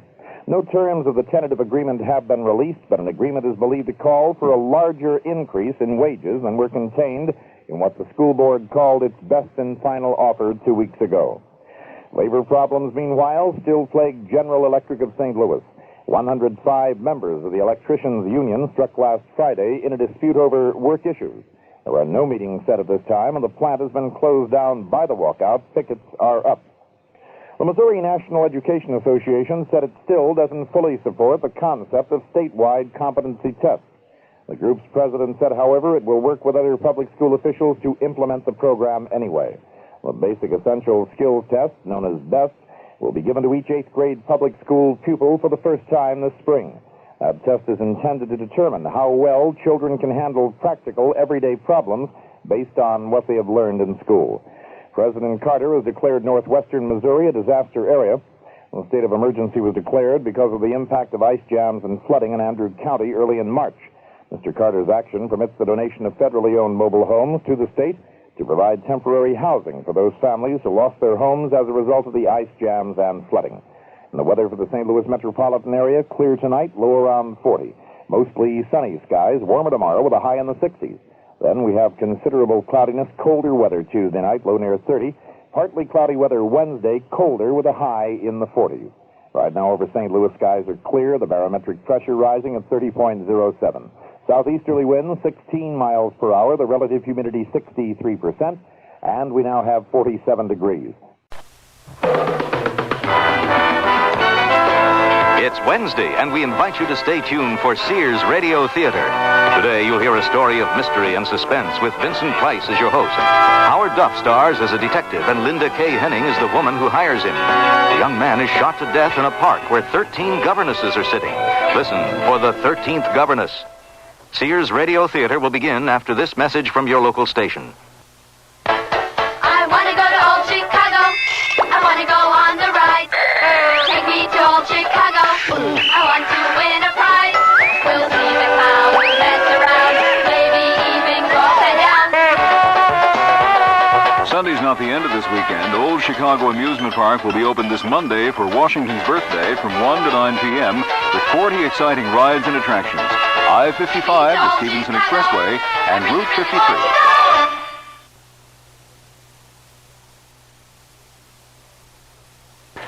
It's 8:34 now. The temperature in Chicago, 27 degrees.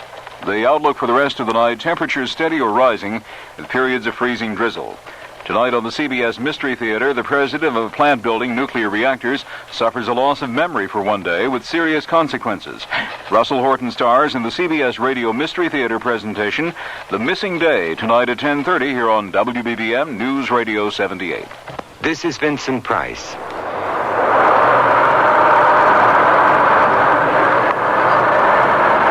Except for the expensive briefcase he's carrying, the young man stepping off the bus looks like a college student. Dressed in casual clothes, he walks deliberately along a street lined with fully restored buildings. Ahead of him, a small child is trying to retrieve a ball, which is stuck between the posts of a wrought iron fence.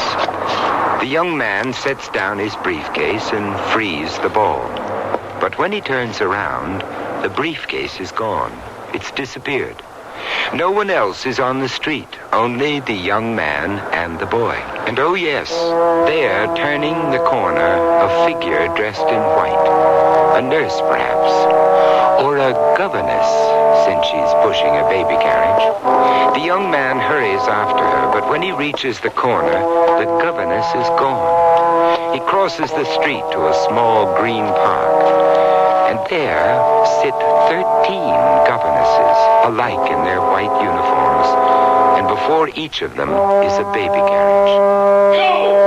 The young man of the building which faces the park, a silhouetted figure aims a rifle. Bad boy! The young man, killed instantly, falls without making a sound. The governesses scatter, a mad rush of baby carriages clearing the park paths. The briefcase is gone. And that's only the beginning of our story.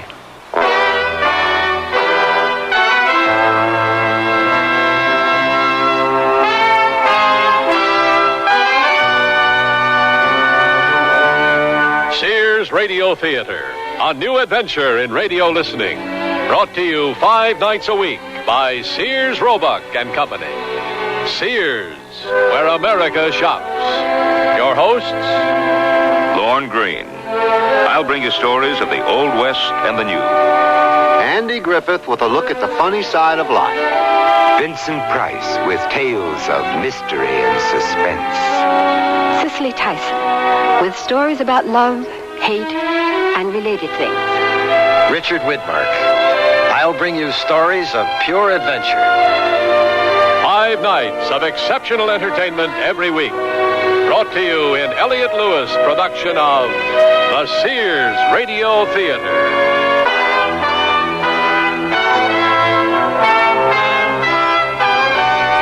Our story, The 13th Governess, by Elliott Lewis.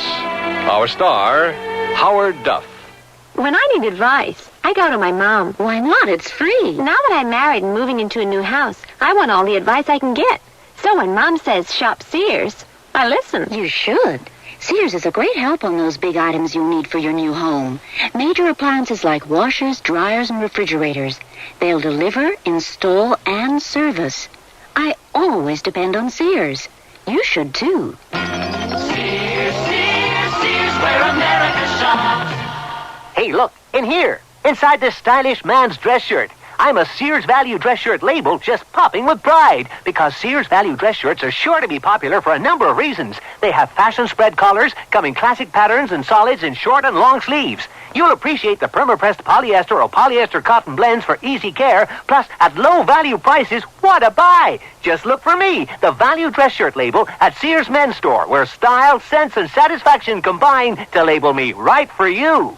I love to eat. But it takes so long to cook. That's why we both love our new Kenmore microwave oven from Sears. I can cook a 5-pound roast medium rare in just 30 minutes, or 3 strips of bacon in 3.5 minutes on a paper plate.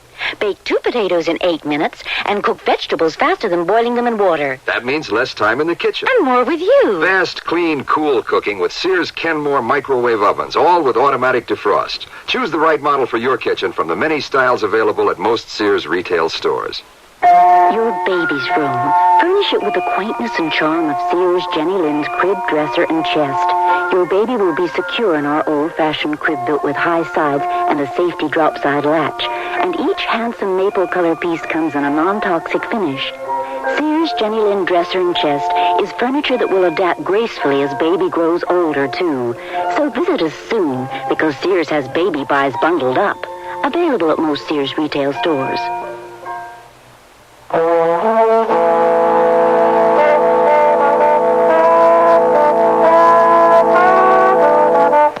A shopping center, by definition, is a place where you shop for groceries, sundries, medicines, toys, hobbies, and so on and so on. This particular shopping center has an added service. Note the discreet sign. Harry Holliday, Private Investigations, Confidential Matters. What sort of a man performs those services in a shopping center?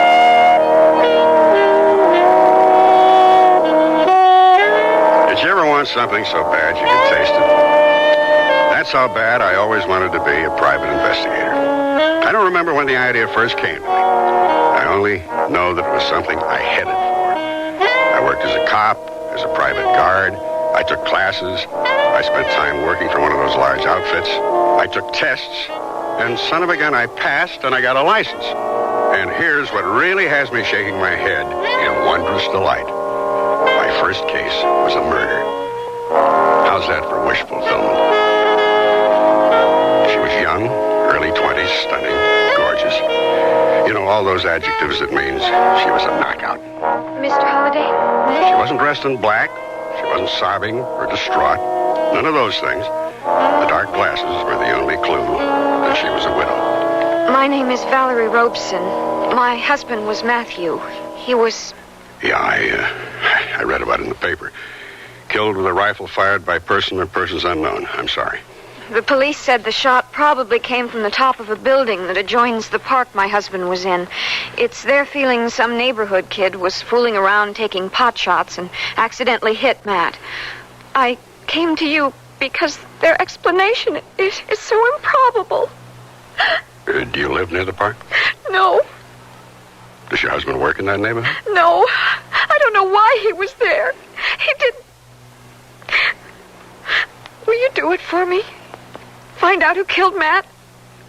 I don't have a great deal of money. You pay me by the day, plus my expenses. If we get lucky, it shouldn't cost you over $1,000. She nodded her agreement and opened her purse. She fumbled around in it before she remembered she was wearing dark glasses. She slid them off. Her eyes were red-rimmed, the expression a little lost. She was a young widow, filled with anguish and despair over the death of her young husband.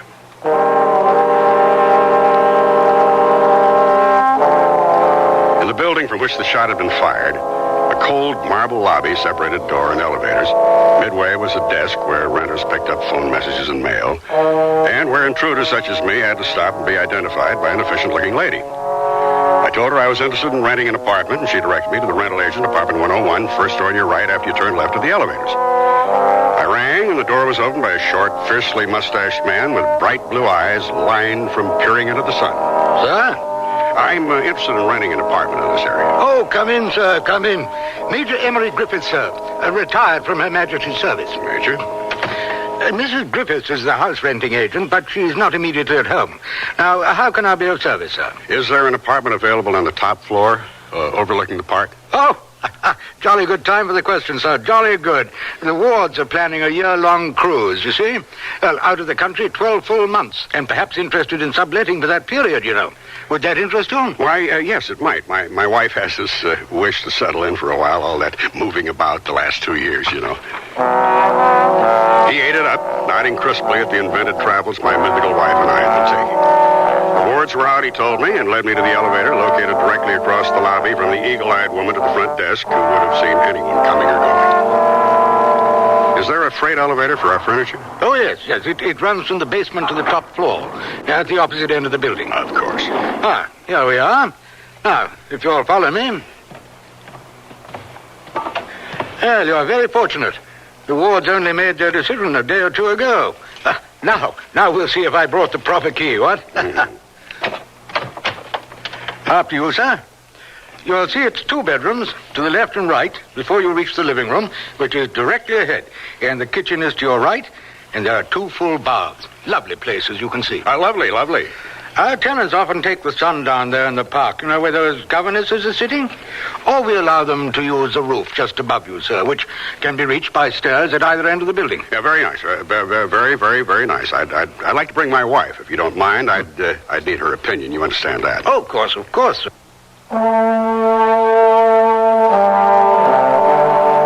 I went to school with, Ben Wheeler, works in the morgue of the morning newspaper, and he let me find a corner where I could go through the newspaper's file stories of Matt Robeson's murder. You're suggesting Robeson's death wasn't an accident, sir? No, his widow doesn't think so. This her, Harry? The pretty lady in black? Yeah, that's her. Behind her, her parents. Beside her, a family friend, Zachary West. How about that mustache? He's a hairy one, isn't he? Hey, look here. Tragic family. Says her brother was killed in a boating accident 2 years ago. Out sailing, storm came up, boat sank. Found a cushion the next day, boat and brother gone. Here's the picture you ran on him. Kind of looks like his sister. Can I get copies of these? A lousy quality, but sure. I found family friend Zachary West's address in the phone book and drove out there. A big sign out front read, Century One Apartments, first in a series of posh pads for swinging singles. I parked across the street just as a dashing red sports car shifted down, mufflers burping, and ducked into the underground garage. The driver was the man in the newspaper picture, Zachary West, of all the hair. I got out and managed to bump into him on one of the paths. Instead of being straightforward, I put on my puzzled, ingenuous face. You find out more things that way. You look lost. Help you? Yes, I thought maybe I'd like to rent an apartment. You picked the best spot. I'll steer you to the manager's office. Oh, that's very, very nice of you. Appreciate it. Don't sweat. What happens if you move in and then decide to get married? Why get married when it's all lying around waiting for you? Here we are. Lorenzo, I bring you a customer. Welcome. Lorenzo is manager, master of ceremonies, and what one might call confessor arranger for our community. Glad to see you. Zach, tonight's 15B's birthday party. Count on me. I'm in 86A. Drop in for a drink anytime. And don't hesitate to bring 1 or 2 guests, even 3. I'll show you some of the apartments. You prefer blonde neighbors, brunettes? Speckled if they come that way. He showed me a series of flashy apartments, all furnished for a race of people who only got out of bed to have a drink or smoke a joint. I told him I'd let him know, and left through the garage, which gave me the chance to write down the license number on Zachary West's red sports car. I'd only driven a couple of blocks when I saw that someone was following me. A young woman, long black hair blowing, driving a beat-up station wagon. When I got to the shopping center, I drove around to the back where my office is and parked at the H. Holiday stencil. She circled, pulled into an empty space, and slid out, peering around like a baby bird looking for his mother. She tried to see where I'd gone. She spotted my car and came toward me. As she arrived, I stepped out. Oh. Looking for something? What? No, why? Because you were following me. Why? Why? That's a laugh. Why? Because I saw you before writing down Zachary's license number. What sort of behavior is that? I didn't take down his license plate, silly. I took the number of the car next to him. I'm an insurance adjuster. Not that it's any of your business. Any further questions? Oh, well, you see, I got this impression you were a cop, and I couldn't understand that Zachary, what he could have done to bring out the fuzz, so that's why I... Excuse me. Quite all right. Perfectly logical error. She seemed to be just a nice young lady looking out for a friend. Or, so I believed then. At all events, she left me with an enormous curiosity about Zachary West. So next morning, I waited outside his apartment, followed him into the city, parked where he parked, and sat beside him at the counter of the coffee shop where he ate breakfast. I recommend the waffles. Waffles, miss. And coffee now, please. If you had questions, why didn't you ask me? Valerie hire you? Yeah. Well, what do you want to know? Well, I'm trying to find out if anyone wanted to kill Matt. I saw the newspaper picture of you at the funeral. Were you Matt's friend or Valerie's? Both. I introduced him, as a matter of fact. And Valerie works for me. I'm a clothes designer, men's and women's wear. Oh. Any idea why Matt was killed? Oh, the police called it an accident, according to the newspapers. Valerie doesn't think so. Well, Valerie's a new widow. It's very difficult for her to accept what's happened. Did you know her brother, the one who died in the boating accident? Larry? Well, yes. He's how I met Valerie. What's that got to do with... Oh, don't let your waffle get cold. Here's my business card. Call anytime I can be of help. Yeah, right. Valerie Robeson lived in the middle of an old housing tract in a one-bedroom house badly in need of paint. She introduced me to her mother, Dora Filbert, who was enshrouded in what my grandmother called a wrapper. I don't know what Matt was doing in the park. He left here about 7:30. He had a 9 o'clock class at the university. Did you ever get there? No. Now, while I was reading the background on this matter, I ran into the information about your brother. I'm very sorry. It was a terrible loss. Were you close to your brother? No one was close to Larry. He was a bachelor, what you'd call a swinger. Girl in every port sort of man. He didn't even have a job. His father kept after him. But Larry always had an excuse for not working. I'm sorry, I'm late. Will you excuse me? Well, sure. If it's all right, I'd like to talk to your mother for a minute or two. Of course. I'll be late, Mother. Zachary has a show tonight, and I said I'd work it. All right, One of the dear. girls is sick. Oh, Bye. Bye-bye. I'd like to know a little bit more about your son, Larry. Would you mind? no. But what does that have to do with Matt's death? I don't know. Probably nothing. Do you agree that Larry's death was an accident? I'm sure that in your profession you hear all sorts of things about people. Well, I don't surprise easily, if that's what you mean. What I'm going to say is in confidence. Of course. I think Larry took his own life. Larry and another young man, Zachary West, they were very close. Too close, if you understand my meaning. Yeah, I think I do. His father spoke to him about it. His father told Larry he was less than a man, and he didn't want to have anything to do with him. Well, Larry went up to the lake the very next morning, and that's why I think he took his own life. And certainly he's better off, in my opinion. Did your son-in-law, Matthew, know Larry? Oh, no. Valerie got to know Matt after Larry was gone. Oh, I see. Well, thank you, Mrs. Filbert. Oh, one other thing. Valerie said Matt was taking some classes at the university. In what, do you know? Oh, photography, of course. He was learning to be a photographer.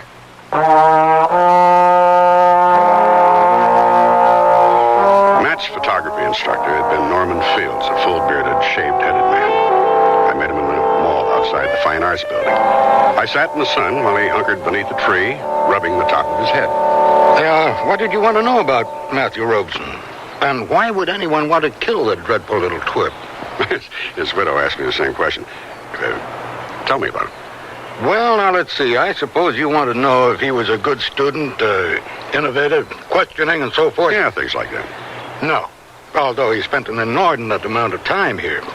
Matthew Robeson was a man who didn't even own a decent camera. And yet he was in my class. Now, one must ask oneself, why? Why? Because Matt's own personal interest for what motivated and guided him. His time here was spent in the darkroom. He cleaned it up, set out the chemicals, stacked, sorted the photographic papers, cleaned the enlargers. Any notion why? Oh, sure. He needed a place to develop his own work. Things he didn't want anyone else to see. Pictures? Of course. Did he keep the negatives and prints here? Oh, you mean no one has mentioned Matthew Robeson's attaché case? Why, that was the most obvious and apparent thing about him. He was a scruffy little man, late 20s, skinny, wild clothes, who always walked in a slouch hurriedly. He was never without this attaché case, like a small suitcase, very expensive, never out of his grasp. Well, I would assume that that's where he kept his goodies. Why goodies? Well, Matt Robeson was a man who'd do anything for a buck, and I mean that, literally.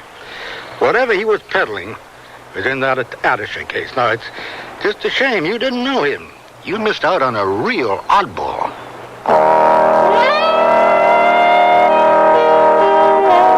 I drove from there to Zachary West's showroom to look for Valerie. I entered a salon where a showing of Zachary West's fall selection of clothes for the career woman was in progress. Among the natty outfits on display were wardrobes for lady mail carriers, surgeons, bus drivers, and lawyers. As I entered the room, the young woman with the station wagon was walking on stage to join the others. And would you believe it? She was dressed as a governess.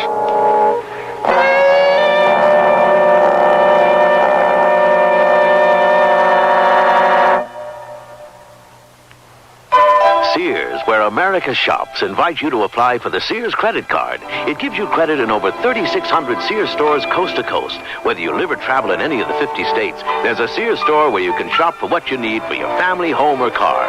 You can apply for the Sears credit card at any Sears store or by calling this toll-free number now. Call 800-526-0444.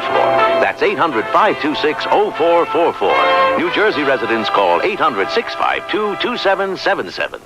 I can't believe they can do it for $19.99. Installed? The aluminized Sears muzzler is only $19.99 installed. And listen to the muzzler promise. Sears promises that the muzzler will last as long as you own your American-made car. Or return it for refund or replacement free. And if Sears installed it, they'll install the new one free. Well, you can't beat that. I think it's fantastic. It's a great promise. The muzzler, just $19.99 installed. Clamps if needed, 99 cents each extra. Sizes to fit most American-made cars. Prices may vary in Alaska and Hawaii at most Sears Tire and Auto Centers.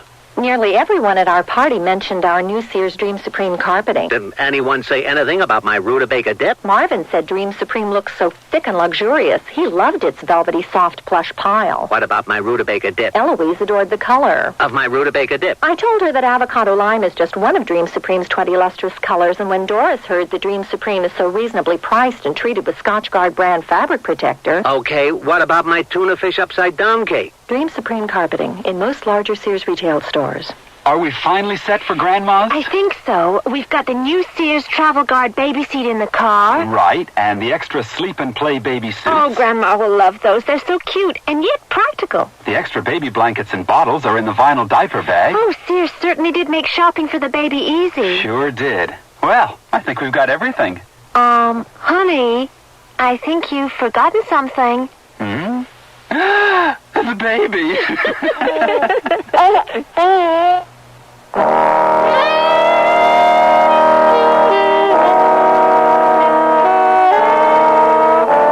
Harry Holiday wasn't comfortable sitting on a folding wooden chair watching a fashion show. But being the gung-ho type fellow he was, he sat there like a little gentleman and took it all in. When the show was over, he bought his client a drink in one of those dark English tavern replicas where patrons hid in shadowy booths tucked into dark corners. His attaché case? Mm-hmm. He wasn't carrying it when he was shot. Any idea where it might be? No, he never put it down. He lugged it around all the time. I can't imagine where it is. When you asked me to help you, did you suspect something? Suspect? Oh, that he might have been seeing someone else, and that's what he was doing in the park that morning, meeting somebody? Oh, no, I never thought Matt would cheat. He wasn't that sort of man. Matt's only weakness was his greed. Oh, he was a sweet, dear man when we got married. Then, well, somehow I must have given him the impression, led him to believe that I was dissatisfied with our life, that I expected more from him. And I didn't, really. It's just that I kept hoping he'd find himself, stop drifting. That terrible, restless drifting. I don't know why, because I don't find any connection. But I can't help remembering that in the pictures I saw of your brother's funeral, there was no casket. Was he cremated? No, because there wasn't a body. They never recovered it? They told us that often happens in deep lakes. The body is trapped in the boat. We held the services anyway, of course. Oh, yes, of course. The next morning, I called an old Army buddy who worked for the Department of Motor Vehicles and gave him the license plate number of the battered station wagon and asked for the owner's name and address. And then I got a phone call from the answering service, a Major Griffiths wanted to speak to me. Oh, is that apartment you liked is available? The Major told me. The wards had found a freighter leaving with the tide tomorrow night. Yes, the place needs a bit of cleaning, you know.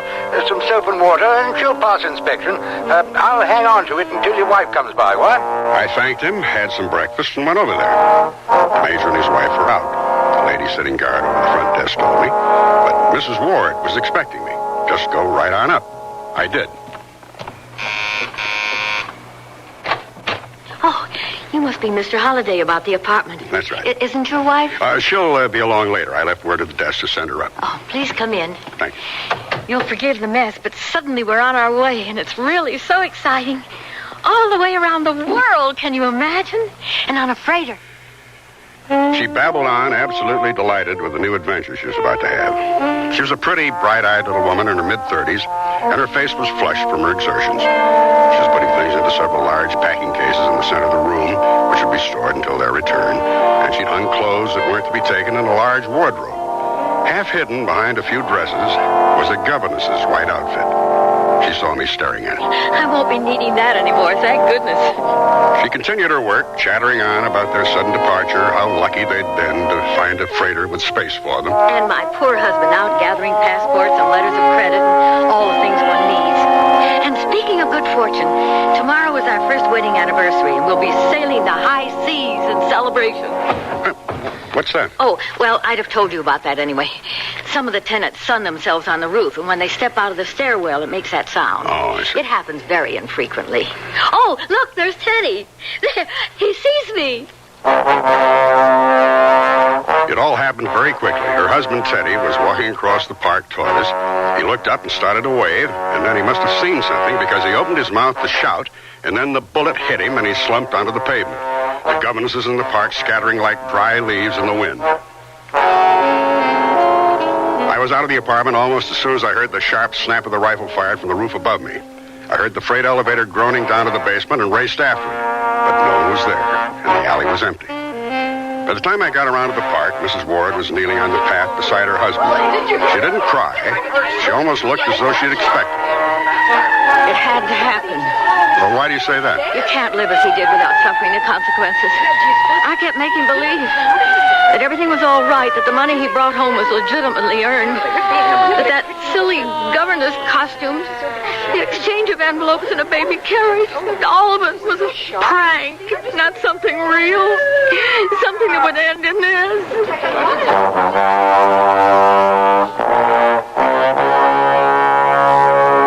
She didn't say anything more to me.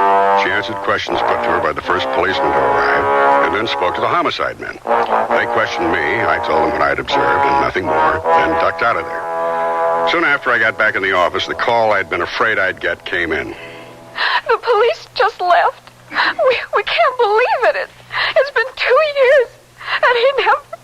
I'd like to come by later in the day. My father's coming down to be with us. Who did it? Who shot Larry? Or, what was he calling himself? Teddy Ward? I don't think they know who shot him. And it's something to do with Matt's death. It happened the same way in the same place. That's what I'm trying to find out.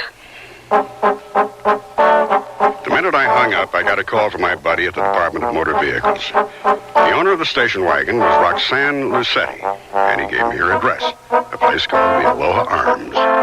Her apartment faced the court, which featured a postage stamp-sized swimming pool, being cleaned by a tan young man with long blonde hair and an earring. Yeah? What?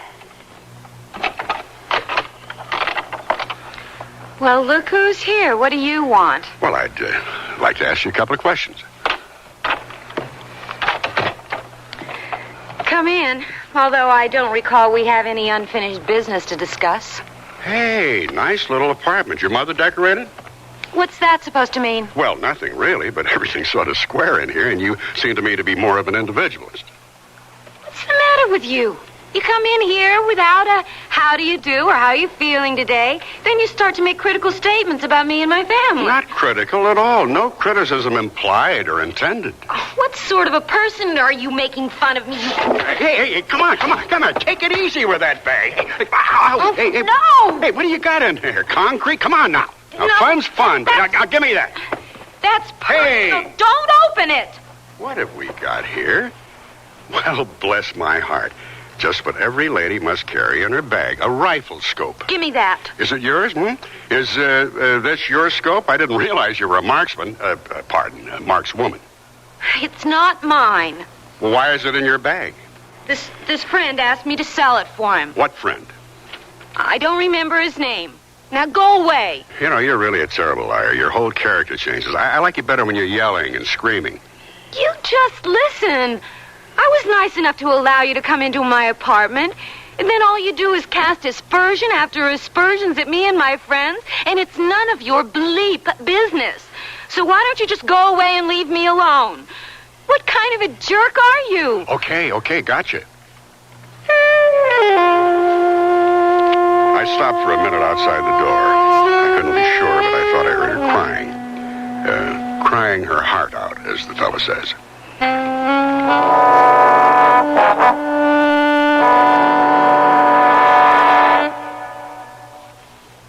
Sears Radio Theater will return after this message from your local station. If you have a child with a handicap, we have some good news, and some very good news. The good news is there's a new law that guarantees your child the right to the special education he needs. Evaluation procedures conform to the corresponding requirements in the final regulation of Section 504. But here's the very good news. The term continuum, as with least restrictive environment, is commonly used by... You don't have to hire a lawyer to explain how this rather complicated new law can help your child. Is in accordance with specific performance criteria related to the program objective. We can explain the law in clear, simple language free. Information under sub-clause E of clause 1 of subsection B. The commissioner there... Just write Closer Look, Box 1492, Washington, D.C., 20013. That's Closer Look, Box 1492, Washington, D.C., 20013. A public service message on behalf of the United States Office of Education. I gained 20 pounds in 2 months. Chocolate and peanut butter. Yeah, I never lost that weight either. With me, it was different. I was climbing the walls, yelling at the kids. I just couldn't live with myself. Neither could Dan, could he? No, not really. He said having a wife that smoked was better than being terrorized day and night. Better a friendly dragon than a nasty dragon, huh? Right. So anyway, I'm back to a pack and a half a day, addicted just like I was Let's before. hold it right there. The American Heart Association wants you to know that smoking cigarettes becomes a habit, not an addiction. Habits can be broken. Smoking is a matter of choice, not destiny. We can help you quit. You don't have to gain weight or climb the walls. Contact your American Heart Association for a free booklet that explains how to break your cigarette habit step by step. The American Heart Association wants you to know we're fighting for your life.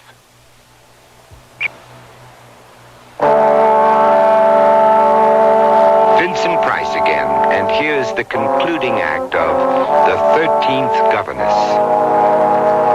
I think you can sense death around the place. The Robeson house seemed to be engulfed in it. The house itself appeared to be in mourning, although it probably was only the gray, sullen day.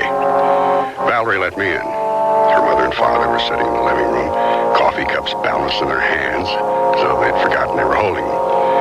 Mr. Filbert was a tall, slender man with thinning hair and steel-framed eyeglasses, who looked as though he might once have been head clerk in a hardware store. After I'd been introduced, they picked up an angry conversation where I'd interrupted them. I mourned him once, Dora. Once is all I got in me. So far as I'm concerned, he died 2 years ago. You killed him 2 years ago? No, I didn't kill him. I didn't. You've been accusing me for 2 years that I killed my son. Oh, how long will you two do this to each other? Now stop it. She's been after me for 2 years, Val, how I killed her son. Now she finds I didn't. She don't know what to say to hurt me. Mr. Filbert? Yes? I wonder if we could talk, just you and me. Mother and I'll go into the kitchen. Come on, Mother.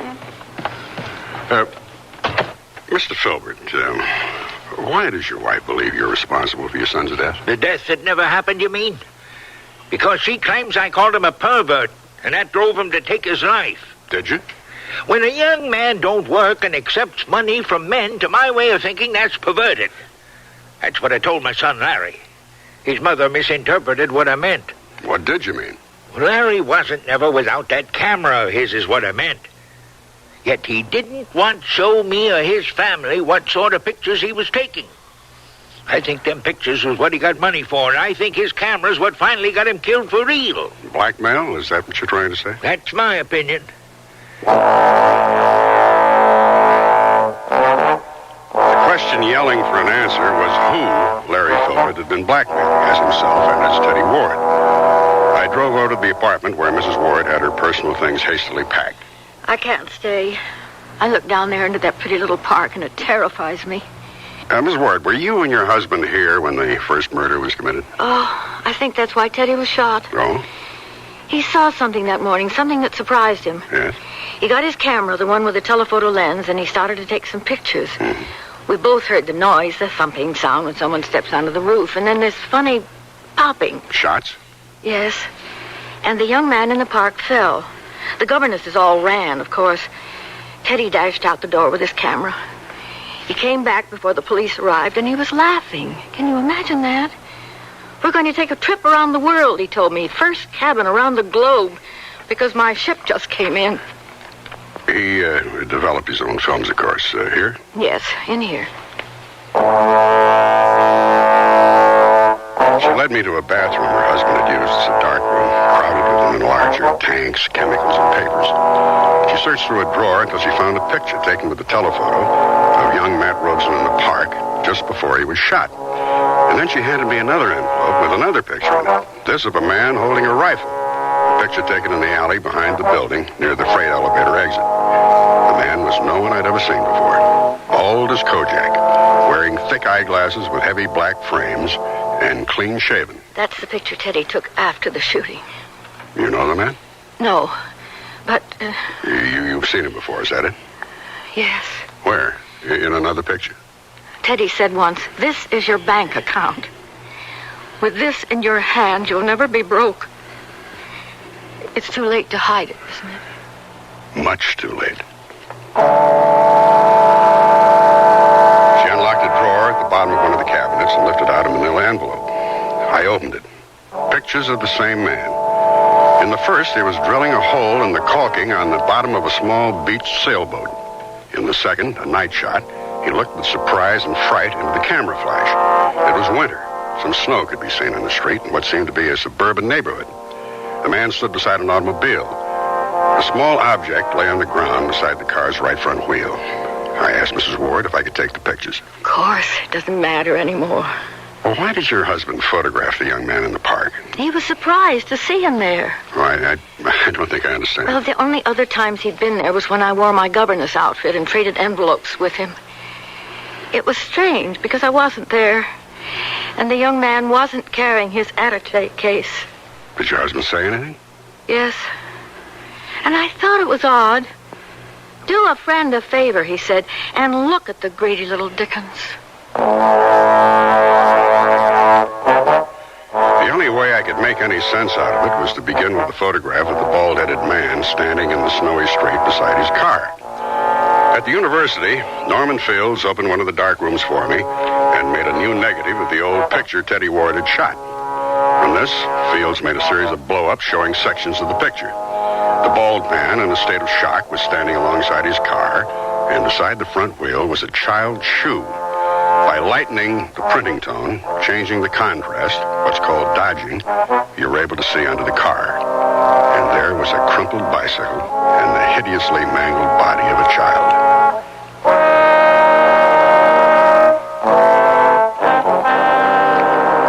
He was the only one involved in the mess who'd known all the principals through everything that had happened, and I wanted to ask him who the man was. Buy a drink? Oh, yeah, thanks. Vodka on the rocks. Fine.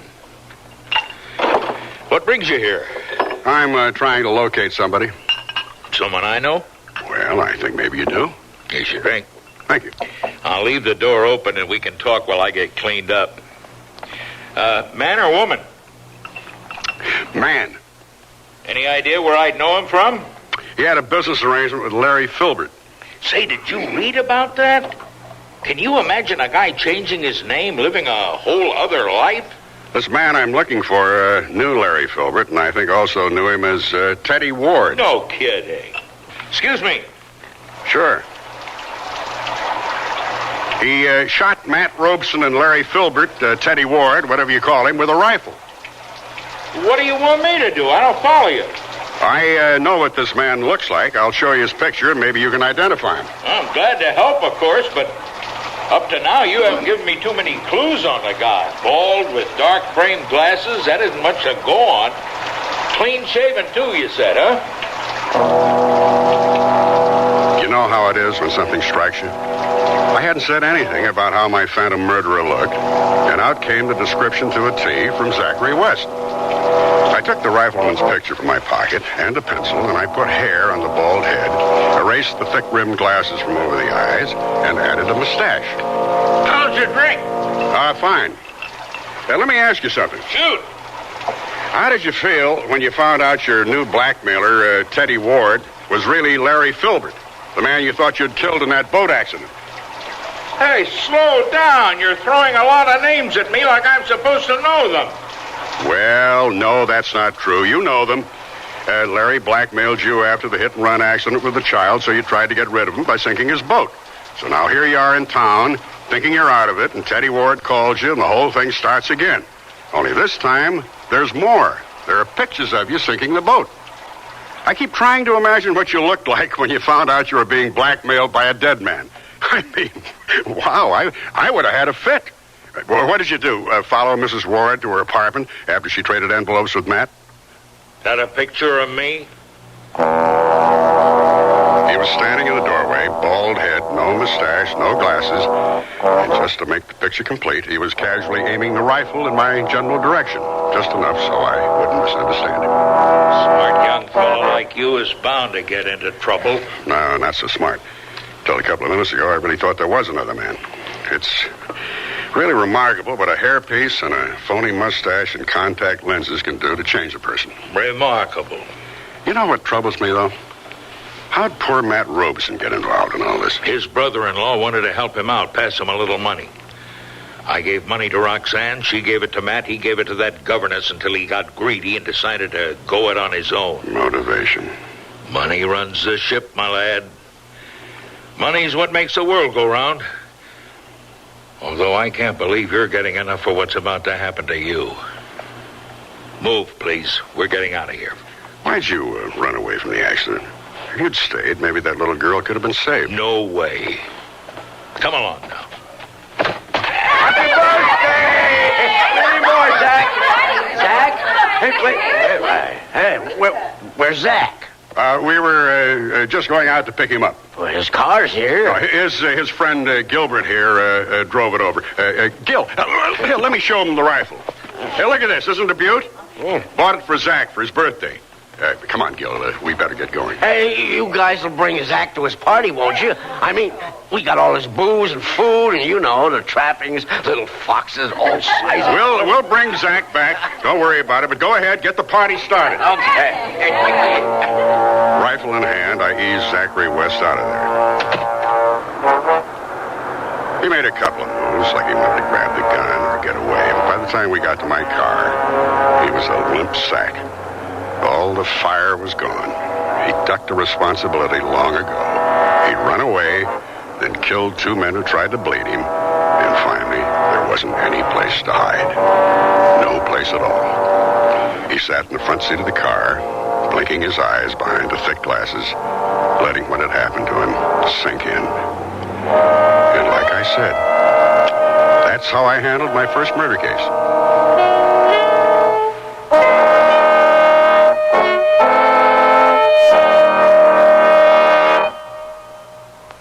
Generations ago, families dined by the warmth of the open hearth. Today, Sears rekindles this spirit with its open hearth dining room furniture. Faithfully rendered early American designs and careful workmanship give it an heirloom quality.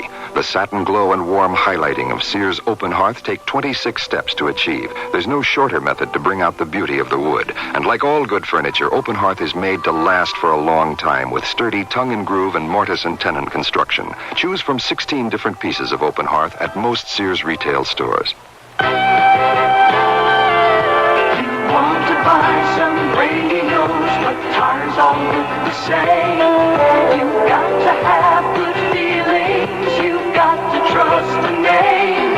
You know our reputation, remember what we said. When Sears is behind you, you come out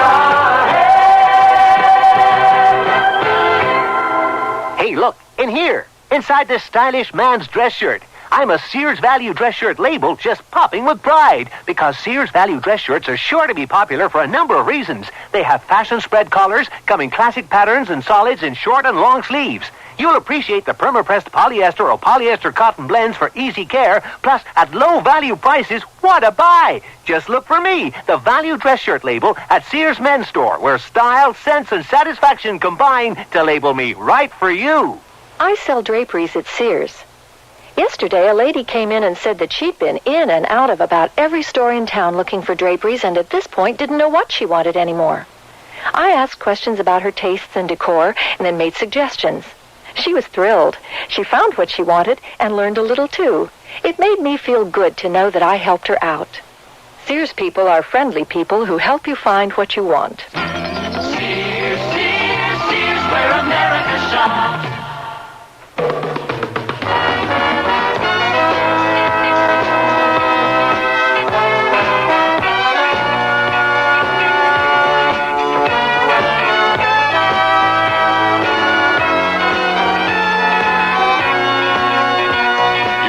listening to Sears Radio Theater, brought to you 5 nights a week by Sears Roebuck and Company. Sears, where America shops. The 13th Governess was written, produced, and directed by Elliott Lewis. Your host was Vincent Price. Our star was Howard Duff. Also heard were Linda K. Henning, Deborah Wally, Leorine Tuttle, Marvin Miller, Ben Wright, Sidney Miller, Peggy Weber. The music for Sears Radio Theater was composed and conducted by Nelson Riddle. Art Gilmore speaking. The Elliott Lewis production of Sears Radio Theater is a presentation of CBR. I'm lost and lonely, scared and sad, trembling at the thought of making you mad. My love is yours, but at times you're so cold. If life's like this, take me before I grow old. This song was written by a man now serving time in a state prison. Most of the men and women in prison today were abused children, and many abused children grow up to abuse their own children. Child abusers can be helped. Find out how. Write Prevent Child Abuse, Box 2866, Chicago, Illinois, 60690. Please stop the hurt. I've suffered since my birth. Join the abused child's fight. Put an end to their sleepless night. A message of the Ad Council and the National Committee for Prevention of Child Abuse. Your satisfaction is our satisfaction at Townsend Pontiac. Townsend Pontiac. You've got to go to Townsend Pontiac and buy a car. It's really important. It's important to you, and it's important to Mr. Townsend. Now, you could buy a beautiful new 79 Pontiac. Townsend has such a great selection, you won't have any trouble finding the car you want. Or you could buy a great new four-wheel drive International Scout. Boy, that'll take you where you've got to go and back again. Come on, it's important. Why? Well, Jack Townsend knows that once you're a Townsend customer, you wouldn't want to buy anywhere else. And that's important to Mr. Townsend. Your satisfaction is our satisfaction at Townsend Pontiac. 6300 Broadway, Townsend Pontiac. Merrillville, Indiana.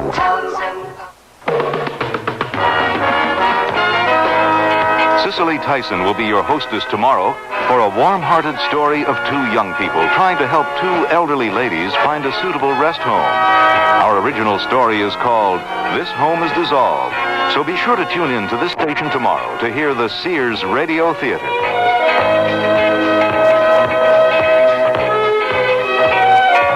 Beginning tomorrow, you can start helping yourself to feel 15 to 25 years younger than you are today.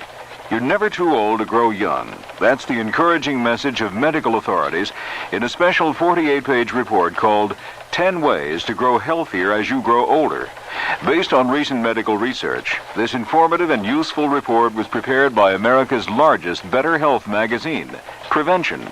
It's yours free as a new subscriber. 10 Ways to Grow Healthier as You Grow Older tells about a new method to help you fall asleep faster, about the simple dietary substance that scientists believe may sharpen your memory, about the nutritional program that may add life to your sex life, and much more. If you'd like to receive this free report, you're invited to try 12 monthly issues of Prevention for only $6.99. If you don't like the first issue, cancel. You keep the issue. You keep the special report, too, and owe nothing. Send no money now. Just phone toll-free 800-331-1000. That's 800-331-1000. For Prevention and your free report, call 800-331-1000. CBS News, the Soviet ambassador in Washington called in tonight to hear a strong U.S. protest connected with the killing today of the U.S. ambassador to Afghanistan. I'm David Jackson reporting on the CBS Radio Network. Ambassador Adolph Dobbs was shot to death in a gun battle between his kidnappers and Afghan police who rushed the hotel where he was being held. State Department spokesman Harding Carter tonight revealed that Soviet advisors were on the scene in Kabul when the fighting took place. He says Acting Secretary of State Warren Christopher in Washington tonight summoned Soviet Ambassador Dobrynin to the State Department to lodge an official complaint about the role the advisors played. The acting secretary said that he was not accusing the Soviet advisors of responsibility for the ambassador's death. He did, however, charge them with failure to heed repeated requests by U.S. embassy officials that the assault on the hotel in which Ambassador Dubs was held not be undertaken. Carter also said some American citizens were taken from the U.S. Embassy in Iran when it was overrun by leftist guerrillas this morning.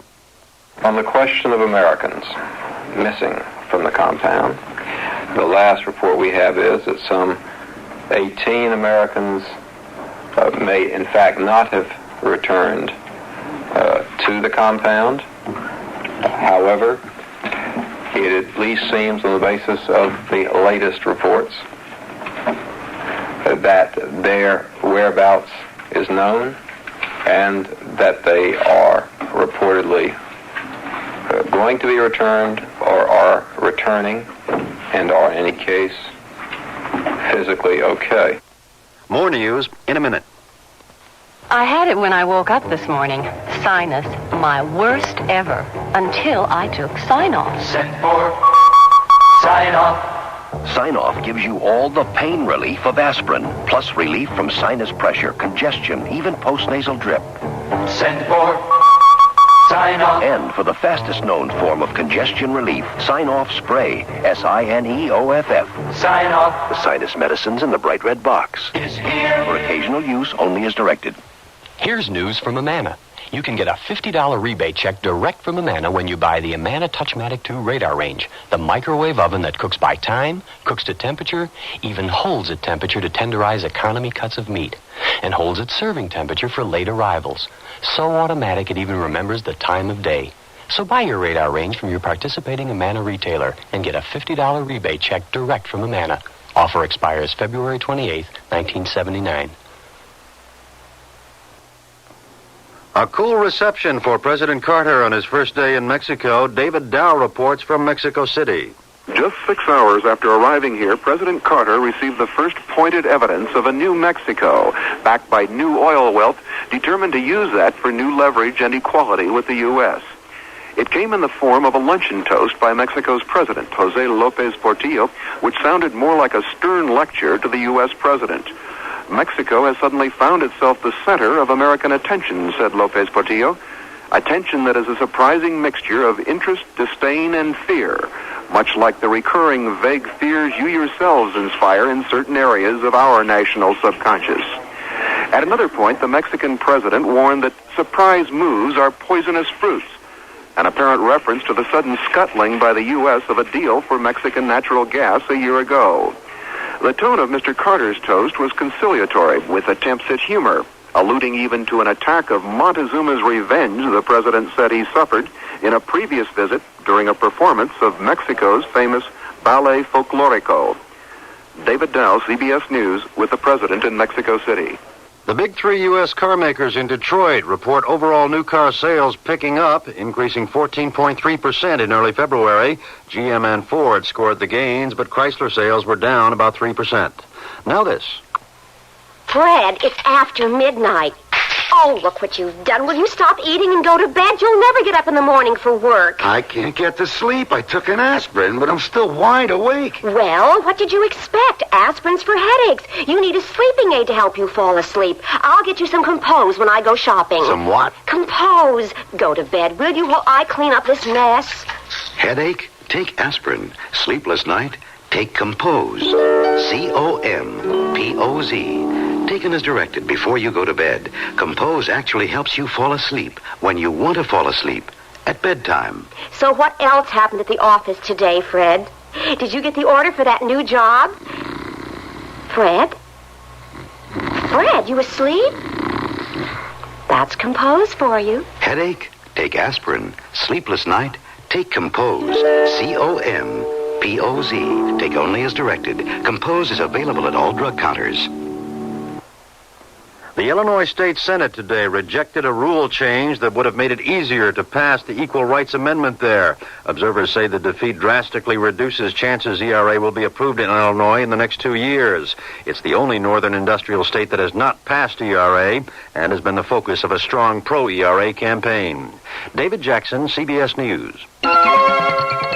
Tonight's weather in Chicago, locally dense fog causing hazardous driving conditions, but warmer with periods of freezing drizzle. Temperatures will be steady, or they will rise, perhaps, to a high of 35 by tomorrow.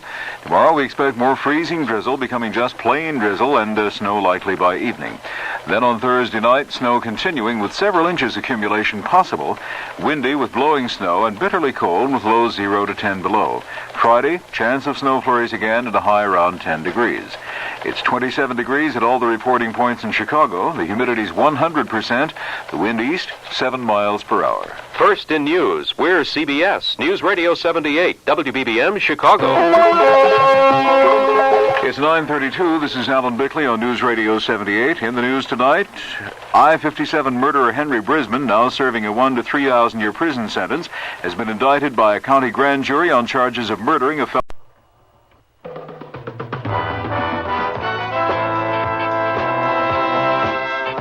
That's the theme from the Sears Radio Theater.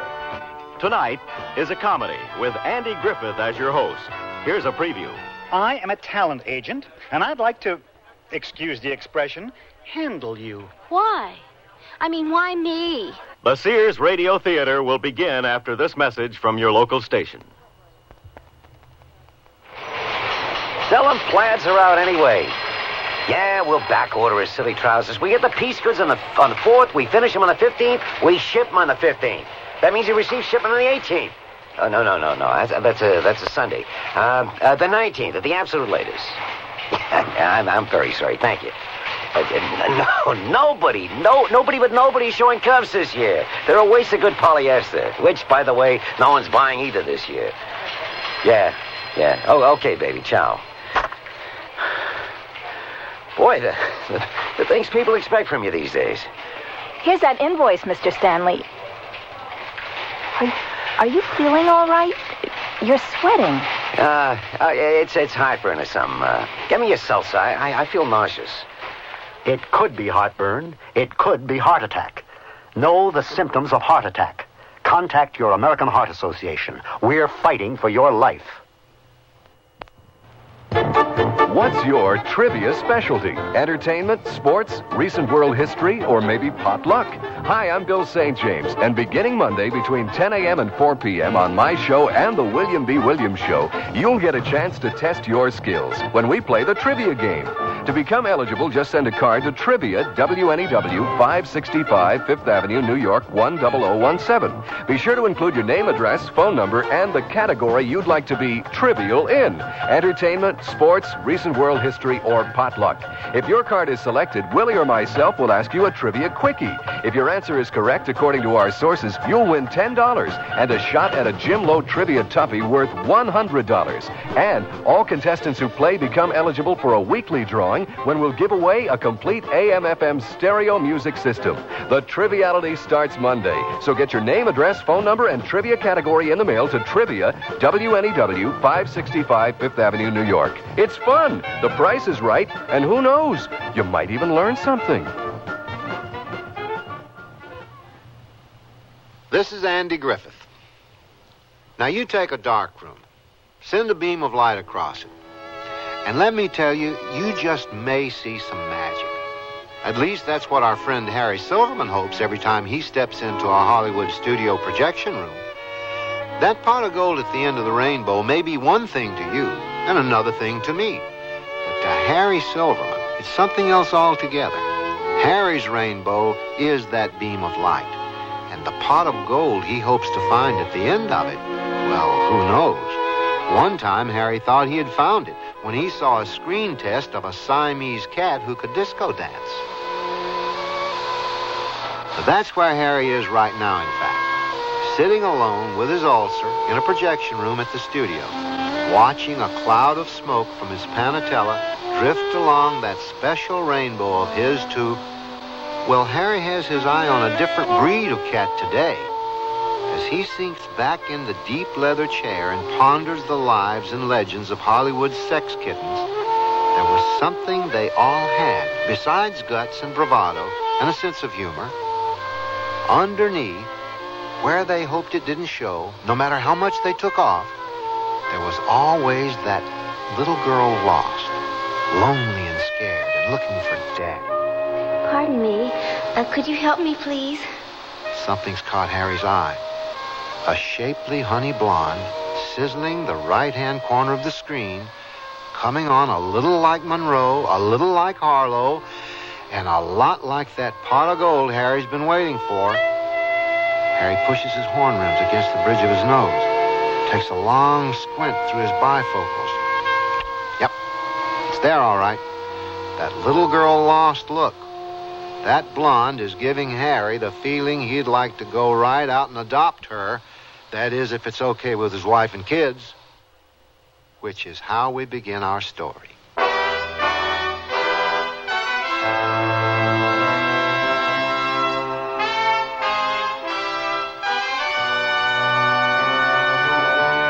Sears Radio Theater, a new adventure in radio listening. Brought to you 5 nights a week by Sears, Roebuck and Company. Sears, where America shops. Your hosts, Lorne Green. I'll bring you stories of the Old West and the New. Andy Griffith with a look at the funny side of life. Vincent Price with tales of mystery and suspense. Cicely Tyson with stories about love, hate, and related things. Richard Widmark. I'll bring you stories of pure adventure. 5 nights of exceptional entertainment every week. Brought to you in Elliott Lewis production of the Sears Radio Theater.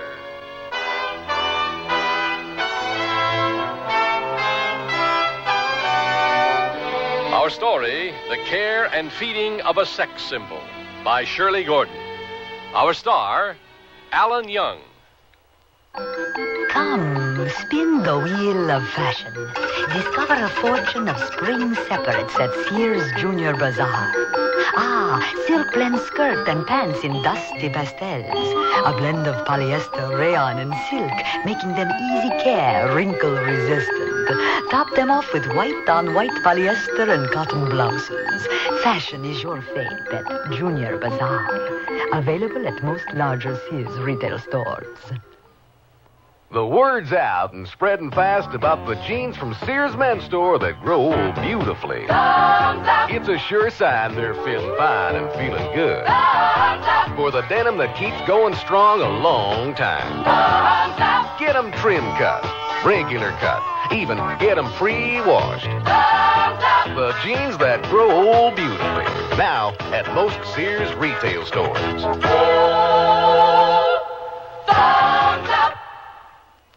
Generations ago, families dined by the warmth of the open hearth. Today, Sears rekindles this spirit with its open hearth dining room furniture. Faithfully rendered early American designs and careful workmanship give it an heirloom quality. The satin glow and warm highlighting of Sears open hearth take 26 steps to achieve. There's no shorter method to bring out the beauty of the wood. And like all good furniture, open hearth is made to last for a long time with sturdy tongue and groove and mortise and tenon construction. Choose from 16 different pieces of open hearth at most Sears retail stores. Oh, here I go again. It's time to rent one of those steam-type carpet cleaners. Why rent? Now Sears puts power in a carpet cleaner you can own yourself. The Power Spray from Sears for easy home carpet cleaning. Power Spray sprays hot water into your carpet, then sucks up the dirty water. You can see the dirt you get out. Dirt you didn't even know was there. The Power Spray Carpet Cleaner, a convenient carpet cleaner you can own yourself. Available at most Sears retail stores. Kenmore. Solid as Sears.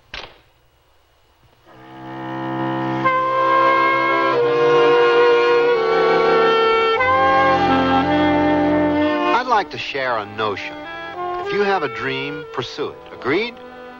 If you know a way to better yourself, get on with it. Charge, onward, and so forth. Perfect example of that notion put into practice is what Harry Silverman did after he saw that beautiful young woman on the projection room screen.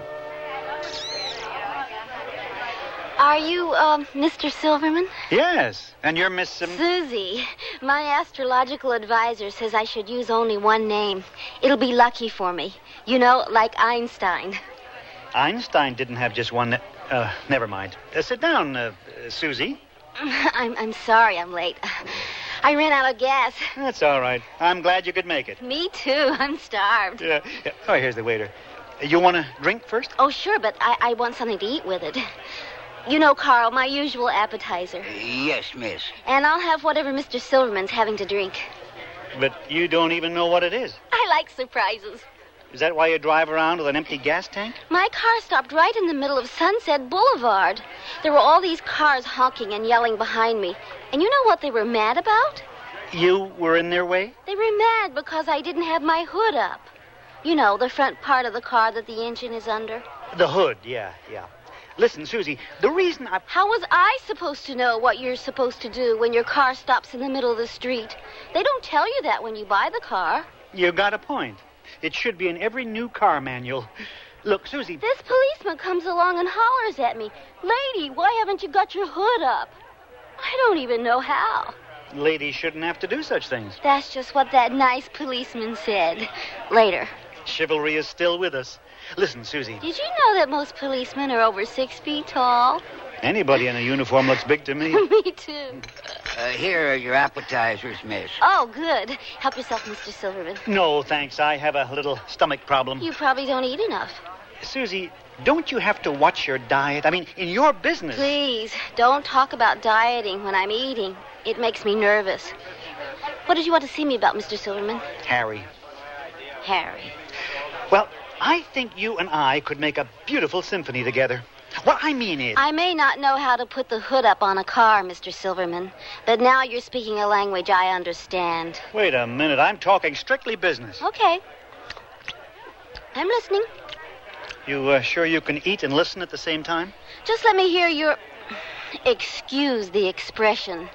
Proposition. Very simple. I am a talent agent, and I'd like to... Excuse the expression, handle you. Why? I mean, why me? I've been around a while and haven't made any headlines in Variety yet. I looked at some film on you the other day, and, well, I thought I saw something. Like what? Now, I'll tell you sometime. When we get to know each other better. How better? We could become friends, Susie, you and I. Good friends. Uh-huh. I don't blame you. I guess you've had guys hand you every line in the book. Since I was 12, I could walk around in a Mother Hubbard and it would still happen to me. I don't know. There just seems to be something about me. Is that the something you mean? No, Susie, it isn't. I don't know. Every agent I've had, they were all alike. I don't expect you to make up your mind this minute. We should get better acquainted. Why is it everything I say sounds like a pitch? Because you're saying it to me. I told you I've got a problem. I tell you what. Why don't you come out to my place tonight and... no etchings. Just my wife and kids. You're married? And you admit it? And my wife does understand me. I think you like Myra. I do. If this is a line, at least it's a new one. You come out to the house tonight for dinner. Okay. Now, let's order lunch. I'm famished.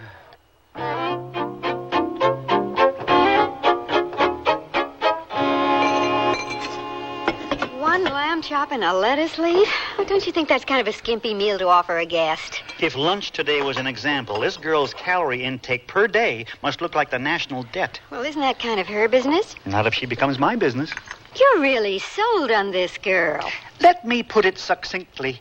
This better be it. What are you talking about? They let me know at the office in no uncertain terms I better bring in money.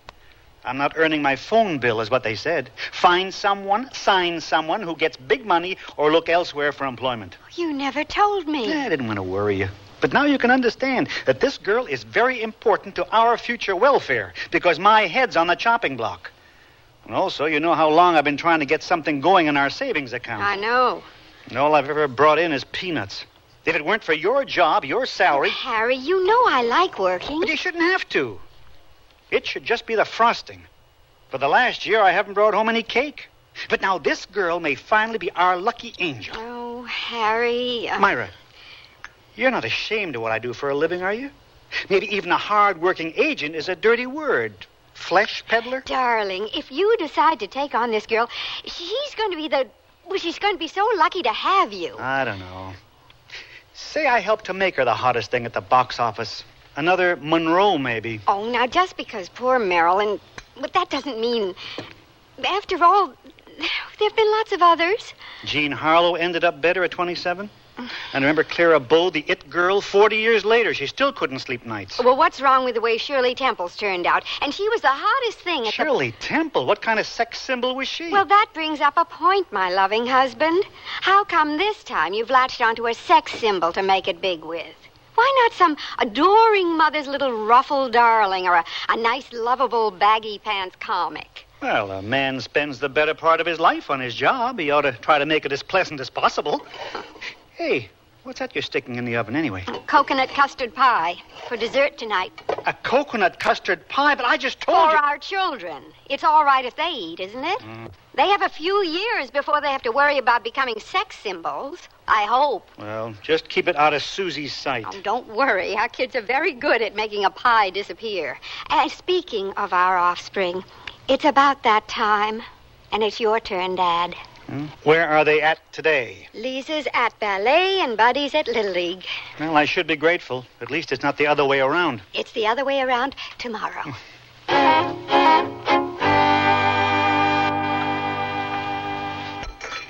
Who's the extra place for? Daddy's bringing a business friend home.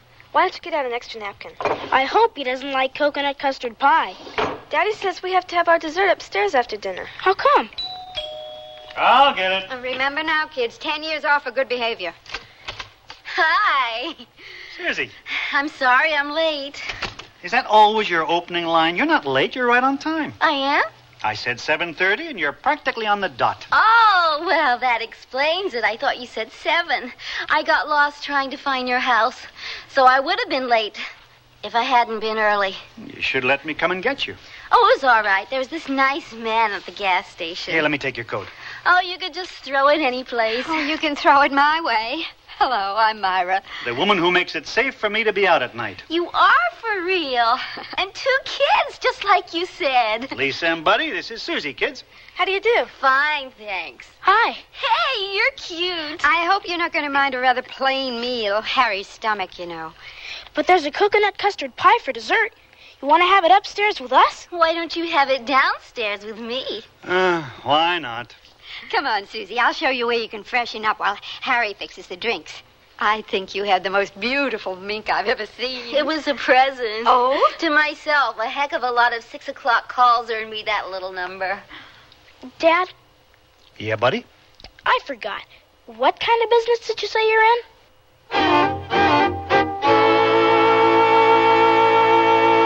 Here, you can use my dressing table to powder your nose. Thanks. Oh, this sure is a cozy room. Oh, we like it. A mink's okay, but it doesn't keep your feet warm in bed at night. Looks like you're the one who's found the answer. Harry, you mean? There's nothing like a good man. Oh, I'm not complaining.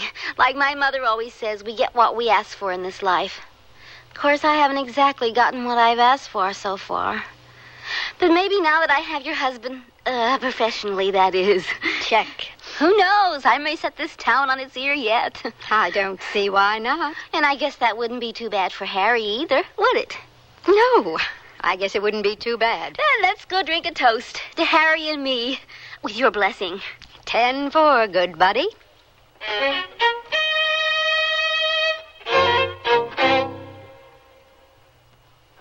This spring for women, the fashion place at Sears suggests these up-to-date separates.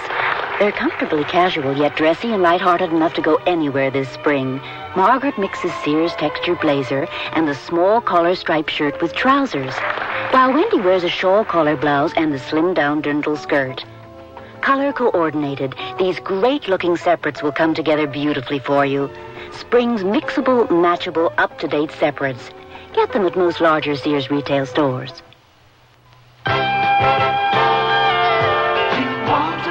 Some radios, but tires all look the same.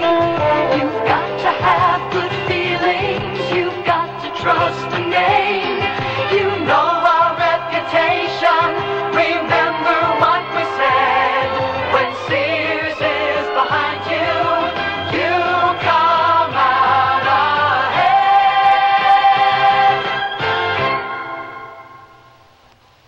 mother was my age, being in style meant wearing old jeans and about a pound of dirt. But today, us guys are more sophisticated in our style. And that's why Sears has Style Works. A guy can pick up on the latest styles in jeans, tops, sweaters, and dressier clothes like vested suits. I can depend on the Style Works shop at Sears for just about everything to keep me looking great. And the prices? Pretty reasonable. My folks like that. Style Works. Today's styles all in one place at most larger Sears retail stores. Can't believe you owe the IRS that much? Well, when things just don't add up, you can count on a Sears desk calculator to help you. Add, subtract, multiply, and divide. Then read the figures 2 different ways. 12-digit lighted display and tape printout for your records. There's a 2-memory system that helps ease multi-step problems, plus its many extras make it a great time saver. Now at most Sears retail stores. Sears 2-memory desk calculator. Cut $25, just $99.99 through March 10th. Prices and dates may vary in Alaska and Hawaii. All right, now let's get this squared away. Harry's made his move. Brought Susie home to meet the wife and kids. Got her to sign his agent management contract. And now it's full speed ahead. Now Harry's got to produce. Come in. Susie, don't you even keep your door locked? Don't worry, I told her you were okay. Well, what is it? Baby, my pet cheetah. Isn't she beautiful? My father sent her from Queens. He doesn't think a girl should live alone in Hollywood. I'd say you've reduced the risk considerably. Look, Susie, I brought a contract for you to go over where you agree I'm going to represent you. And then I want to set up a series of interviews for you right after... Oh! Down, Pierre. Sorry, Harry. You better sit on the other side of the room. Pierre always thinks a guy is going to make a grab for me. Another present from your father? Uh-huh. Only trouble is, every once in a while, there's a guy I'd like to grab me. It must complicate things. Now, about these interviews, Susie. Of course, my mother doesn't think a girl should live alone either. Only, she keeps sending me 2-legged animals. Whenever she runs across an eligible male back home, she talks him into a vacation in California and gives him my phone number. Must keep you pretty busy. Honey, you don't know what busy is until you've shared a bobsled on the Matterhorn with a truck driver from Queens. Now, that's another thing, Susie. From now on, truck drivers from Queens are out. You've got to be seen only in the right places with the right people. You got something against Disneyland? We got to work up some hot items in the gossip columns, and I'll see who I can fix you up with. Thanks. Ah, there you are. You must be Mr. Pisces. Silverman. Harry Silverman. This is Madame Clara. She's my astrological advisor. Ah, how do you do? Susie, we have a lot of business to discuss. Now, this contract... I know. Now, that's why Madame Clara's been up on the sun deck. Communing with the stars. It's daylight. Ah, but the stars are there. The stars are always there, Mr. Pisces. Silverman. I've cautioned my impulsive little Miss Sagittarius about you. According to the stars, you're the wrong sign for me. How do you know what sign I am? I asked Myra. Oh, well, she's prejudiced. You shouldn't listen to anything she says about me. She told me you were the wrong sign for her, too. And yet she's given me the best years of her life. All I'm asking you for is the best years of my life. It's the nature of a Pisces to make promises he can't keep. I'm an agent. That's my job. Now, if you'll just sign... I suppose your honesty is what my little Sagittarius finds so attractive. You have to admit it doesn't grow on palm trees. Well, perhaps it is possible for 2 people to adjust astrologically. But remember, Susie, if you need me, any hour of the day or night, I shall be at the ready. Thanks, Madame Clara. Keep in mind, Mr. Pisces, the planets and I will be watching. Yes, ma'am. Now, as I was saying... Getting a new agent is like getting married. A girl can't be too careful. And Madame Clara's right. Our signs don't go together. Together, they're going to turn into a dollar sign. There's nothing wrong with that, is there? No, it's important. I have to think about when I get old. Well, that's a long way off. No, it isn't. Not for somebody in my line of work. All of a sudden, you're too old for the part. Sex symbols and prize fighters. Okay, then. Let's get the ball rolling. If you'll just sign this... Okay. Then afterwards, we'll celebrate with some champagne and... Hey, you like spaghetti. Why do you taste the sauce I've got simmering on the stove? I'm a good cook, you know. The figures. Listen, Susie, before you start worrying about getting old, you better start worrying about getting fat. I don't know. If you look frumpy enough in a part, they give you an Oscar. I'm a good actress, but nobody notices. They're going to start noticing, Susie. You just leave it to me. All right, Harry. That's my girl. Down, Pierre, down. Just sign here, sweetheart.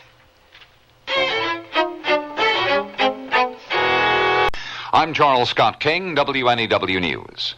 At 9 minutes past 10, time for Sears Radio Theater. That's the theme from the Sears Radio Theater. Tonight, a program of adventure with Richard Widmark as your host. Here's a preview. Is it true that you've lost over 20 pounds on this first part of your voyage? I've lost weight. I don't think it's that much. But even so, do you think that you'll have the strength to continue on? I will go on. There's no question of that. The Sears Radio Theater will begin after this message from your local station. If I want to make sure I buy the right thing, then I look at a magazine. I look at the consumer magazine. I do a lot of price comparing before I buy. Well, if I'm thinking of buying a certain refrigerator or air conditioner, I ask around. I see what experiences people I know have had with that manufacturer. I found it best to check with my friends who have the product I want to buy. When I have to make a decision between two items, I just toss a coin. I just let my wife decide. I always buy things on Wednesday. I think that's my lucky day. People have lots of ways to buy things. Some are good, and some are not so good. But one way that really helps is to read and compare warranties, just as you would price or quality. The law says on purchases of $15 or more, warranties must be available for you to see before you buy. You'll find that some are full and some are limited, so compare. A tip from the Federal Trade Commission. It's good to read warranties before you buy. And don't be bashful, because it's your money. This is Richard Widmark. There she is, even at dockside, still and without sail. There's something in her sleek lines that suggest motion and speed. The 54-foot white yacht is called Adventure, named for a ship of Captain James Cook, the great Pacific explorer. It's late afternoon, and the fog is beginning to roll in. Adventure stands ready and waiting, but deserted. Only an hour ago, her owner, her captain, Ian Janis, was carried from her shining teak deck to an ambulance unconscious, unaware that his dream had been snatched from him on the very eve of its fulfillment. In a small white hospital room, Jessica Janis looks out of place. She's too strong, too young and healthy to belong here. She stares down at her father's comatose figure. The doctors can't explain to her what's happened. They suspect a stroke, but they can't be sure yet. All she wants is for her father to be returned to her as he had been this morning. A vibrant, vital man. She wants him to make his voyage around the world in his boat Adventure, as he had always dreamed of doing. She leans close to him. Dad. Dad, can you hear me? Dad, I can't stand this. I can't see you like this. Please, won't you open your eyes? Look at me with that look of yours. Make me believe that this hasn't happened to you. Dad? I'm not going to let your dream go, Dad. I can't do anything for you here. I can only stand around and try not to cry. But there is something that I can do. I know I'm not the sailor that you are, but I'm going to make the voyage. Try to hear me, Dad. I'm going. And I'm going to make it. For you. Early the next morning, without fanfare, Jessica sails Adventure down the channel, past the breakwater, and away from land. Her plan, as her father's had been, is to sail nonstop to Australia, then continue on across the Indian Ocean past Africa, into the South Atlantic around Cape Horn, and up the Pacific to this spot she was so quietly departing. There were very few other boats out. And the girl alone on the beautiful white boat went unnoticed. And that's only the beginning of our story.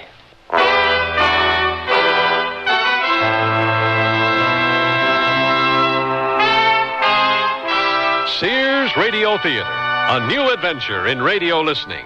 5 nights of exceptional entertainment every week, brought to you in Elliott Lewis' production of the Sears Radio Theater.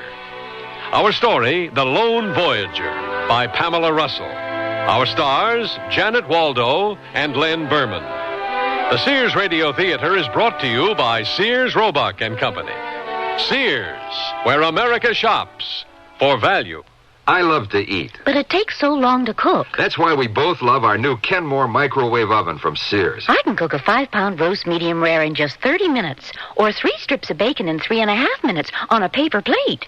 Bake 2 potatoes in 8 minutes, and cook vegetables faster than boiling them in water. That means less time in the kitchen. And more with you. Fast, clean, cool cooking with Sears Kenmore microwave ovens, all with automatic defrost. Choose the right model for your kitchen from the many styles available at most Sears retail stores. Sears National Automotive Sale. Get big national savings on the Sears Die Hard. Only $49.99 with trade-in.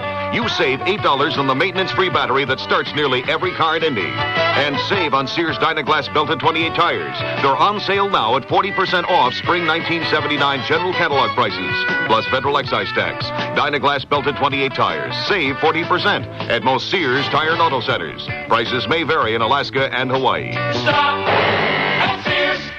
Honey, I can't sleep. Maybe you should try counting sheets. You mean sheep? No, medley sheets from Sears in so many great colors from light to dark. Rest easy knowing your bed looks fantastic because Medley Solids come in up to 24 colors like Indian Copper, Royal Blue, Lemon Yellow, and Jungle Green. But don't just count them. Mix and match them with Medley pattern sheets and cases for a designer effect. Then dream in color tonight. Available at most larger Sears retail stores in the catalog.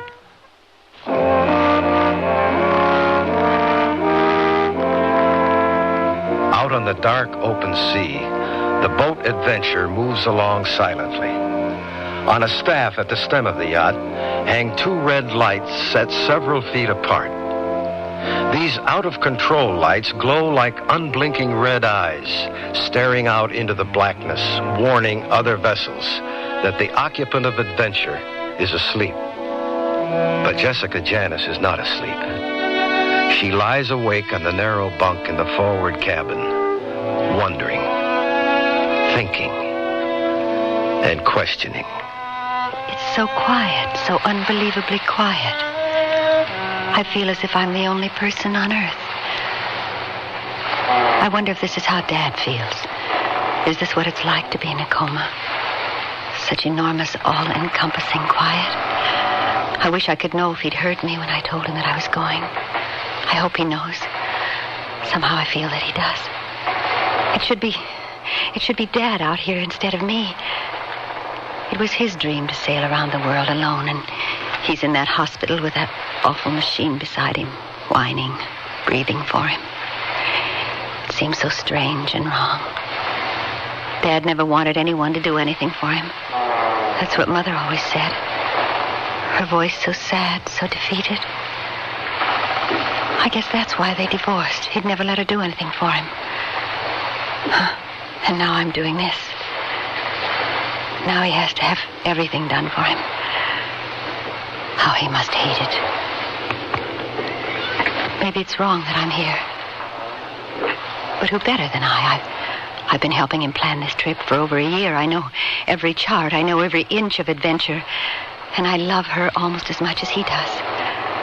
One of the first things I remember is the smell of the ocean and going to sleep in a swaying bunk like this one. But with pillows propped all around me so I wouldn't fall out. Before I could even read or ride a bicycle, I'd sailed with him 100 times. If only I'd been able to eat some dinner. I feel so queasy. I've never been seasick before. Maybe I'm afraid. It's so quiet. I could play one of the tapes, but I should go to sleep. It's It's going to be a big day tomorrow. I need the rest.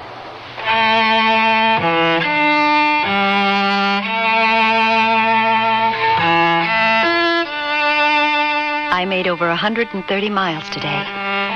So many miles of ocean to Australia. It's so vast. It's hard to even imagine it, and yet I'm out here in the midst of it all. And what is there between me and so much deep black water?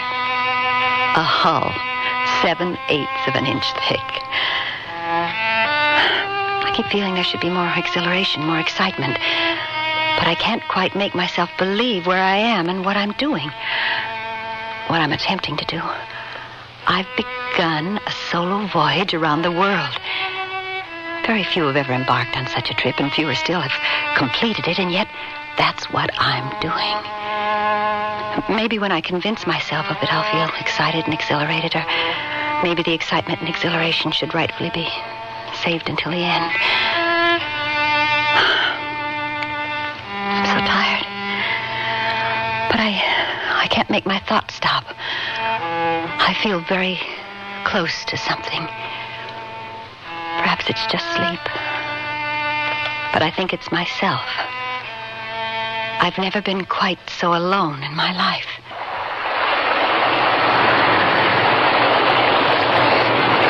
The wind is blowing up. I love the sound of it. It's lulling, reassuring. My arms and legs feel so heavy.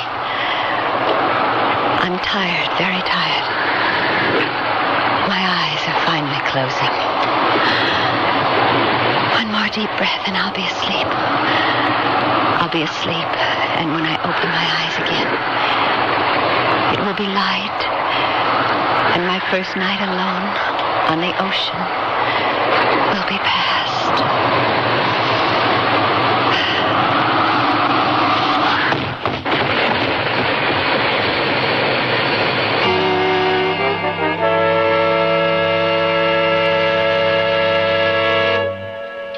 Honey, we've been on the road all day, and you still look cool and crisp. Wearing these Sears shorts and T-shirt help. They're so cool and packable on trips. I brought along several of each. The T-shirts come in solid shades, color-keyed to the solid or patterned walking shorts, so I can affordably mix and match a vacation's worth of easy care sportswear. A summer's worth of looks. Smart lady. Summer T-shirts and shorts from Sears. Cool, neat, and practical. Available in Mrs. sizes. And now for men, a Sears super value on a vested four-piece suit. Just $89.97 is the special purchase price that buys a coat, 2 slacks, and a reversible vest that combine for a wardrobe of 6 different outfits. Come see for yourself that this special purchase, though not reduced, is an exceptional value. Sears vested four-piece suit, only $89.97 while quantities last. It's a value that's worth a special trip. Prices may vary in Alaska and Hawaii. Maybe so. It's a Sunny Bunch summer for girls on the go. Summer starts for your daughter with Easy Care halters, tanks, tees, and jogger shorts in colorful teens to switch around all summer. And each Sunny Bunch piece has a sunny saying and character screen print. Tops, shorts, and play sets that pack a pretty punch. When it comes to pets and sportswear, the choice is Sunny Bunch. Jump into summer with Sunny Bunch funwear for your girls in sizes 7 to 14. All items available at most larger Sears retail stores.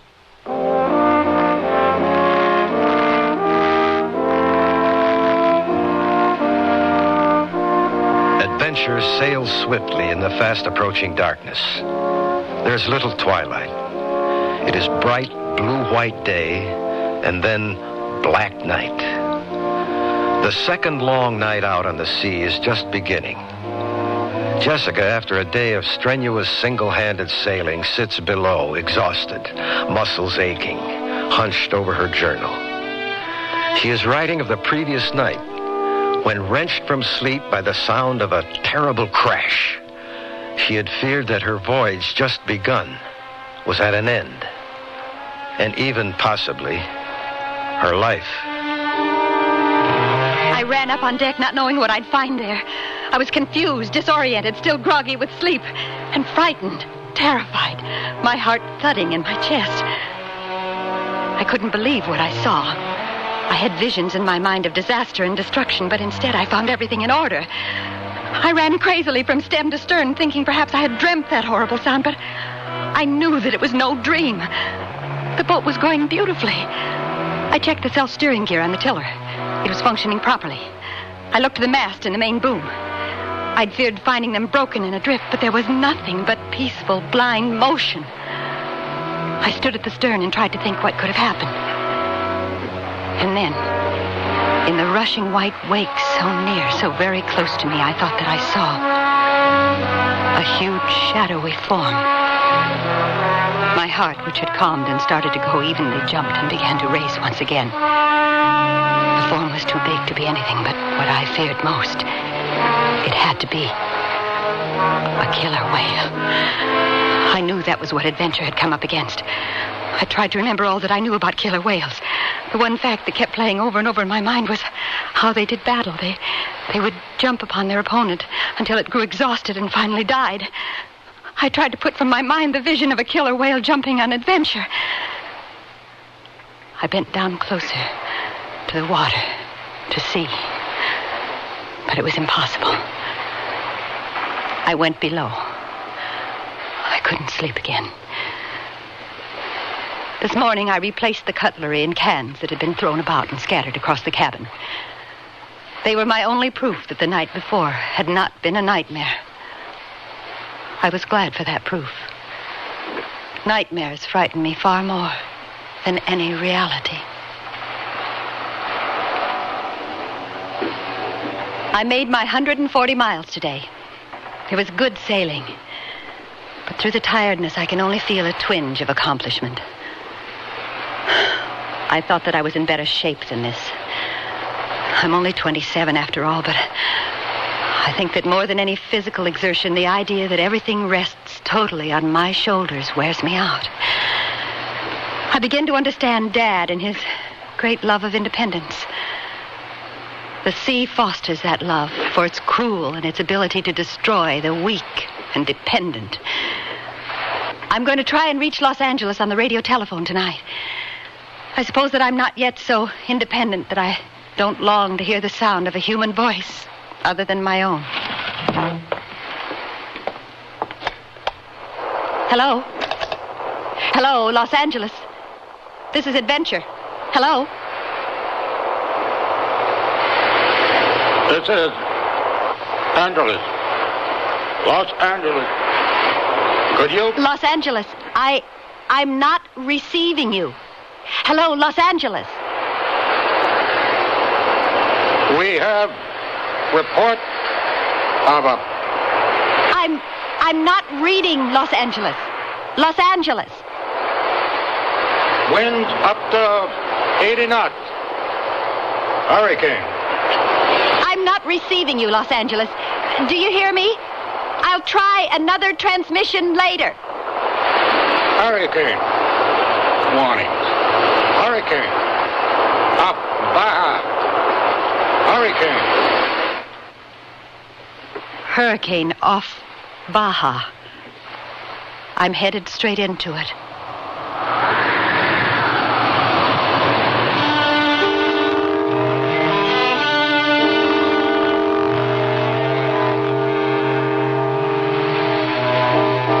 Days and nearly 3,000 miles traveled. I've survived killer whales and hurricanes, becalmed seas, and impossible radio communications, but today was the most disturbing of all.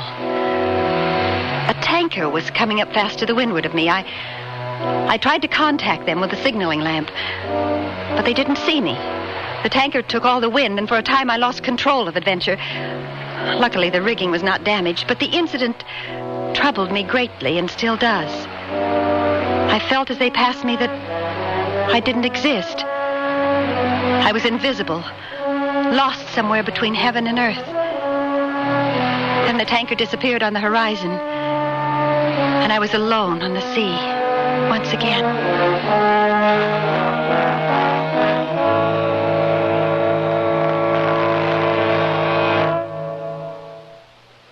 Sears Radio Theater will return after this message from your local station.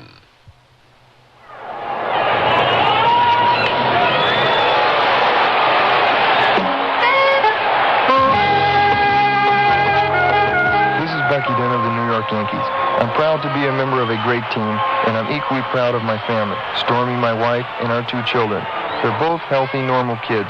But you know, there are some children in this world, in your neighborhood, who are not so lucky. They were born with handicaps, injured in accidents, or disabled by illness. All they want is an equal chance with other children to work, to play, to learn, and to feel they will have a place in the world when they grow up. The Easter Seal Society is preparing both children and adults for tomorrow, rehabilitating them, giving them a chance to become self-respecting citizens. That's why I support the work of Easter Seals. As a member of the National Easter Seal Sports Council, we hope you support your local Easter Seals program. It's a great way to help handicapped people.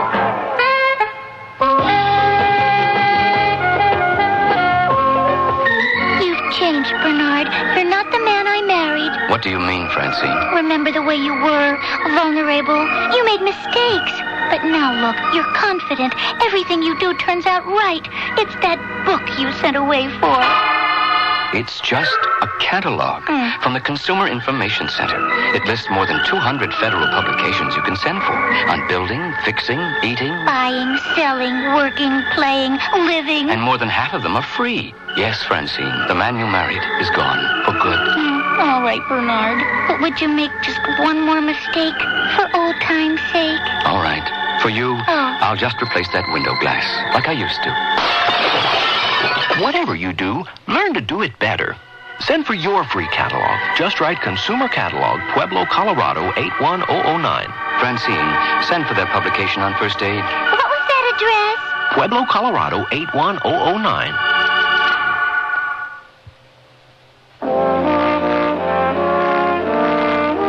That tanker would be the last ship Jessica Janis would see until she came into Melbourne. Across the wild and killing Tasman Sea, she sailed adventure to the Australian port that many an old clipper ship had sought in vain and never reached. Now Jessica sits on the deck of Adventure in the bright Melbourne sunlight, haltingly answering the rapid-fire questions of a reporter. A young man lounges nearby within earshot and listens, but listens with an interest that belies his casual stance. Was there ever a time when you thought you might not make it here, Miss Janis? Not just one time. There were many, many times. And you thought of giving it up? Quitting? I thought I might die. Are you actually willing to give your life to make this voyage round the world alone? I suppose that I am. And what's your motivation? Or what drives you? Why are you doing it, Miss Janis? What are you trying to prove? Well, I just want to do it. I don't really think I'm trying to prove anything. Oh, you're not trying to prove that a woman is capable of doing anything that a man can? No, I'm definitely not trying to prove that. This began as my father's dream. When he was unable to make the voyage, I took over for him. If there's any reason that can be given for what I'm doing, I suppose that's it. Then you mean you're making this trip for your father? Yes. Not completely, though. That's simply how it began. But you do have your own reasons. Now I do. And what are they, Miss Janis? I'm not sure. All I know is that I have to sail. I must do this. It's difficult for me to explain. I've been alone for a long time. My main concern has been with surviving. Your questions are difficult for me to answer. Not that they aren't valid, but they don't have that much meaning for me right now. They're hard for me to understand. Sailing alone for an extended period of time changes your perspective, your perception of things, what's important and what isn't. I wonder if we could do this interview at another time, perhaps when I'm better adjusted to the world again. Out there where I've been is a very different world from this one. Oh, then you're planning on being in Melbourne for a time? Yes, through the month anyway. There's some repairs that need to be made on the boat, some adjustments made. Yes. Oh, just one last question, Miss Janis. Yes? Is it true that you've lost over 20 pounds on this first part of your voyage? I've lost weight. I'm not exactly sure how much. 20 pounds sounds an awful lot. I don't think it's that much. But even so, do you think that you'll have the strength to continue on? I will go on. There's no question of that. I'd like to come back in a week or so and ask you a few more questions, Miss Janis. Oh, yes. Yes, all right. Come again. Maybe then I won't be quite so vague, so slow on the uptake. I'll be back, Miss Janus. Goodbye.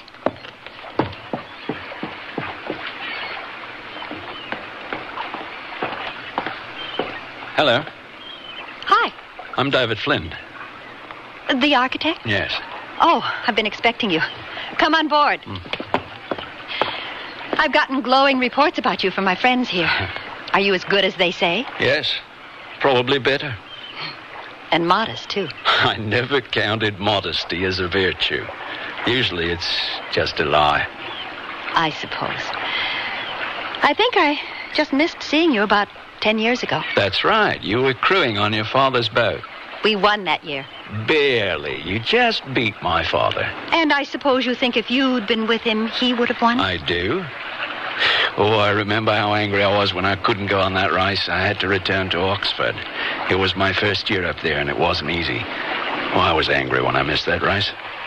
Then the anger turned to pain. That was my father's last race, and I didn't have it with him. I'm sorry. He was a wonderful man. We were all very friendly adversaries on that race. I think it was one of the best times of my life. Oh, how is your father doing? He's the same. I was on the phone last night. He's still in a coma. Oh, I'm very sorry, Jessica. I was listening when you were talking with the reporter just now. You have absolutely no business attempting this, you know. That reporter went away thinking the same thing, and he'll probably print it. You don't think I can do it? Well, your father was equipped to make this voyage. He was probably one of the few people on Earth who was, but you're not. I've made it thus far. You haven't gone around the Horn yet. I've just been through the Tasman Sea. I think that says something about my abilities. I think it says something about your luck. And now you're pushing it. Listen, I asked you to come and look over Adventure because I've had some problems with her, and I thought you might be able to help. You're supposed to be a good naval architect. But obviously you don't want to help me, so why don't you just go now? I didn't say I wasn't going to help But you. I'm saying I don't want your help. I think you're arrogant and egotistical. I don't think we could work together. There are lots of good naval architects. But you're going to need the best. Do you want to know what I think, Jessica? No, not particularly. I think you're stubborn, stupidly stubborn. I don't care what you think. And I think you're the skinniest and the most beautiful girl I've ever seen in my life. But I don't like the shape of your hull. I beg your pardon? Right over here, this hull. It's all wrong, especially for Cape Horn. Oh, there's nothing wrong with the hull. It makes it very easy to capsize. You might not come back up. Well, I don't believe it. But that's a risk I'll have to take. I haven't the time to change the hull now. I want to be out of here within the month. That's impossible. It'll take at least 2 months for me to refit this boat properly. I may be able to brace that hull. Who said you were going to do it? I did, and I'm going to. Did you mean what you told that reporter? What? That you were willing to give your life to make this voyage? Did I say that? I suppose I meant it. You'd better, because you're liable to do just that. Have you considered how your father would feel about this? I haven't thought of much else. But I really don't want to talk about it. All right, Jessica. How did your boyfriend feel about you going? How do you know if I have a boyfriend or not? You do, don't you? Yes, I did. Well, what did he think? I don't know. I left him a note telling him. A note? That was big of you. What did this warm little note say? Hi, I'm sailing around the world alone. See you in a year or so. Best regards, Jess. It was the best I could do. Do you think he'll be waiting for you? I doubt it. He's not the patient type. I really don't want to talk about it. What do you want to talk about? Adventure. And what it's going to take to get her ready so I can leave here as soon as possible. Mm-hmm. Do you think we'd be able to work together? Yes. I want to say this now. I have no intention of becoming personally involved with you, David. All I want is to make this voyage. I'm going to do it. That's all that matters to me. And afterwards, if and when you've done it, what then?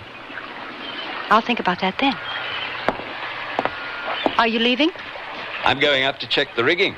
I don't believe in keeping ladies waiting. You want out of here? I'll get you out of here in a hurry and with pleasure. Thank you. You're welcome.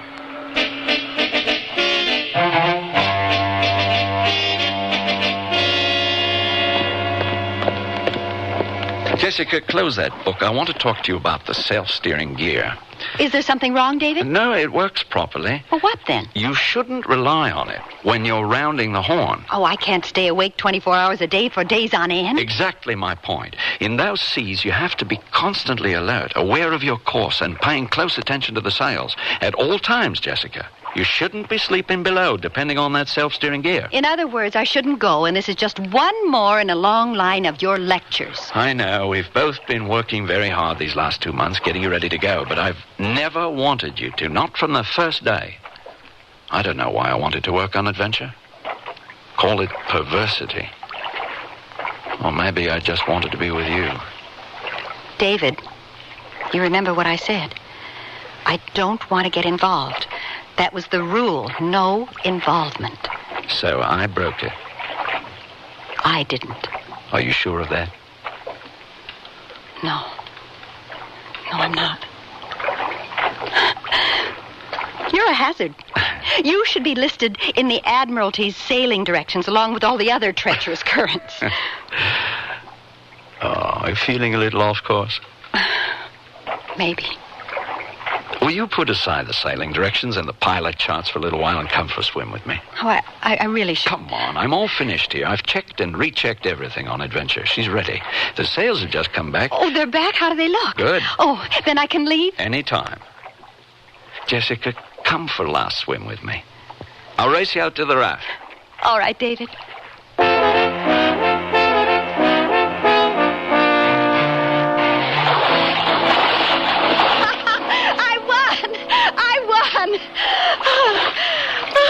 You cheated. You should have at least said 1, 2, 3, go. I never cheat. I am not a cheat. Merely an opportunist. You gave me the opportunity to begin before you, so I took it. Cheat? Opportunist. Is it so important that you always win, Jessica? I suppose that winning is as important to me as it is to you. You love to win, David, and you know it. You're in no position to blame me for loving it, too. Jessica, don't go. David, please don't start. I'm going. Nothing you can say will stop me. Nothing. Nothing. I remember the first day I saw you. You were sitting cross-legged on the deck of Adventure, and that reporter was standing over you asking you questions a mile a minute. You were so skinny. Well, I've gained some weight. You're still the most beautiful girl I've ever seen. David. Don't ask me not to say it. It's true. Did that reporter ever come back? Yes. And he asked me a lot of questions I still couldn't answer. I don't know why I have to do it, but I do. It's all tangled up with my father and his dream. Only now it's become my dream, too. I couldn't explain it to the reporter, and I can't explain it to you, David. Jessica, would you let me go with you? Oh, don't think I don't know how hard it was for you to ask me that. But no, you can't go with me. It wouldn't be the same. You wouldn't be alone. That's right. And you have to do it alone. Yes. It's crazy. I've worked like a slave getting you ready to go, and you're going is the last thing in the world that I want. Why did I do it? Because I needed you. You're going to need me when you go around the horn, too. Probably. But I won't have you, so I'll have to do it myself. And I will, David. Jessica, I love you.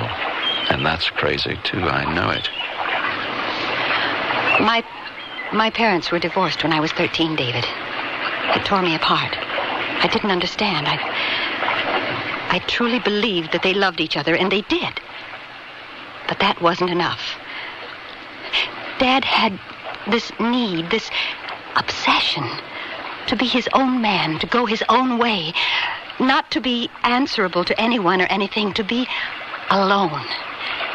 And love couldn't counterbalance that need. He never should have married. In fact, he doesn't even belong in this century. He should have been with Captain Cook and the others, all the others who never really arrived, but searched all of their lives. Searched for what? A place to stop. Peace. Are you trying to tell me that you're like your father? Yes.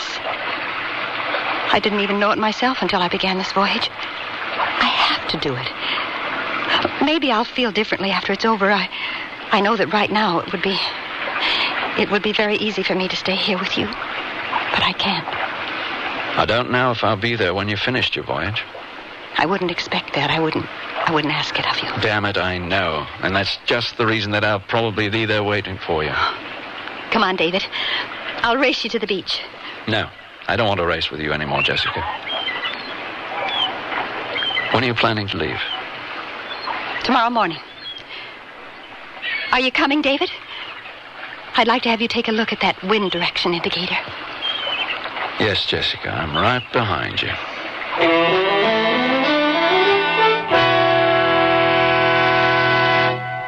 I'm out of control. Be cool, be natural, take it light. But where do I start? With the basics like the new Pretty Natural Light Shaper from Sears. The Pretty Natural Light helps keep you smooth all day under your clothes, giving you a shape that's soft and natural thanks to the shimmery, lightweight power net. Never intimidates because its control is moderate, with a front panel that helps keep your tummy where you want it. Great. I'll ease into control with a Pretty Natural Light. It's new at larger Sears retail stores. All across America, folks are saving at the Sears Pre-Memorial Day sale. We picked up Sears Easy Living flat and ceiling paints for only $8.99 and saved $4 per gallon. And on Easy Living semi-gloss paints, too. These are Sears' best quality paints at a great price. I got rugged Sears Weather Beater paint for only $9.99 and saved $5 a gallon. That's a 30% savings on durable Sears Weather Beater paint. It's the Sears Pre-Memorial Day sale. Available at most Sears retail stores. Prices may vary in Alaska and Hawaii. Who has short shorts? Sears has short shorts in pre-washed denim at the Budget Shop. The Budget Shop? Yeah, but I thought that's known For value? It is. You know how rock teams with roll will price teams with active, fun styling at the Budget Shop. Like Easy Care polyester terry T-tops. And short shorts, a look and feeling that's cool, man, cool. Pre-washed, too. In navy or white polyester and cotton with all the jean-style details. Terry and denim are ready to bop in Sears Budget Shop. At most larger Sears retail stores.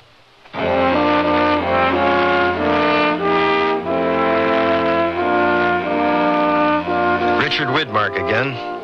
And here's the concluding act of The Lone Voyager. Jessica? Jessica? David! Oh, David, what are you doing here? I thought we said goodbye yesterday. I know, Jessica. Haven't you gotten the current weather reports? Yes, I have. There's a big storm blowing up from the south. Yes, I know all about it, but I'm not waiting. Don't be an idiot.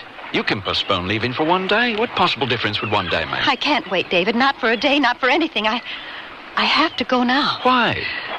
Because I'm afraid if I don't go right now, I won't go at all. I'm afraid, David. Are you satisfied? I've said it. I'm scared to death. Of sailing round the Horn? Yes, of the Horn and the Indian Ocean and the Atlantic and the Pacific. And of you. These last 2 months with you have been wonderful, and that scares me. No, please get off my boat, David. I have to go. All right, Jessica.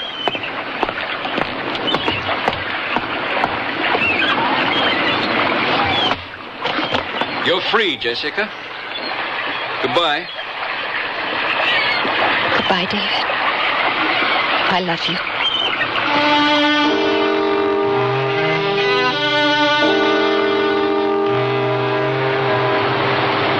I have survived this voyage alone. All of the perils, the storms, the calms, everything. And now I have a companion. Poor little bird. How did you happen to find yourself out in the middle of all of this, my friend? And are you wondering the same thing about me? You look very young. Is your wing hurt? Let me see. Oh, easy now.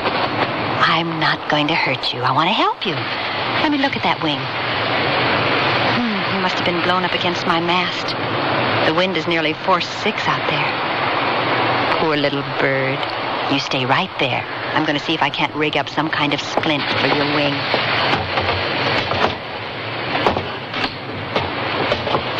This is supposed to be a first aid kit for people, but let's see if we can't find something for you, bird. This should work. Don't be afraid of me.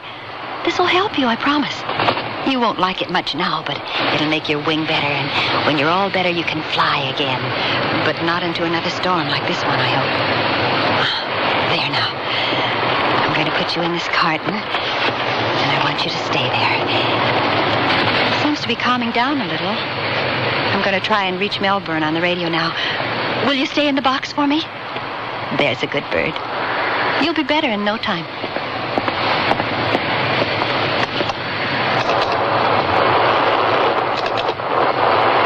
Hello, Melbourne. Hello? Hello? This is Adventure. Hello? This is Melbourne. We're receiving you, Adventure. There's someone here who's been waiting to speak with you. Jessica? David. Hello, Jessica. I wanted to tell you that just after you left this morning, I spoke with someone. Who? Your father. Dad? Yes.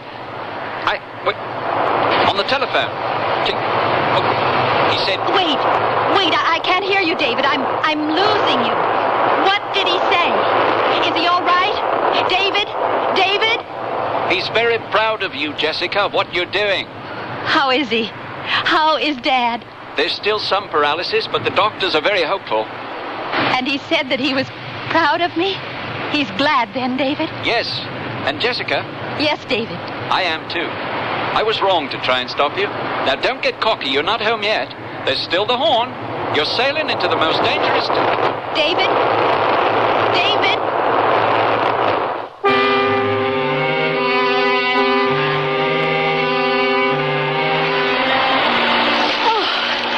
Oh, Bird, how can you just sit there? Oh, this water feels good. It's so hot. But if I douse myself with seawater, I don't seem to get so thirsty. I have to watch that water supply. There's a long way to go yet. But we're getting nearer to the horn every day. Speaking of we, Bird, just how long are you going to tag along with me?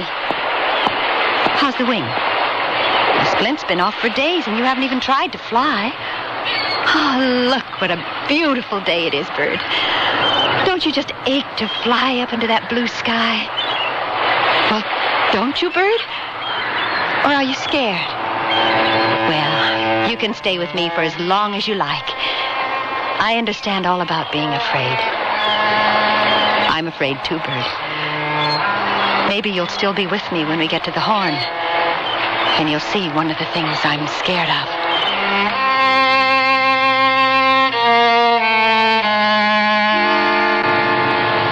I hadn't planned on sailing quite so close to the horn, but suddenly it was there. That black island looming far too near. By my estimation, some of the waves I encountered today must have been nearly 100 feet high. It's awesome beyond words to be out in such a sea. And I'm not through it yet. Only now it's night, and the waves are huge and black instead of their enormous daytime green. That's the only difference. Their fatal force appears to be the same now as today, and I appear to be my same fragile self, alone. Yet somehow, after living through today, I'm not the same as I was, and I never will be again.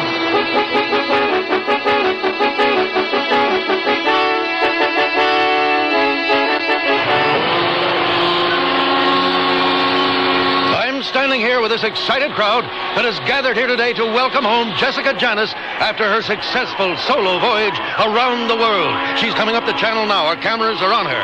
A Coast Guard escort and hundreds of small pleasure craft are surrounding her. Her courage and daring are being wildly applauded and acclaimed throughout the world, but nowhere so much as here. This spot where she quietly slipped away alone so many months ago. Now she's returning for this tumultuous greeting. Jessica Janis and her boat, most appropriately named Adventure, after circumnavigating the globe. They're coming quite close to us now. The crowd is pressing forward, eagerly anticipating the moment when Jessica Janis steps ashore among them.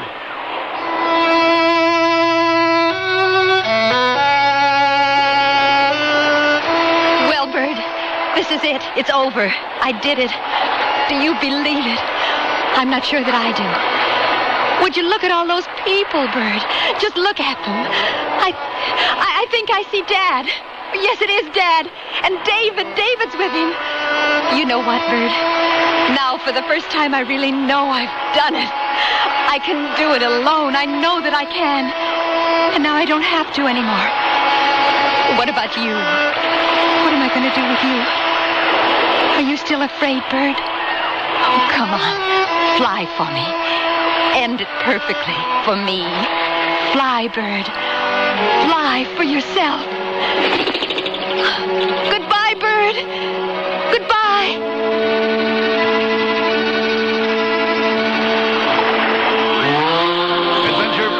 Adventure is slowly, very slowly edging toward the dock. A single gull flies in the rising spiral above. And there she is, Jessica Janis, her hand raised in greeting. The lone Voyager, home at last.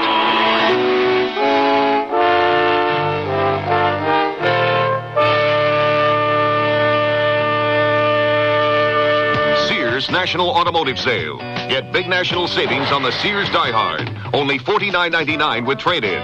You save $8 on the maintenance-free battery that starts nearly every car in Indy. And save on Sears Dynaglass belted 28 tires. They're on sale now at 40% off spring 1979 general catalog prices, plus federal excise tax.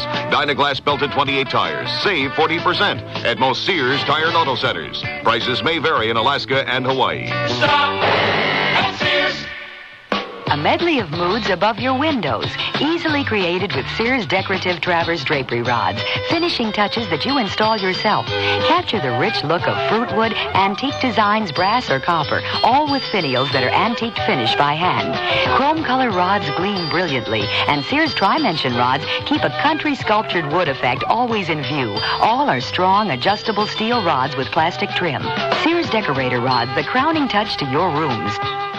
What's in the bag? A package deal from Sears that lets me put my best foot forward. How's that? I saved 20% on this 5-pair bag of all-pro sports socks. What great looks, great fit, and the savings really stack up. 20% off. You saved the bundle, all right. But are there other socks on sale? Choose from casual, sporty, and support styles, too, in 3 or 5-pair package deals from Sears. All at 20% off. Sale ends May 26th. Dates may vary in Alaska and Hawaii. Available at most larger Sears retail stores. The Sears Radio Theater has been brought to you by Sears Roebuck and Company, where our policy is satisfaction guarantee or your money back. Sears, where America shops for value. The Lone Voyager was written by Pamela Russell, produced and directed by Elliott Lewis. Your host was Richard Widmark. Our stars were Janet Waldo and Len Berman. Featured in the cast were William Woodson, Ben Wright, and Lee Millar. The music for Sears Radio Theater was composed and conducted by Nelson Riddle. This is Art Gilmore speaking. Associate Director of Sears Radio Theater is Ken McManus. Sound effects were created by Bud Tollefson. Mark Trella is production supervisor. And the recording engineers are Joe Wachter and Hal MacDonald. The Elliott Lewis production of Sears Radio Theater is a presentation of CBI. Blanche and Tony are deeply in love. It was their perfect night, a beautiful night, with all the proper ingredients for murder. Honey, pass the whipped cream. I will not. Blanche, I love whipped cream. Do you love me? Of course I do. More than whipped cream? Tony, you're overweight as it is. Now, Thelma... Thelma? Thelma's doing volunteer work for the American Heart Association, and she was telling me... A lot, knowing Thelma. Tony, I'm serious. A fatty diet is no good for your heart. I don't want you having a heart attack. But, honey... Tony, you could use a lot less honey. You've been living on sugar alone. Now, we're going to get the American Heart Association's cookbook and make our diets heart healthy, so we can be together for a long time. Oh, Blanche, you're sweet. Sweet? Yeah, I know. Contact your American Heart Association for information about a heart-healthy diet. We're fighting for your life. In the South, volunteers work on cooperatives where poor farmers are shown a more productive way to farm their land. In Appalachia, volunteers have started nutrition programs and adult literacy classes. And in northern cities, volunteers are working long hours to convince ghetto residents there are new ways to bring life to a dying neighborhood. They're Vista volunteers, volunteers in service to America who devote a year working to give poor people a greater capacity to help themselves. Because it's not only a lack of money that makes people poor, it's a lack of knowledge and resources within their community. Thanks to Vista, there are now programs that will carry on long after a volunteer leaves. People are now finding out they can have a voice in solving the problems that affect their lives. America needs more Vista volunteers. It often means the difference between help and no help at all. Put yourself where you're needed. Call toll-free 800-424-8580 or write Vista, Washington, D.C. 20525. A public service of this station and the Ad Council. Next Monday's Sears Radio Theater will be A Story of the West with Lorne Greene as your host. Let's listen. We're estranged. Estranged? You ain't even been consummated. I couldn't believe it. She raised her voice to me. It's a wonder it took so long. I deserve it. I've been a fool and a slow fool at that. So be sure and tune in next Monday to the Sears Radio Theater. On WNEW Metro Media Radio.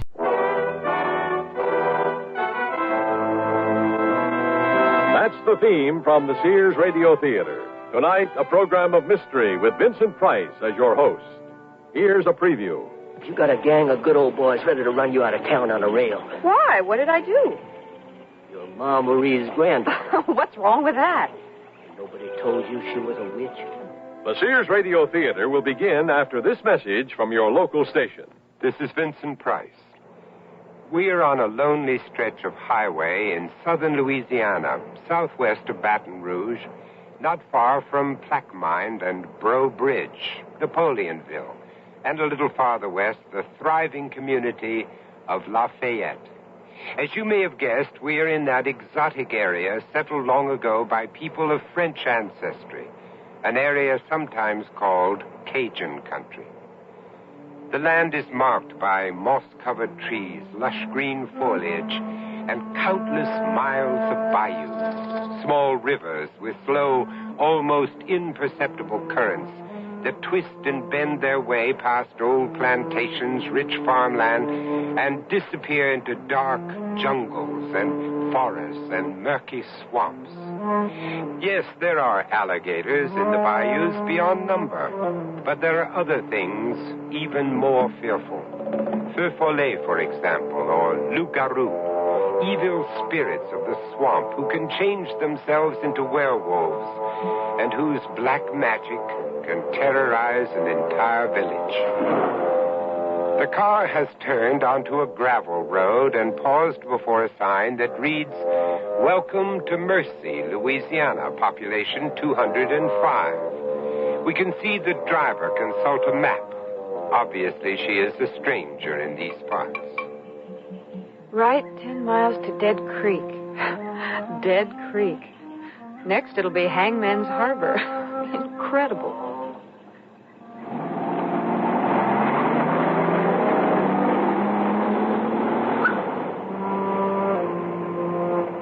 Her name is Deborah Sims, an intelligent, quite attractive woman in her late 20s. She is an assistant professor of anthropology from Iowa College. She has come to the bayous to study the native folklore. On the front seat beside her is a tape recorder, a stack of loose-leaf notebooks, pencils, and a box of spare tapes. On the back seat are suitcases. Deborah Sims is coming to Mercy to complete her doctoral thesis. But before her work is done, she will encounter devils and demons no textbooks warn of, and her life will hang in the balance. And that's only the beginning of our story.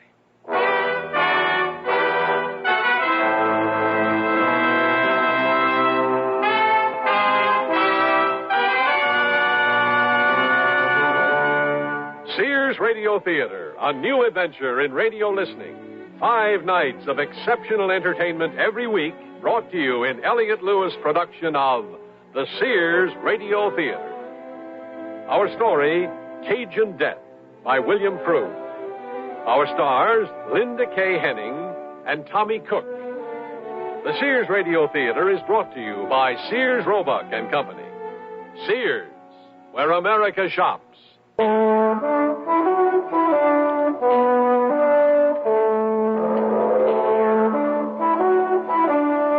Welcome to Mercy, Louisiana, built along the banks of the Vermilion River. 205 God-fearing souls, fishermen, farmers, a handful of merchants, supplying the town's modest standard of living. There's a general store on the right, Bouchard's, and a market, the Legrand brothers, and a bar, Pepe's, and a gas station, which is Deborah Sims' immediate destination. Be with you in a minute, ma'am. That's Tom Hendricks, the owner-operator of the station, a good-looking man in his mid-30s.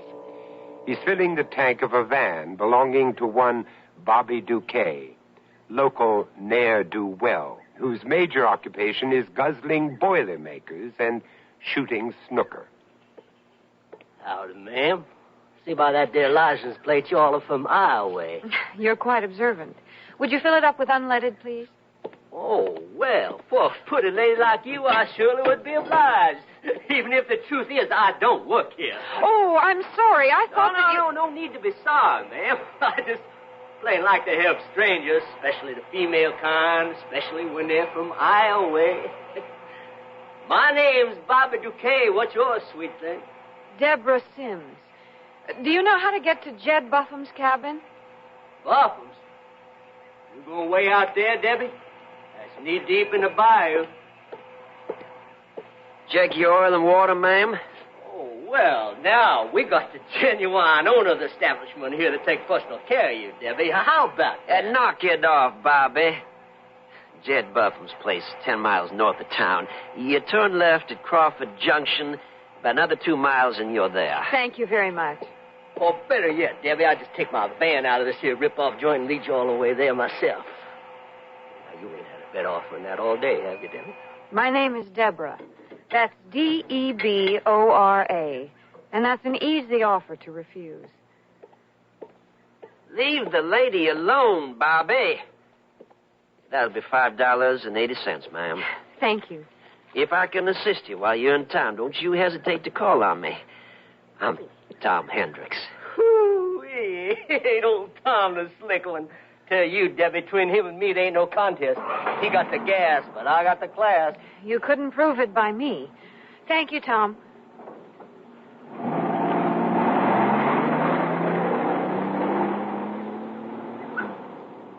Oh, you deserve that, Bobby. What's she doing here all the way from Iowa? Why's she going to Buffum's cabin? Maybe she wants to take a look at it. How should I know? Nobody been near that place since they fished Buffum's body out of that swamp. They still don't know who killed him. Alcohol killed him. Everybody knows that. Yeah, I suppose alcohol bit off his leg? Doc said he was dead long before that gator took his leg. Yeah, well, I say you don't know. Wait a minute. Did you say her last name was Sims? Yeah, I believe so. Yeah, well, I know so. Sims. Wasn't that the name of that old woman used to live out that way? The one everybody said was consorting with the devil, said she was a genuine witch? Ma Marie? That's it. Ma Marie. Wasn't her last name Sims? Yeah, it was. Sims. Man, this is no time for some witch's daughter to come trotting into town. Couldn't be her daughter. Ma Marie was 100 years old when she died. Now, that would have to be her granddaughter, if she's any relation at all. Yeah? Well, maybe it's a coincidence. But Ma Marie died in Buffum's cabin.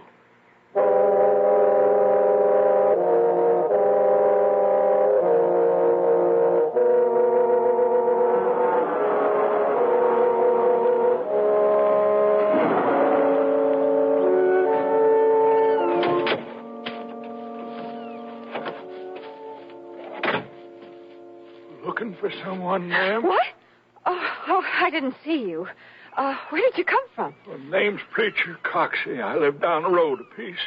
Just checking things. Been some mighty funny noises coming out of Buffum's cabin in the last few nights. What kinds of noises? Well, like an old woman calling out. And sometimes like an animal. I wasn't about to come over here for a look until daylight. This place always did give me the heebie-jeebies. Well, if you'll excuse me, I've got unpacking to do. You going to stay here, ma'am? That's right. Well, why on earth would anybody stay in this dump? I'm doing research on the bayous, Mr. Coxey. Can you think of a better place to begin? Well, sure. There's a motel 20 miles down the road. Ain't exactly the King's Palace, but it beats heck out of what you got here. Mr. Coxey, to drive 20 miles a day and back just to record what's right at my front door would seem like an enormous waste of time. Wouldn't you agree? But there's got to be someplace better to rent than this. Here, let me help you with that stuff. I'm not renting it, Mr. Coxey. I own it. You own Buffum's cabin? What'd you say your name was? Sims. Deborah Sims. You're related to Ma Marie? Marie Sims' granddaughter.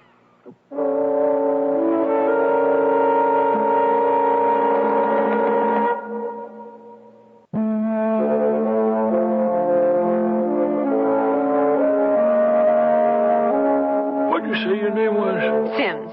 Deborah Sims. You're related to Ma Marie? Marie Sims' granddaughter.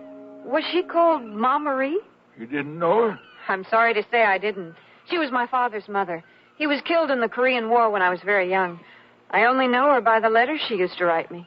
Miss Sims, would you mind a suggestion from an old man? What is it? Leave here. Leave this town just as soon as you can. Why on earth would I do that? Well, folks around here feared your grandma.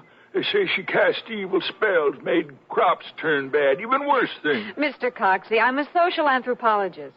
My mother told me as much as she knew about my father's mother, but I came down here to find out more. Well, your grandma's been dead a dozen years. What's the point? I want to study the folklore and superstitions that surrounded her. Don't you see what an opportunity this is for me? To have someone that colorful in my own family? Oh, you can call it colorful, ma'am, but I call it playing with fire. You see that tape recorder, Mr. Coxey?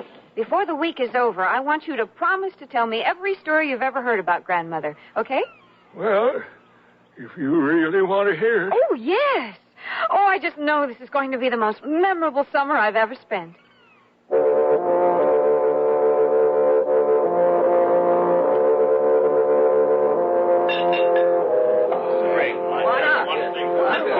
right, another round of beers on Bobby Duquet, Pepe. Sorry, Bobby, I'm closing up early today. Come on, Bobby. Finish what you was telling us. Yeah, I want to hear. All I know is what I say, Gus. Tape recorder in the front seat, suitcases in the back. Looks like the woman's come here to stay. And her name is really Sims, same as Ma Marie? That's a fact, Toko. She told me so herself. I knew Ma Marie. She was a loup-garou, and that's a fact. What kind of loup-garou, Gus? A werewolf. The kind can turn himself into a bird or a woman or anything it wants. A loup-garou can stop the rain, kill the crops, just like what's happening now. And if I didn't know better, I'd say there's one loose in Mercy right now. The only thing loose in Mercy, Toko, is the screws that are supposed to hold your brains together. Oh, you can laugh, Tom Hendricks, because you ain't seen what I've seen. It was Ma Marie killed Jed Buffalo. Oh, it's the craziest thing I ever heard. Ma Marie was dead 10 years when Jed Buffum drank himself to death. And where do you people invent such tall tales? My daddy said she cast a spell on him from the grave. I never saw Jed Buffum drunk a day in this here saloon. That's the truth. I never did either. He drank alone. I know because I sat with him many a night helping him sweat out the DTs. Whiskey killed him plain and simple. He was a tortured soul. Yeah, tortured by Ma Marie. Yeah. It's spooky, all right. What about this girl, Tom? I don't know any more than you do. She's related to Ma Marie. I better plug Nickel. She's related, all right. She's her granddaughter. What's more, she owns Buffum's cabin. Ma Marie left it to her in her will. Deborah Sims is going to be living here all summer. She's going to study the local folks. Says she'll probably want to interview some of you. What about? Oh, tall tales, mostly. Superstition, loup-garou, fou follet. Things her grandma wrote to her when she was alive. Man, that is heavy. This little lady's paddling in dangerous waters, wouldn't you say, boys? You won't catch me talking to her. And I ain't letting her within a mile of my house. Listen, it's only natural she'd want to know more about her family roots. You people are turning a granddaughter's normal curiosity into something weird. When your grandma is a witch, it is weird. Nobody ever proved that. That old woman was eccentric, and that's all you could say. Well, I say we tell her to leave. I say if she won't, we run her out of town. Oh, you're acting crazy, all of you. And the trouble with you, Hendricks, is you don't even recognize a serious problem when you see it. She hasn't done a thing to any of you. Now, you leave her alone, and you let her do her work in peace. Oh, Tom Hendricks. Ain't her fault her grandma was Ma Marie. Well, I'm going to tell you all something. Something I ain't never told nobody before. I've seen a Lougarou. The night my baby took sick. Still hard for me to talk about. I had to find Doc Hennons. They told me he was at Toko's house. Oh, I remember that night. My wife had pneumonia. Well, to get to Toko's, I had to pass Jed Buffum's cabin. I slowed down because I seen lights inside. But Jed had been dead over a year. And nobody had moved in since. Now, who could it be, I asked myself. And I seen something in the shadows. Looked like an animal, but it walked on two legs, and I heard a voice calling me, Ma Marie's voice. What did she say? She said, "Go home.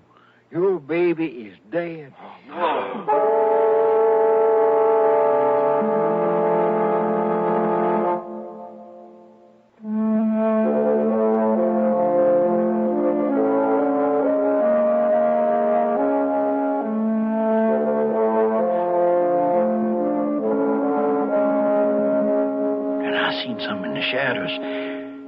Looked like an animal, but it walked on two legs, and I heard a voice calling me, Ma Marie's voice.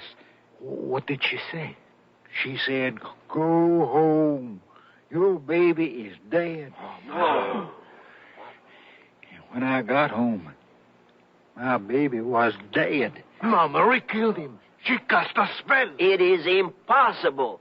She'd been dead 10 years. It make you wonder who that is in Buffin's cabin tonight. It make you wonder if Ma Marie has come back again to haunt us. I wish you hadn't told that story, Gus. Frightens me. More than any of you know. What is it, Pepe? You can tell us we're your friends. Yeah, come on, Pepe. What is it? Pepe? Well, you all know my wife is pregnant in the 9th month.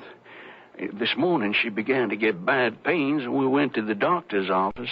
He examined her and told her to go home and stay in bed until the baby comes. He says it will not be a normal delivery.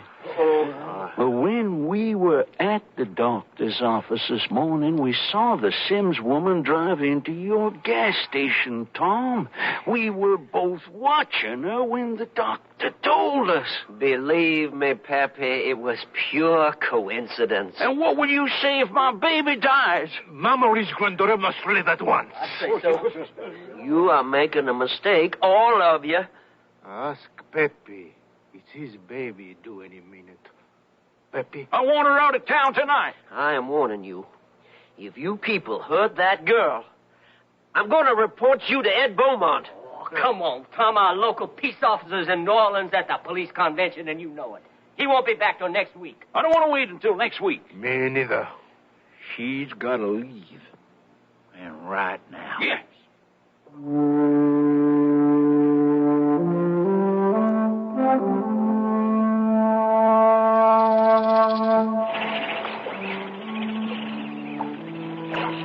Deborah Sims has already begun her self-assigned task. Her tape recorder beside her, she paddles slowly through the bayous only a few yards offshore. Yet here, beneath the overhanging trees, the thick jungle growth, she is in another world. There, on her right, a giant crane. And over there, a water moccasin moving slowly through the dark water. Suddenly, just beside her tiny boat, a black, scaly shape glides past, opens its jaws, and the water moccasin is devoured. The alligator, at least 6 feet in length, is so close, Deborah grabs her paddle, but it is useless. The reptile drifts past and into the dark shadows and is gone as silently as it came. Debbie! Debbie Sims, that's you out there. Yes? Oh, who is it? I can't see you. Dang, what you doing out there in the bayou this time of night? Oh, it's you. Bobby Duquet at the service. Now, you just row that boat right back to shore before some gator decides to eat you for a midnight snack. I was recording night sounds. I've never heard such a variety of creatures. Come on now. Just take it easy. Let me have that oar and I'll put you in. Here. I got it. Yeah, just sit tight there. It was terribly exciting, really. I can't wait to get deeper into the bayous, to some of the less accessible areas. Yeah, well, you just as well stay put right where you are, never mind the less accessible areas. Why? Because you got a gang of good old boys ready to run you out of town on a rail. Why? What did I do? Your Ma Marie's granddaughter. What's wrong with that?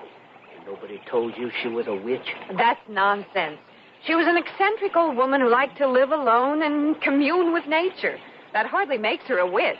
As far as this town goes, she was too eccentric. Now, I tell you, sweet lady, you're in one heap of trouble. Thank you for your concern, Mr. Duquet, but I'm sure... Debbie. Come on now, you can call me Bobby, same as everyone else. Very well, Bobby. And you can call me Deborah, the same as everybody else. Well, at least we're making progress. Come on, let me see into your cabin. It's not necessary. You need protection, Deborah. Now, I'm not spoofing you one little bit. Those old boys figure you're a real loup-garou. Loup-garou? Me? Now, you can make fun of it all you like, but they weren't laughing down at Pepe's bar. They sent me to tell you to leave town tonight. What? They mean business, Debbie.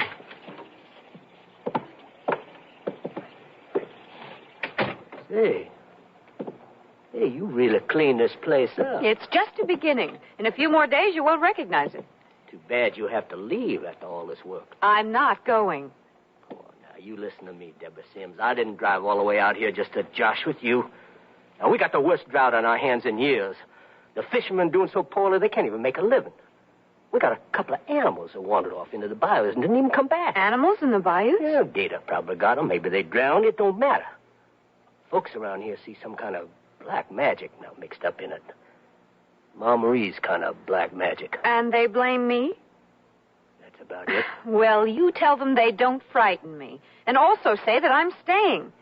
Now, if you don't mind, it's time for me to get to bed. You'd be one heck of a lot better off right now if you didn't sleep alone here. What? Now, purely for your own protection, I'm prepared to spend the night. For your safety, that's well, all. you can be prepared to turn right around and go home again. Now, Deborah, honey, listen. It's your best interest I'm thinking about. Now, would I drive all the way out here if I didn't want to help you? Get away from me. Come on now, honey. Give me a little... Let go of me. Come on, baby. You're going to like it if you just give yourself half a chin. Let me go. Oh, just get warmed up, honey. The best is yet to come. Well, I hate to have to do this, but... Oh! Well, I've studied self-defense, Bobby. You gave me no choice. I'll get you for this. So help me. Do you want me to help you up? Or can you walk out under your own power? Oh, you're going to be sorry you did that. Oh, you're going to be mighty sorry.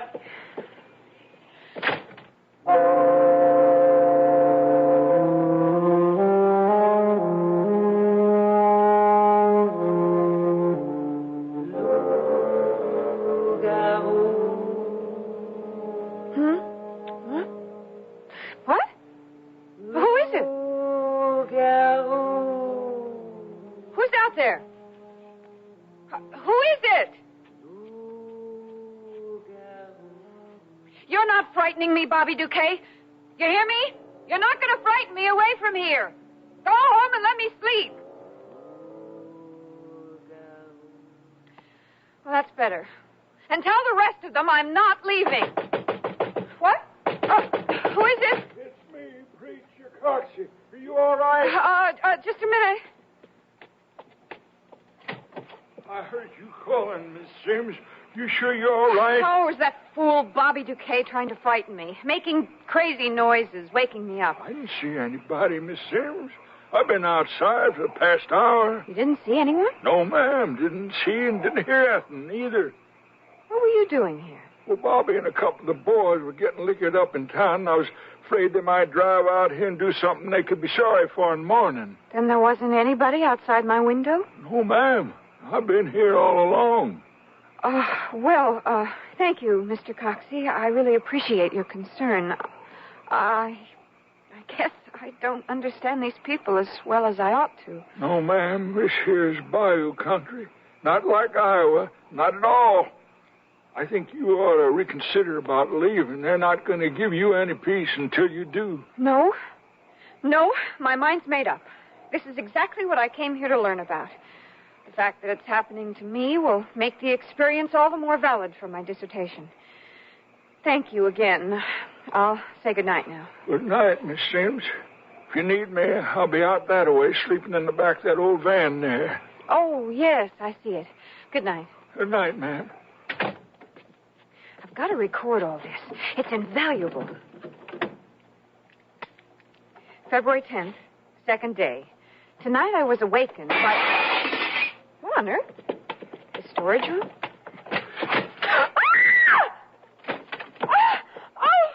What is it? What's going on? Oh, no. Get it out of here! Get it out of here! Carcass of an alligator. Must have been dead for days. Oh, the stench. Who would do a thing like that? A dead alligator? I told you folks want you to leave, ma'am, but you wouldn't listen. Then you saw them? You saw who did it? No, ma'am, but I was in my van. Maybe they come around the back. Oh. Did you hear footsteps, voices, anything before it happened? No, it just... Oh, get it out of here, please. Yes, ma'am. Oh. That's a mess, all right, all that blood and rotted flesh. Lordy, they sure made their point. No, I'm afraid they didn't. Ma'am? I am not leaving.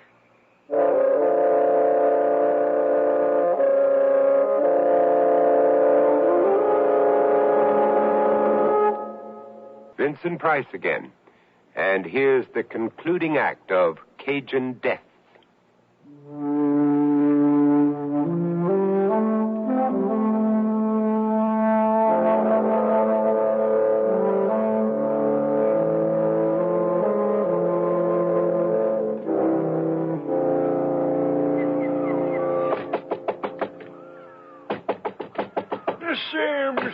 Miss Sims, you in there?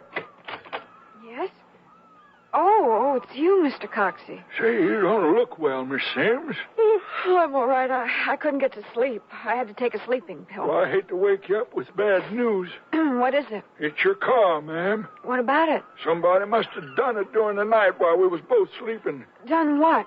Written that stuff all over your car. Oh, what stuff? Loup-garou, fou-follet, all them French superstition words. It's a mess. Oh, no. Ain't going to be easy to clean it up, but I'll help you if you like. Oh, I'll take it down to the gas station. Perhaps they can help me. Oh, Tom Hendricks is a good man, but even he's not apt to want to do this job. Why? It's dried hard now, but it's pretty obvious it was written in blood.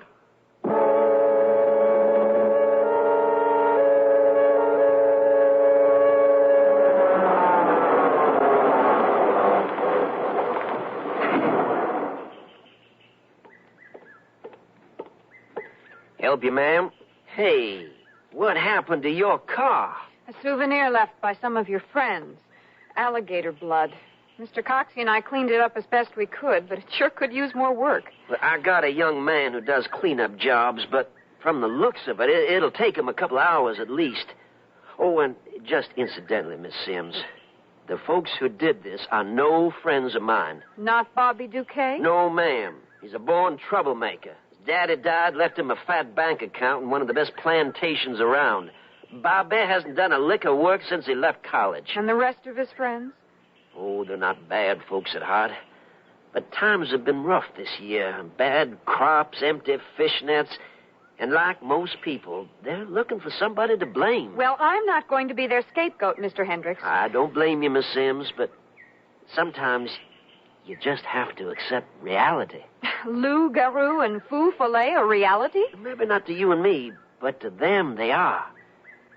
Take my advice, Miss Sims. Leave town. You all come back in the fall, maybe, when things are better. My dissertation is due in the fall, Mr. Hendricks.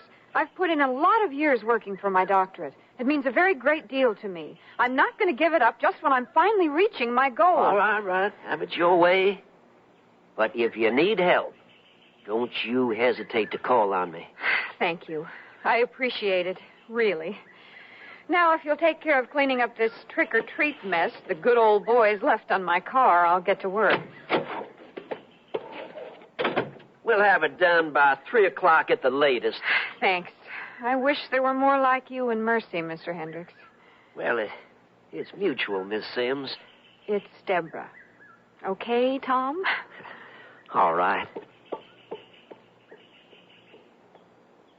You are a fool, Deborah Sims, but a mighty attractive one.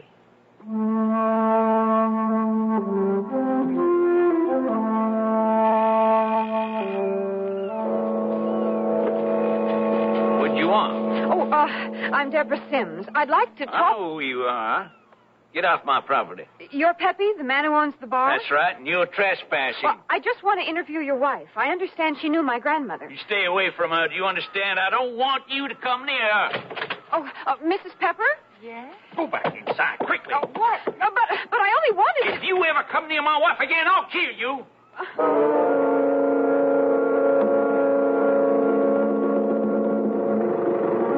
But I only want to talk to you for a few minutes, Mr. Vickers. Get off that dock. You stay away from my fish net. Well, at least explain what it is you fear. We told you to leave town, and you better listen. And don't you never come back.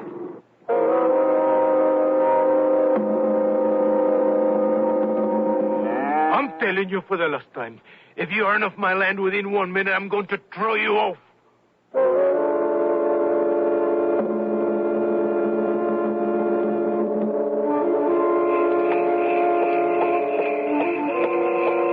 Your car's ready, Miss Sims. What do I owe you? Make it $5 even. All day, and not one person would talk to me. I don't understand. Ma'am, they're worried and frightened. Some of them have had to mortgage their homes. Some of them haven't earned a day's wages in weeks. But I'm not to blame. Well, excuse me. Your car's over there. Tom Hendricks? What? Oh, no. When?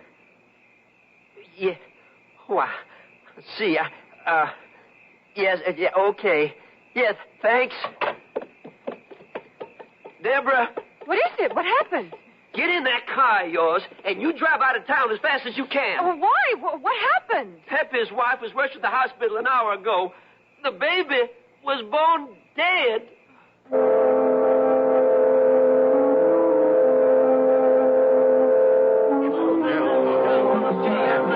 It's Ma Marie come back to haunt us. We've got to do something. Well, I say throw her to the gators. Right. And watch her swim. Everybody out to Buffum's cabin.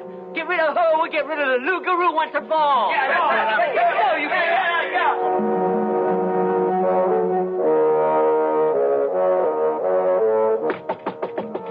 Miss Sims, it's Preacher Coxey. Open up.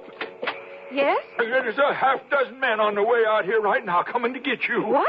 Peppy's wife gave birth to a stillborn child just after you were at the house. You got to get out of here fast. Oh, where can I go? You get in that car using your head north. With some luck, you can outrun them. Meantime, I'll call the sheriff over in Lafayette. Okay. Oh, it's too late. That's them. Oh, what'll I do? Get in that rowboat and paddle yourself back into the swamps just as fast as you can. Be dark soon. Won't be easy to find you. Meantime, I'll try to stow them. Well, thanks, Mr. Coxey. Oh, wait.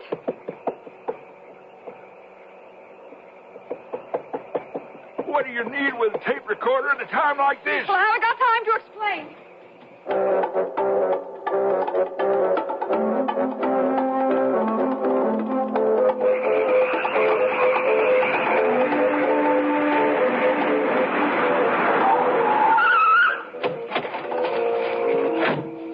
Where's she at, Coxey? If I know, she was gone when I got here. The car's still here. She couldn't have gone very far. Wait. The rowboat's gone. All right, boys. We'll start combing the swamp. She can't be very far in there. Here, look. Big ram behind there. Come on. Anybody bring flashlights? It's getting awful dark. I've got one in my truck. Well, get it. I don't like it. Going in here after that woman. It's all right. We'll be okay. We'll stick together.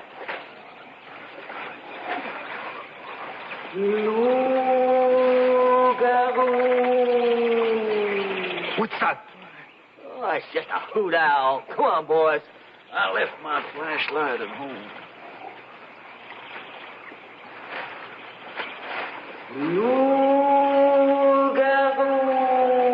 What's that? I'm not sure. Me either.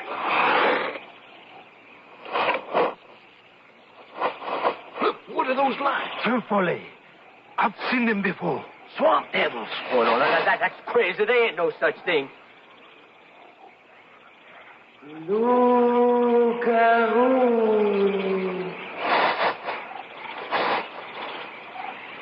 Gosh, I don't like it. It's too dark to make out. Who's out there? My Marie is here. My Marie is near you. Lord help us. Coco, who is it? I can't see. Listen. Listen to my creatures of the swamp.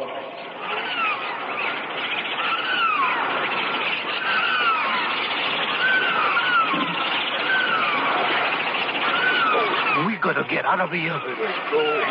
Yeah, maybe you're right.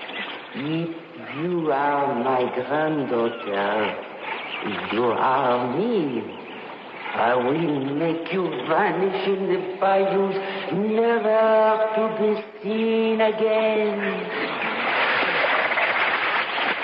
I'm getting out of here. Yeah. Rico, come on. If you ever come back to my cabin again, you will all die. Out of the way, out! We get trapped!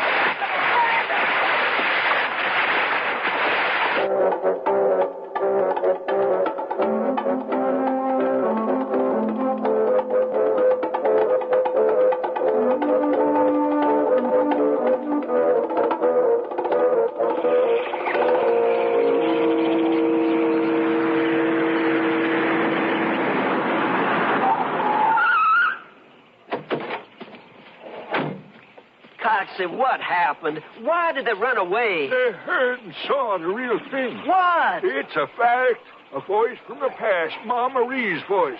And exploding swamp lights. It was fearsome. Where's Deborah? Looks like she's coming in now.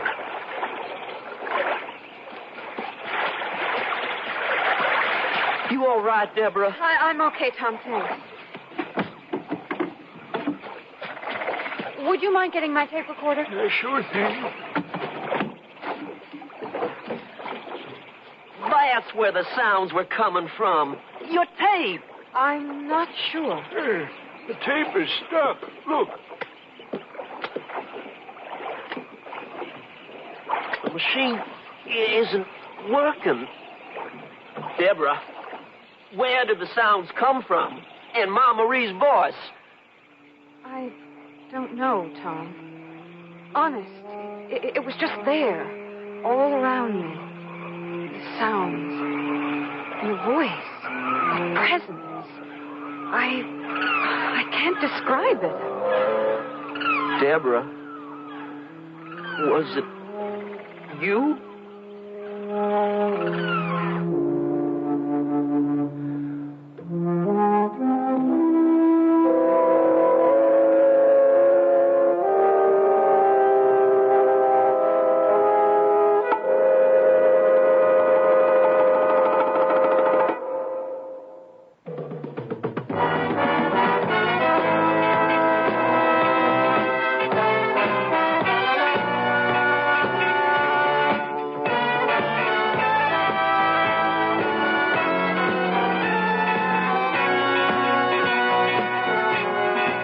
The Sears Radio Theater has been brought to you by Sears Roebuck and Company, where our policy is satisfaction guaranteed or your money back. Sears, where America shops for value. Cajun Death was written by William Frew, produced and directed by Elliott Lewis. Your host was Vincent Price. Our stars were Linda K. Henning and Tommy Cook. Also heard were Eddie Firestone, Barney Phillips, Len Berman, Parley Bear, Don Diamond, and Lillian Byett. The music for Sears Radio Theater was composed and conducted by Nelson Riddle. Art Gilmore speaking. The Elliott Lewis production of Sears Radio Theater is a presentation of... I'm Andy Fisher, WNAW News, at 8 minutes past 10, time for the Sears Radio Theater. That's the theme from the Sears Radio Theater. Tonight, a program of love and hate with Cicely Tyson as your hostess. Here's a preview. That is, it will look and sound right with actors on the stage. How does it go? What's all there on the page? Show me. Well, the man enters and... Come here on the sofa and show me. What? Come on. The Sears Radio Theater will begin after this message from your local station. Hello, I'm Stan Martin. It's sad that many youngsters feel the only way they can make their mark on our town is with a destructive act or a smear of graffiti. One building on New York's Lower East Side stands apart from the others. Its walls are spotless inside and out. The youngsters who work and play there have earned the respect of the entire city, just as they've learned to respect themselves. I'm talking about the Boys Brotherhood Republic. The BBR has been helping underprivileged boys work their way out of the slums for almost 50 years. By giving them the responsibility of governing and policing themselves, the BBR helps create a set of values which guide its members all their lives. I know because I was a member from the time I was 6, and the BBR helped change my life. It's doing the same right now for hundreds of youngsters with no other place to turn but the streets. Help the BBR turn out solid citizens. Please send whatever financial support you can to the Boys Brotherhood Republic, 888 East 6th Street, New York, 10009. Thank you. Look, there's a couple of Salvation Army guys over there. You know, the Salvation Army operates these core community centers all over the country, where everyone from kids to senior citizens can make new friends and... Hey, wait a second. How do you know all this about the Salvation Army? Well, I spoke with one of their officers the other day, and I asked him what the Salvation Army did. Come on, they pick up old clothes and furniture. Right. But what you don't know is they operate daycare centers, senior citizen homes, summer camps, and disaster relief services for areas that are stricken with tornadoes, floods. Wow, the Salvation Army's into all that? I had no idea. That's right. And the Salvation Army has been in America for nearly 100 years. No kidding. 1980 is the 100th anniversary of the Salvation Army in the United States. Wow, that's some tradition. If you need help with a problem or can help, call your local Salvation Army today. This is Cicely Tyson.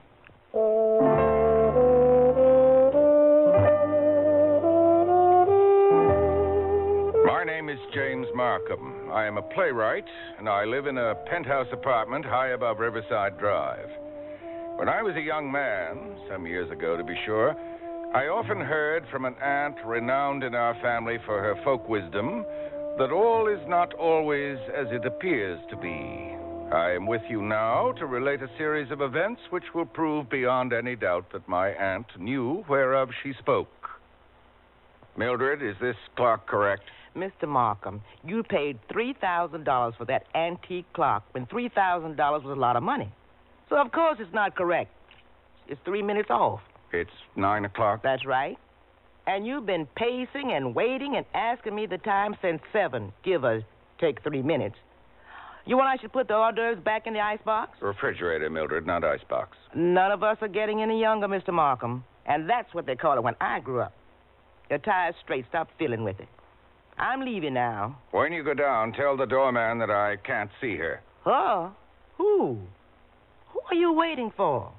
What's the big secret? I mean, I can't see anyone tonight. I'm indisposed. You're what? Sick? Mr. Markham, you're never sick. What's the deal? Are you up to something? And that's just the beginning of our story.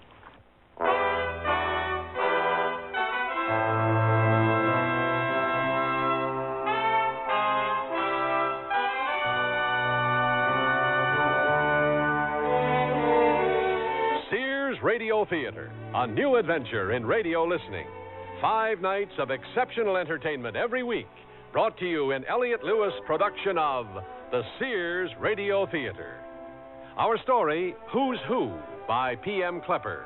Our stars, Fletcher Markle and Noel North.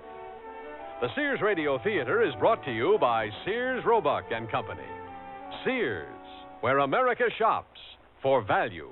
When I need advice, I go to my mom. Why not? It's free. Now that I'm married and moving into a new house, I want all the advice I can get. So when Mom says shop Sears, I listen. You should. Sears is a great help on those big items you'll need for your new home. Major appliances like washers, dryers, and refrigerators. They'll deliver, install, and service. I always depend on Sears. You should, too. Sears, where America shops. The next time you hear a strange noise in the night, turn on your lights in seconds without leaving your bed. It's now possible with Sears' new home control system. Get a feeling of added security thanks to the convenient command console that controls up to 16 lights, lamps, or appliances from one location. This $39.99 console sends coded signals to lamp, wall switch, or appliance modules available at $13.99 or $14.99 each. Prices may vary in Alaska and Hawaii. Pink lemonade, warm breezes, and you sitting on your porch wearing a sundress from Sears. Delightful. Even more delightful, these sundresses are a Sears special purchase. So though not reduced, they're an exceptional value. And they're 100% cotton in flounces, tiers, smock designs, and more. All sweet and dainty, misses or junior sizes. Stroll down to Sears now for your special purchase sundress while quantities last. And enjoy this good old summertime. Available at most larger Sears retail stores.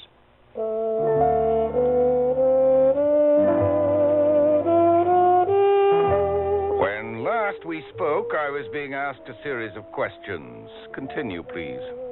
Are you sick, Mr. Markham? I said so, didn't I? Well, I won't leave you then. Yes. Go on. I'm all right. You're sick and you're all right? I just don't want to... To see someone, yes. Well, why didn't you just say so? Why do you want to make up an excuse about being sick? It's the only thing I could think of. You, who write stories for a living? I write plays. Same difference. No, plays are all talk, like me. Have you been drinking? No. Why? Only sad drunks usually run themselves down like that. Just give the doorman my message that I don't want to see anyone. Now, where's that novel, the book with the yellow and pink cover? I put it on that shelf. You keep leaving it around. I keep leaving it around because it's part of my work. Maybe. I'll get it. No, I'm not here. Why, Mr. Markham, I can see her through the peephole. Oh, nothing to be scared of. She's just a girl. With a bicycle. A what? I swear she's got a bicycle with her. Hi, I'm expected. You may be, but not that bicycle with its muddy wheels. You, Mr. Markham? You were expecting me, right? I was and I wasn't. Don't be mad because I'm late. I'm never on time. You ride a bicycle in Manhattan? I'm a wild bird who loves to fly. You're a freewheeling turkey. Standing there with your bicycle, you remind me of Ethel Barrymore. Who? Her entrance in The Corn is Green. Oh. Betty Davis did the role in the motion picture. Didn't see it. Katharine Hepburn on television. Am I hitting the correct level yet? Where can I park my bike? Leave it there in the hall. Good night, Mr. Markham. I hope you'll be feeling better soon. You're not feeling well? I'm great with remedies. What's wrong? Nothing. Don't be bashful. I can't be embarrassed. Please, Oh, come on. Don't be like those women who are always hinting at some vague female complaint. I just don't feel like myself, that's all. Kind of achy and tired? Yes, something like that. A good rub-down helps no matter what you got.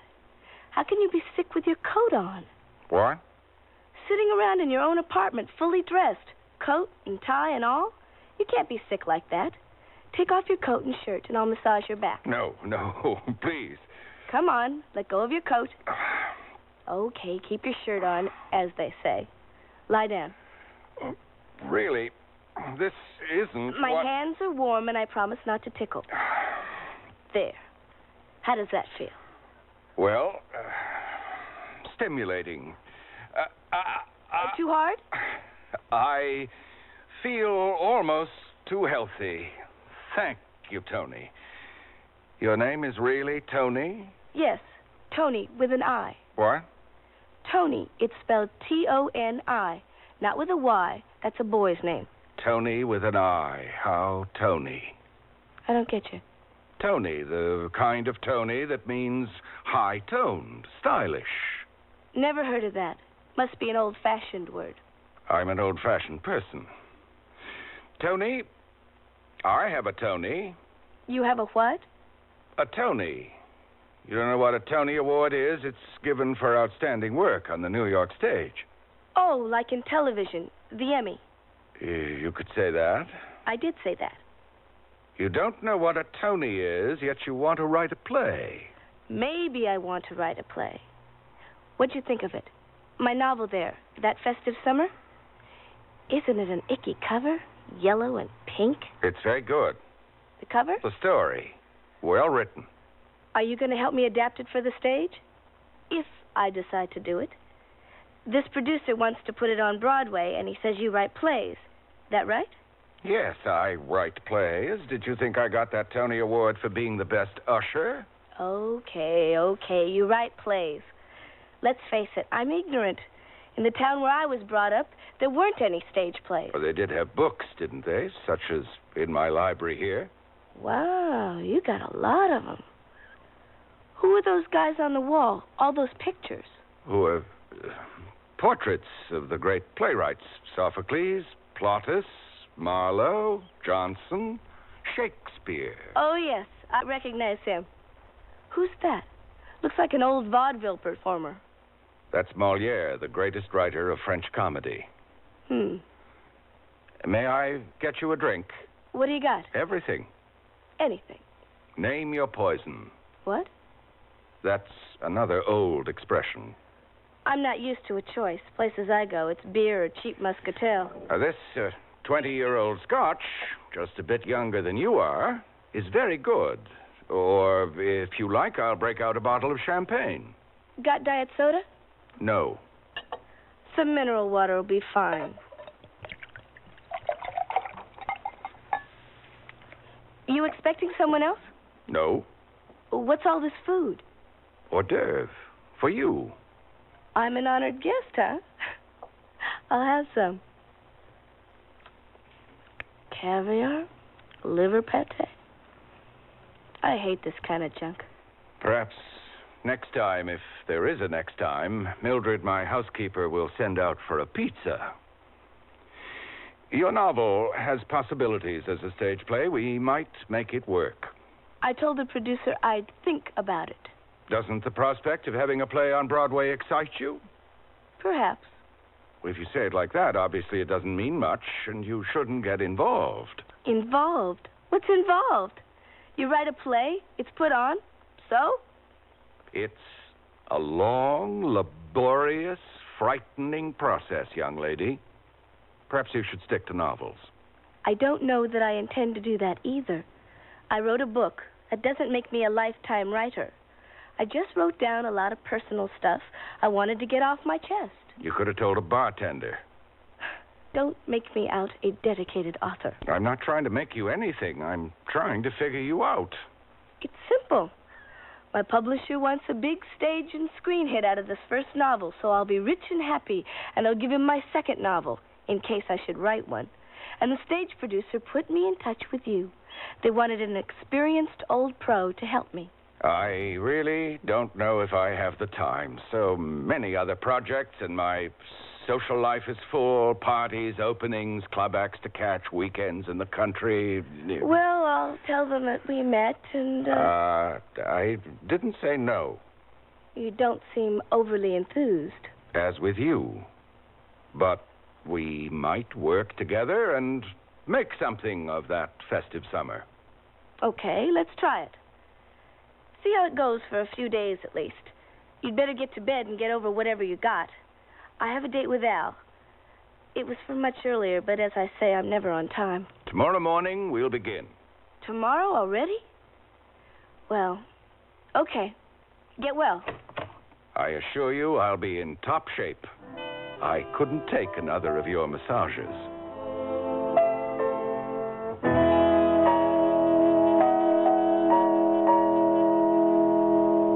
Sears National Automotive Sale. Dirt inside your shock absorbers can cause them to fail. Get Sears heavy-duty plush shocks with a self-cleaning wiper ring.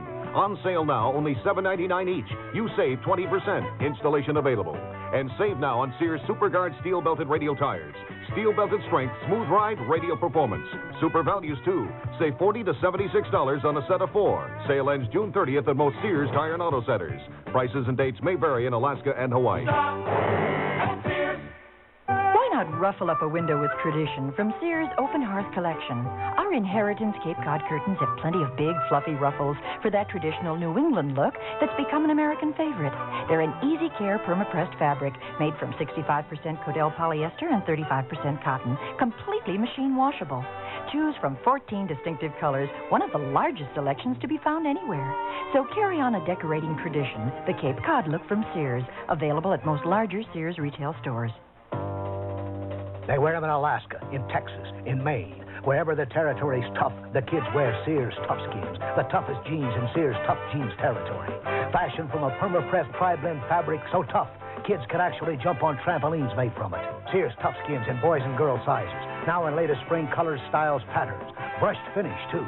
You have tough kids, Sears has Tough Skins. Only in the children's store at most larger Sears retail stores and through the catalog.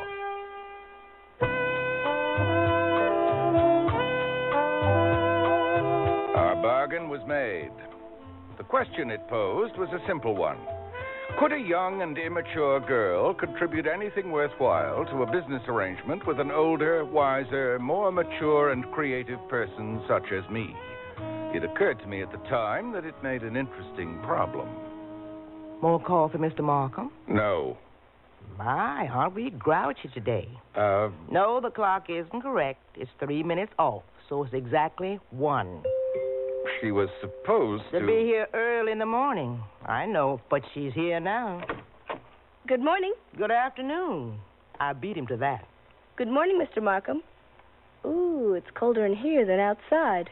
If there's nothing more, Mr. Markham, I'll be leaving. Thank you, Mildred. See you tomorrow. What's this? Just some preliminary sketches of the first scenes. Of the play? So many pages. I just tossed them off during the night. I sometimes work all night. I don't think I can do that. Yes, I imagine. What with Al and all. Al? Me and Al? What are you implying? Don't get upset. I'm not going to lecture. About what? Well, if you leave here late in the evening for a date with Al and you come back the next afternoon wearing the very same clothes and... Ah, I see, Sherlock Holmes. You deduce that I haven't been back to my place all night. It's none of my business. Right. You must realize how we wild young people are. However, for your information, I may wear the same outfit for a week. Clean underwear, of course. I won't speculate anymore. If we are to work together, we will have to adjust our schedules to coincide. I can work any time. Fine. Now? Now? I don't feel like it now.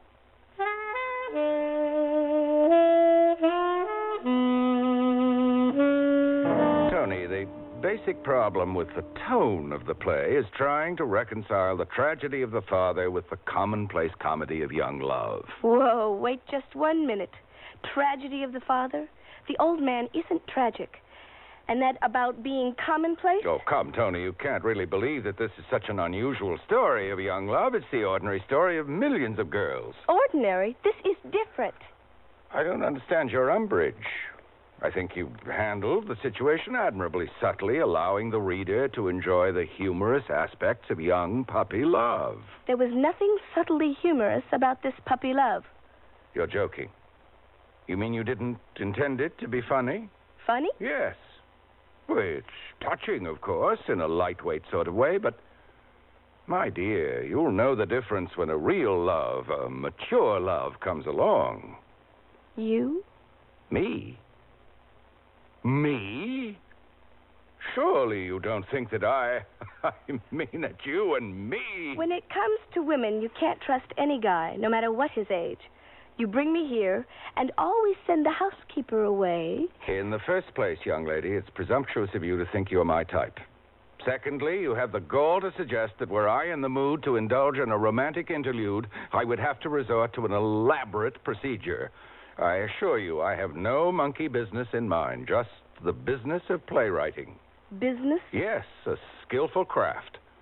One must craft a play to appeal to an entire audience, not just moonstruck teenage girls. Why, it'll be difficult enough to try to surmount your title, that festive summer. I can just hear the soupy title song for the Beach Party movie version.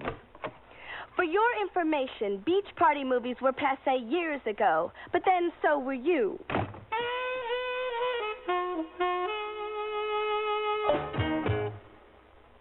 Sears Radio Theater will continue after this message from your local station. Hello, I'm Robert Merrill. Think of how many songs we have that celebrate the joys of being able to see.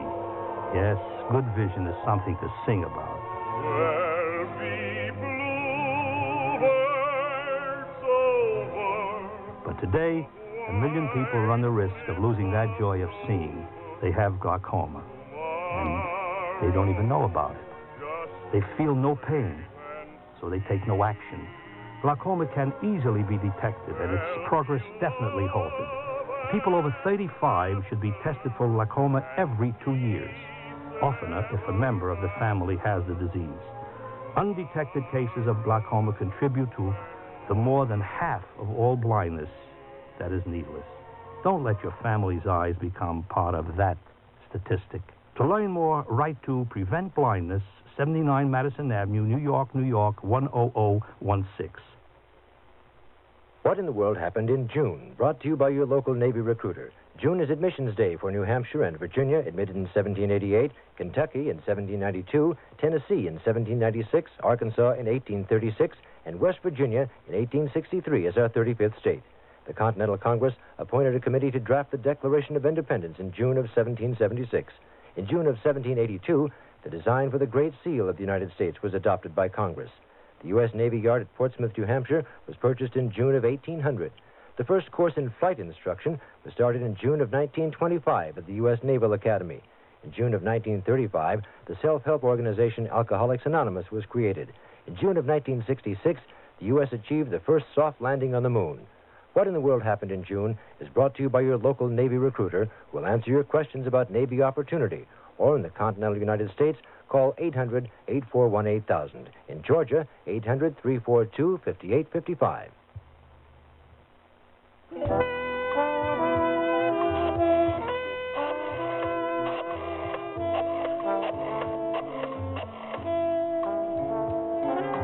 Al, it's me, Tony.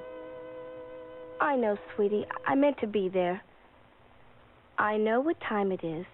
It's 6 in the evening on the dot. So I'm 3 minutes off. No, I didn't call to argue. I just wanted to say I'm sorry I didn't meet you. You couldn't reach me at home because I'm not at home. Yes, up at his place. He's coming back, Al. I gotta go. Goodbye. Good evening. And just how did you... Mildred let me in before she left. You'll have to give me a key. Mildred said this is your haircut day. I wasn't expecting you. Today or ever? Never expect or don't expect anything of me. I read your outline for the play. It's not bad. You're too kind. But about that love scene... It's difficult. It's a case of taking a stream of consciousness passage from the pages of a book and presenting it visually. It'll play. It'll what? It will play. That is, it will look and sound right with actors on the stage. How does it go? What's all there on the page? Show me. Well, the man enters and... Come here on the sofa and show me. What? Come on. Now then. He takes her by the shoulders. Demonstrate. And draws her to him. He looks into her eyes and says something about emeralds. I can't recall, and I can't read the page without my glasses. Her eyes aren't green, they're gray. Well, you made the girl's eyes gray, but your own are green as emeralds. He draws her closer and says, "I've changed since I met you. All for the better. Don't say anything. You can't imagine what it's done for me, having you come into my life. You walked through that door, fresh, young, pretty, no, beautiful, bringing life to me again.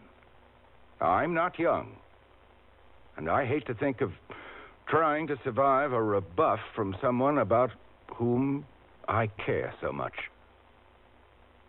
Love is not too strong a word." Oh, my dear, darling man. You see? I was right. Your young heroine could be seduced, not just strong-armed. You were just acting. What are you trying to prove? Why did you want to make a fool out of me? Well, it was just a dramatic exercise. I mean, I didn't think of it that way. You wanted to teach me a lesson, to humiliate me. And you did. I'd better go. Please don't. What's really deeply disappointing, hurtful, painful, is that I didn't expect anything so cruel from you. You, of all people, so kind, so considerate, such a gentleman. Well, Please. I'm sorry. The stupid part is that there isn't anything far-fetched about it. Why wouldn't a country clod like me be flattered to have a distinguished writer who is also distinguished looking show an interest in her? Seduced? You wouldn't have even had to say, "Baby, love me." All you'd have to do was snap your fingers. Darling. Get lost. What? I hope you don't get a wink of sleep tonight thinking about it. This charade. Damn, the master outwitted at his own game. I wonder how loudly I'd have to snap my fingers.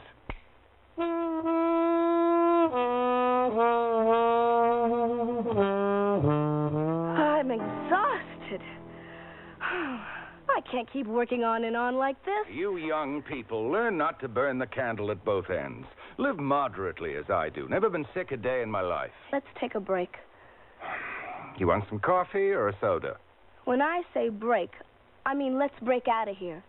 We do nothing but stay here and work. We never go out for a walk or to an art gallery or out to lunch. I've come to the conclusion, Mr. James Markham, that you don't want to be seen with me. What are you babbling about? I'm serious. You think I'm a gutter snipe. You'd be ashamed to be seen in public with me, to have your friends know you're working with me. Now, to show you how ridiculous that is, I'll tell you what. I'll give a party and introduce you to everybody. There'll be celebrities, entertainers, writers, some of the finest minds around. No, don't do that. I'd have nothing to say to them. You'll be there to listen. But you can't have it both ways. First complaining I don't introduce you to my friends, and then complaining that you'd be out of your element so you don't want to meet my friends. This weekend, a party.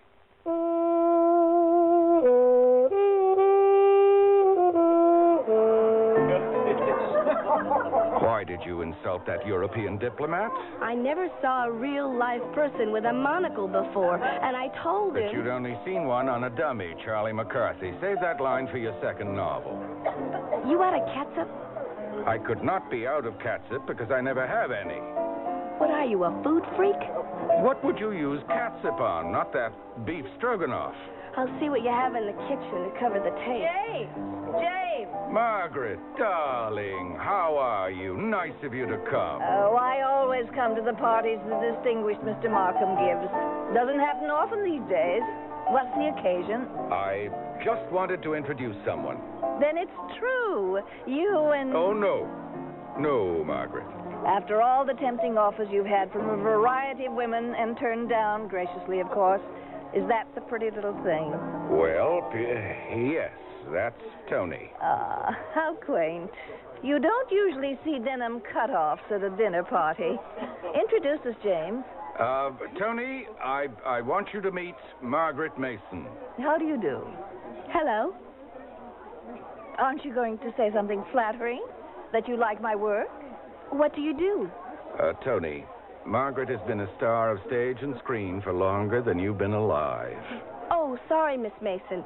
Are you one of Jim's old flames? Neither. Neither flame nor old. And I've never heard anyone call James Markham Jim, not even his mother. I must circulate. Tony, mind your manners. Why do you dislike me, Tony? I don't know you well enough to dislike you. Resent me, then. Unfortunately, I'm not any sort of rival to you for James Markham. I'm not in competition for James Markham, but I guess I'm greedy. I want him all to myself while we're working on this play. Oh, you have him all to yourself. He doesn't do anything but write. He told me about his busy schedule, parties, openings, weekends in the country. What nonsense. I haven't seen him at a party for years. He hasn't been out since his wife died and his plays began to bomb. So you have him, little one. I should resent you. You like him? Or beyond? He has many lovable qualities, several of which only a woman of my age can appreciate. He admires you. Why aren't you two together? If I knew that, young one, we'd be together.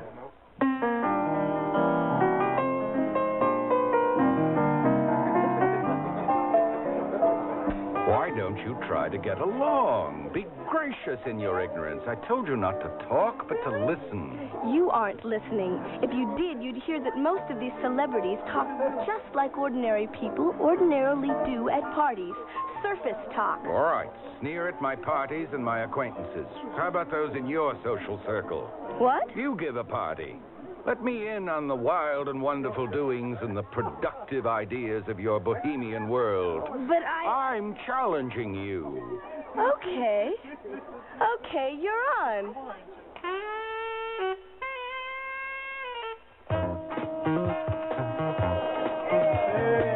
Jim, are you trying to embarrass me? Evening clothes? That's what I wear when I go out in the evening. Evening clothes. You look like a penguin, isn't that the cliche? Would you rather I wore a toga or a pink caftan like that man over there? I would wager by and by that he's a bookkeeper or a store clerk in daylight hours. Well, yes, he is. But no phony like my high-tone friends, right? I can't hear you. Yes, that ghastly music. It's very today. And I am very yesterday, as you keep pointing out. Where's Al? Who? Ooh, Al. Your Al. Where is he? Hey, just what I was going to ask Tony. I couldn't help overhearing. Where's Al? Hello, Pete. Goodbye, Pete. Hey, you didn't invite Al?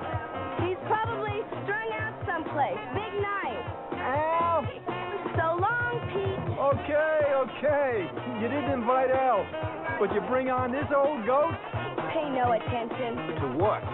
To the fact that your friends are as narrow-minded as mine? What do you mean? My acquaintances at that shallow cocktail party thought I was a dirty old man robbing the cradle and that you have a father complex. Your friends feel the same way, with the additional innuendo that you're being unfaithful to good old Al, the mystery lover. To answer your question, my dear, your friends are no better or worse than mine.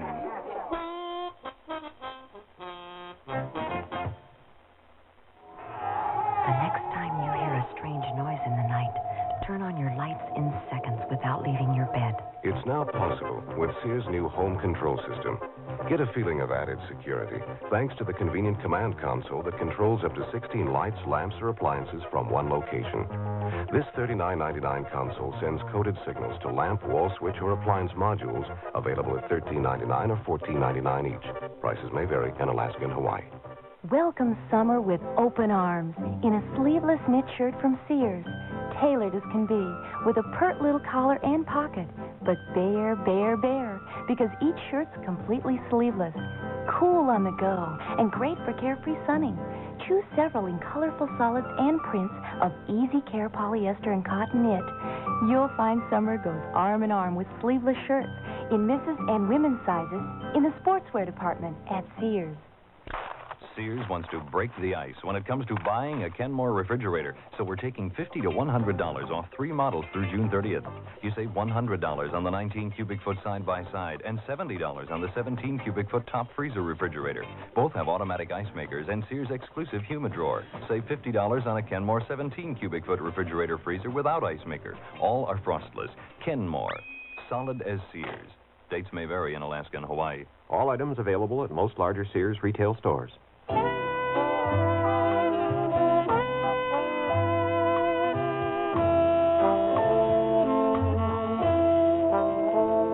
Cicely Tyson again. And here's the concluding act of our story. Yes? Who is it? Al. Who? Al? Yes. Wait a moment. You're not Al. Yes, I am. No, I can see you through the peephole. You don't have a beard and you're wearing a suit, a nice suit. Yes, but I'm still Al. No, you're a salesman. That's true, Mr. Markham. I sell stocks and bonds, but I'm still Al. The Al she talks about? I guess so. Now, what is all this, Mr. Markham, about a beard and a suit? Why should I have one and not the other, or whatever? If you were the Al that Tony speaks of, I expected you to have a beard and perhaps shaggy shoulder-length hair and be wearing a black leather jacket. You'd weigh 260 pounds, have a hangover from liquor, or worse, be jealous. I even looked at her and be able to throw her over your shoulder to carry her off like a caveman. Me? Instead, you're a presentable young business type. You're here to sell me stocks and bonds? No, a personal matter. Ah. Drink? Yes, thanks. If you don't mind sharing it, I'll have some of that sherry. You have much better taste in liquids than your friend, Tony. Oh, no. Tony taught me all I know about rare and expensive wines. She's an expert. Tony? Cheap muscatel, Tony? Here. Thanks. Cheers. Cheers. This Tony can't be that Tony, so you must be mistaking me for someone else. No, you're James Markham, the famous playwright. For a long time, Tony has talked of nobody else. Now I know you're mistaken. Tony never heard of me before. Some producer suggested we collaborate, and that was only recently. No, you're mistaken. Tony picked you out to work with her. For years, she's admired your work. Quote, the best of modern playwrights, unquote. My Tony hasn't read or seen 2 plays in her life. Why, she didn't know any one of these playwrights on the wall there, except Shakespeare, which any grade school pupil knows. Sophocles, Marlowe, Molière, the Prince of French comedy. She thought he was an old-time vaudeville performer. Molière? Are you kidding? In college, Tony did her master's thesis on Molière, in French. She what? You didn't see through her. You, a student of people. I suppose she wants you to believe she's a natural, untutored prodigy. She admires you, Mr. Markham, because of what you've achieved in the world of writing. Tony doesn't care about writing. Oh, about as much as she doesn't care about breathing. What Tony really wants and needs is a secure nest with no hassles where she can be free to write. That wild bird in a secure nest? Can't you provide that nest? Yes. So could you. But you have no right to her, Mr. Markham. You've had your life. Let Tony and me have ours. Think what's good for her and her long-range happiness.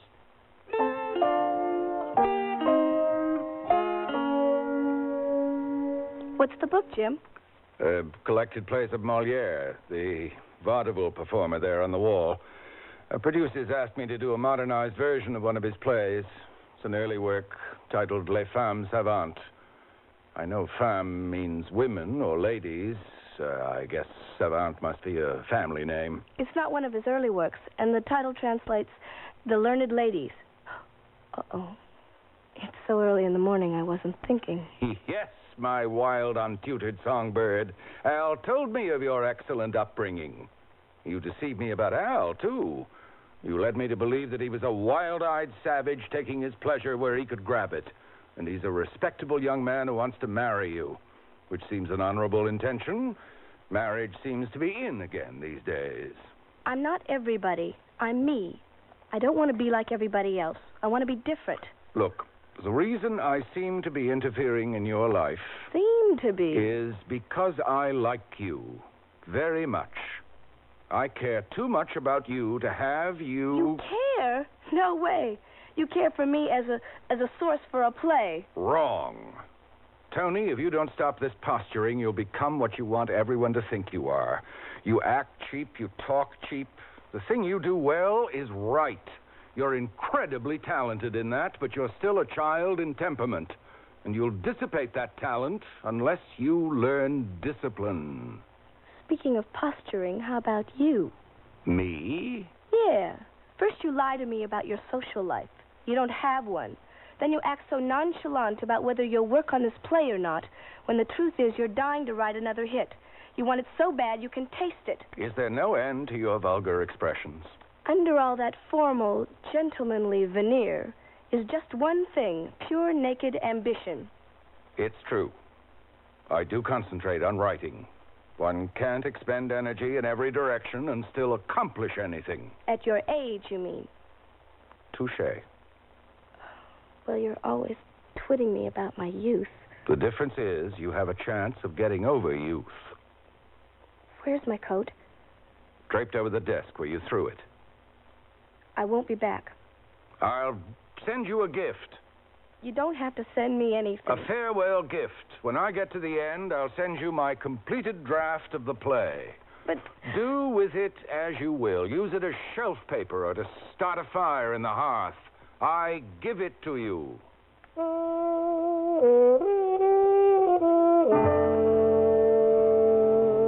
Hurry up, Al. Finish those pages. I want to read them. I can't hurry too fast. You're studying Jim's script like it was a financial sheet. I want to make sure I gather the significance of this.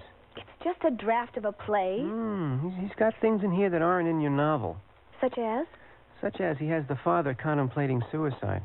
You're joking. No. And it's written with great conviction. Lord. Oh, no. You told me how Mr. Markham identified with the father in the book. And, like, he was attempting to be a father figure to you? Who could that be at this time of night? Hello? Hello, Tony? Yes, who's this? Margaret Mason, the old actress, remember? Sure. What is it? I've been trying for hours to get James on the phone. No answer. I know he's in his apartment. Well, then why wouldn't he answer? What could be wrong? Look, Miss Mason, I don't want to alarm you, but I think something serious is going on. What? No time to explain. If you want, meet me and Al at Jim's apartment as soon as you can make it.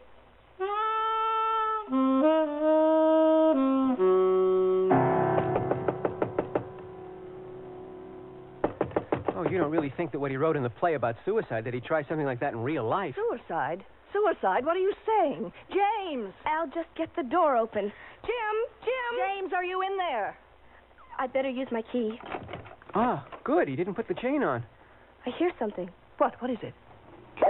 Oh, it sounded like a shot. Oh, then you're right. He shot himself. Oh, hurry. What is it? What's all the noise? Who's there? Oh, Jim. He looks all right. Sort of. Thank goodness you missed. Missed what? That shot we heard. Shot? What shot? Is someone shooting? That bang. Oh, that. I just uncorked another bottle of champagne. Pop! Leave it to James Markham to commit suicide by drinking himself to death with the best French wine. What are you all doing here? I'm not expecting guests. No guests come to see me. Is my tie straight? You're not wearing a tie, sir. I'll make you some coffee. No, you don't. I've invested too much time and expensive champagne to get to my present state of fogginess for you to try to clear my head with that molasses-like brew of yours. I'm amazed. Even drunk he can talk like that. Drunk? And with no necktie. It must be a relief to all of you to discover that James Markham is human after all. Jim, it's good. What? What's good? The play. I loved it. So did Al. Ah, Al, there you are. Were you here a minute ago? I didn't see you. I didn't see much, clearly at least. Good evening, Al, or good morning, whatever. Al, have you and Tony yet reached, as they say, an understanding? Yes. I would never commit suicide. What are you talking about, Tony? You know what I'm talking about. That scene concerning the father. Oh, yes, I remember it vaguely. Not vaguely. You made that man contemplate suicide so vividly. There's nothing like that in my novel. All the implications are there. The old man is, well, an old man. He feels useless, unwanted. James, how could you identify with that? No, Margaret. You felt like my father? Well, my father wasn't like that at all. And I didn't say he was. And you aren't like that either. You've tried to make it tragic again. We went all through that once. Tragic. You're so implausibly young in your outlook. Young? I must agree with her, Mr. Markham. Being old doesn't mean one has exclusive rights to problems.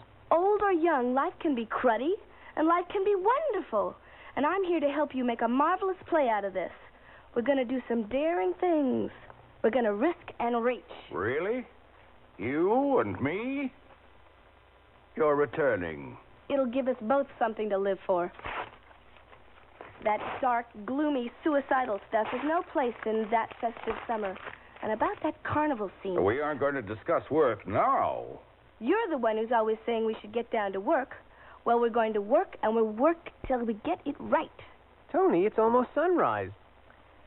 Well, if nobody will let us work, let's go out for some supper or breakfast. Marvelous idea. Capital.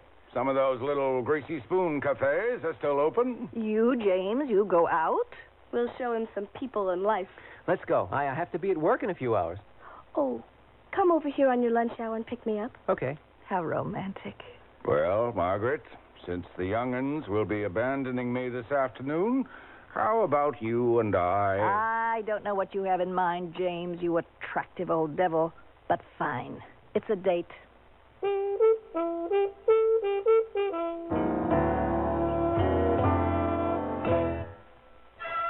The room held several Sears brass-plated lamps, one switched on. The finely pleated antique satin shade illuminated the furniture softly. Another lamp turned on, and another. The patio doors blew open. The gleaming brass-plated lamp nearby, with its heavy base built for stability, did not budge. The room glowed in the brassy elegance that these Sears best lamps command. Create your own hauntingly elegant moods with Sears brass-plated lamps at most larger Sears retail stores. The word's out and spreading fast about the jeans from Sears Men's Store that grow beautifully. It's a sure sign they're feeling fine and feeling good. For the denim that keeps going strong a long time. Get them trim cut, regular cut, even get them pre-washed. The jeans that grow old beautifully. Now at most Sears retail stores. Sears National Automotive Sale. Dirt inside your shock absorbers can cause them to fail. Get Sears heavy-duty plush shocks with a self-cleaning wiper ring. On sale now, only $7.99 each. You save 20%. Installation available. And save now on Sears SuperGuard steel-belted radial tires. Steel-belted strength, smooth ride, radial performance.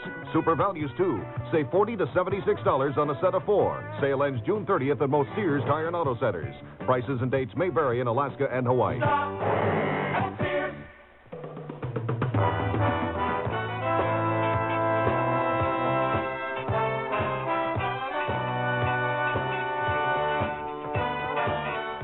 The Sears Radio Theater has been brought to you by Sears Roebuck and Company, where our policy is satisfaction guaranteed or your money back. Sears, where America shops for value. Who's Who was written by P.M. Klepper, produced and directed by Elliott Lewis. Your hostess was Cicely Tyson. Our stars were Fletcher Markle and Noel North. Featured in the cast were Helen Martin, Mary Jane Croft, Lou Horn, and Stanley Director. The music for Sears Radio Theater was composed and conducted by Nelson Riddle. This is Art Gilmore speaking. The Elliott Lewis production of Sears Radio Theater is a presentation of CBI.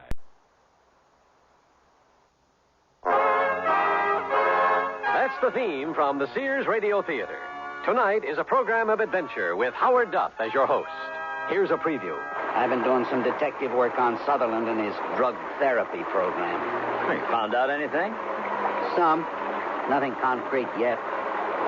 You sound like you're expecting something. I am. I can't tell you about it just yet. The Sears Radio Theater will begin after this message from your local station. Our story takes place in a small, quiet town along the Pacific Northwest coast. Nothing much happens here. That is, not until one night late in the year. That was the night that Sheriff Jake Barnes would never forget. It all started one November morning. Tim Carver and his son are heading toward the river to do some fishing. Suddenly, a man steps out from the bushes, blocking the road. Tim finds himself looking into the barrel of a rifle. Hey, what's the trouble, mister? Can't you read? The sign says no trespassing. Well, I've never noticed that sign before.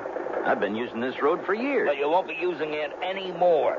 This ranch belongs to me now, and I don't want anyone on my land. Well, my boy and I just want to do a little fishing. We won't disturb nothing. You'll have to fish someplace else. Now, get out. Okay, we're going. But you'll hear about this. Tim returns to town and angrily tells the sheriff what happened. Must be some misunderstanding, the sheriff thinks, and he decides to pay the man a visit. Little does Jake Barnes know that his visit will provoke a chain of events that will change his life. And that's only the beginning of our story.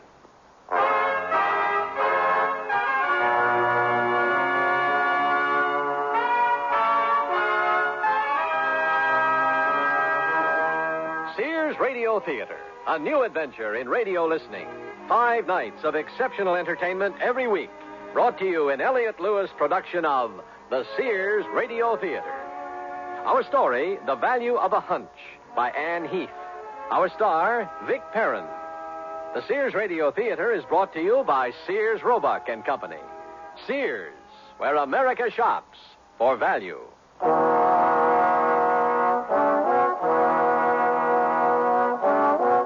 There's an unwritten law in this part of the country that its abundant natural resources are to be shared by everyone.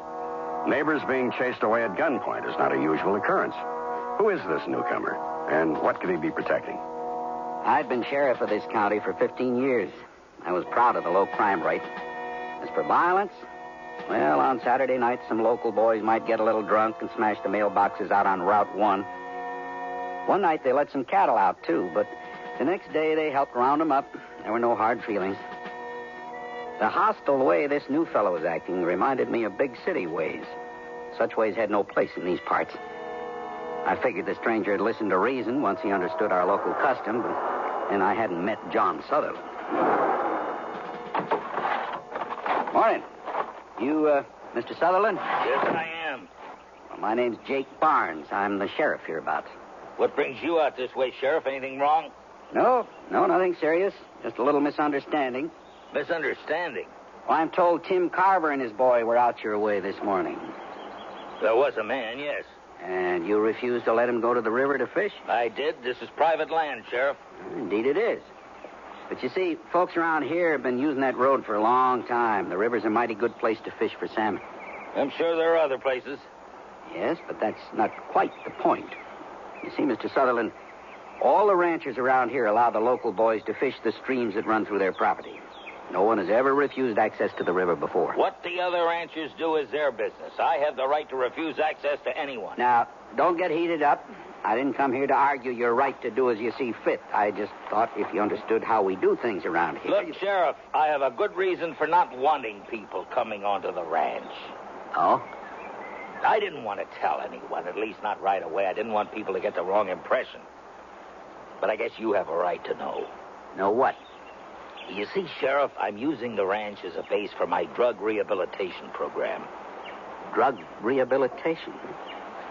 I've heard of those places. And you can see why it's important that the inhabitants not be disturbed. Those men over there, are they some of the inhabitants? Yes, they are. And they're a bit uncomfortable around strangers. I see. Well, I guess you do have a special reason for wanting your privacy, huh? I'll tell everybody to fish further downriver. Thank you, Sheriff. Be seeing you. Goodbye. Something about Sutherland didn't set right with me. His eyes were cold and cruel. And his hair was too close cropped even for my taste. And those two men lurking in the shadows bothered me. They must have all gone to the same barber. I'd seen newspaper photographs of some people in California who had severe haircuts just like that.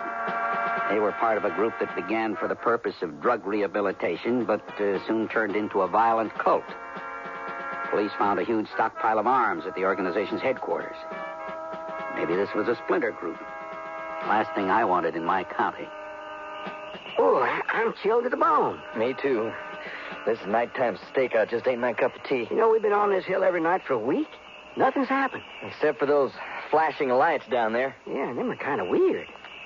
What could they be doing in the middle of the night? No, I don't know. Maybe those junkies are afraid of the dark. Hey, starting to rain. I'm not going to just sit here and get soaked again tonight. Let's move in closer.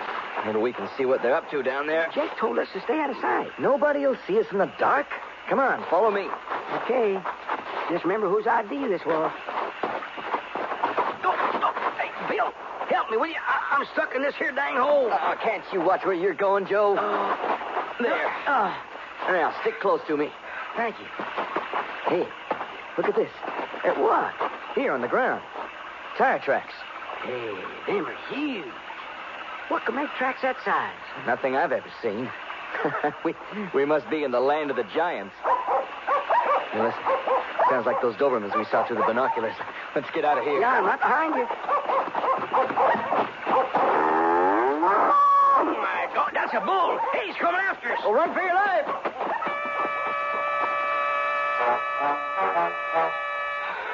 Well, I thought we'd never make it back up here. Well, we could have been killed. Let's make our report and go home where it's dry. And warm. My deputies weren't happy with their assignments, but what they told me about the lights, the dogs, and those mysterious tire tracks, that was enough to convince me that Sutherland and his group were up to something. I was afraid that something involved guns. The next day, I decided to do some looking around on my own, from the air.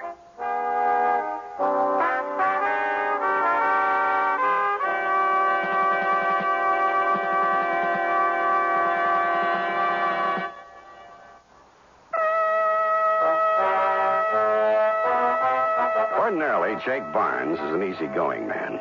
But now, believing that his town and the people who live around it are threatened, he becomes a man with a purpose. With single-minded determination, he begins his investigation. How low you want me to fly, Sheriff? As low as you can go without attracting attention. I don't want to arouse any suspicions down there. I don't think they're going to worry any about a crop duster. Don't be too sure. Pretty skittish. What is it you're looking for? I don't know exactly, but I got a hunch we'll find something. Hold on, because here we go. Do you see anything? Not yet. Wait. There's something. Can you get any closer to that clump of trees? Well, I'll try. Just what I thought. What is it? There are a couple of trucks half hidden behind those trees. They look like Army surplus trucks. Well, what would those folks be doing with Army trucks? That's a question, Charlie, that I don't yet know how to answer. That night, I joined my deputies at the lookout point above the ranch. I wanted to see for myself what was going on. For a while, things were quiet. Then we saw Sutherland's Jeep leave and head south toward the coast. Now, where could he be going at that hour? I decided to follow him and find out. I took Joe along. He was still pretty green, and I figured to give him a few pointers. Now, when you're tailing someone, always remember to kill your headlights. Uh-huh. Last thing you want to do is tip off your suspect. Hey, look, Sheriff. The Jeeps are turning off. Yeah. He's pulling into the beachfront market. Maybe he's forgotten to buy milk. Well, that's funny. What? He's going into a phone booth. Now, why would he come all this way to make a call? Don't he have a phone at home? He's got one. I checked it out yesterday. It's an unlisted number. He's sure been in there a long time. Hey, here he comes. Get out. He's climbing back in the Jeep. Get out. I will. We don't want him to see us. Looks like he's heading back to the ranch. Let's go check out that phone booth. The phone booth? Evidence. Oh, evidence.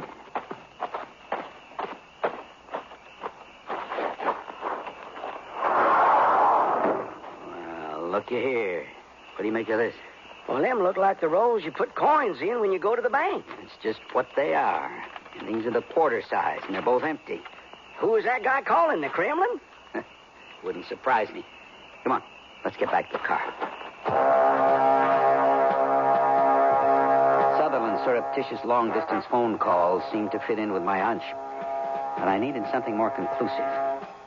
The next night, Sutherland again left the ranch. I followed alone this time. And this time he didn't stop at the beachfront market. About 5 miles further on, he turned off and headed west toward the beach. I drove onto a bluff above a secluded cove and watched as the Jeep crawled over the sand and came to a stop.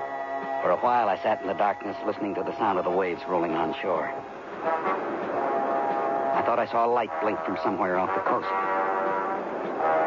Yeah, there it was again. The Jeep answered the signal. So that's where those guns were coming from. Now I had to find out where they were being hidden. Later that night, I returned to the ranch. When all the lights had gone out, I made my way on foot down the hill. I came to a large barn. My heart was pounding as I crept along its side. Suddenly, I heard a noise that made my skin crawl. The Dobermans. I'd forgotten all about them. I froze, holding my breath. I just hoped they hadn't noticed me. And after what seemed like an hour, I heard the sound of canine snoring. I never knew it could be so appealing. I stole back to my car. I'd have to find a way to deal with those guard dogs. The next morning, I drove out to the Seabreeze Kennel. The owner, Ned Pierce, used to train police dogs. Dobermans, you say? Yeah, 2 of them. Yeah, well, they're tough customers. They make nice enough pets, but when they're trained as attack dogs, well, they're as fierce as starving wolves. Well, is there any way to ward off an attack? Not unless you shoot them. No. I don't want to do that. Isn't there any way to just keep them quiet for a while? Oh, I see what you mean. Well, there's something you could use, but you got to know how to handle it. Well, what's that? You heard of a tranquilizer gun? Well, sure. They use them to knock out wild animals. Well, they'll work on dogs, too. Smaller dose, of course. Oh, word of warning. Yeah? Dobermans are lightning fast, and they can be on you before you know it hit you. So you aim careful, and you don't miss, because you ain't going to have a second chance. That night, armed with a tranquilizer gun, I returned to the ranch. There was a cold wind blowing from the north. For once, I was thankful for it. It had helped muffle any sounds I made. I reached the corner of the barn and peeked cautiously into the yard. There they were, lying down, but awake. I ducked back behind the barn and loaded my gun. The first dog would be easy, but could I reload in time to get the second one? I picked up a loose board, leaned it against the barn just in case. My hand shook a little as I took aim. Got it. He can't figure out what hit him. He's staggering. He's going down. Oh, the other one spotted me. Here he comes. There's no time to reload the board.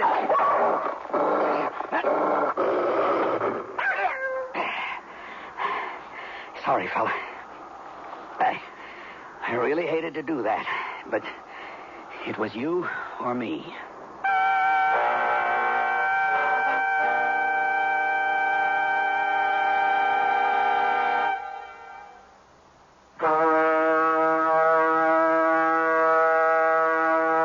Inside the barn, it was pitch black. I lit a match. The light was dim, but I could make out what looked like hay bales. On closer inspection, I saw that my eyes had fooled me. They weren't bales, but wooden crates, and they were stacked as high as the ceiling. There was something written on them. I struck another match and moved closer. A-P-P... Apples. Clever, very clever. I climbed up on one of the crates and opened it, sure that I'd find weapons inside. It was empty. They were all empty. Suddenly, I heard voices outside. I dropped behind a pile of crates just as 2 men entered the barn behind a flashlight. Why, some watchdogs. One's out like a light, and the other one's probably off chasing rabbits somewhere. Yeah, the boss should have gotten a couple of mutts from the pound. The kind that's been treated bad. Be a lot meaner than those 2 overfed prima donnas. Hey, wait, shine that light over here, will you? Yeah. I can't find the switch. Oh, okay, I got it. Well, everything seems all right in here. Yeah, we're going to have to move some of these crates. What for? Make room for the next shipment. Oh, yeah. More apples. apples coming. Yeah. Hey, come on, let's finish the rounds at 30. I'm bushed. Hey, wait a minute. What's the matter? Thought I heard something move. I don't hear nothing. Came from over there behind those crates. Here, give me the flashlight. Yeah. See anything? I'm not sure. Oh! Hey, what's the matter? You never seen a bat before? Well, he surprised me, that's all. Sure. All right, come on, let's go. I'd had a narrow escape. I waited until the men's footsteps disappeared, then hightailed it back to my car. I'd been disappointed at not finding the guns, but I might have stumbled on something even better. Another shipment, they said. The thought of nabbing those do-gooders red-handed warmed me all the way back to town. What Jake overheard in that barn gives him something to go on. It's a lead, but to where? Without some hard evidence, his hunch will remain just that. Nothing but a hunch. I've never been good at waiting, especially for something like a shipment of guns. To help pass the time, I went fishing with my friend Tim Carver. He found a spot about a mile downstream from Sutherland's place where the salmon were plentiful. Under a threatening sky, we put on our waders and went out into the river. Last week, my boy and I caught a big one right here in this spot. Don't know what I'd do if I couldn't fish for salmon, especially since Mary left. Kind of helps ease the loneliness. Yeah? And it's something I can share with my son. Oh, it's a relaxation, all right. Just wish I didn't have things on my mind so that I could enjoy it more. What's eating you? Well, I've been doing some detective work on Sutherland and his drug therapy program. Well, you found out anything? Some. Nothing concrete yet. You sound like you're expecting something. I am, Jim, but I can't tell you about it just yet. Well, what makes you so sure those folks aren't what they claim to be? There have been a few too many unexplained things going on at that ranch. I got a strong hunch they're connected with that cult that was causing all the trouble down in California. They might even be in cahoots with some terrorist. Oh, now, hold on, Jake. We never had anything like that around here. And that is what worries me. I admit Sutherland is not the friendliest guy I ever met, but that don't mean he's a radical. Well, we'll see about that, Tim. We'll see. Hey, look. What's that red thing floating downstream? Looks like an apple. Here comes some more. Now, where do you suppose they're coming from? Look up there. On the bank, a little ways upstream from us, partially hidden behind some saplings, was a man. He had one of those short haircuts. Why is he staring at us? You there! What are you doing? Why won't he answer? I don't like his looks, Jake. Me neither. I think I'll go have a talk with him. I started wading upstream. Before I could get too close, the inhabitant, that's what he was, all right, slowly raised a rifle and pointed it at me. We faced each other for a moment. Then the man suddenly turned and disappeared through the underbrush.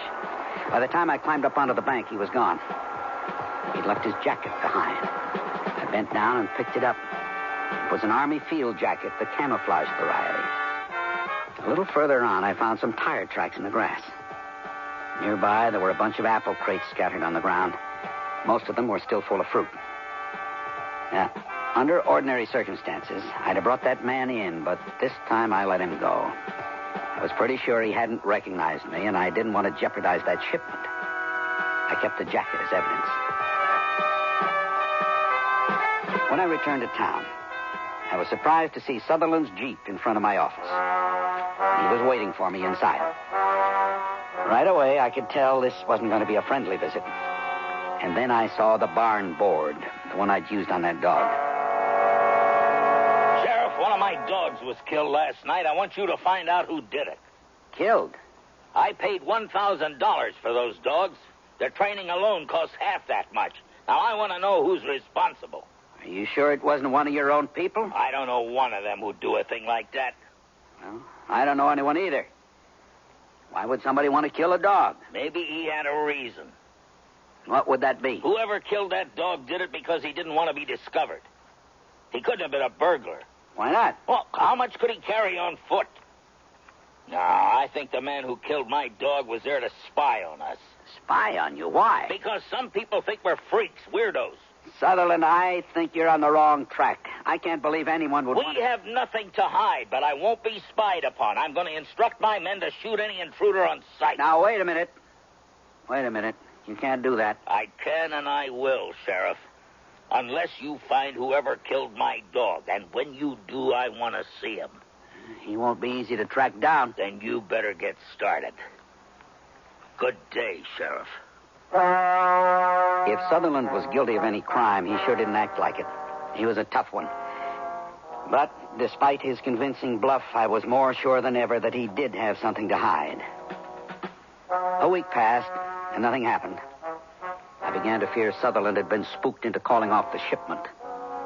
The evidence so far added up to nothing without the guns themselves. I had to find a way to clear the way for that shipment. But how? Then I got an idea. On the premise that I was still tracking the culprit who killed that Doberman, I drove out to the ranch to investigate. You haven't found that killer yet? No, not yet. I want that man found, Sheriff. I'll find him.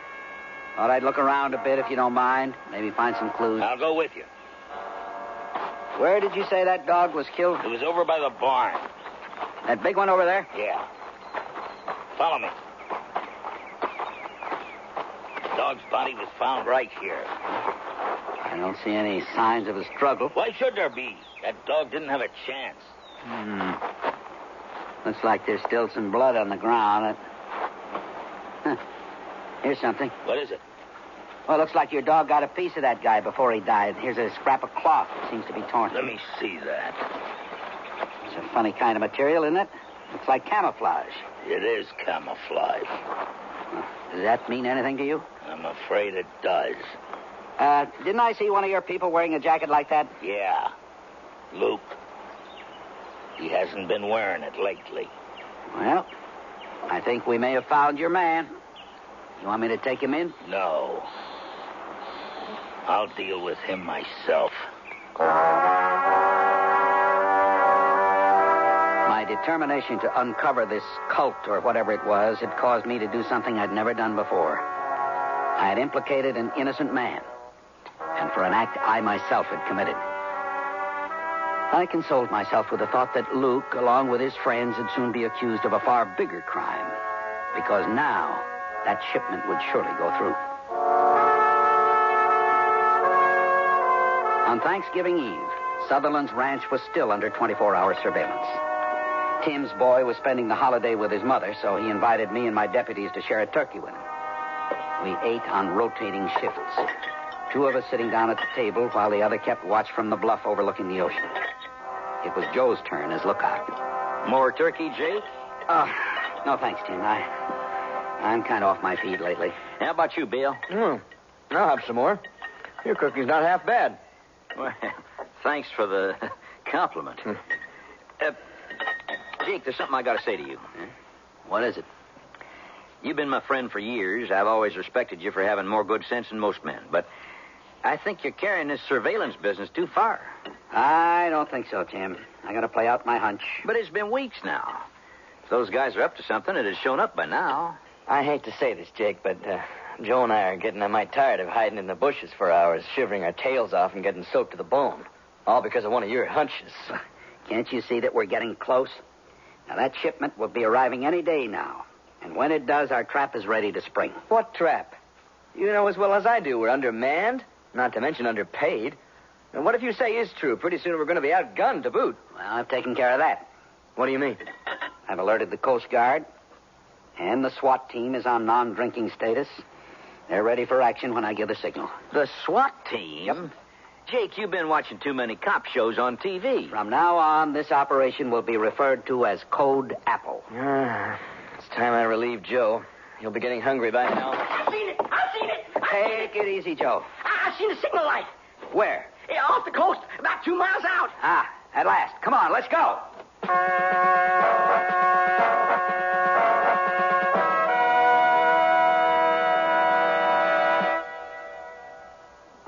Sears National Automotive Sale. Save $48 to $92 on a set of 4 Sears Road Handler radial tires. That's the largest savings of the year on Sears' best steel-belted radios. And get the full power of the maintenance-free Sears 48 battery for a full $7 off. Now just $42.99 with trade-in. This is the minimum national savings. Regular price varies in some markets. Sale ends July 28th. Super values at most Sears Tire and Auto Centers. 25% off on kids' winter jackets and coats. Another super value from Sears. Ah, summer. Grass growing, fish jumping, kids out fooling around, and winter's coming. Sears will help you keep them warm at 25% off. Kids' winter jackets and coats on sale till July 28th. Styles for boys, girls, sizes from babies to teens. Now 25% off. Available in most larger Sears retail stores. Dates may vary in Alaska and Hawaii. Sears, where America shops for value. Strawberries! Stoneware with hand-painted strawberries! 45-piece set plus extra serving bowl.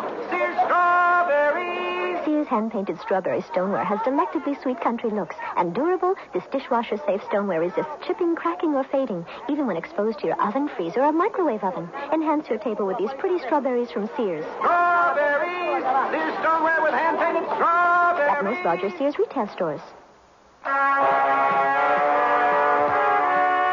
Duff again. And here's the concluding act of The Value of a Hunch. Joe had brought the news I'd been waiting for. Adrenaline pumping, I jumped up from the table. I sent Bill to watch the ranch while Joe and I returned to the lookout post on the bluff. Light rain began to fall as we stared out over a bleak sea. And then, peering through the dark, I saw it, the faint silhouette of a large ship offshore.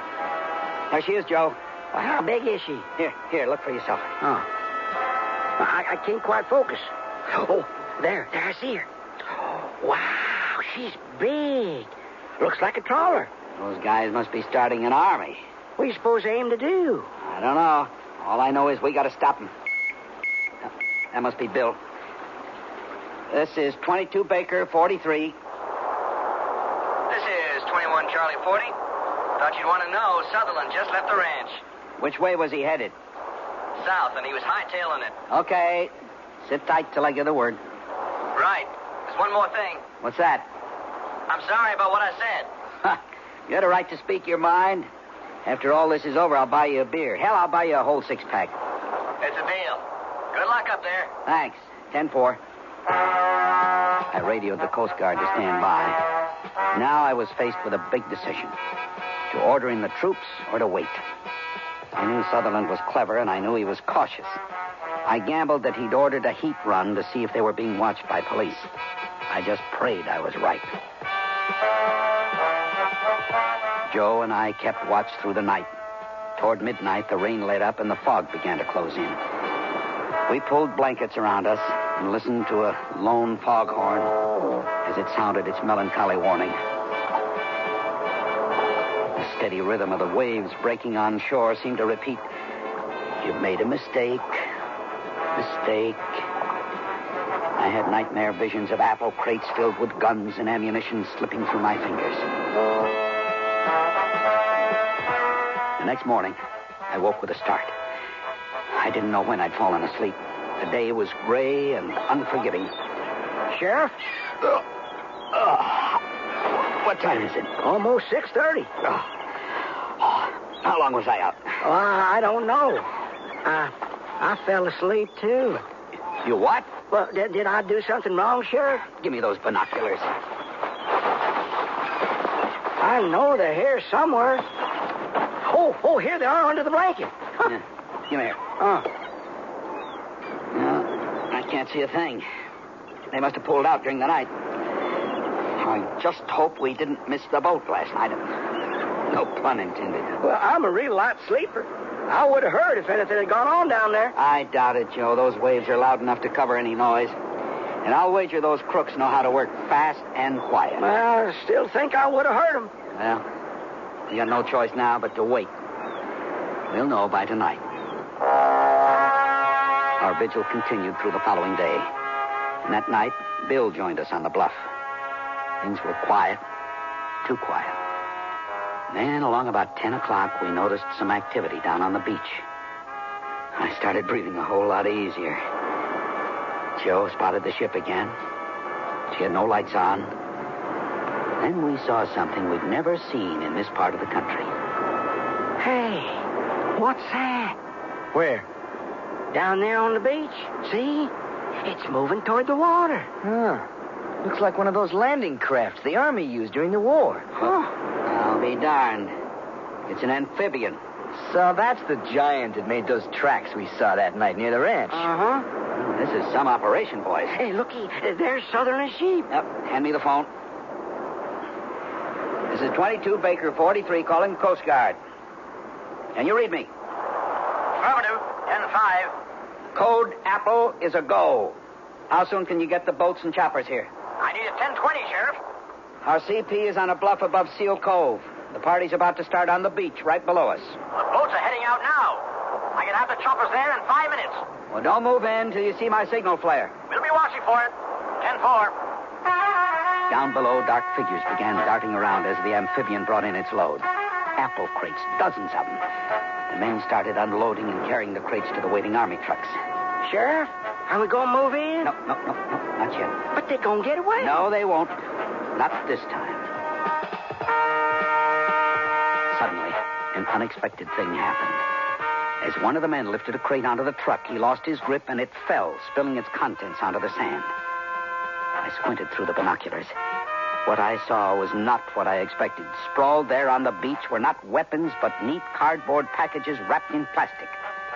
All at once it dawned on me. Sutherland was running a drug program, all right, but the therapy was profit. He was smuggling the stuff. This really is big. Get ready, boys. I'm sending up the flare. Come on. Shouldn't we wait for the others? They'll be right behind us. Let's go.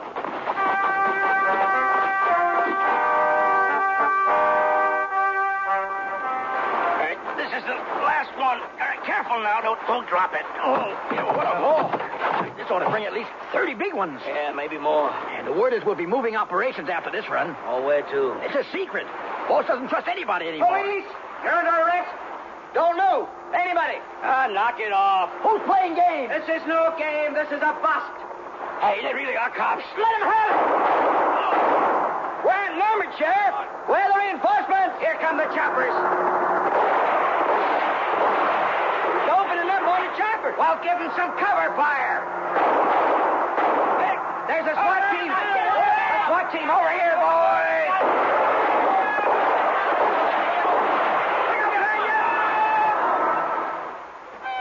It wasn't long before the smugglers realized our forces were too much for them. When the smoke cleared, we'd arrested 12 suspects and confiscated over $30 million worth of high-grade marijuana. The kind of stuff headed for ski resorts and football stadiums. I found out later we'd broken up the largest drug smuggling ring in the region's history. But at the time, I couldn't fully savor the capture. During the confusion, Sutherland had escaped. On the way back to town after the bust, I stopped to pick up a hitchhiker. He was typical of the hippie types that seemed to be attracted to our area. Unkempt, wearing dirty, threadbare clothes and hiking shoes. He had on a floppy hat which hid his face as he got into the car. You know, you really shouldn't be hitching rides, especially late at night. It could be dangerous. Yeah. Wasn't exactly the talkative kind. One other thing about him wasn't typical. His hair. I didn't see any below that hat. Where you headed? South. I'm headed south. Even in a whisper, I recognized the voice. I decided to play along for a while. Well, I'll take you as far as I'm going. You care for a cigarette? No, thanks. I'm trying to quit myself. I think I'll have me an apple instead. You want one? There was no reply. I reached under the seat for an apple. As I took my first bite, I turned to see a .38 pointed at my head.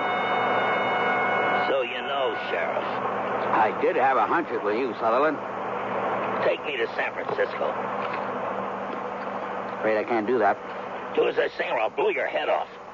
I don't think you will. Unless you want to get shot yourself. Huh? You see, I rigged up a little device for occasions like this. When I reached for that apple, I flipped the switch.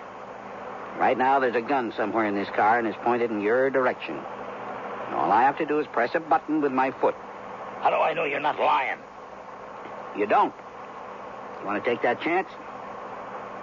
All right, you win. This isn't worth getting killed over. I'll take the gun. That's better. Now we can both enjoy the ride. Tell me, Sheriff, was there really a gun on me? You're not the only one who can run a good bluff, my friend. I should have known. Where you taking me? To your new living quarters? You'll like my jail. It's real cozy. And just to make you feel at home, I'll make sure you have plenty of apples. Yes, sir. An apple a day for a lifetime.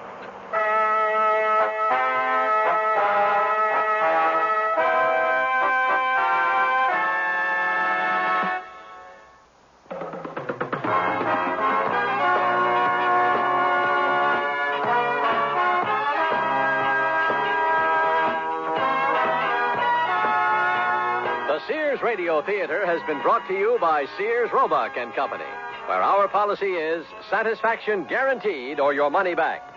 Sears, where America shops for value.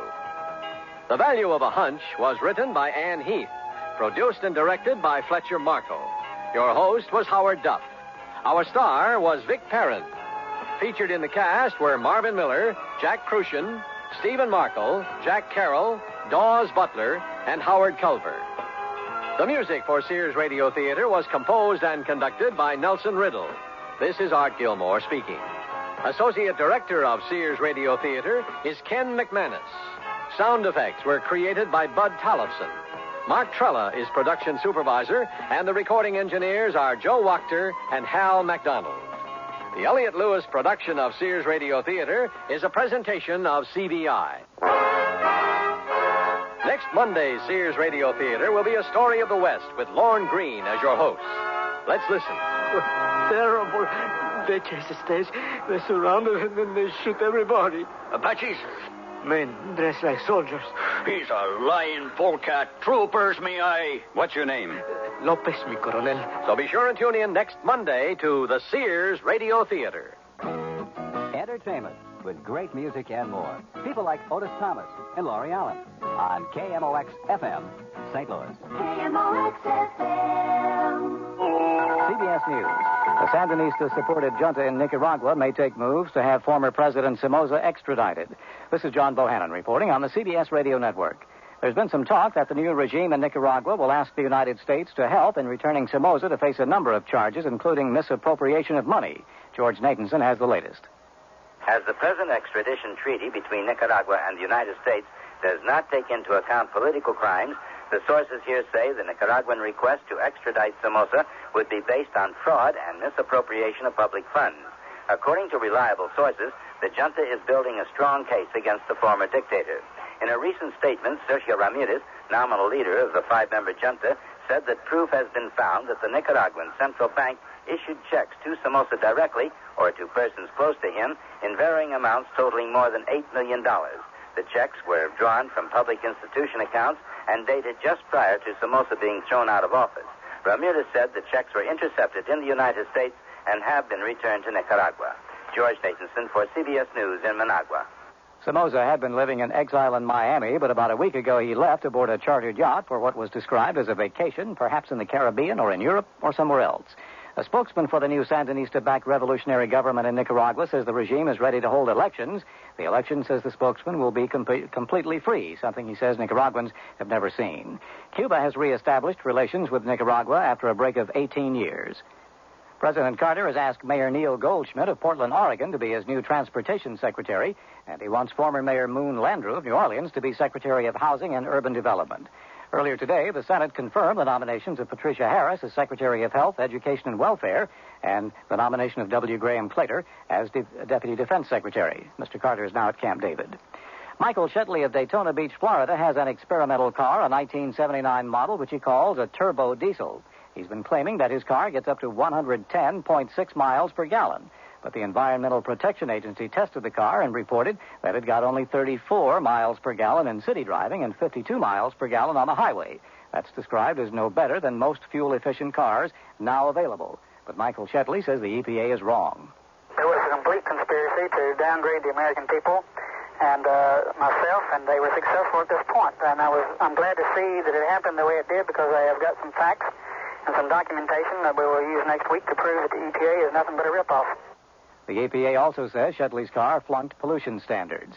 Thousands of people are returning to their homes in parts of Indiana and Texas where flooding caused evacuations earlier in the week. Tropical storm Claudette caused the floods in Texas, where 5 more people were reported killed today. That raises the death count to 7 because of the storm. Governor Bill Clements says the storm has caused more than $700 million in damages along coastal areas of Texas. James McEachern of Tulsa, Oklahoma, has reported a missing house. He bought an old wood frame house 2 months ago when he heard the city wanted to move it because of a new highway. McEachern decided to have it moved himself, but he says when he checked out the site this week, there was nothing there except the foundation. And he says no one knows what happened to the house. McEachern filed a report with the Tulsa Police Department, which has it listed under grand larceny house. John Bohannon, CBS News.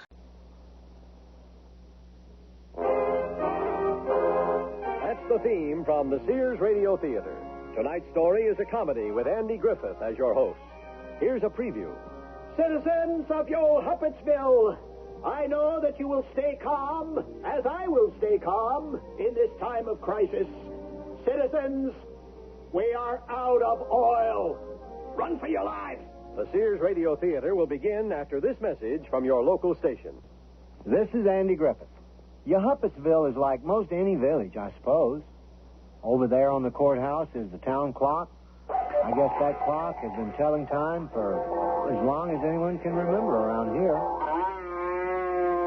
It does need repairing every so often.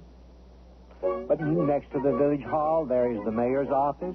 I guess the mayor's office is about the second most important building in the whole village. The first most important building is that one, 316 Beanstalk Drive.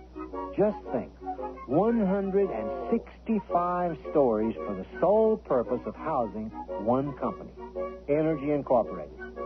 I guess Beanstalk Drive is just about the most important street in the whole world.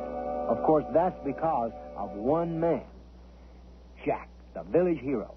I guess he's made Yo Huppetsville what it is today. Coming down the street is Jack's chief administrative assistant, Benny.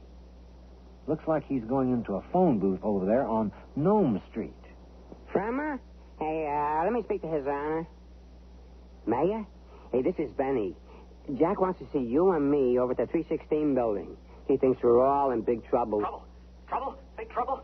What are you talking about? Where are you? People will hear you. Don't worry. I'm calling from a payphone. Payphone? Jack thinks that we're in big trouble and he wants to see me? Right. Now, make it snappy. And that's only the beginning of our story.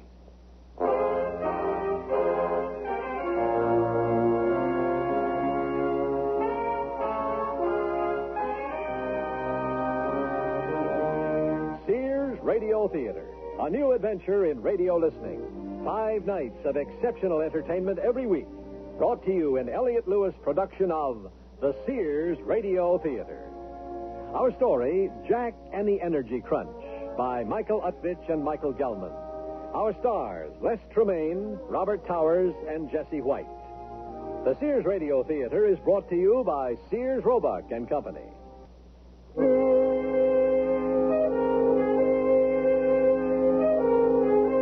It appears that Jack, Benny, and the mayor are going to have a little powwow over at 316 Beanstalk Drive. Up on the top floor of the Energy Incorporated tower, Jack is looking pretty upset. Gentlemen, thank you both for coming on such short notice. As you have probably surmised from the recent rioting and various attempts on my life, I think we might be facing a certain amount of distrust among the peasants. Jack, may I interrupt for a moment? You just did, Mayor. Jack, I think the situation is a little more serious than you think. Our popular support has completely eroded away. Of course, the peasants have hated us for years, but we could live with that. After all, they needed Energy Incorporated. But now, the media is advocating revolution. We're talking your basic economic collapse here. They want to string us up and let us cook in the heat of the orb, so to speak. He's right, Jack. At 2, Benny? Jack, instead of Evening Symphony, Radio Yo Huppetsville is going to broadcast a special report on our entire operation. Nothing we can't handle. Jack, my sources indicate that tonight's broadcast documents the whole story, just the way it happened. Benny, turn on the set. Good evening, everyone. Tonight it shall come to pass that instead of our usual musical program, Radio Yo-Huppetsville will present a special report. Jack, the Orb, and You.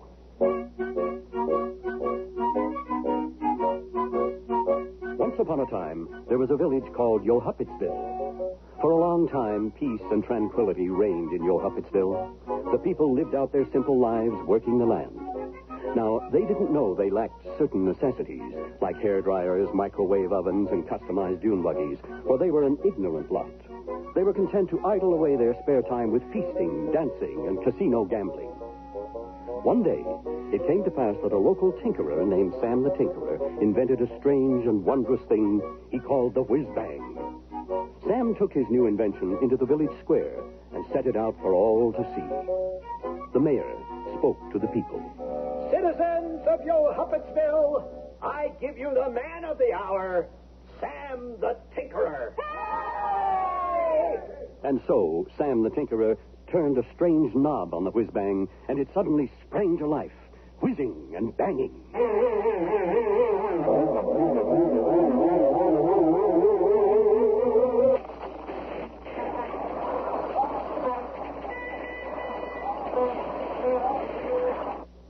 And the people oohed and ahed.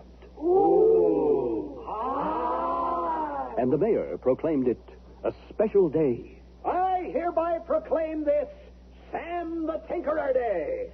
Now, Sam here tells me that this is the dawning of the Industrial Revolution. Yay! The whiz-bang became an instant success. Every person in Yo-Huppetsville wanted a whiz-bang of his own. And the village grew prosperous as the people got more whiz-bangs and more still. Soon, nobody in Yo-Huppetsville could remember what life was like without the whiz-bangs. But there was this one small catch. The more whiz-bangs, the more oil was used up. The mayor spoke to the people. Citizens of Yo-Huppetsville, we have enough oil to last for a while. Yay! The people paid no attention to oil. They wanted bigger and better whiz-bangs.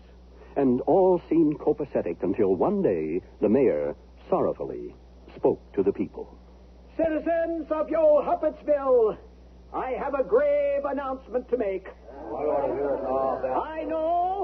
I know that you will stay calm, as I will stay calm, in this time of crisis. Citizens, we are out of oil. Run for your lives.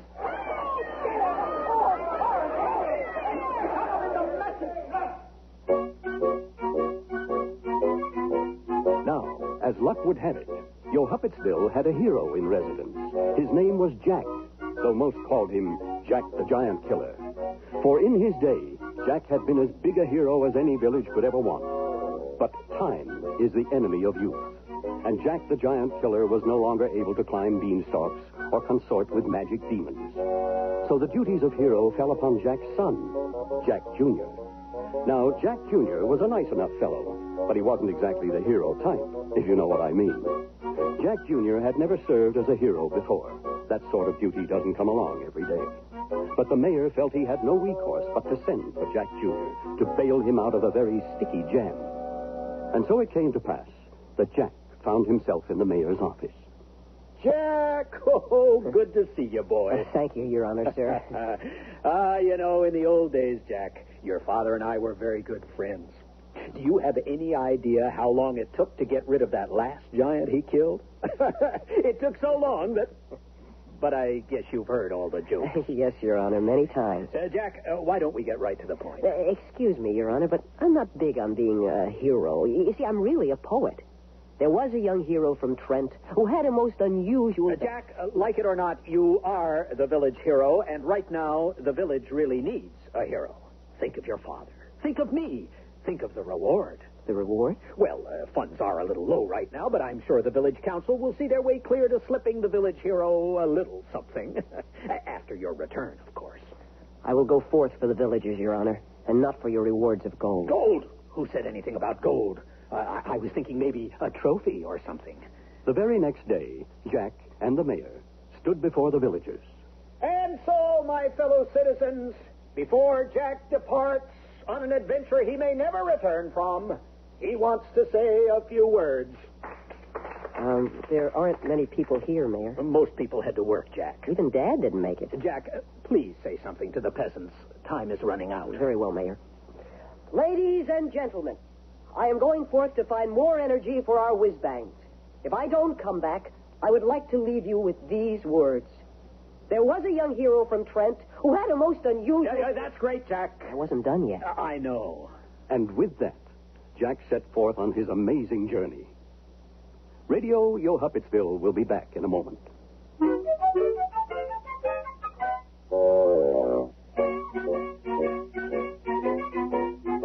And so Jack set out on his quest to find energy for his village. Now, after he had journeyed for some time, he came upon a small brook where he stopped to rest.